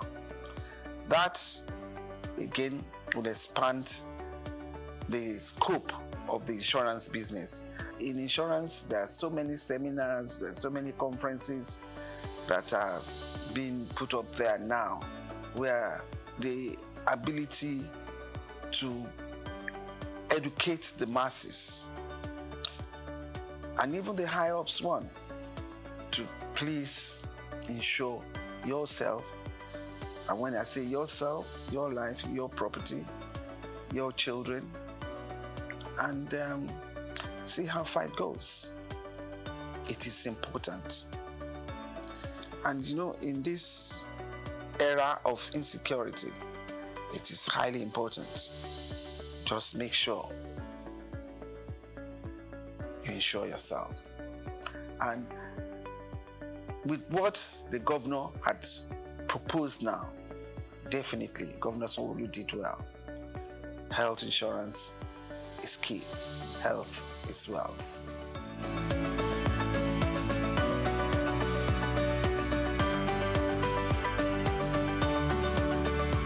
First and foremost, inflation all over the world has gone haywire. So it's not peculiar to Nigeria alone.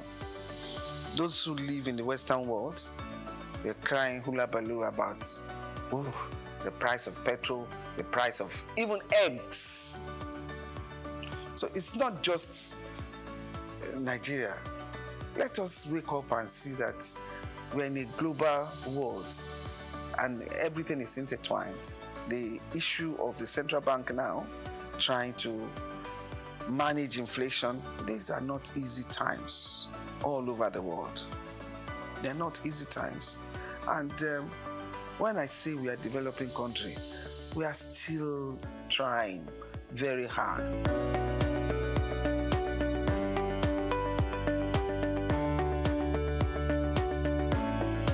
I don't want to say it's sad. It depends on the environment. You know, you can't just bring UAE here into Nigeria.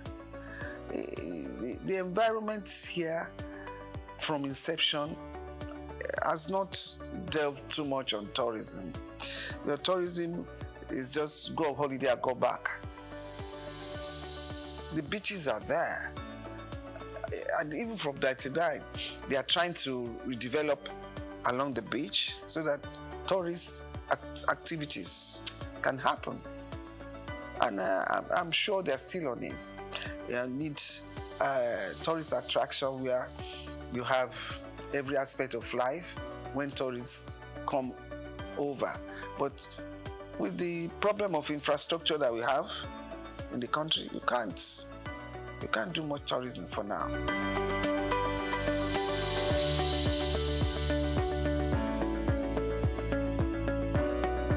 It wasn't easy, but as I said, once you try to be a bit methodological about it, then you get by. Because from the days I came back from England, starting a family, working in large corporations, it just ensure that the home front solidly settled. And it wasn't that easy, because you know that I'm talking of almost 40 years back. To be able to excel amidst men, you probably have to do 2 times, 3 times more than them. I'm lucky I have a husband who accepts me being what I am. Because if you have a partner that does not appreciate your ambition and your dream, he will not support you. But I have the support of my husband, and we are able to keep the home together. Make sure that his food is given. Make sure the kids are well looked after. And make sure the husband is well looked after at all times. And don't grudge.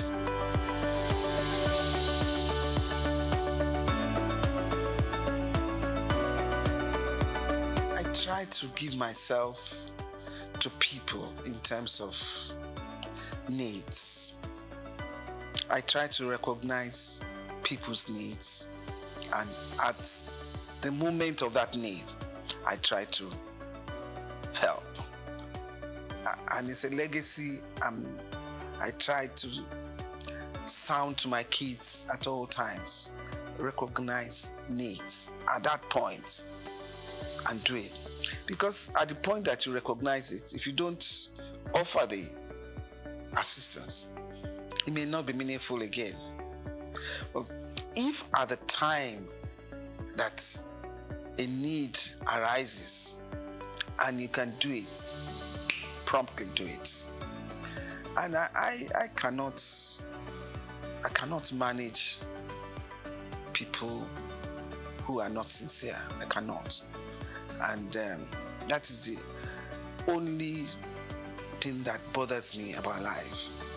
And once I find out that they are not one way, I make my U-turn and I don't go back again. And that's one thing I have learned, I have seen, and I'm trying to learn from Mr. President Bola Tinubu. The way he can switch from being so hot and then swim as if nothing happened and carry on. That is tough for me. And I hope I'll be able to, within the space remaining, I'll be able to copy that. At the same time, I like hardworking. I recognize people who are hardworking, who are intelligent, and I recognize people who are hardworking and need to be helped in terms of training to be a better person. And I like fun.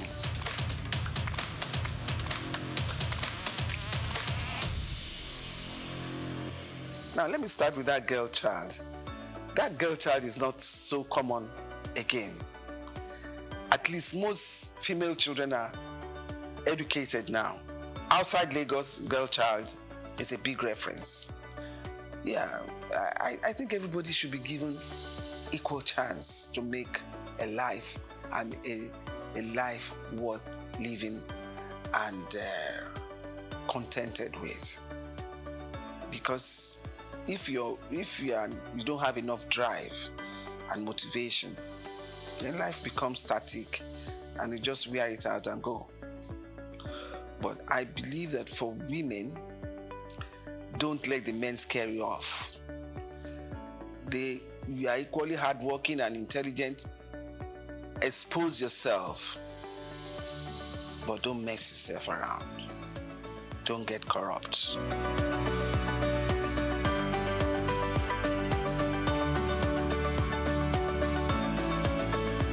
Do unto others as you want others to do unto you. And there's one good prayer. Everybody that knows me, and I always say, my God is a just God. His judgment is always fair. So whoever hurts you, attacks you, leave them to God. He's a fair God. The judgment of God will come. Just move on and pray that in your lifetime, that judgment comes up. My favorite food, I like eba and ewedu. I'm an expert in cooking. I love cooking, and I tell you, I can challenge anybody to come and compete with me. On that level, I score a good card.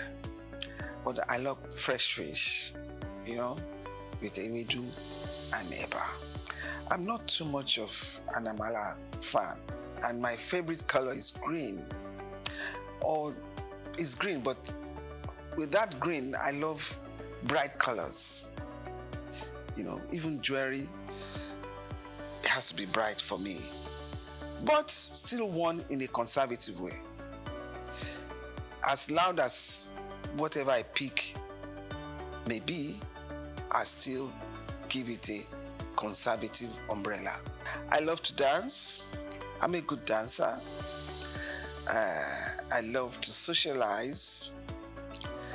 I'm a good mixer, but highly disciplined.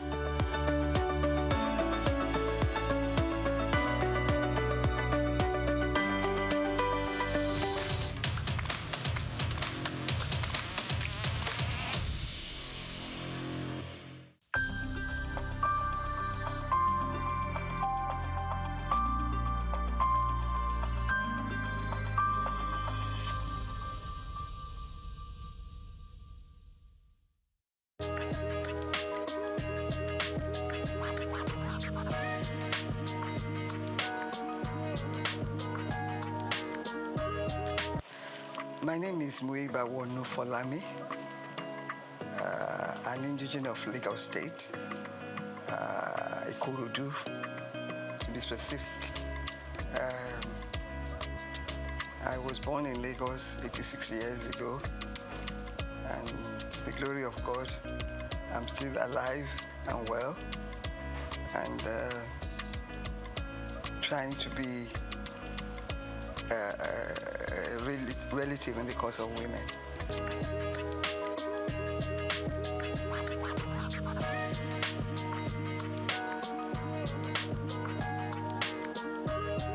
I attended primary school. I started at Ansarudin Alakuru School. From there to CMS Girls School, and then Queen's College, Lagos. From Queen's College, I went to the Portsmouth College of Technology for my A-levels, and then University of London for my first degree in law. The same university for my master's degree in law. I had, between obtaining my master's and my first degree, I was in Nigeria to do the mandatory law school course. I was one of the last people to do a 3-month course before it was changed to 1 year. And then went back to England for my master's.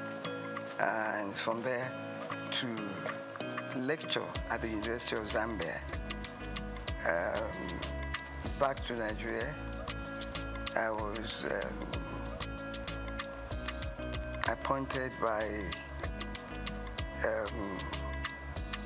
Dr. Taslim Elias, the CJ of Nigeria, to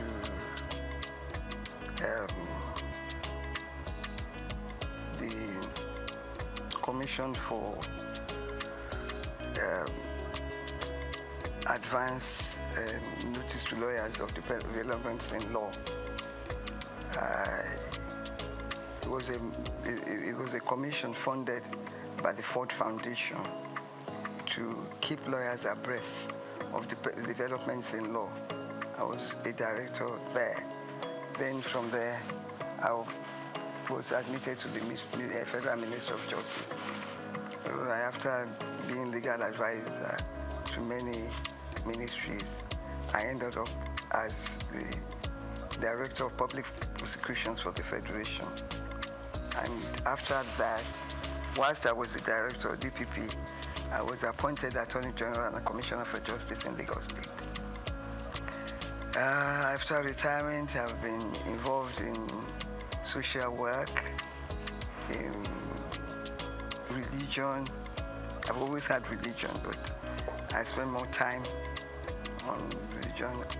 I read, I watch telly, and I live a good life to the glory of God.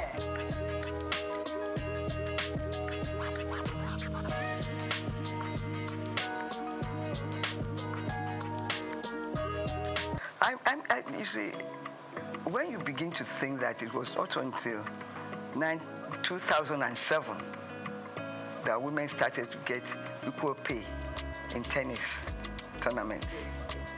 And it was something that was fought for. Little things like that does not add to equality. But when it was done, it may be small, but at work, even at work in employment, women are still discriminated against. And most women do two jobs. They look after the home, and they do the normal work that a man does in an office. Why I fail to understand this inequality in the treatment of women is that the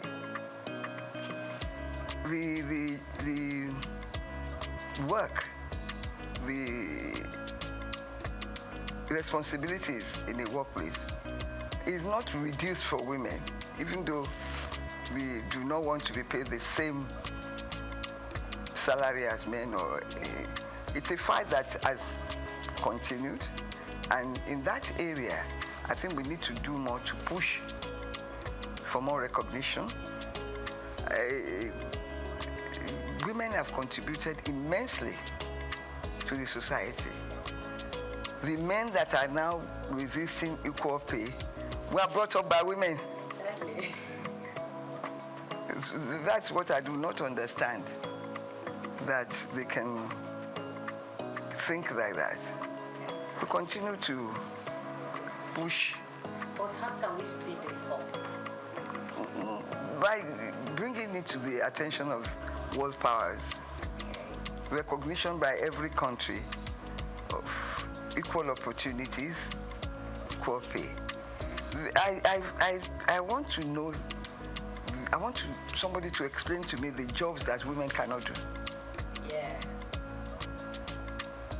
They've contributed immensely. Even in the new thing, IT, we're well at par with men. So I do not see the reason for it.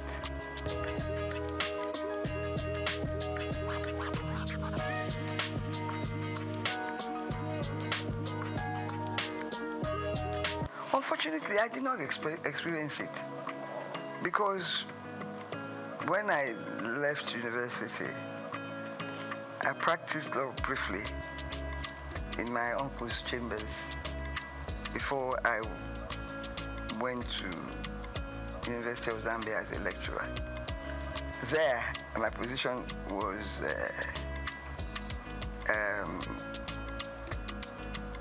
enhanced in the sense that I was a foreigner, and I got all the benefits of being a foreigner, serving in their service. Fortunately, in Nigeria today, the federal government does not discriminate in terms of salaries.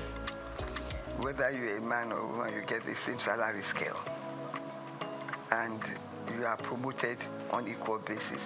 Kudos to the federal government, to Nigeria for that.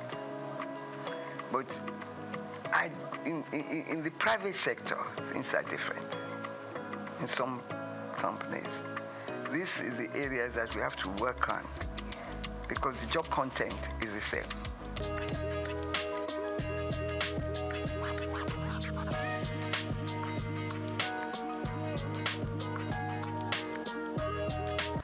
Some of these facilities are available in Nigeria.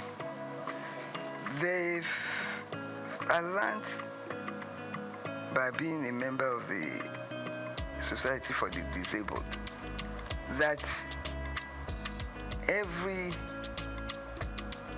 government body must admit a certain percentage of women and of disabled people. Most times this opportunity is not taken. they are bound to employ them. We continue to push for that to be implemented in most ministries. It's important because it's there. You have to take a certain percentage of disabled people to work in government positions. It's important that we work to enforce that rule in our society. When it comes to discrimination, Nigeria is way ahead of some developed countries because we, through slavery, we faced discrimination right from the beginning. We now know how to resist it.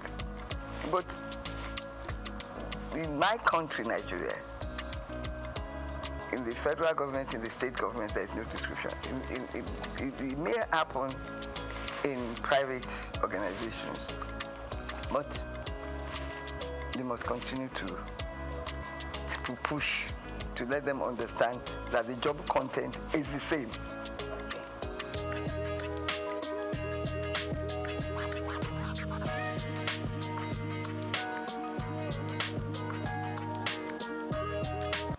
Well, you see, traditionally,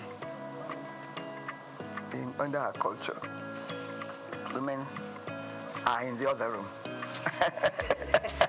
To borrow the quotation. Yeah. That's our society, that's our culture. It's going to take a long time to evolve. In my time, female education was not so-called popular. It's only the educated few that strove to send their children to school, their girl child to school. They end up trading with their mothers or going to market and getting married off early.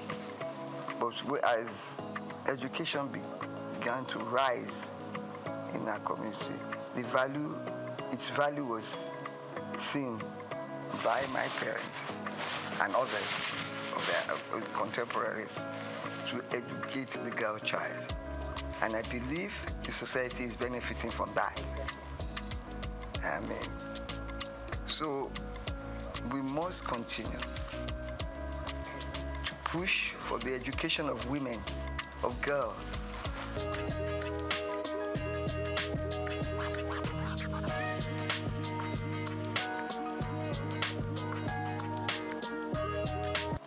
I have fought that, when I read that,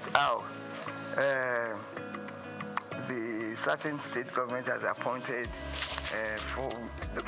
look at our National Assembly, 4 women in the Senate. Isn't that shameful? And that is the society. We have to continue to push women up. Let these political parties know that we want women. Let us organize ourselves to continue to vote for women massively. I give kudos to our governor, Babajide Sanwo-Olu. His cabinet women is well represented in his cabinet. And I enjoy that, I love him for that. And I continue to urge him to do more. He's done a lot. I think Lagos State has the largest representative of women in cabinet.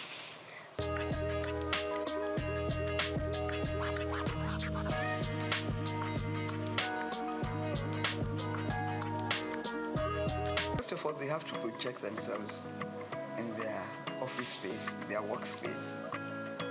Let everybody know that they are equal to the task. Let us organize. There's a lot of society groups and societies that cater for the interest of women.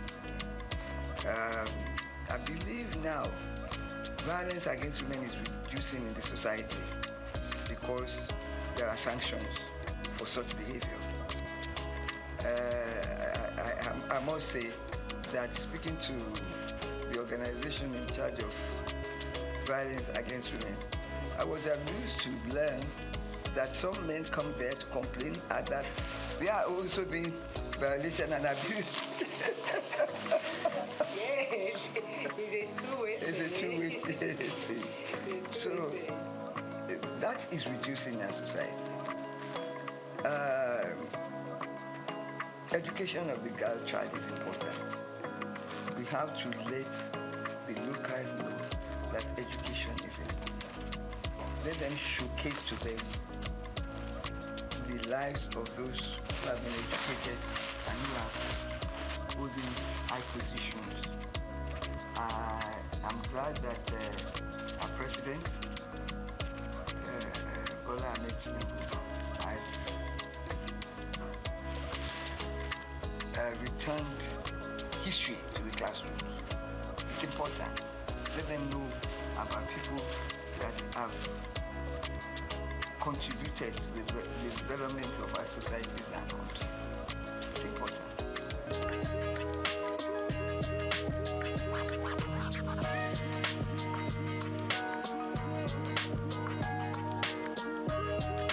Yes, it's education.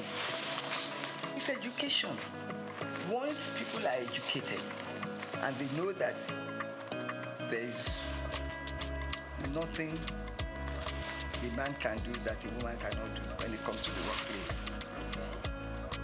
We have women engineers, miners, and also all of that. Give me a job specific that a woman cannot do, then I'll change my views. So the moment you begin to upgrade education, let government now continue to vote more for education. I don't believe we are doing enough. There is a UN convention, and I think Nigeria is part of that convention, that a certain amount of a nation's income should be devoted to education. I'm not sure whether Nigeria is complying with that. But some states are better than others. And we must, education, I believe in education of the girl child. Some states now are taking children, girls off the street. Walking is completely prohibited. Things like that will help.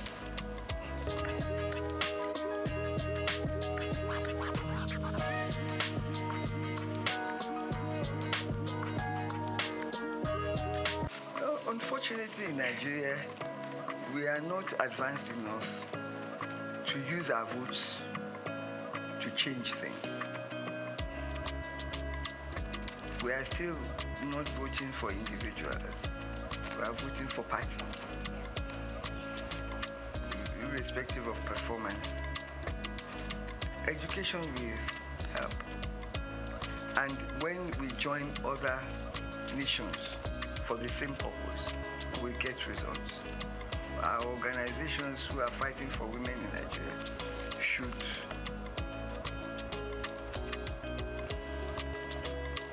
join worldwide organizations to showcase our own situation and learn.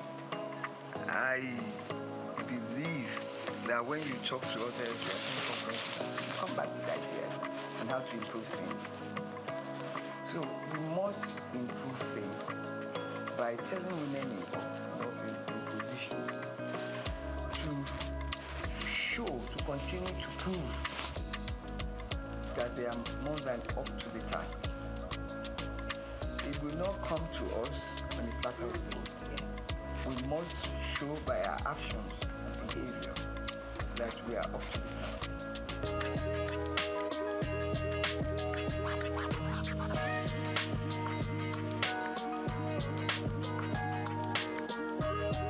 Of course, some women are wrong in claiming equal rights to their husbands in the house. I completely abhor that behavior. Even though they are husband and wife, the man in my culture remains the head. should be respected. His views should be respected. It's only now the condition of living is so high that you join the two incomes together to run the house. In the past, it was the men that ran the house to pay for everything. Maybe some of these women are thinking that because they are contributing a quota to the development that they have equal rights. Yes, they have equal rights in the upbringing of the children, in their homes and everything. But respect is important. That will keep the home, and the children will learn and imbibe it into their own children too. Equal right does not, in my view, mean that you can be good, can not submit to your husband's wishes. Equal right means something differently. Respect comes out of it. It's important.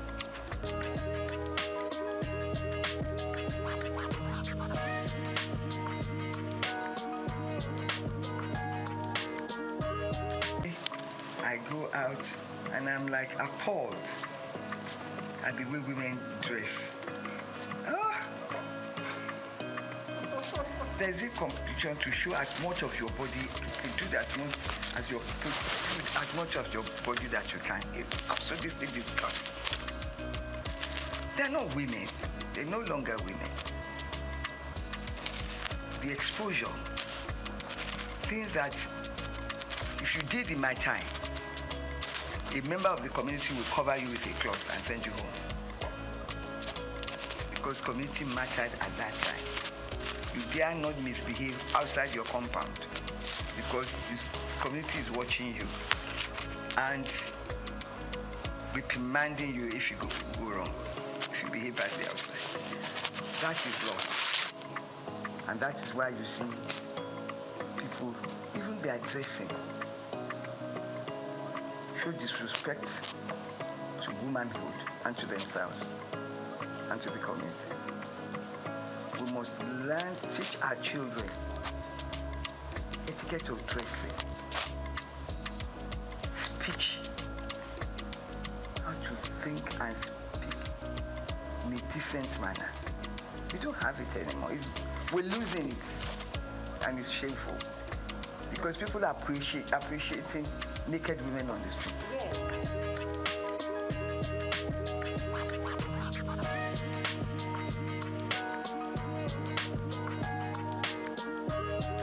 Both sides. If people dress badly and you tell them and you ignore them, they won't try the next time. For instance, I believe nobody can dress to come to my house or to come to my party like a naked woman. I will turn her back. I will turn her back. So that's the type of thing that we should all do. Let the people doing this know that we do not appreciate things like this. When the society itself corrects it, we must correct it individually. We should, if their parents cannot correct it, we must, by ignoring them and not allowing them to come near us.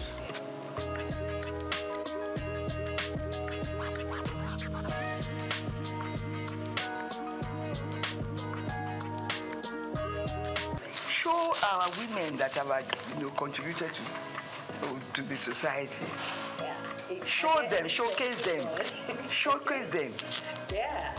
We have the first woman senior advocate of the idea. We have Okonjo, we have, in the UN, we have all sorts. We have, what's this pharmaceutical woman? She's done so much. The younger ones are there. Little ones like Shadi Okoya is managing her husband's company and doing well. Let's encourage them. They are young. The young ones, they are working to improve the society. There's so many of them out there. We should showcase them. Let them know that we have women who are of top quality, intelligent, and well-behaved, and they dress well. Dressing well is dressing in a manner that is appealing to the eyes, not nakedness.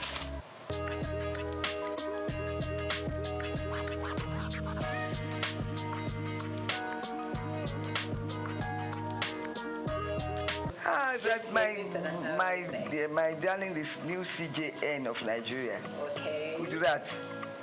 I did talk about Kikirieko. I mean, we're there.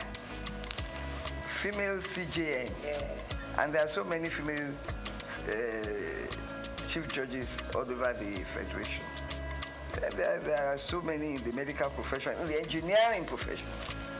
We have pilots. So let them know that there is nothing that a woman cannot do in IT.